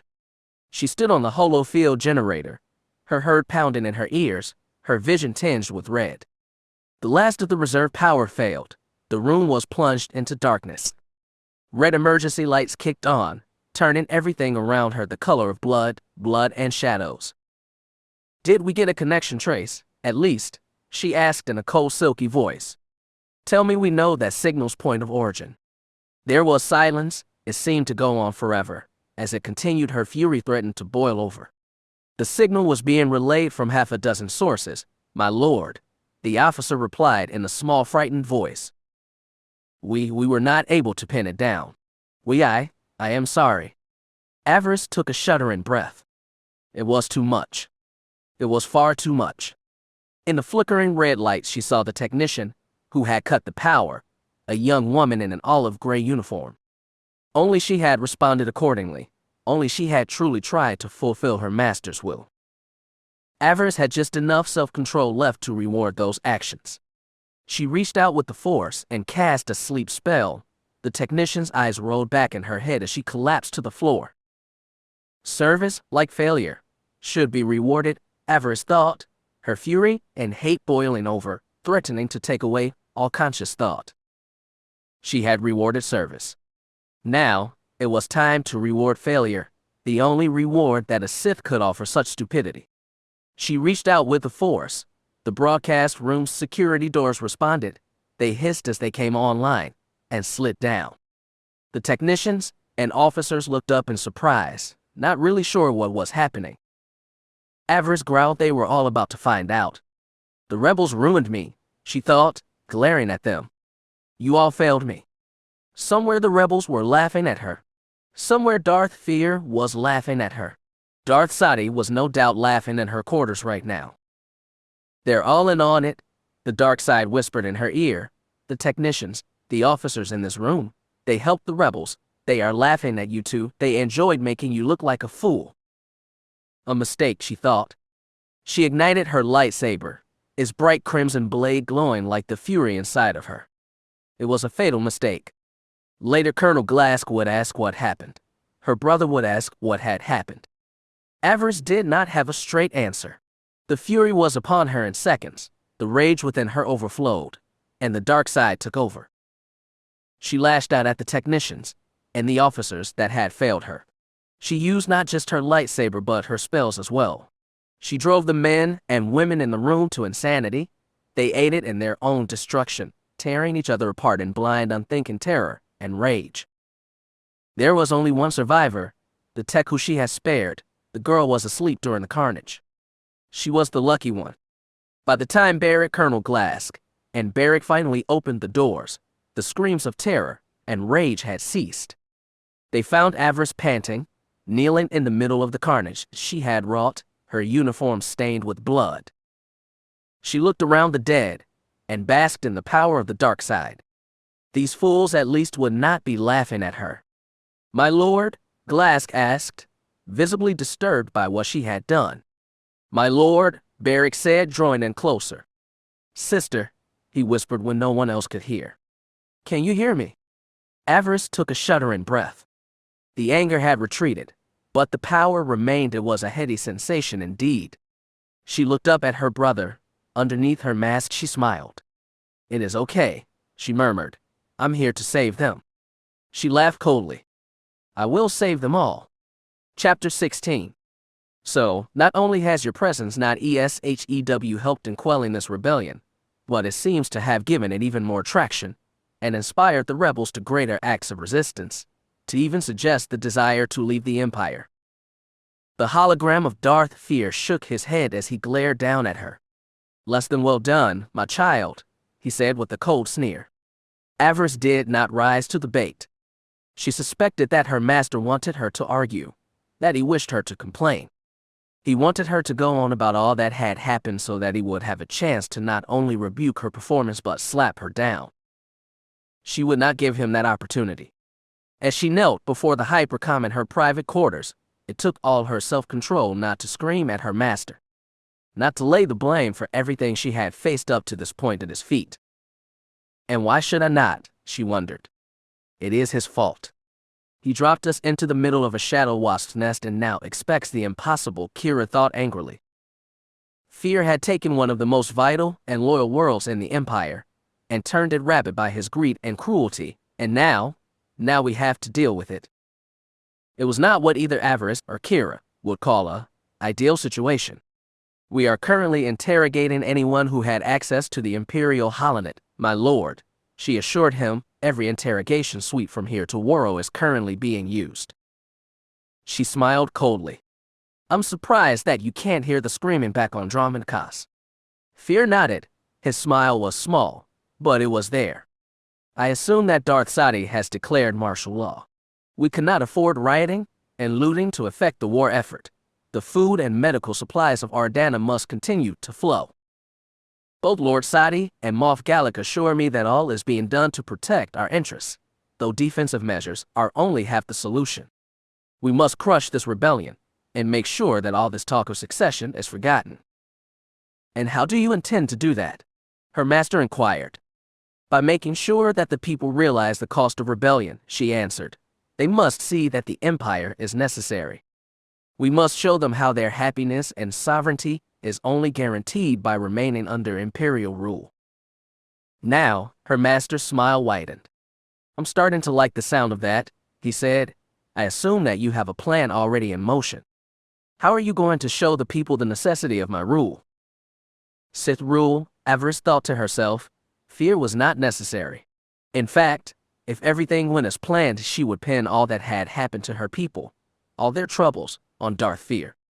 He would be her scapegoat, and she would deliver his head to the people of Ardana, and both they and the rest of the people of the Indy system would love her for it.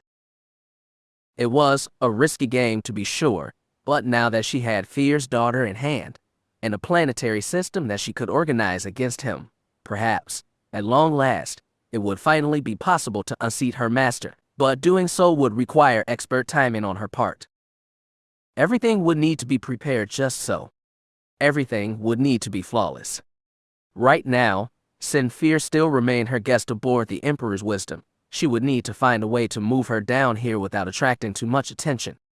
Obviously, she could not simply tell the Moff and Darth Sadi that she was bringing down something important. She was starting to think that there were far too many leaks in the Ardana government. I would rather not discuss my full plans on an open channel, my lord, she said apologetically. For now, let it be said that my first step in defeating this rabble is understanding the Ardana mindset, and I believe I have begun to do just that. Explain, he said. I've been a walking target since I first stepped off my shuttle. The Ardanans are creatures of habit and routine. The Moff's office knew that they had a VIP coming down in a shuttle the day I arrived, and at least 100 people associated with that office knew that this VIP was being accompanied by a full company of soldiers. At the same time, the landing field where we were redirected is the only one used to accommodate incoming military vessels. Fear nodded. Routine and habit can be dangerous if read by an enemy. I assume that you think that the rebels have spies within Dana City.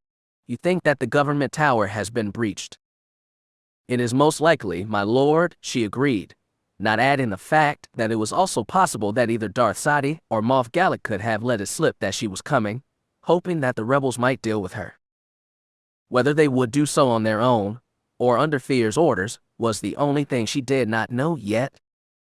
Is that why you had the Moff's broadcast crew executed? He inquired. Did you believe them conspirators in the rebels' plots? Avaryss winced. That had been a loss of control on her part. She had been angry and not responded as well as she could have. They refused to cut the transmission as I ordered. My lord, she explained.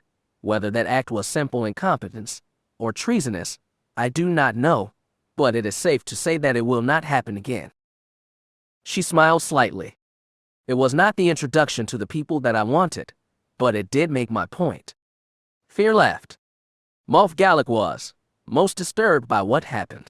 He contacted me directly after your little demonstration. Are you angry with me, my master? Not at all, my child. I believe you are starting to see how and why I've needed to be so harsh with these people. Much is needed of them, and they need tighter reins. That was one interpretation of what was going on, Avaryss thought. Personally, I have a better one. Fear had created this mess with his pride and stupidity. She would need to win back support for the Empire. It would not be easily. The hatred and anger that Fear had planted had taken root, and now ran deep in the hearts of people. She would need to be clever, deceptive, and cunning. Fortunately, she was Sith. Being clever, deceptive, and cunning was part of who she was. In the future, all my public broadcasts to the Oridanan people will be handled by the comm officer aboard the Emperor's wisdom. I intend to give only a 5-minute warning before making any such announcement, which should cut down on the chances of the rebels slicing into any of my future broadcasts. Sounds reasonable, Fear agreed. Anything else? I will need your permission, my lord, to bring in unregistered supplies and personnel. From time to time, my destroyer remains on standby and is one of the most potent weapons in my arsenal, not just because of his weapons, but the specialists on board. I will likely need their help from time to time. Standard Imperial security says that I need to post the arrival time, crew, and cargo of any incoming shuttle a full 24 hours before it lands. And you wish to shorten that time to prevent the rebels organizing a welcoming committee. She nodded. As you wish, Fear sighed. I will speak with Moff Gallic. Inform him that you have my full support in bringing in unregistered shuttles for both the good of the war effort and the security of your operations. Avaryss almost smiled. Now she would be able to bring Fear down here unnoticed, or at the very least with fewer questions asked, and all with the blessings of her father. How delicious was that? She was most pleased. Despite a slow start, you seem to be quickly grasping the situation on Ordana, apprentice. Now, what is your take on Fallis? Are those damn seals going to be a problem? Avaryss pursed her lips. Beric had only gotten to speak with the ambassador once. He was understandably skittish about talking with anyone directly associated with the Inquisitor, and became even more so after the rebels hijacked her first speech. The broadcast delay with all off-world transmissions ensured that the rebels did not get to beam their message to Fallis. The Imperials had managed to cut that at least, but it was only a matter of time until the rebels' message found its way into the hands of the Fa. She would need to move quickly to get out ahead of that, but she had a few ideas. She was not overly concerned.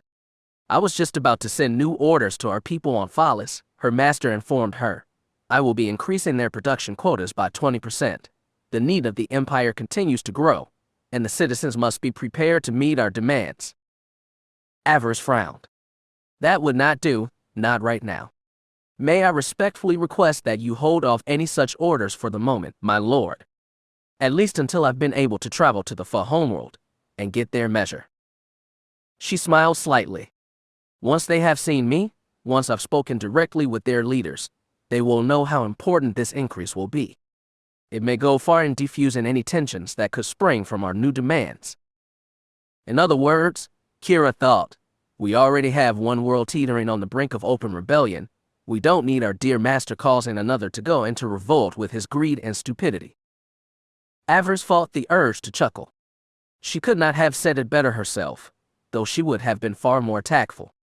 Kira's social graces could be lacking sometimes. As you wish, her master said, sounding a bit disappointed. Inform Lobvec of your desire to see his world soon. I need those new quotas filled, apprentice. My position here on Dromund Kaas depends on it. I will handle the matter quickly, my lord, she promised, her understanding of why he wanted this so bad now being made quite clear. It is only a matter of time until the council decides on which candidates should be put forward to sit the now vacant imperial throne. Darth Fear intends to buy allies with the supplies he is draining from the Iddy system. She was not surprised, but at the same time she was annoyed. Fear's claim to the throne was already quite strong. He had 3 full systems in his grip. That prestige and power made him a definite contender for the Emperor's throne, and as his first apprentice, that put her in very interesting position. If Fear was to ascend, and then be retired by his loyal apprentice who would be able to deny her claim to all that had once been his, it made her rethink her timetable. Perhaps she should slow things down. If she waited, she might find herself only one heartbeat away from the throne of the Sith Empire. Was that not worth the pain of her people? Was that not worth the suffering of a full star system? I will move swiftly, father, she said, knowing how much he enjoyed hearing her call him that. All will be in readiness when you need it. Good, he purred. That is very good, my daughter. A shiver ran down her spine. There was so much tension between them now, far more than there had ever been before. It was like a fire in her blood. It was intoxicating. She smiled at her master. Do you not realize how thirsty I am for your blood? Do you not see how eager I am to leave you dead and broken on the floor of your chambers? The image of her master dead at her feet excited her. So long she had played the good student, the willing apprentice. For too long she had bided her time learning at his feet, while at the same time seeking out new lessons on her own, expanding her powers without his knowledge. After her last embarrassment on the Emperor's station, she was determined that she would not endure another. Darth Fear's time as her master was quickly coming to an end. She welcomed that confrontation, and if the Sith throne was at stake when they finally danced their final dance, so much the better. What a tale that would be to tell her children, how their mother, Empress of the Sith, had seized the Sith throne in one brilliant stroke. It was a tale worthy of a Sith opera. Perhaps she would commission to have one written one day. Fear smiled down on her, seemingly oblivious to her ambition, her lust for his power and station. She was Lord of Avaryss, was she not, the Lady of Greed? How could she not hunger to take the next step? So, now you understand what is expected of you, Fear said. Ordana brought back to order, and flawless production increased to proper imperial levels. It will be done, my lord, she said, bowing her head. It will be my pleasure. Good, he said, radiating a sense of pleasure through the force. It amazed her that her senses could pick it up even from here. The connection between master and apprentice was quite strong. She would enjoy severing it when the time came. There is one more item you will need to deal with. I did my best to handle it from here but met with little success, her master said with a slight frown. My darling wife will soon be joining you on Ordana. She will be there before the week is out. Avaryss frowned. That was most unexpected and undesired. Is that wise, my master? Ordana is hardly a secure world. I've already spoken with Sinestro on this matter, apprentice. She does not care, and will make the journey, despite my opinion on the matter. Avaryss rankled at that. Sinestra Fear had never been her greatest fan. In fact, she despised her husband's apprentice. The older Sith had always regarded Avaryss as a stray, a bumpkin from the imperial fringes who did not deserve her place in the Sith Order. She was also Sin Fear's mother, Avaryss thought unhappily. What if the mother sensed her daughter's presence on Ordana, which could prove to be a bit awkward? I don't suppose you could talk her out of making this journey, she asked her master. I cannot, he said, shaking his head. My darling wife is worried about Beale. His last few transmissions home have left her unsettled. She wishes to see him, to make sure that he is fine in his master's service. Avaryss didn't think that Sinestra would be happy when she arrived, when she saw Beale again. The change in the young man had both surprised and unsettled her. He was nothing like he was when they had first met. She suspected that Sadi had done more than simply teach the boy about the dark side. She may even have done to him what she had attempted to do to Avaryss. That would not please her master's wife. She has to expect some change in him, Avaryss said. Korriban is a place of transformation, As Sith, we simply need to accept that and move on. I'm sure that Sinestra will come to that conclusion as well, her master said. Though, personally, Avaryss doubted it. She suspected that the Lady of House Fear would be furious when she arrived and met the new and improved Beale. She would likely blame Sadi for the change, and would certainly blame Avaryss. A star could go supernova halfway across the galaxy, and her master's wife would find a way to pin it on Avaryss. That was simply the way she was. This visit will cause disruption, my master, Avaryss said with a frown. My task is difficult enough without Lady Sinestra stepping on my toes and second-guessing my choices. Your concern is understandable, considering your history with Sinestra, her master said with a nod. All I can offer is to remind you that, as a Darth, you now outrank my dear wife. Technically, she cannot tell you what to do. She can make suggestions, perhaps even offer them through me on her behalf, but beyond that, you stand above her now. Try to focus on that, and avoid any confrontations. Let her speak with Beale, and hopefully that will be the end of it. If only that were so, Avaryss thought. Why does the witch have to come here now? Kira hissed in the back of her mind. It is not like we don't have half a dozen other things to worry about. True, Avaryss agreed, but this was her son. Did she not have a right to be concerned about his welfare? Motherhood is a powerful tether, my lord, she said. I will not interfere with his pull. See that you don't, Fear advised. You will both be happier that way. Avaryss chuckled. Maybe I should try and observe what passes between them. One day, when I'm a mother, what I learn might come in handy. Fear chuckled at that. Perhaps, my child, he agreed. Perhaps so. Avaryss shivered slightly. Something had passed between her and Darth Fear. She sensed amusement when she mentioned starting her own family one day. No, it was not mere amusement, but something else. It felt like a tremor in the Force. It left her unsettled. Is everything okay, my dear? Her master asked. You look troubled. She smiled dismissively. It is nothing, my lord. A slight shift in the Force. Give it no further thought. As you wish, he said. You know what is expected of you, my child. Do not disappoint me. You will bring this rebellion to heel. We have too much writing on this to accept anything less. It will be done, my lord, she promised, bowing her head in submission. All of your dreams will come true, she said. Both yours and mine. Avaryss left her chambers with a spring in her step, and plans and plots on her mind.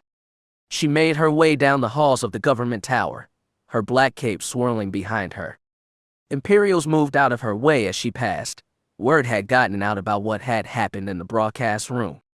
Officially, the people inside had been killed by a terrorist bomb, but rumors still circulated that told of another story.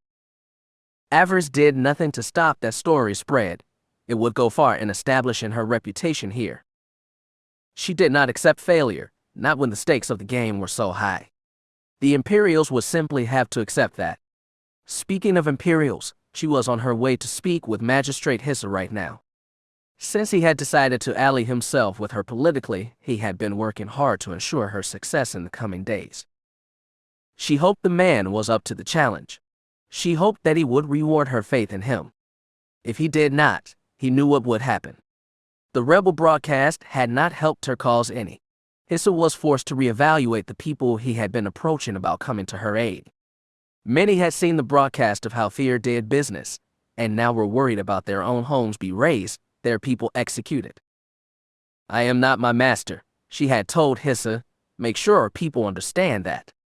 Actions do speak louder than words, my lord, he advised.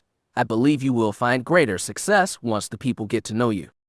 Once they understand that you are willing to fight for them, and the interests of your homeworld, they will start to come around. Avaryss nodded. The man may have been a bootlick, but he did have a point. Darth Sadi never left Dana City. She had always left all matters outside the city to her enforcers.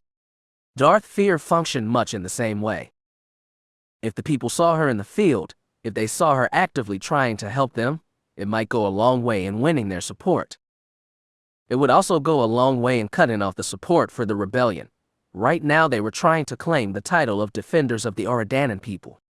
If she could take that away from them, their support would quickly dry up. Plus, when she had the people on her side, her grip on Ordana would increase fivefold. It might be just what she needed when she finally challenged Darth Fear. If she could bring his head back to her people, she would likely be hailed as a hero for it. It was yet another reason why she needed to succeed here. Take the world, and everything else would start to fall into place. She was sure of it. She had foreseen it. It would be done. But first, she had to win the people's support. Her first steps to that victory began now. She had requested that Hissa find her a local Ordanan, a guide and advisor that she could work with. It needed to be someone that the people trusted, someone that could help sell the story that she was the people's champion and best hope of emerging from the chaos that was threatening to engulf their world. Before the failed speech, Hissa had said he had several candidates. After it was done, he found himself with only one. The others had dropped out, not wishing to associate themselves with Darth Fear's apprentice. She did not blame them. They would come to regret that decision, she thought. She intended to use her advisor, but at the same time reward him or her handsomely. That was another step she had learned towards rising in power. It never hurt to elevate one's underlings. It motivated others to seek to find their way into her good graces and service. As for Avaryss herself, she liked seeing her underlings rise, and was always careful to make sure they realized who it was that had seen to their promotion. It was the smart thing to do. Never let your underlings forget who they truly served. As she arrived outside of Hissa's office, she could hear voices inside. It seemed that Hissa had been true to his word and found what she had needed quickly. Good. She ordered her 2 bodyguards to remain outside the door, preferring to meet her new advisor alone. She checked her uniform, making sure that it was spotless, and that her helmet was secured and sat just right on her head. She knocked on the door, and stepped in when it opened. Hissa knew she was coming, and as a Darth she should never wait on the leave of underlings. She froze as she stepped inside the door, her purple eyes widened in both shock and disbelief. No, she thought to herself. Damn it. No. She had never been so grateful for the mask she wore. It hit her shock, her sense of disbelief. Magistrate Hissa stood up. He gave her a warm and courteous smile. Lord Avaryss, he said, welcome. May I present the young man that you requested? Avaryss swallowed hard. No, she thought, no. This was not right. This was not fair. Why did the Force have to be so cruel? Why? The young man rose from his chair. She knew him the instant she saw him, despite the slight change of the last few years and the peacekeeper's uniform he now wore. She would have known him anywhere. The Force would have told him who it was. She could have been blinded and knew who he was. She was left speechless. It could not be. My lord, Hissa said, motioning the man forward. May I present Lieutenant Ron Wilkes of our security forces? The magistrate's smile widened. He will be showing you around. My lord, her childhood friend said, snapping to attention looking like the good soldier that he was. He gave that smile she had known so well as a child, warm but mischievous. I look forward to working with you. Chapter 17. Is this your first time on Ordana, my lord? Avaryss' eyes narrowed. Now that she had finally gotten over the initial shock of seeing Ron Wilkes again, her temper and self-control had both reasserted themselves. He has no right to be here, she thought angrily, no right. He's talking to you, Kira reminded her. You need to answer him. She suppressed a sigh. She still could not believe that he was here. She had been in shock when she saw him, but perhaps she should not have been. The Force moved you in ways that could be most unexpected. She should have anticipated something like this. Hissa, not knowing who she was and her history with the Wilkes family, would not have understood what she had been feeling at that moment. How could he? Who else could possibly understand? Ro, being Ro, had tried to play the charming card. He had always been good at that. She remembered how the girls in his class had always giggled when he played the gentleman. Airheaded fools, she thought. Not a one had been deserving of him. She had not fallen for his act. She knew him too well. When he reached out to take her hand and kiss it, she offered him her mechanical hand. That had thrown him off his game. He wasn't sure what to do when he took it, she remembered with a hint of a smile. Even to someone that was not Force-sensitive, her new hand could be disturbing. The crystals built into it were designed to focus dark side energy so that she could still use her powers despite her loss. She had been told that some people found touching her artificial hand troubling. They could sense the dark side energies contained within. It had had the desired effect, for the moment. Ro had politely withdrawn. That experience had shut her old friend up. For a while at least. Now, it appeared that he was trying again. How special? My lord, he repeated, have you been here before? Maybe he thought she had not heard him. She felt her fingers clenching into an angry fist. How would she play this now? Tell him what he wanted, or simply ignore him? Tell him nothing, the dark side within her whispered, he is far beneath you now. You don't owe him anything. No, she said flatly, without expanding on it any more than that. Ro waited for her to respond further. When she did not, he coughed and shifted uncomfortably in his seat. He fell silent again, realizing that it was a good idea for him to remain quiet around her. Lucky him. He did not understand. He had been summoned to be her guide, and now she was resisting his every attempt at an advance. She knew it was a foolish move on her part, but her emotions allowed for nothing else. The past between them was too strong. What else could she possibly do? They were currently seated across from each other in one of the Empire's large-wheel military transports. The winds of Ordana winters made using speeders difficult, especially if a surprise storm came up. The wide-base armored transports were not easily affected. It took a lot to blow them off course, their heaviness making them perfect for operations here on Ordana.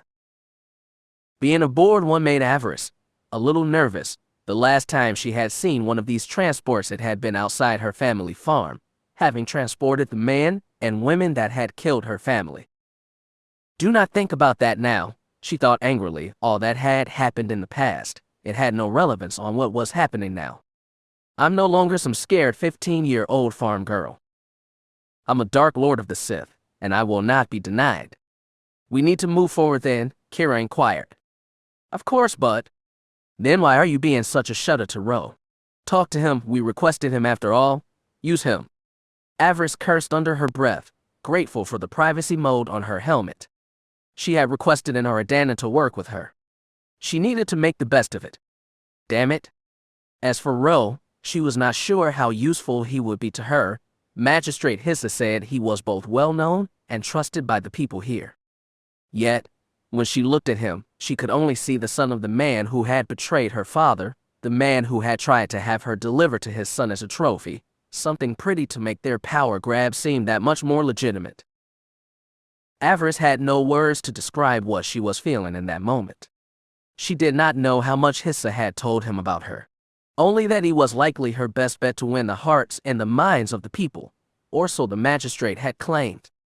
She decided that when she did have to speak to him, she would be using only her Dromund Kaas accent. She would not reveal her origins to him, not yet. She could sense her former friend's discomfort, his confusion. She had summoned him, but now she pushed him away. He does not realize that it is me, she thought. When he looks at me, all he sees is another masked and armored Sith. Perhaps that is for the best. Perhaps Ro should not know who she truly was. She frowned slightly. That knowledge would likely lead to further complications. When she had first reached out with the Force, when she touched Ro Wilk's mind, all she felt was fear and distrust. She did not blame him. After everything that her master had done, she would not have been willing to accept her either. They would need to work on that, if he was going to help her. Of course, that would mean winning his trust, which meant she would have to open up to him. Give him at least an idea of who and what she was now. She was not sure if she could do that. Then we have failed before we even had a chance to begin, Kira reminded her. If you cannot gain Ro's trust, what is the point of trying with anyone else? Kira's defense of Ro was surprising. Avaryss did not understand the fear she was sensing. Why was Ro Wilkes afraid? Had his father not risen to the rank of overseer because of Darth fear? Why would he be fearful or distrustful of the motives of someone who had proved so valuable in the past? It made little sense, as did Kira's response to all of this. Avaryss' other half should have been screaming for Ro's blood, but instead, she was speaking up for him, defending him. Why? Why would she do that? In fact, she seemed downright intrigued by what Hissa and the Force had dropped into her lap. You have questions about what happened that night, she offered Avaryss. Why not ask them and be done with it? Ro is sitting right here. You want to know the truth about what his father did? Well, why not ask him now? Avaryss shook her head no. There was no reason to dig up the past. The dead were in their graves. Let them rest. But you are not dead, Kira reminded her, and neither is Ro. You need him, and you are stupidly holding a grudge. If the past is dead, then let it die. Let go of your grudge and use him. She could feel Kira's desire to look upon the boy who had been her friend all those years ago. Kira purred softly. He still looks good, doesn't he? A shiver ran down Avaryss' spine. Maybe you should take a closer look. Avaryss dared to glance up, truly looking at her old friend, her former friend. Ro noticed. He looked up at her, prompting her to look away quickly. My lord? He asked. It is nothing, Avaryss said quickly, perhaps too quickly. Damn it. She swallowed hard. Despite her anger about the past, she could not deny the truth about one thing that Kira had said. Ro, he did look good. The last time they had seen each other, Rowan Wilkes had only just turned 17. He would be 21 now by her estimation. His dark hair was cut in proper military fashion, short, but by no means buzzed like some raw recruits. He was still broad-shouldered with bright green eyes.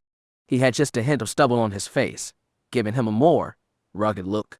His security volunteer's uniform fit him snugly, showing off his muscular physique. Ro had always cut an impressive figure. He had been a handsome young farm boy, and had now grown into a handsome young peacekeeper. The kind of man her father might have approved of. Avaryss shook her head. What was she doing? What she was thinking, what she was looking at. It was beyond inappropriate. Why are you ogling him? Avaryss asked Kira. Her response came back with amusement. Aren't you?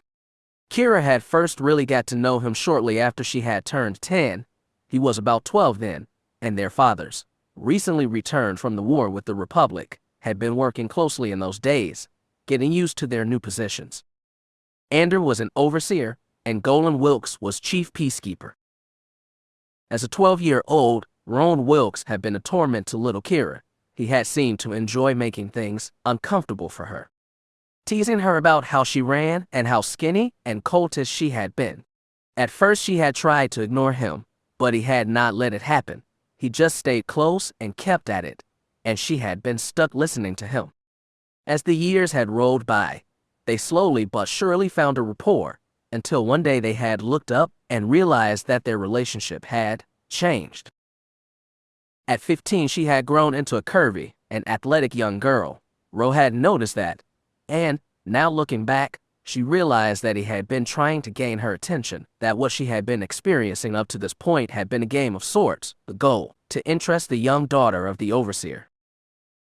Golan Wilkes, Ro's father, had tried to convince his old army buddy that his son should marry his friend's eldest daughter. Ander Lillis had never said yes to the match, but she suspected that he had considered it. Looking back, Avaryss wondered what Kira's response would have been had her father chosen to take his old friend up on the offer. Would she have resisted the match? Avaryss could not say for certain. Meanwhile, her mother had had her own ideas, and those had colored father's feelings on the matter. That was why the deal had never really been sealed, she supposed. Maya Lillis had done her best to discourage her husband, at least, that is what Avaryss believed had happened. Looking back, she realized all the times that her mother had suggested to her father that Kira be matched with the son of one of the rich landowners in the southern provinces, that such a marriage would be better for their family in the long run. Avaryss shook her head. How times had changed. Maya and Ander Lilos were dead. The southern landowners had been all but destroyed. Their property now owned by her master, and she and Ro Wilkes now found themselves riding in a transport together, both in service of the man who had destroyed her family. Irony. Had things happened a little differently, had Maya Lilas managed to find her daughter a match in the southern provinces, then it was highly likely she'd be dead by now. Either killed by her master's enforcers or forced to live in one of the many squatter camps that were now scattered about the plains. The Force had saved her from that fate. It had given Kira Lillis a chance to be more than what she had ever thought possible. She had become Avaryss, and Avaryss still had a chance to avenge her family. But was Ro part of that revenge? Was he an enemy or an ally? She simply did not know. The transport was now several kilometers outside of Dennis City, moving out across the plains. Despite the martial law and lockdown issued by both Darth Sadi and Moff Gallic, trouble still plagued the various settlements that had heard the rebels' call to arms. A full Sith Legion had been deployed to prevent any further uprising. Sith Walkers now protected the various granaries and spore processing centers that helped drive the Oridana economy. Avaryss, along with Enforcer Nar, War Master Bleez, Zen, and Ro Wilkes were on their way to investigate two trouble spots that had sprung up in the last hour. Nar's young Tukata dozed at their master's feet. From what she had observed, the beast did nothing without their master's order. It was an impressive display, to say the least. Avaryss had been surprised that the slim pureblood had managed to master the beast. "I served as an enforcer on Korriban for a time, my lord," he informed her. "I protected the reclamation services people, made sure that they did not get overwhelmed by the local wildlife." The pureblood cackled. "I've always had a talent for mastering beasts. I think I prefer them over most people." Avaryss nodded. She had heard of the Force offering such gifts. Though she was surprised to find that Nar was a mere enforcer, surely a pureblood, so strong in the Force, should have risen higher in the Sith ranks. "Were you ever a student on Korriban?" she asked. "No," he confessed. "I didn't have the temperament for it. I came up through the academy on Fury 2. From there I found myself recruited into the army, served with the Marauders for a time." The admission did not sit well with Enforcer. She felt that he was waiting for her to make some snide remark about being trained at one of the Furies. She did not do that. Avaryss smiled. "I trained at Fury 9. It may have been a blasted rock, but I learned much there." His golden eyes widened slightly. "You came up from Fury 9. "It was not easily," she admitted proudly. "I had to fight twice as hard to earn twice as much prestige, but success is possible. After all, we are both here, are we not?" None could doubt that accomplishment. The pure blood nodded. She sensed that his perception of her had changed. "He knows now that I'm not simply some pampered rich girl from Dromund Kaas. That perception could prove useful." She still did not know how tight of a control that Darth Sadi had over the enforcers. She needed to determine that as she moved forward. Technically, they were under her direct command, but who could say where their loyalties truly lay? From speaking with Nar, from probing him with various questions, she had been able to determine two things. Number one, both he and Twins were more in Sadi's pocket than they were willing to admit. Comments that he had made, and several harsh looks at her criticism of the Dark Lord had confirmed that. And two, that the Twi'lek enforcer known as Chilled was a bit of a wild card. Sadi chose to keep the girl close, but that did not mean loyalty. According to Nar, the Lord of the Idi system had mentioned several times that she would not be disappointed if the Twi'lek did not return when she was sent out on mission. Avaryss filed that knowledge for later use. Could the alien girl be an ally? She would need to speak with her, not to mention evaluate her performance more before she could be sure. As for her own team, Avaryss had advised them all to be cautious around Darth Sadi and the enforcers. Bleez maintained the distance that Avaryss had come to expect from the War Master, while Zen was, well, Zen.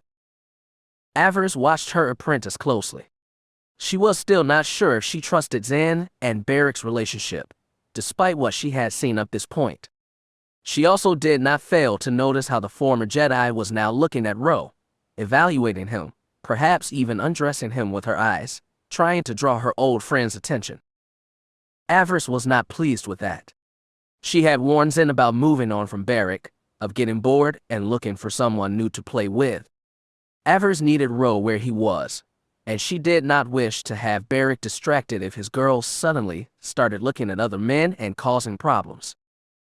Plus, it is Ro, Kira reminded her.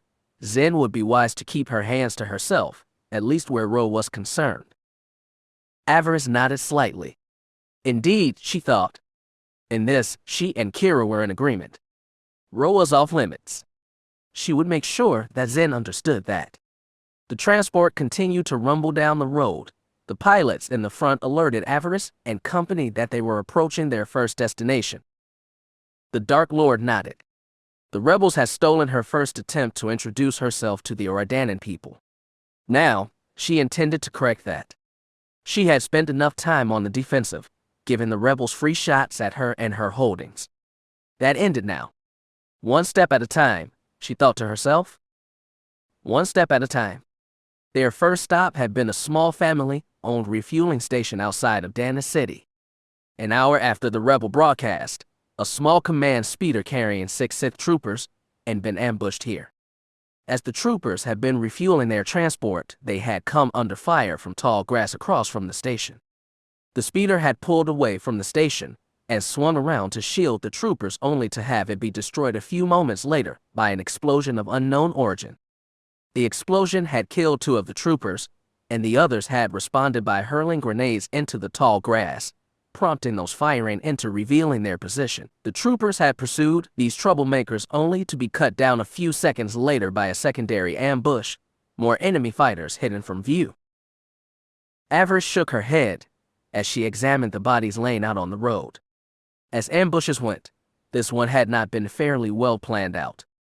Nar was currently searching where the attackers had been hiding, he and his beasts looking for clues. Bleez and Zen remained at her side, while Ro questioned the owner of the station and his family. Her eyes turned to the refueling station and the family that maintained it. Now the question was if the people that lived here knew about the ambush, and if so, how could she turn the matter to her advantage? The owners of the station were currently standing outside of it under guard. The man introduced himself as Ogden Mack. His wife and 2 sons were at his side.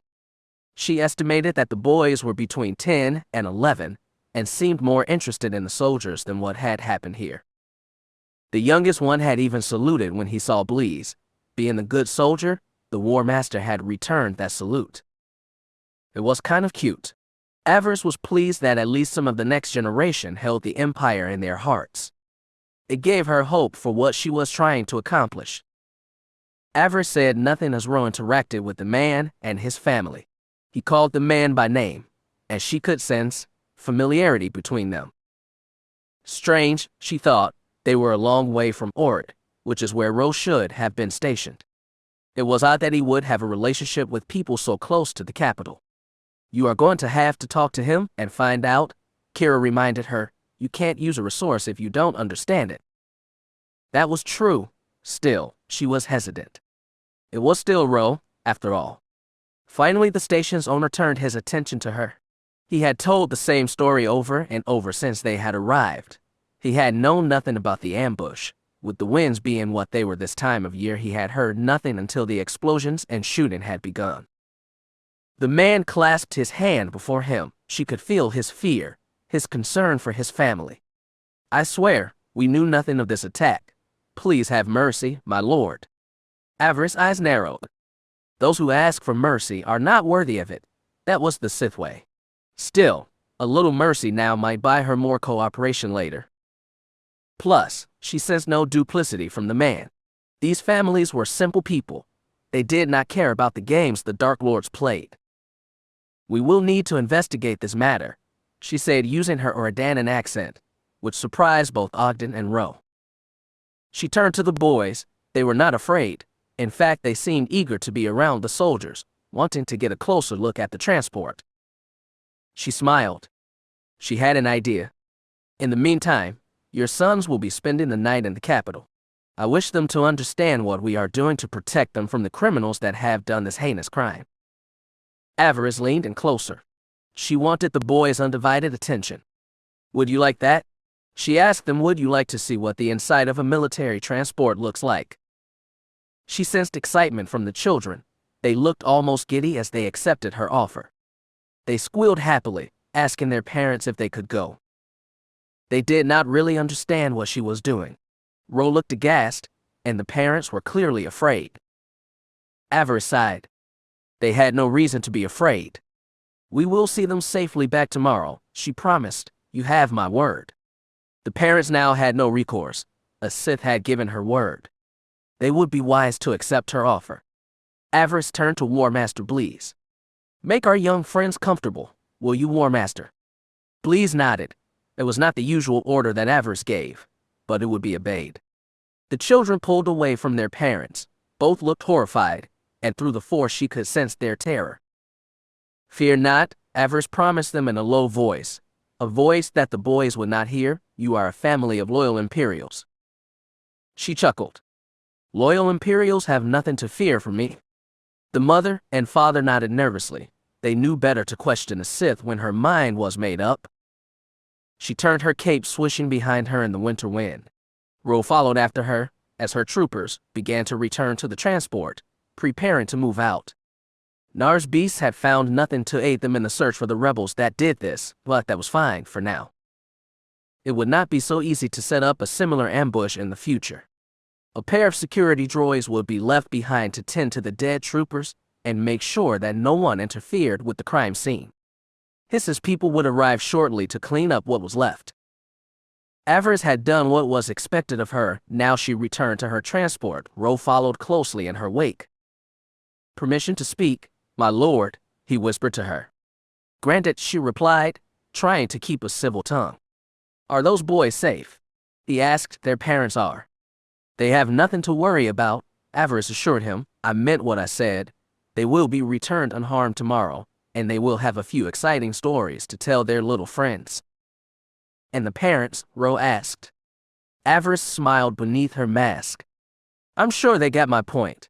I could have just as easily taken their children forever, conscripted them, executed them, done whatever I wanted, but I won't. She glanced over at Ro. I'm not a monster, Lieutenant, despite what the rebels think. Ro Wilkes nodded. You are also from here, he said. For the first time he was not acting.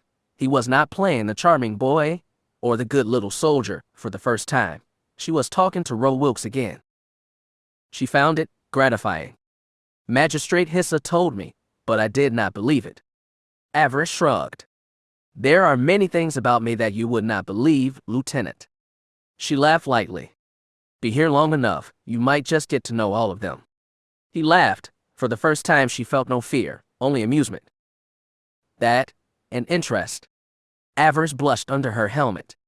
She had not thought her last comment suggestive, but perhaps it was. Damn. The transport continued on. They had one more stop to make before returning to Dana City. The two boys, Olive and Righton, were intrigued by everything around them. Avaryss had ordered that the boys be subjected to nothing negative on this journey. She wanted them to return from the capital with nothing but good things to say about their new inquisitor. A long journey started with a single step. It may have seemed like a small thing, winning the trust of two young boys, but it was necessary. She was not a monster. She wanted the people to see that. She asked Bleez to keep an eye on them, make sure that they touched nothing that they were not supposed to. The War Master seemed to have no problem playing babysitter. In fact, the trooper seemed both eager and proud to share what the Imperial Army had to offer a young man. Bleez is a proud Sith soldier. Avaryss may not have known the whole story, but that was clear. Bleez owed much to the Empire, and was not afraid to share what the Empire had to give. Olive, the younger one, was curious about Nars Tukada, but was advised his distance. The Sith hounds were no mere pets. The beasts would not attack without their master's order, but that did not mean that they were not dangerous if surprised. The enforcer wisely kept them back. Their next stop was a granary that had been raided after the rebel broadcast. The trooper stationed there had been driven off by a superior force. The food stuff stored there burned. Avaryss was eager to hear the trooper's explanation. They arrived to find the place a shambles, harvesters destroyed, and the storage barns burnt to the ground. Avaryss frowned when she saw the war droids that had been stationed here. They lay broken inside their recharge sockets. They had not even been online when the attack began. She shook her head. Fools, she thought. Stupid, irresponsible fools. The 6 men trusted to guard this place stood at attention in front of the barracks. According to them, as they had been settling in for the night, the enemy had attacked. A large cargo transport backed up by at least a dozen enemy fighters on speeder bikes. The droids had been taken out first before the troopers had had a chance to respond. The enemy followed up by striking at the buildings with firebombs and grenades. The troopers had had no choice but to flee and return with a larger force, or so they claimed. Avaryss frowned. She would have made a different call. The barracks here was a hard reinforced building. The troopers could have fallen back there, held out for an hour or two at least. It would have been long enough for reinforcements to arrive from one of the nearby settlements. They had not done that, however. They had run, and now she had little to go on but wreckage and a destroyed food shipment that was vital to the off-world war effort. She was not pleased. "I fear that many of our storage facilities are at risk," Ro said, speaking quietly enough so that only she could hear. Darth Sadi removed all of the Ordanis security volunteers from these sites. She did not trust us, thinking that we might be working with these criminals. "Is it possible that the rebels have infiltrated your ranks?" she asked. "Possibly, but I would still say there are more loyal Imperials among the volunteers than rebels. The troops that Lord Sadi is providing are not the best. All the best troopers are deployed on the front lines." Avaryss nodded. Ro was not wrong in that assessment. She sighed. The men had fled without even trying to hold back the enemy tide. The rebels had even had time to erase the computer systems here. The security feeds were blank, no pictures or audio data that would have helped identify the ones who had done this. She was not happy about that. She was not happy at all. These men had got caught with their trousers down, and the Empire had paid the price. She hissed angrily. She could not just let this slide. She asked Ro to go back into the transport and contact the magistrate. She intended to use her authority as Inquisitor to get the local security force for their holdings reinstated. After he had left to fulfill her orders, she had pulled Zen aside and whispered orders into the girl's ear. Her apprentice smiled when she heard them, no doubt approving of what was about to happen. As for the men here, Avaryss ordered them to return to their barracks. She would be sending reinforcements soon, and a crew to repair the damage done and get things up and running again. The men did not question her orders. Why would they? They likely thought they were getting off light. She had held her temper and not executed any of them. They thought they were safe. She was willing to let them believe that. For now, Avaryss ordered her men back to the transport while the failed guards returned to their barracks as ordered. She said nothing more until they were back on the road, when they were out of ear, and a shot of the destroyed granary. She called the transport to a halt. It slid to a stop idly in the middle of the road. Avaryss smiled. It was time to finish her business. "Zen, did we have a weapons test scheduled for today?" she called out. "We did, Master," her apprentice replied, looking as innocent as she could. "The targets are programmed and locked into the weapons console, as you ordered." Avaryss nodded. "Good." Ro looked up at her. He could not see her face, but she was smiling. She had one final point to make. He would be an excellent witness for what came next. The transport pulled off the road as his weapon systems came online. The trooper at the weapons console gave up his seat to the Dark Lord. She wanted to make sure that everything was in readiness. "We should test the onboard missile system," she said. Her attention turned to their two young guests. She grinned. "Olive Wrighton," she called out. "I'm about to blow up some targets with the long-range weapon system." She smirked beneath her mask. "Would you like to do the honors?" The boy squealed and leapt forward. Avaryss rose from her seat and motioned them forward. The older boy took the chair while his brother stood behind him. He whined a bit about that, but Avaryss assured him that he would be able to have a turn. They would both get to fire the weapons, she promised. There were enough targets for all. She showed the boys how to bring up the pre-programmed targets, how to lock weapons and to fire. The first two targets were easy, wrecked equipment left over from when Darth Fear took over 5 years ago. The third target was a barracks at a now damaged granary. Ro looked over her shoulder as the boys set up the next shot, talking excitedly and eager to tell their friends about this. Ro gave her a look, to which she shrugged. She had wanted to give the boys a fun story, but at the same time her duty compelled her to punish those who failed her.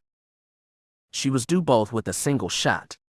Olive, now sitting at firing control, laughed as the computer gave a steady tone, declaring target lock. "Fire," Avaryss ordered in her sweetest voice. The boy pressed the button. The missile flew from the launcher above them. The transport shook as it went. A few moments later, the barracks exploded.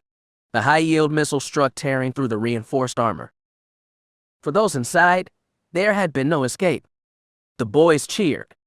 Behind them, Avaryss sensed the emotions of her own troopers. It had taken them a bit, but they had just realized what it was she had been doing. What the so-called weapons test really was.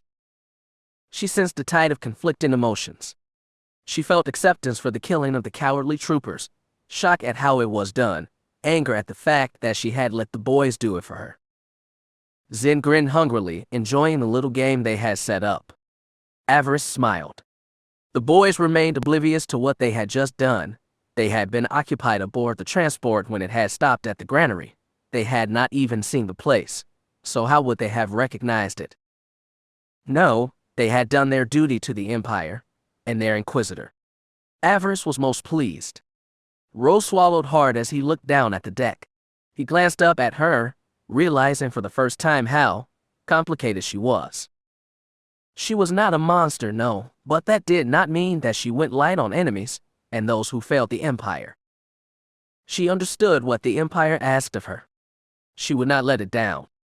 "I got it," Olive crowed. "I hit it."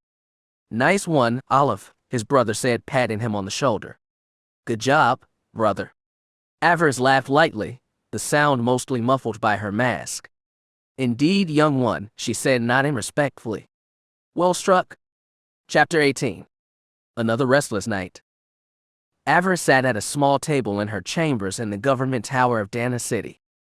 In her lap sat a datapad, its prompt blinking on and off, awaiting her next order. The young Dark Lord frowned. As a Darth, she had access to most of the data stored in the Imperial Information Network. Only a member of the Dark Council or one of the Emperor's staff could deny her anything stored here. Knowledge is power. That old adage was true. It was even more true in the realm of politics, where the entire galaxy seemed to rotate on secrets. Right now, she sought to make sure that she was on the right track, that her allies had not steered her false. She had started her search about an hour after returning from her journey out on the plains.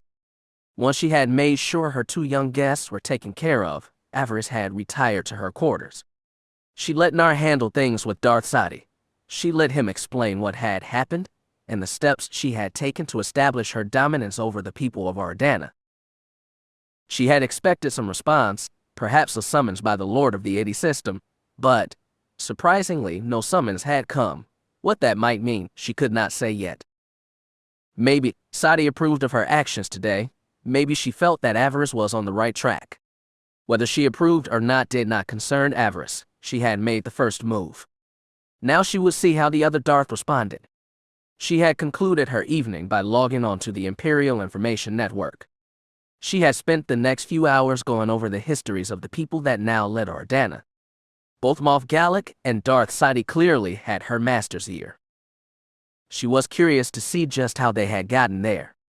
The historical records were fairly straightforward on both important dates in the lives of the two, their many commendations and victories.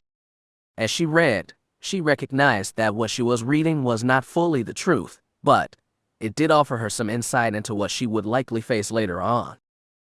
As she read through the various reports, there was one name she was trying to ignore, one person that she was trying not to think about. Magistrate Hissa had insisted that Ro Wilkes was the man she needed to help her advance her agenda here on Ardana. She was not sure she bought that, still, she could not deny it. Ro Wilkes was not what he had been. She tried to ignore it, just go to bed and forget about Ro. He was a tool to be used now, nothing more. Yet, when she closed her eyes, her mother's voice was waiting for her, imploring her to go home, that she was needed, and had to go home. She was not sure how long she had tossed and turned, how many times she had been woken by her mother's command. Finally, she could not take it anymore. She got up, and now here she was back at work with her data pad in her lap. The computer was still awaiting her next command. All she had to do was enter Ro's name, and what she sought would be at her fingertips. She would know just what kind of a man he had become, and if he was everything that Hissa had promised. She had seen a hint of that back at the fueling station, but now she desired something more concrete. She desired definitive proof that the young lieutenant was everything that Hissa said he was. Is that the only reason you are interested in him? Kira asked. Of course, Avaryss shrugged. Why else would I be? Somewhere, deep inside her, Kira laughed. I think you are deluding yourself, Avi. There is more to it and you know it. Avaryss sniffed. What did Kira know? His room is just a level or two below yours, Kira reminded her. How do you think he would react if he saw you again? If he saw beneath the mask and saw the woman that you had become? What would you say to him? What would he say back? Would he be happy? Would he throw his arms around you, pick you up, and spin you around like the old friend you were? Or? Kira laughed. Avaryss could imagine the sly smirk on her face. Maybe he would want more. And maybe, just maybe, you would enjoy giving it to him. Avaryss hissed. Silence, she spat. Why? Did I say something bad? Are you honestly going to say that the thought does not intrigue you? Just a little. Avaryss' eyes narrowed in anger. Shut your mouth. Her mind immediately went to several years ago, right after they had finished the harvest. Ro had borrowed a bottle of wine from his father's stores. The two of them had gone off together. They had had a picnic on the plains. It had been nice. They had both drunk too much. Either that or the wine had been too strong, and they were simply not used to it. Anyway, the two of them had found themselves lying on a blanket under the warm Ordana sun, giggling over one thing or another. Kira's head had been spinning slightly, but still she remembered what had happened next clearly. She had looked up at her childhood friend and saw something different there, something that almost took her breath away.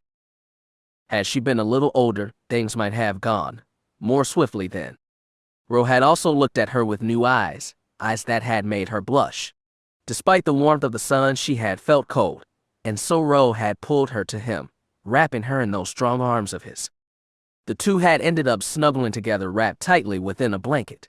She had been nervous at first, but only at first. The warmth of his body, the smell of wine and sweat, they had soothed her. Ro had leaned down and kissed her forehead, promising that he would always be there for her, that he would take care of her. Looking back, Avaryss preferred to think of that as her first kiss. Her true one had been stolen by a Hutt spawn named Brighton during the early months of her Sith training. She far preferred this memory to that one. Even now she could remember how it felt. His arms, the feel of hard-corded muscle, soft and warm under her fingertips. Even now that memory made her body warm. Her breathing and heart rate picked up. They had done nothing that day. Perhaps they had been too intoxicated. Or maybe they had simply been too innocent. Whatever the reason, they did nothing, just slept in each other's arms. But in doing so, they had planted a seed. After all these years, Avaryss now wondered what would happen if she chose to revisit what they had started that day. What it would mean if they did. Kira had her own opinions on that, of course. It was rare that Kira was without an opinion. It had been too long, Kira said. Far too long. Avaryss did not need to ask what it was. She knew. It had become an itch of sort, an itch that had grown over the last few months. Maybe the time has come to scratch that itch again. Avaryss sneered at that. Did Kira truly understand what she was saying? The very idea of it made her shake her head. And what about Finn? She asked. Have you forgotten him? Not at all, Kira replied innocently. But Finn is not here, is he? I'm not saying that we should marry Ro or anything, only that he could be fun. She could imagine Kira shaking her head. It has been 2 years, almost 3. Don't you think it is time that we found some release? Avaryss sighed. It had been a while. Fel, her first love, had died almost 5 years ago. She might have cherished her memories of him had Darth Tarek not tainted them. After Fel, she had found a young Sith warrior named Erdal, a friend of Taya's husband Fim. They had been Comfort partners for a time. Neither of them had been looking for a real relationship, just a bit of companionship, a means to slake their lust every now and again. Thinking of Erdal made her sigh. He had died on Alderaan a few months back, killed aiding House Thule, an ally of the Sith. Even before that, it had been a while. Erdal's work had kept him away from Dromund Kaas, and she had been busy trying to be the hero that the Empire had needed. Now, here she was back on Ardana. Ro was staying here in the tower, his room not that far away. She took a shuddering breath. Desire before duty, young Sith? She could do it. She could just go down to his room, take off her helmet, and explain everything. If he was still the Ro she remembered, he would. She paused. He would what? She had no answer to that question, not yet. That is why she was currently logging into the Sith data pad, the records the Empire kept on officials and their families. If she wanted to make sure before she began anything, before she did something that might be stupid. It was here that she would find the answer she sought. She entered Ro's name. His file came up seconds later. Avaryss carefully read it, her eyes moving over the script. Interesting, she thought. And most unexpected. Most of it was basic information. Wilkes, Roan, 21 years of age, standard, lieutenant in the Ardana Security Volunteers. Avaryss looked at the picture the file contained. His eyes, they looked so sad. He does look good though, Kira added, and ooh, look Avi, he never married. Avaryss hissed, wishing that the stupid farm girl would be silent. She did not need distractions right now. She was trying to think. According to this file, Golan Wilkes, Ro's father and overseer for Oread and the surrounding settlements, was dead. He had died a few months after she had left to begin her training. There was no record of how he died, but the suddenness of it shocked her. He had been elevated by Darth fear, she thought, for him to have died so quickly. Had he failed in some way? Had her master's servants executed him? Or had he been killed in some other fashion? The file did not say. As for the rest of Ro's family, there was even less information. The file listed his mother, brothers, and sisters as off-world, location unknown. Unusual for the Sith and their Imperial allies. Normally, they preferred to keep detailed and up-to-date records. Something else you can ask Ro about when you finally let down your guard and speak with him honestly, Kira advised. From what she was reading here, it did not sound like the rise of the Wilkes family had gone off as well as they had hoped for, or rather what Golan Wilkes had hoped for. In his absence, his son had stayed, and not only that, he had thrived. She saw records of multiple commendations here, awards for both courage and valor in carrying out his duties. Avaryss was impressed. She read through the cases that her old friend had had a hand in solving. One stood out above all others. She pursed her lips. According to this, Ro Wilkes had aided in bringing to justice the brigands who had murdered Andalillis and his family. Well, she thought with an amused sniff. Wasn't that interesting? As far as she knew, she had killed all the Sith troopers that had carried out her family's execution. She had not realized that any criminals had been chosen to serve as scapegoats, which apparently they had. She shook her head. According to the record of the investigation, Ro had killed the ringleader himself. It must have been a most impressive fight, to be sure. Yet, another thing she would have to ask Ro about. Seeing the file on her family, she could not resist temptation. She was curious what was said about her father after his untimely end. How did the Sith look at him now? She called up her father's file, his service record, and history. Once again she saw the long list of citations for bravery and service. The edicts he had enacted as overseer, often with Ro's father at his side. The fact that this still made it look like the two men remained friendly all their lives were a bit annoying to her. No record of Golan Wilkes selling her father out. No admission of what had truly happened to the Lilas family. Avaryss sighed. She should not have been surprised. The image of her father stared back at her from the data pad. Looking at him now, it was not easy. Despite the fact that Rick looked so much like him, she had to admit that as the years had gone by it had gotten harder and harder to remember her father's face. The sound of his voice, it was all slipping away. You do not need him anymore, the darkness whispered. You have the dark side. That is all you will ever need. She frowned. She was not sure that was true. Her eyes went to her father's personal file, the history of his life outside of his duty, the records of his family. She found herself looking at the name Kira Lilas, her date of birth, even the age that she had died. Avaryss chuckled at that. Someone had told her once, long ago, that she needed to let Kira die, that it was the only way to achieve her desires, to let the dark side change her to such a degree that her past no longer mattered. She had believed that for a time, but now, Kira was back. It called into question everything that she had done. It wasn't that gave me the strength to come back, Kira reminded her, that was all you have. You chose to be me again, and that was all that I needed to find my way back into the light. She thought she could hear Kira laughing. And you consider me the weak one. Avaryss did not respond to that. She would not be baited, not by Kira, not anyone. She brought up Kira's file, read it. She was not surprised that the file contained no picture. She suspected Darth Fear's hand in that particular oversight. Darth Avaryss was a fairly well-known Sith. No one would wish to see her power undercut by the fact that she had once been a simple farm girl from Ardana. One by one she brought up the files on the rest of her family. Ange, her baby sister, had the shortest file. She had been so young when she died. Pamir and Talitha's files contained academic scores and several educational activities they had been involved with.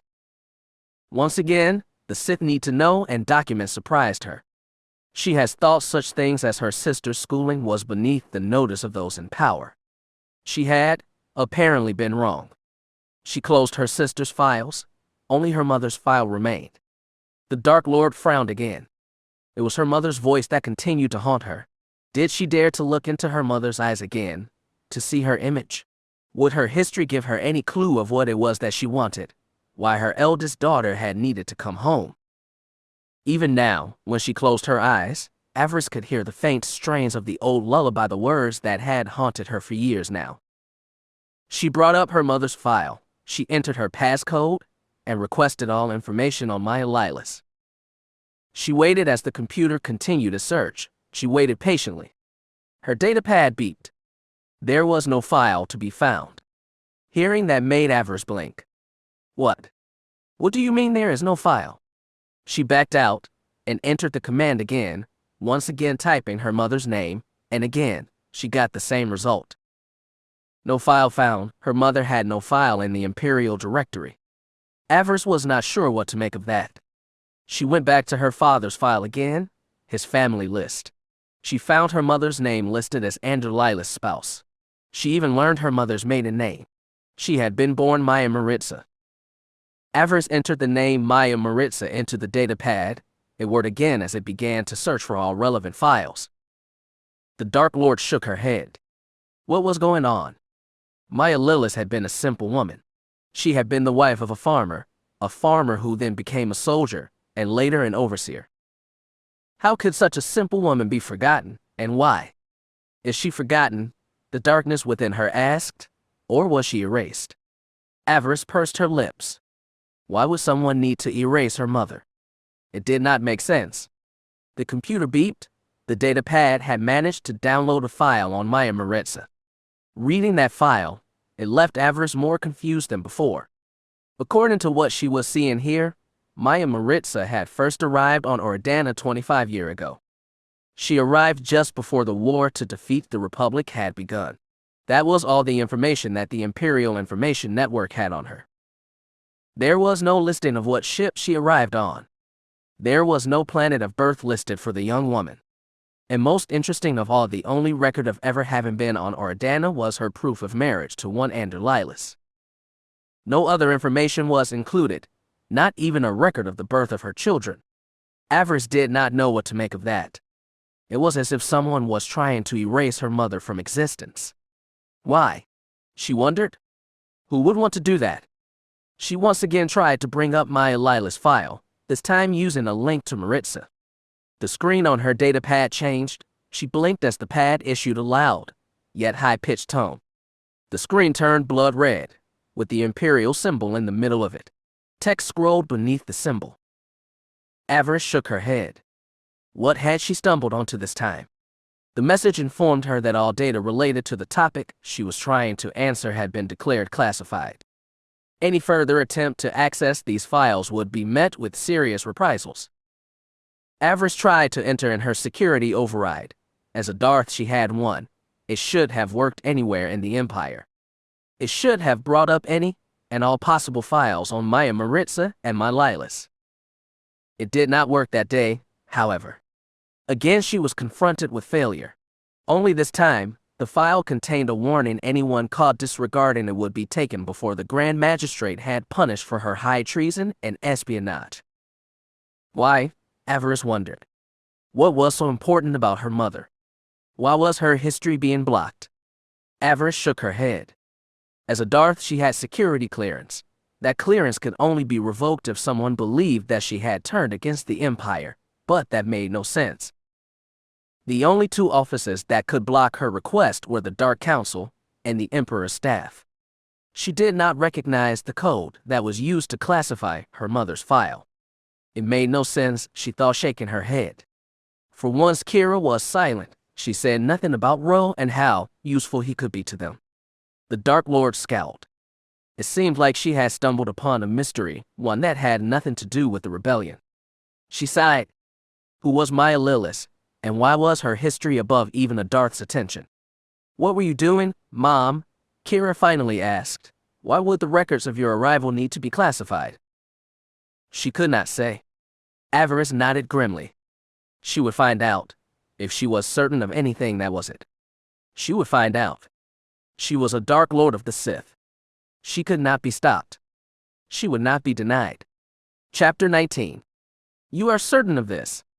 Avaryss looked at Hissa.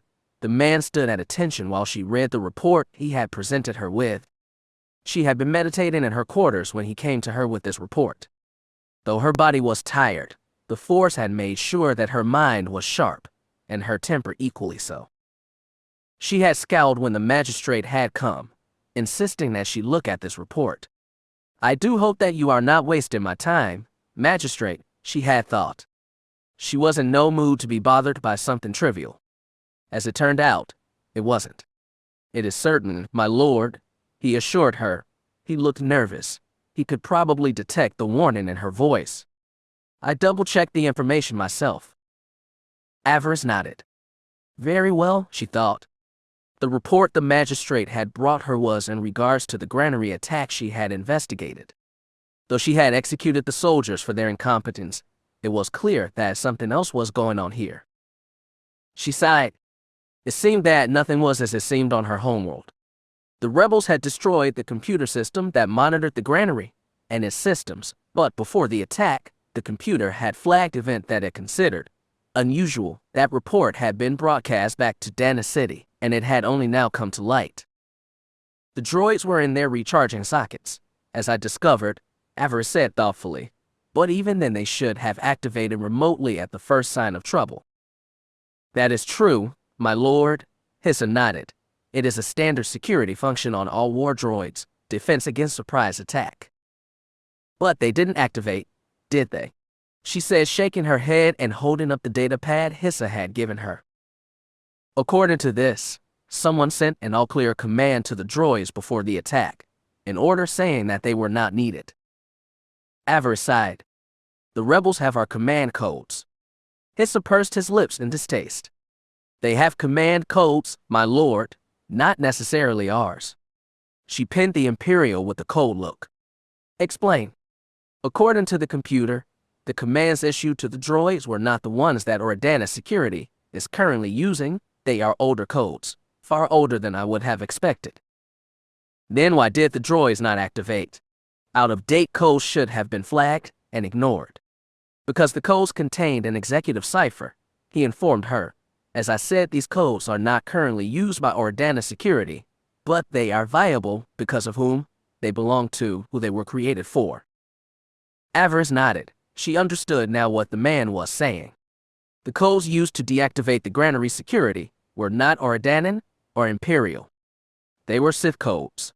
They were codes used by the Dark Lords. The realization did not surprise her.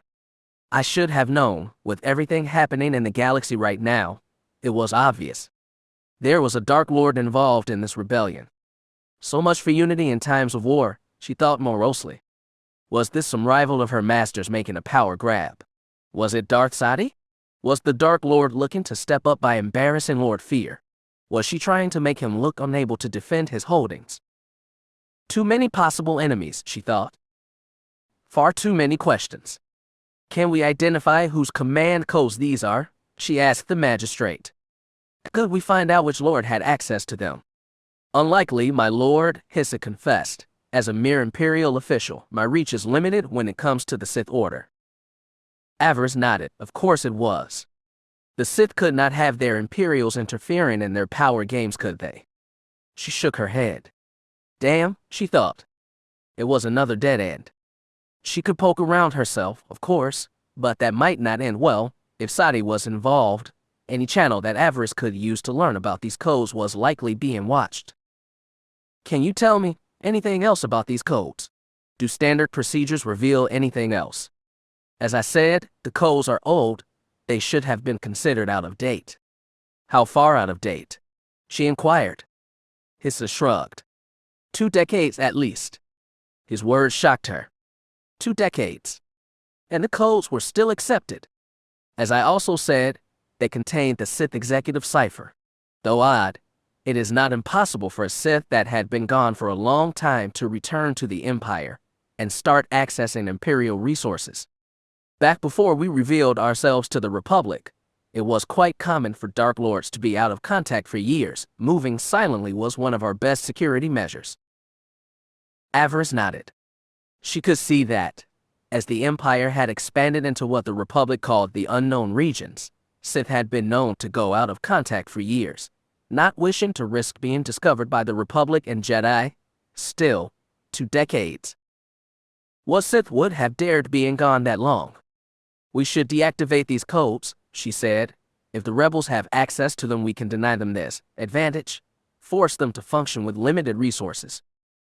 It would be wiser for us to do nothing at this time, my lord, Hissa advised. Right now, we know that the rebels have access to our systems by using these codes. If we were to simply cancel them, we lose a valuable opportunity.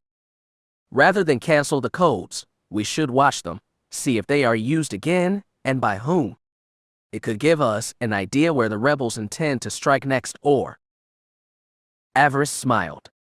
Or it might reveal who gave the rebels such access. If it was a Dark Lord, they may try to use it themselves, and if they do, we will have evidence of their link to the rebellion. We could crush them all in one swift stroke. It is a possibility, Hissa said with a hint of a smile. Do I have your approval, my lord? Shall we let the rebels continue to use the codes? She nodded. It was a subtle plan. She liked it. And if Hissa could identify any Dark Lords conspiring with the rebels, that could be useful too. If she knew who was behind all this, she could use that knowledge as leverage. She could bring it before the Dark Council, or at the very least threaten to bring it before the Council. If she could kill any Sith support for the rebel cause, it would go a long way to containing and resolving this rather tense situation. Yes, she thought. We will be patient. We shall lay in wait and let our enemies reveal themselves. Continue your observations, magistrate, she ordered Hissa. Either find me the rebellion or the Sith Lord aiding it. Do so, and I will see you greatly rewarded. It will be done, my lord, he promised, a hint of a sly smile on his lips. I will bring you these rebels' heads on a plate. Hissa left her then, eager to continue his investigation. She hated to admit it, but the man was beginning to prove most useful. Perhaps her father had been wrong about him all those years ago. Perhaps the man was not the fool that Andor Lilas feared he was. She sent the magistrate on his way. He was to watch and see if the command codes they had discovered were used again. In the meantime, Avaryss still had work to do. The sun was barely up when her brother came to join her. She had sent him a summons the night before, or rather a request to dine with her this morning. Despite his relationship with Zen, knowing her apprentice's appetites, Rick seemed well rested. Avaryss frowned. If only she could say the same. She felt weary, more than weary. The Force sustained her, but it was only a matter of time until his power proved unable to hold back the ravages of her dreams and nightmares. I will need to find a solution, she realized, and soon. She did not think she could go on like this. Yet for now, she had to. She had a rebellion to defeat and a world to bring back to order. She would not stop until both had been accomplished. Tell me what you have learned of the ambassador, she ordered. What is his take on the current situation with the rebellion? I tried again to meet with him. He saw me, briefly, Beric said. He is still not sure of your intentions. He came to Ordana to assure Darth Fear that his people would continue to honor the pact that they had made with the Empire years ago. But he has already heard rumors about an increase in the quotas for his world. He is worried that the rebels will find allies among his people if those new quotas go into effect and that the Empire will respond by crushing his people. Avaryss nodded. Viable fears, she acknowledged. Fear was not the type of man to accept no for an answer. If he felt that the quotas needed to be increased, they would be. That was simply the way it was. She shook her head. You will need to go to Fallis, Avi, Kira said. The sealmen must see you as an ally, someone who will look out for their interests as citizens of the Empire. She had never been to Fallis, had only read a little about what it was like in her early schooling.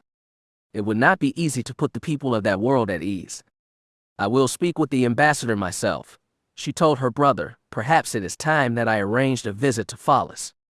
It might be in our favor to remind the people that their new inquisitor is both there to help and watching them. Beric shrugged. It couldn't hurt, he agreed, provided you showed the people there that you are not simply your master's mouthpiece or errand girl. Avaryss gave him an arch look.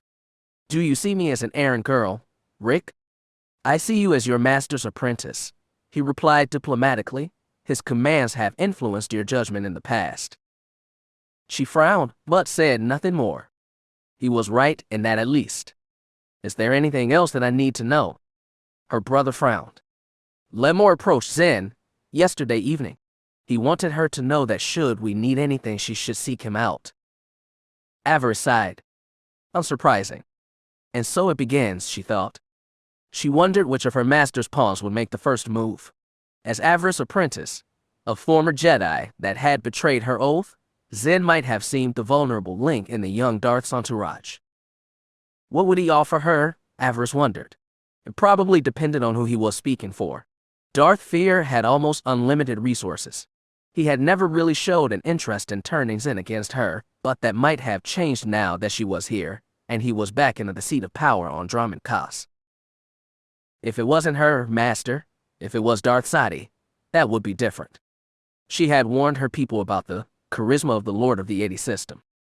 Even she had almost fallen prey to it. She would not let her people fall into such a trap. Be mindful and careful around her. Know that she is perfectly capable of changing your minds if you let yourselves get caught up in her words. She could only hope that they would listen. It was as she had said when they first arrived. They were surrounded by enemies here. For a bit, the brother and sister ate in silence. There was one last thing she was curious about. She would not mind his opinion on it. Did Mother ever talk about her history? She asked. Did she ever talk about her family? Where she had come from? He gave her a curious look. We were her family, he reminded her. That is what she always said. Why do you ask? Avaryss sighed. She had hoped for more. Rick was the eldest. Mother had married Father right before he had gone off to war. Beric had been born 9 months later. She had hoped that he might remember something, that she might have shared something with him before her father's improving fortunes had shaped her life, before her other children had come and become so important to her. What do you remember about her? She asked. Your earliest memories. Her brother shrugged. Not much, little things about my childhood, her smile, her lullaby. Avaryss frowned. She did not need to hear about that damned lullaby. She heard it almost every night now. It had ceased to be comforting. Why so curious? He asked. Because during the course of my work I found myself looking up Mother's history. Imagine my surprise, dear brother, when I discovered that she has none. No real record of her life here exists, with the exception of her proof of marriage to Father. Beric paused, a biscuit halfway to his mouth. No record at all. None, she said, shaking her head. None that I could access anyway. But you are Darth, he reminded her. How could anyone deny you access to anything? I'm a young Darth, and my authority is not limitless, not yet. She frowned. Only two bodies in the Sith Empire can deny a Darth access to anything: members of the Dark Council or the office of the Emperor. That got her brother's attention. He gave her an incredulous look. Why would someone in the Emperor's office want to hide Mother's history? She was a farmer's wife. What would be the point? That is what I'm trying to determine, she shrugged. She found it interesting that her brother's first thoughts went to the Emperor. Avaryss had suspected Dark Council involvement, but what would be the point?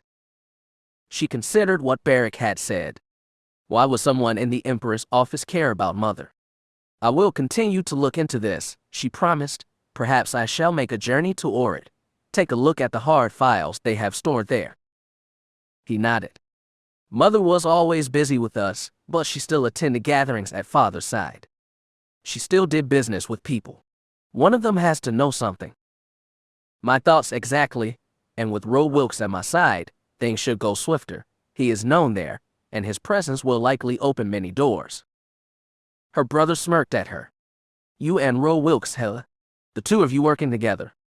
She was not sure why, but she blushed slightly. Hissa claims that his contacts here will be useful. He knows better than to lie to me. And is that the only reason you are willing to work with him? Not trying to rekindle an old flame? Now she did blush. It was never like that with us. Mother worried that it was, he reminded her. I remember that she always wanted you to marry up. Ro is beneath me now. I'm a Darth of the Sith Empire. How would it look if I was observed fraternizing with him? He is beneath you, Kira chuckled. What an interesting turn of phrase. Avaryss ignored her, but she could not stop the color in her cheeks. Damn it, she thought. This is why I wear the mask in public. Ro Wilkes is nothing but a tool, dear brother, I can promise you that. Okay, he shrugged. Just remember what you told me, what the Wilkes did to our family. Don't let your old boyfriend sway your judgment. Avaryss' eyes narrowed.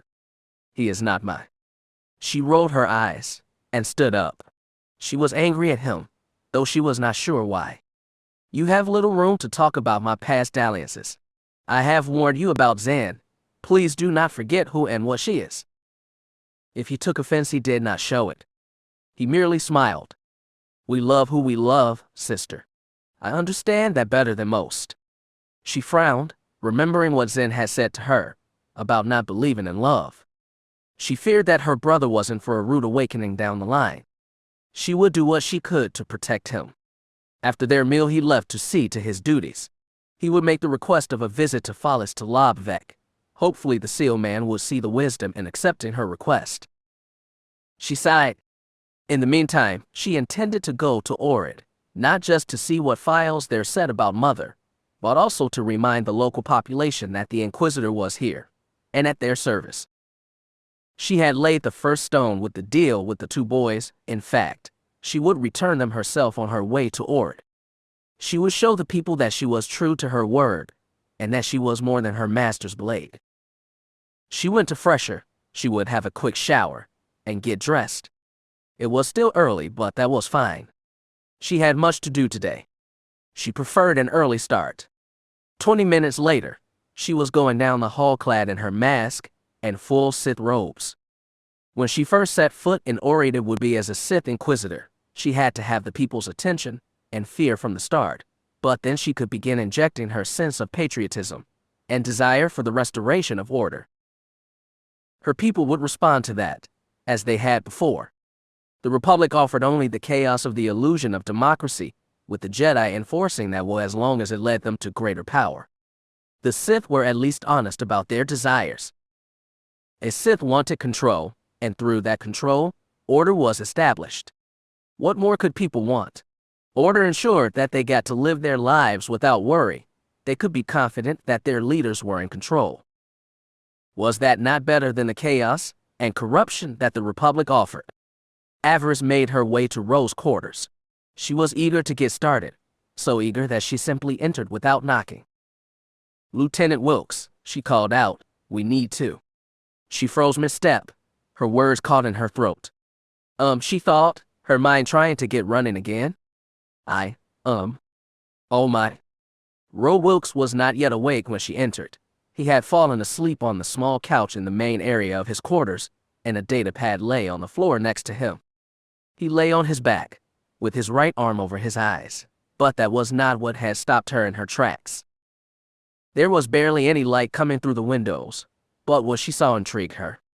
Ro had taken off his shirt during the night. The sight that now greeted her was interesting to say the least. Strong muscular arms, a flat muscular stomach that rose and fell slowly with each breath. The slight dusting of hair across his chest taking nothing away from the physical perfection she saw lay out before her.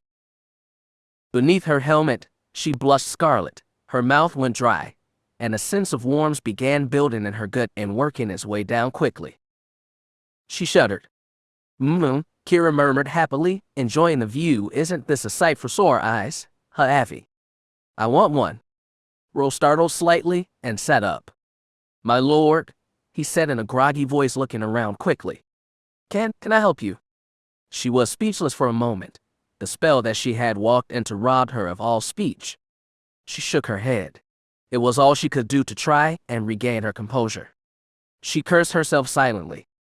He had hurt Kira, she realized. The stupid farm girl had spoken out loud.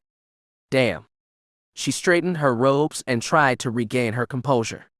I will be journeying into Aura today, she informed him. I wish you to accompany me when I journey into Aura today. He looked up at her, his expression still cloudy with sleep. Again she cursed under her breath. Journey into Aura today. I wish you to accompany me when I journey into Aura today. Had she actually said that? Was she actually so tongue-tied? Ro did not call her on it. He simply nodded, rose, and stretched. As you wish, my lord, he said, yawning. I'm here to serve. And what kind of services do you think he offers? Kira purred. It might be fun to find out. Avaryss ignored her, or tried to at least. She continued to keep her eyes diverted, trying not to be distracted by the handsome man standing before her, searching for where he had put down his shirt. What is wrong with me? She wondered. It hasn't been that long, has it? Almost 3 years, Kira reminded her. Avaryss shook her head. Damn. Ro finally found his shirt and pulled it over his head. She felt the slight bite of disappointment, but hid it quickly. She was not some ill-educated peasant girl or an innocent hopeful anymore. She was a dark lord of the Sith. She needed to start acting like one. What is your business in Orid? He asked. A lord's business, she replied, not wishing to be questioned by him. I've also been told that you can help me in interacting with the village's leaders. Is that so? He asked. It is. That is what Hissa told me. Ro chuckled. The magistrate has a gift for understatement. I've spent the last 3 years getting to know every overseer, mayor, and peacekeeper from Ora to Waro. He looked up and gave her a warm smile. You want a proper introduction to those that lead our people. I'm your best shot. Impressive, she said, hoping that he was not simply telling her what she wanted to hear.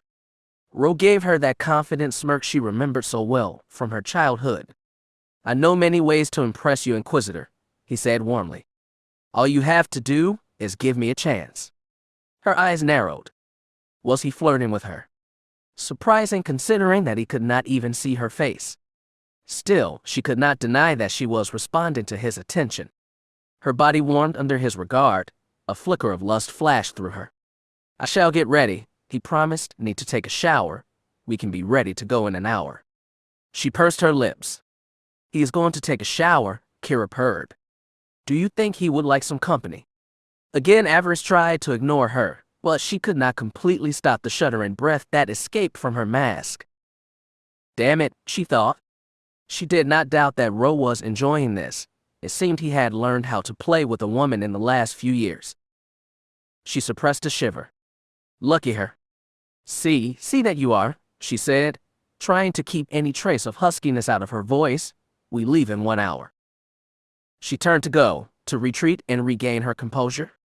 He stopped her with a single phrase. Why do you always wear that thing? She paused. By that thing, you mean my mask? Yeah, why do you wear it? You are around your allies here, you know. Avaryss turned to him, in that she was at least in safer territory. In the Empire, an ally can become an enemy very quickly, she reminded him. Dropping my guard around anyone is not the smartest of moves, at least until I know who my friends are. He nodded. She sensed that he understood what she was saying, perhaps better than he was willing to admit. She found herself feeling a bit sorry for him. Poor boy, Kira murmured. Maybe we can help heal his poor heart. Avaryss hissed. Despite her best efforts, she had let Ro get to her, just as she had done when they were children. Damn the man, she thought. Damn him straight to hell. She had not wanted it to be this way. It would have been safer if she hated him. 1 hour, Lieutenant, she said flatly before fleeing his presence. Avaryss made her way down the hall quickly, not even waiting for the door to close behind her. She did not look back. She did not even dare. I should send him away, she thought. There is too much history between us, too many old wounds. You still need him, Kira reminded her. Yes, but. She frowned and tried to think of Finn. He was her destiny, not Ro. That does not mean that you cannot have a bit of fun in the meantime, Kira advised her. Finn is not here, and Ro is. Finn would not wish you to suffer in silence while he is off doing who knows what for his precious republic. If that is not clearance to enjoy yourself a little, I don't know what is. Avaryss could almost see Kira's face. She was smiling slyly at her other self. Give Ro a chance. He might be just what you need to find a good night's sleep. After all, when you were with Fel, you never worried about finding rest. Ertl was nice for that too. Avaryss' brow furrowed. I don't see how taking Ro for a roll in the long grass is going to help anything. Kira laughed again. I didn't think you were interested in that. Avaryss cursed under her breath again. Damn it. Chapter 20. My father was chief peacekeeper for almost 5 years. He spent a lot of time getting to know all the right people, and often I was at his side. Ro chuckled. He didn't realize it, but he was preparing me for all this. The young lieutenant shook his head. I suppose I should be grateful for that. Avaryss nodded. Though she already knew most of the story, having grown up around Ro, she had heard an abbreviated version many times, usually in the form of complaints from the boy that would become the man sitting next to her. Some people might have found her deception as cruel, but it wasn't. She was not motivated entirely by a desire to hurt her former friend. It was necessary to hear it from Ro himself, both to hide who she was, and to get an idea of what was going on in his head, how he saw himself in this new Ordana. She needed to see if he belonged to anyone yet. Hissa said her could be trusted, but the magistrate could have been deceived. She preferred to err on the side of caution. The game she was playing was a dangerous one. She had no desire to get caught off guard. The two were currently riding in a command speeder, heading out towards the settlement of Ord. Bleez and a small detachment of guards followed behind them. The decision to go to Ord had been a necessary one. It served as one of the main processing centers of spores and foodstuffs on the planet. If the rebellion wished to continue hurting the Empire, it was there that they would likely choose to strike. We need to remind the people that the Empire keeping them safe, Avaryss thought. Both remind and warn them. Resistance will not be tolerated. Darth Sadi did not seem completely sold on the plan, but, as Inquisitor, the final choice fell to Avaryss. She would make the journey. She needed to do her job, and look into other matters. The people need to see me, Avaryss thought, not the fiction that the rebels had tried to create, but the true her. She could be dangerous if crossed, yes, but at the same time she could be a great ally to her friends and servants. She wished for the people of Ord to be both. Plus, it had a hard record storage for all its citizens like the Lilas family. Avaryss nodded slightly.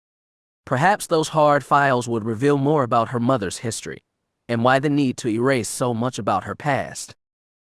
Why do you even care? The darkness within whispered. How does your mother's history affect your life as a Sith?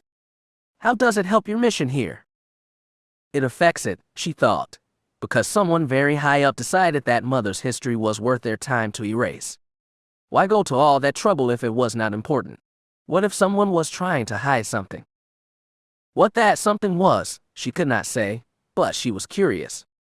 Knowledge was power, and this knowledge needed to be hers. Who knew where it might lead? She turned to Ro. He seemed distracted by their journey, the long grass blowing in the winter wind. She sighed. Did he miss what had been before? Did he miss the simplicity that had once been a way of life here? Darth Avaryss had been a more hands-off ruler than Darth Fear. The people had gotten to live their lives. As long as the quotas were met, the Empire let the Ardanan people live their lives in isolation, in a state of blissful ignorance. Fear had changed that, and now the war was making him tighten his grip on this planet even more, the war and his desire to ascend to the now vacant throne. She did not want to see Darth Fear as emperor, but at the same time, his ascension would bring her closer to the throne than anyone else. If he seized the Sith throne, all she would have to do was reach out and take it when the time was right. Was that not worth bowing and scraping to him for a little while longer? Was that not worth the happiness of her homeworld? She frowned. She could grind Ardana beneath her heel, she could crush any resistance to her master's rule, but in doing so she would prove herself to be the one thing that she did not wish to be. She would prove herself her master's puppet, his blade at his enemies' throats. She shook her head. Why was this so hard? Why did she feel so conflicted? Because you do not want to hurt our people, Kira reminded her. You dreamed of making this world a paradise once. You could do so if you continue on your current path. But the throne. If you control the Empire's food supply, the spores that increase the effects of our medical supplies, you will not need Darth Fear. You will have the Empire by the throat. They will have no choice. They can either bow or be destroyed. She shivered. Both ideas had their merits. What was she to do? What would a true Dark Lord do? My lord. She looked over. Ro was looking at her, a concerned look on his face. Is something wrong? You seem tense. Avaryss shook her head. I'm fine, she said dismissively. She did not wish to discuss this with him right now. Still, she was surprised that he picked up on her tension. She did not think she let things slip so easily. She was usually not so foolish as to let a little thing like body language reveal her emotions. Being back on Ardana was changing her, she feared, but was she growing weaker or stronger? It might have nothing to do with you, Kira suggested. It might just be Ro. She dared another glance at him. Maybe, she thought. Ro is a seasoned investigator now, Kira reminded her. You should not be surprised. Again Avaryss sighed. She had not expected this to be so difficult. It would have been easier if the past did not keep intruding on the present. Despite her past feelings, her desire to see the Wilks pay for what had happened to her and her family, what she was feeling when she looked at Ro was confusing the issue. It would have been easier if he did not radiate with the silent pain. She could sense his hurting, and it made the predator in her sit up and take notice. Normally, such signals made her want to destroy someone, but this time, she felt something different. She found herself remembering that picnic long ago, the feel of his arms around her, the smell of him, and the softness of his skin. She shivered. She could honestly say, this was probably the first time she felt any sort of attraction to a man who was not Force-sensitive, and yes, she was willing to admit that it was attraction. The thought of being with a mundane had never really entered her mind before this. What would it be like? When two Force-sensitives were together, it was an experience to be sure. It was not just physical intimacy, but mental intimacy as well. And when two Force-sensitives chose to become truly intimate, it went beyond mere physical desire. Through the Force, the two became one in that one sweet, indescribable moment. All that you were, was, and might be all became rolled up in a beautiful, spiritual, and physical experience, an experience that left you breathless, changed. She frowned beneath her mask. What would it be like to be with a mundane? Someone who could not share in such an experience. The thought made her mouth go dry. She was curious to say the least. Perhaps Kira was right. Perhaps she needed to explore what had happened to Ro, how the last few years had been for him. It might be the only way to make an informed decision on what came next. You seem very well connected, she said conversationally. Ro shrugged. As I said, my father was an ambitious man. Her old friend shook his head. Too ambitious, maybe. She looked over him, wondering what he meant by that. May I ask you what happened? Again, Ro shrugged. I assume you are wondering how my father died. I'm guessing you read my file. You seem to be a very thorough Sith, my lord. She nodded. She would not insult him by playing childish games. Ro gave her a sad smile. After his friend was killed, my father was named overseer. There were people in our district that did not agree with his promotion. Those first few weeks of Darth Fear's rule were chaotic to say the least. She felt a ripple of pain go off of him. The part of her that was Kira wanted to reach out to him, but Avaryss held it in check. There was a riot. My father brought in the security volunteers, men and women that he trusted. He did not need to go, but he thought that it would help calm things down. Most people still knew him as chief peacekeeper. He thought his presence might help calm things down. One of the rioters had a vibro blade, and Ro snorted. He died when someone stabbed him in the throat. His men tried to get him to a medical facility, but the wound was too bad and too deep. Once he was gone, my mother took my siblings and left. They feared that our family would suffer reprisals from my father's failure to contain things. But you stayed. Yeah, I wanted to make sure that my father's death was not in vain, and I had other reasons. The murder of my father's friend, the first overseer, and his family. I wanted to bring them to justice. Avaryss listened intently, surprised by what she had heard. Had Ro not known what his father had done? Had he not known that Golan Wilkes had made a deal with Darth Fear? It did not feel like it. She sensed no deception in her old friend's words. She reached out with the Force. In that moment, Ro Wilkes' emotions were raw. They betrayed him, as she suspected they would. What she felt surprised her. I sensed that there was more to the story. A girl. Ro winced. I was close to the previous overseer's family, he admitted to her. Their daughter was. He shook his head. It doesn't matter now. She is dead, and the people that hurt her are too. I brought them all down for what they did. I can't take pride in that. Avaryss nodded. Again, she felt no deception in what Ro was thinking, what he was feeling.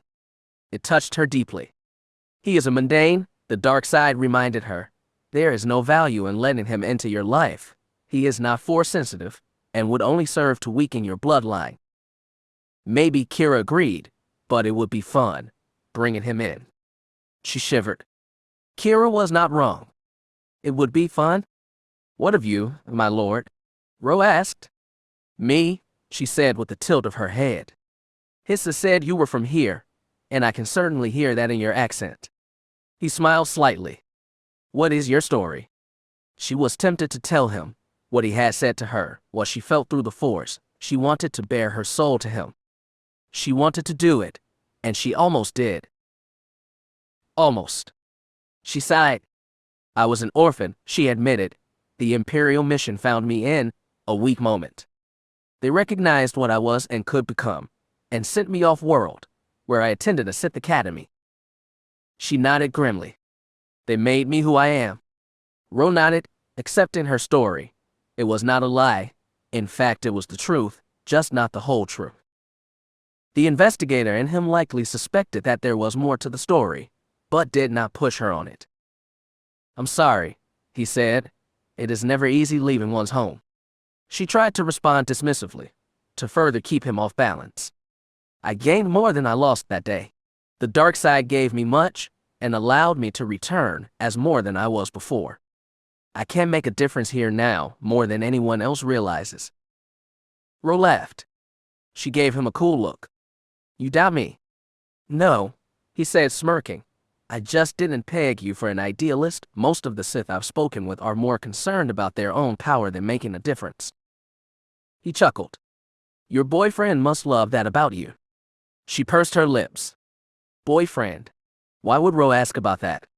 Was he trying to see if she was with anyone on Dromund Kaas? Again, she felt her body warm. My work occupies most of my time, she confessed, and with the war on there is little time for such dalliances. I'm on my own. Really? He said innocently, suggesting that the comment was anything but. Why do you ask? She inquired. Just making conversation, he replied. And what of you, Lieutenant? Do your girlfriends admire your bravery for standing up and questioning the Sith in so direct a manner? She was interested in how he responded to that. Ro had had no shortage of female admirers. She wondered if he had ever given in to one. The file she had read said he was unmarried, but that did not mean that he was unattached. Like you, ma'am, my work is my main concern, he said, and again she felt no lie in his words. Her heart beat a little faster, despite her wishing that it wouldn't. Why do you ask? He said. She shrugged. Just making conversation, she answered, a hint of a smile on her face. Just like you. He grinned. Fair enough, my lord, he said. Fair enough. The village of Orid was much as she remembered it. With the exception of an increased Sith military presence, the place had not changed much. The government building still stood. As to the security walls and collection of warehouses where the Empire stored the various goods it needed for transport. As for the people, they seemed curious about her arrival. A small crowd began to gather as her command speeder and its escort pulled up before the main government building. She sensed a mix of fear and hostility, but did not think much of it. Between what he master had been doing and the rebels' disinformation campaign, she had suspected that she would not be greeted with open arms, not by the common folk anyway. The mayor and his staff emerged to meet them, offering both welcome and the assurance that the people of Ord remained committed to life under the Empire, and that the rebels would find no allies here. That remains to be seen, she thought to herself. So far she had experienced nothing to suggest that Ardana was the loyal place that she remembered. She was determined to change that, to bring her people back from the brink. She would do it by any means necessary. Whatever it took, she was prepared to do it. This world would be brought to heel. As was tradition, the mayor and his staff met with her privately within the building to swear to her, their Dark Lord's representative, an oath of fealty and loyalty. She let the meeting happen. She found the whole thing incredibly boring, but the niceties had to be observed. She sat in the chair as the Imperials stood around her, kneeling and swearing their loyalty. Her mechanical fingers idly traced a circle on her leg as the mayor and his sycophants droned on and on. Ro noticed what she was doing, and so she quickly stopped. She was not sure if he could tell that she was bored by all this or if he felt something else was going on. She looked away from him, down and to the right. She pretended that she had not noticed anything, that she had not noticed his eyes upon her. It was better that than the alternative.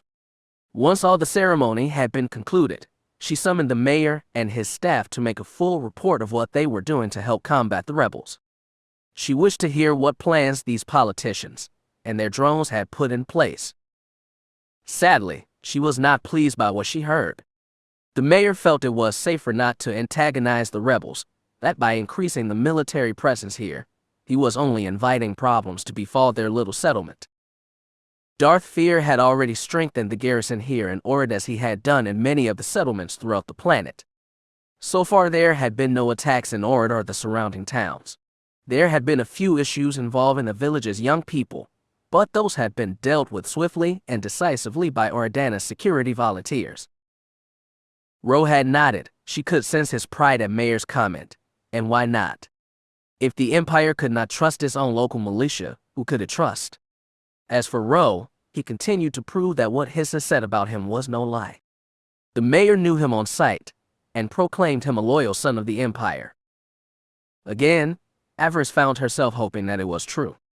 She really needed an ally right now. One thing she did notice was that she did not recognize the mayor or any of his senior staff. She suspected that her father's old friends and colleagues may have met a similar fate to their overseer. Speaking of which, she saw no sign of an overseer. He or she was simply not here. She wondered what was the meaning of that. What does it matter? At least the people here in Orid are taking the matter seriously. The garrison is on alert. What else could you ask of them? She decided to let matters play out as the mayor suggested.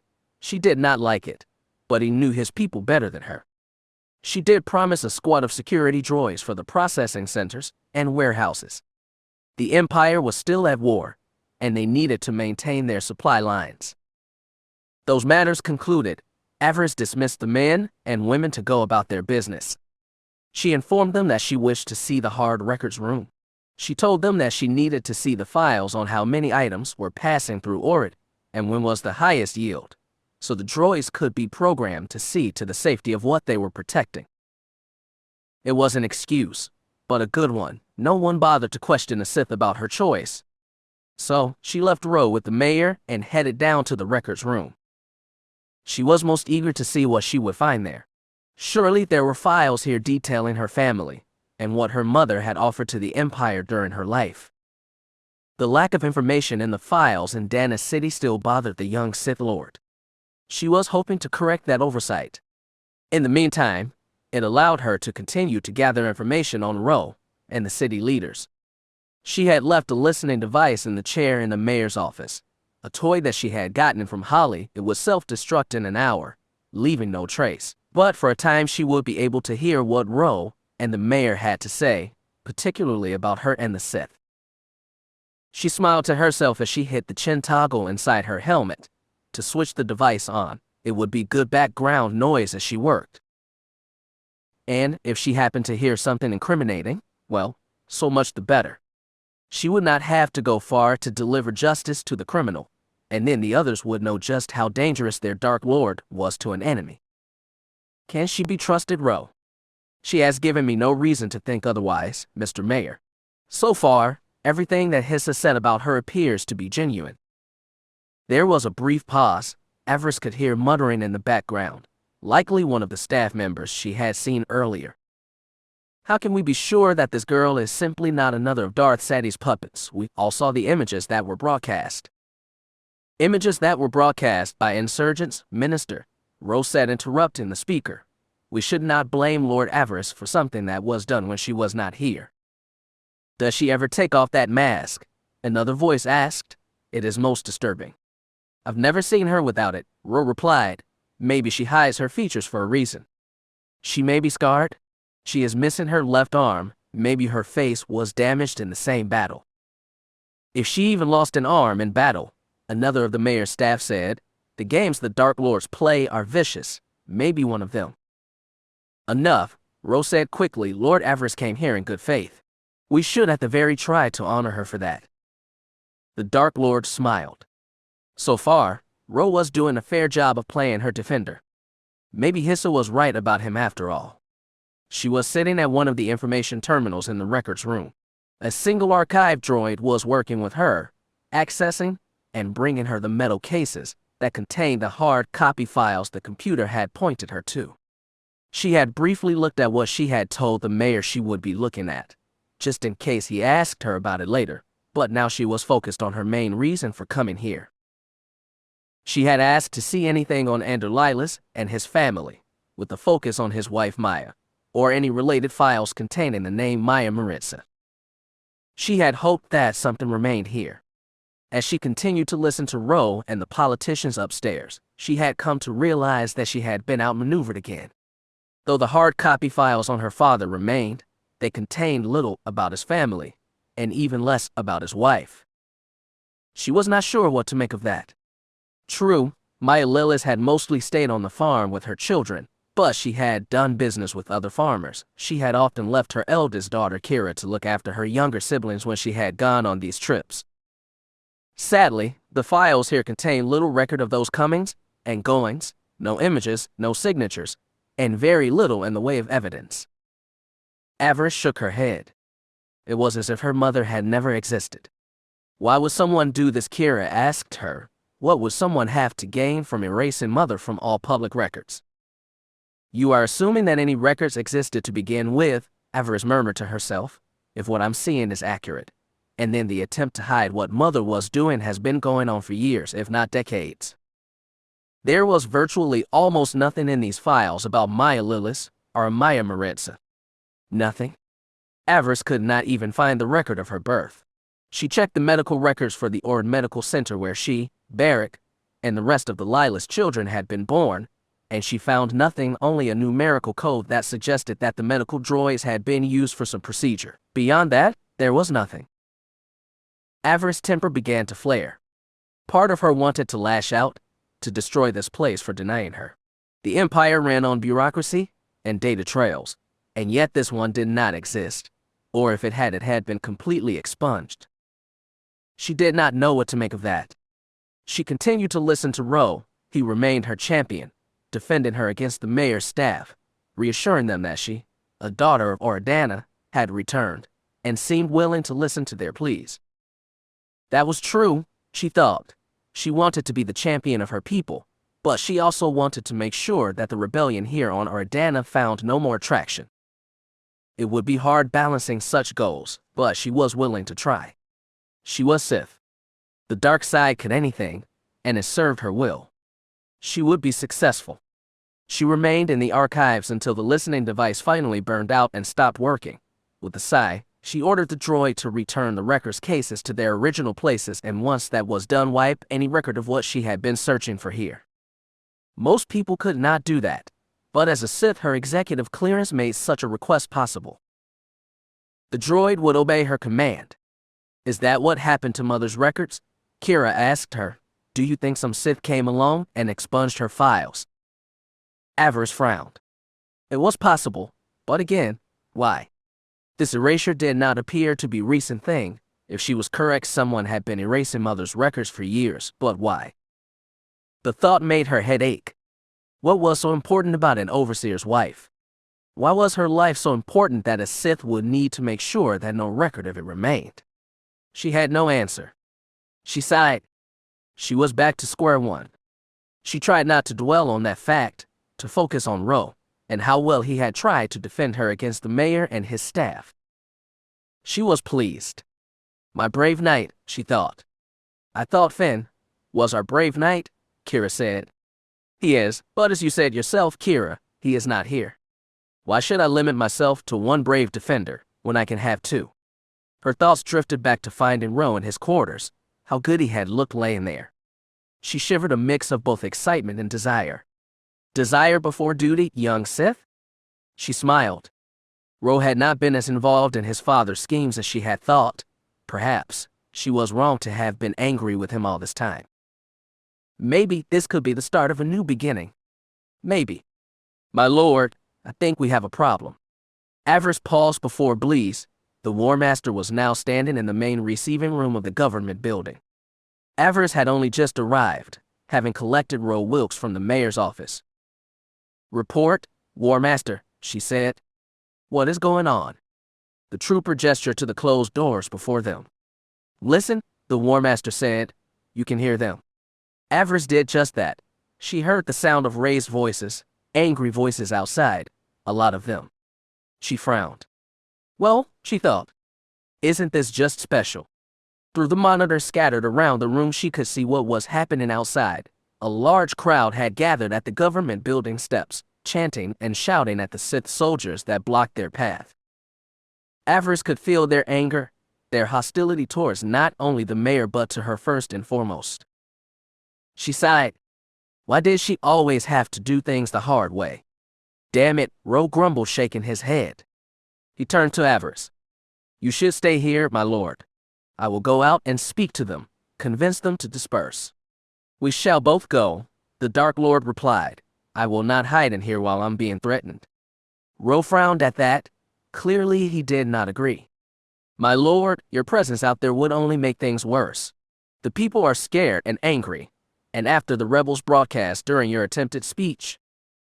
Your concern is noted, Avaryss said, stopping him. But it does not change the fact that I must face that crowd. These are my people, Lieutenant. If I show fear before them now, they will see that as weakness, and a Dark Lord cannot afford to be weak, not if she wishes to continue her reign. She shook her head. I shall stand beside you, and together we will convince this crowd to disperse. Ro looked at her like she had gone mad. Perhaps she had. She could sense many things from the young lieutenant in that moment. He did not wish this to turn ugly. He feared for his people, but at the same time. Avaryss smiled beneath her mask. She felt Ro's concern, concerned for her safety and well-being. He was afraid that the mob outside might hurt her, and that was not all she felt. Her smile widened. She sensed interest in the young peacekeeper, even attraction. He has not even seen my face, and already he is curious about me, she thought. He might even desire me. That realization almost made her blush. What would he say if she took off her mask? Would he remember her? It might be something worth trying soon, but not now. Right now, she needed to help him calm the citizens outside. She had no desire to see this turn into a bloodbath. These people were her people. She had no desire to harm them. Standing beside Ro Wilkes, Darth Avaryss left the government building and stood on the steps overlooking the village of Ord. All around her the crowd had gathered, their voices so loud that it had drowned out the public address system. Avaryss sighed when she looked at the massive holo projector. It was in this very square that she had seen Darth fear for the first time. It was here that her life had found its true path, and she had taken her first steps down the path to darkness, a path that might, if she was wise and mindful, could possibly lead to the Sith throne. She would not turn away from that path, not when it had brought her so close to absolute victory. She needed to be smart. The future was right there. All she had to do was gather enough strength to make it hers and take it. She had come too far. She would not stop now. She let the crowd vent their anger for a few moments. Ro stood before her, his hands raised, trying to get the people to calm down and fall silent. The Sith troopers that barred the way radiated with both nervousness and grim determination. They would act to defend their lord if they were needed. Fortunately, Avaryss did not think that that would be a problem. She stood with her hands behind her back, much as her father had once done when he had stood on these steps. It was from him that she now drew her confidence. If he could calm this rabble down, then so could she. She would not let herself be slighted, not by the people of Ord. They would learn their place.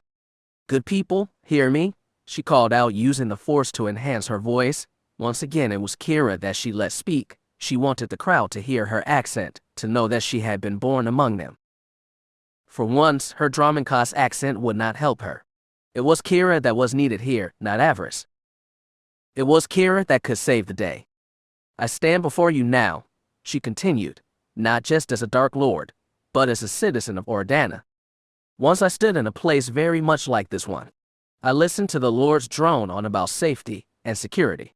I confess that I did not give it much thought back then, but now I do. Our people need to be kept safe, not just from the enemies beyond our borders, but from those that pretend to be one of us. It is for that reason that Darth Avaryss has come, Ro added quickly. She knows what we face every day, and wishes to try and make our lives better. She stepped before him, letting the Force guide her words. I know that you want what is best for your home, what is best for our people. That is what I desire too.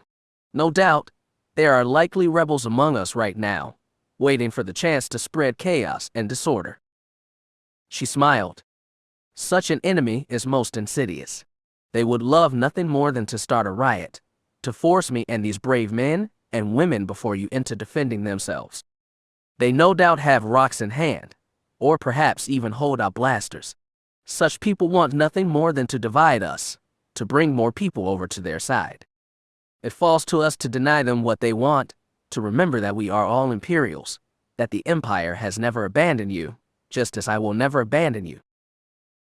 Avaryss smiled then, her hand drifted into her belt, to the lightsaber she had clipped there. To those of you that would seek to see me cast down, I ask you one small question, one small piece of advice before I retire and return to my transport.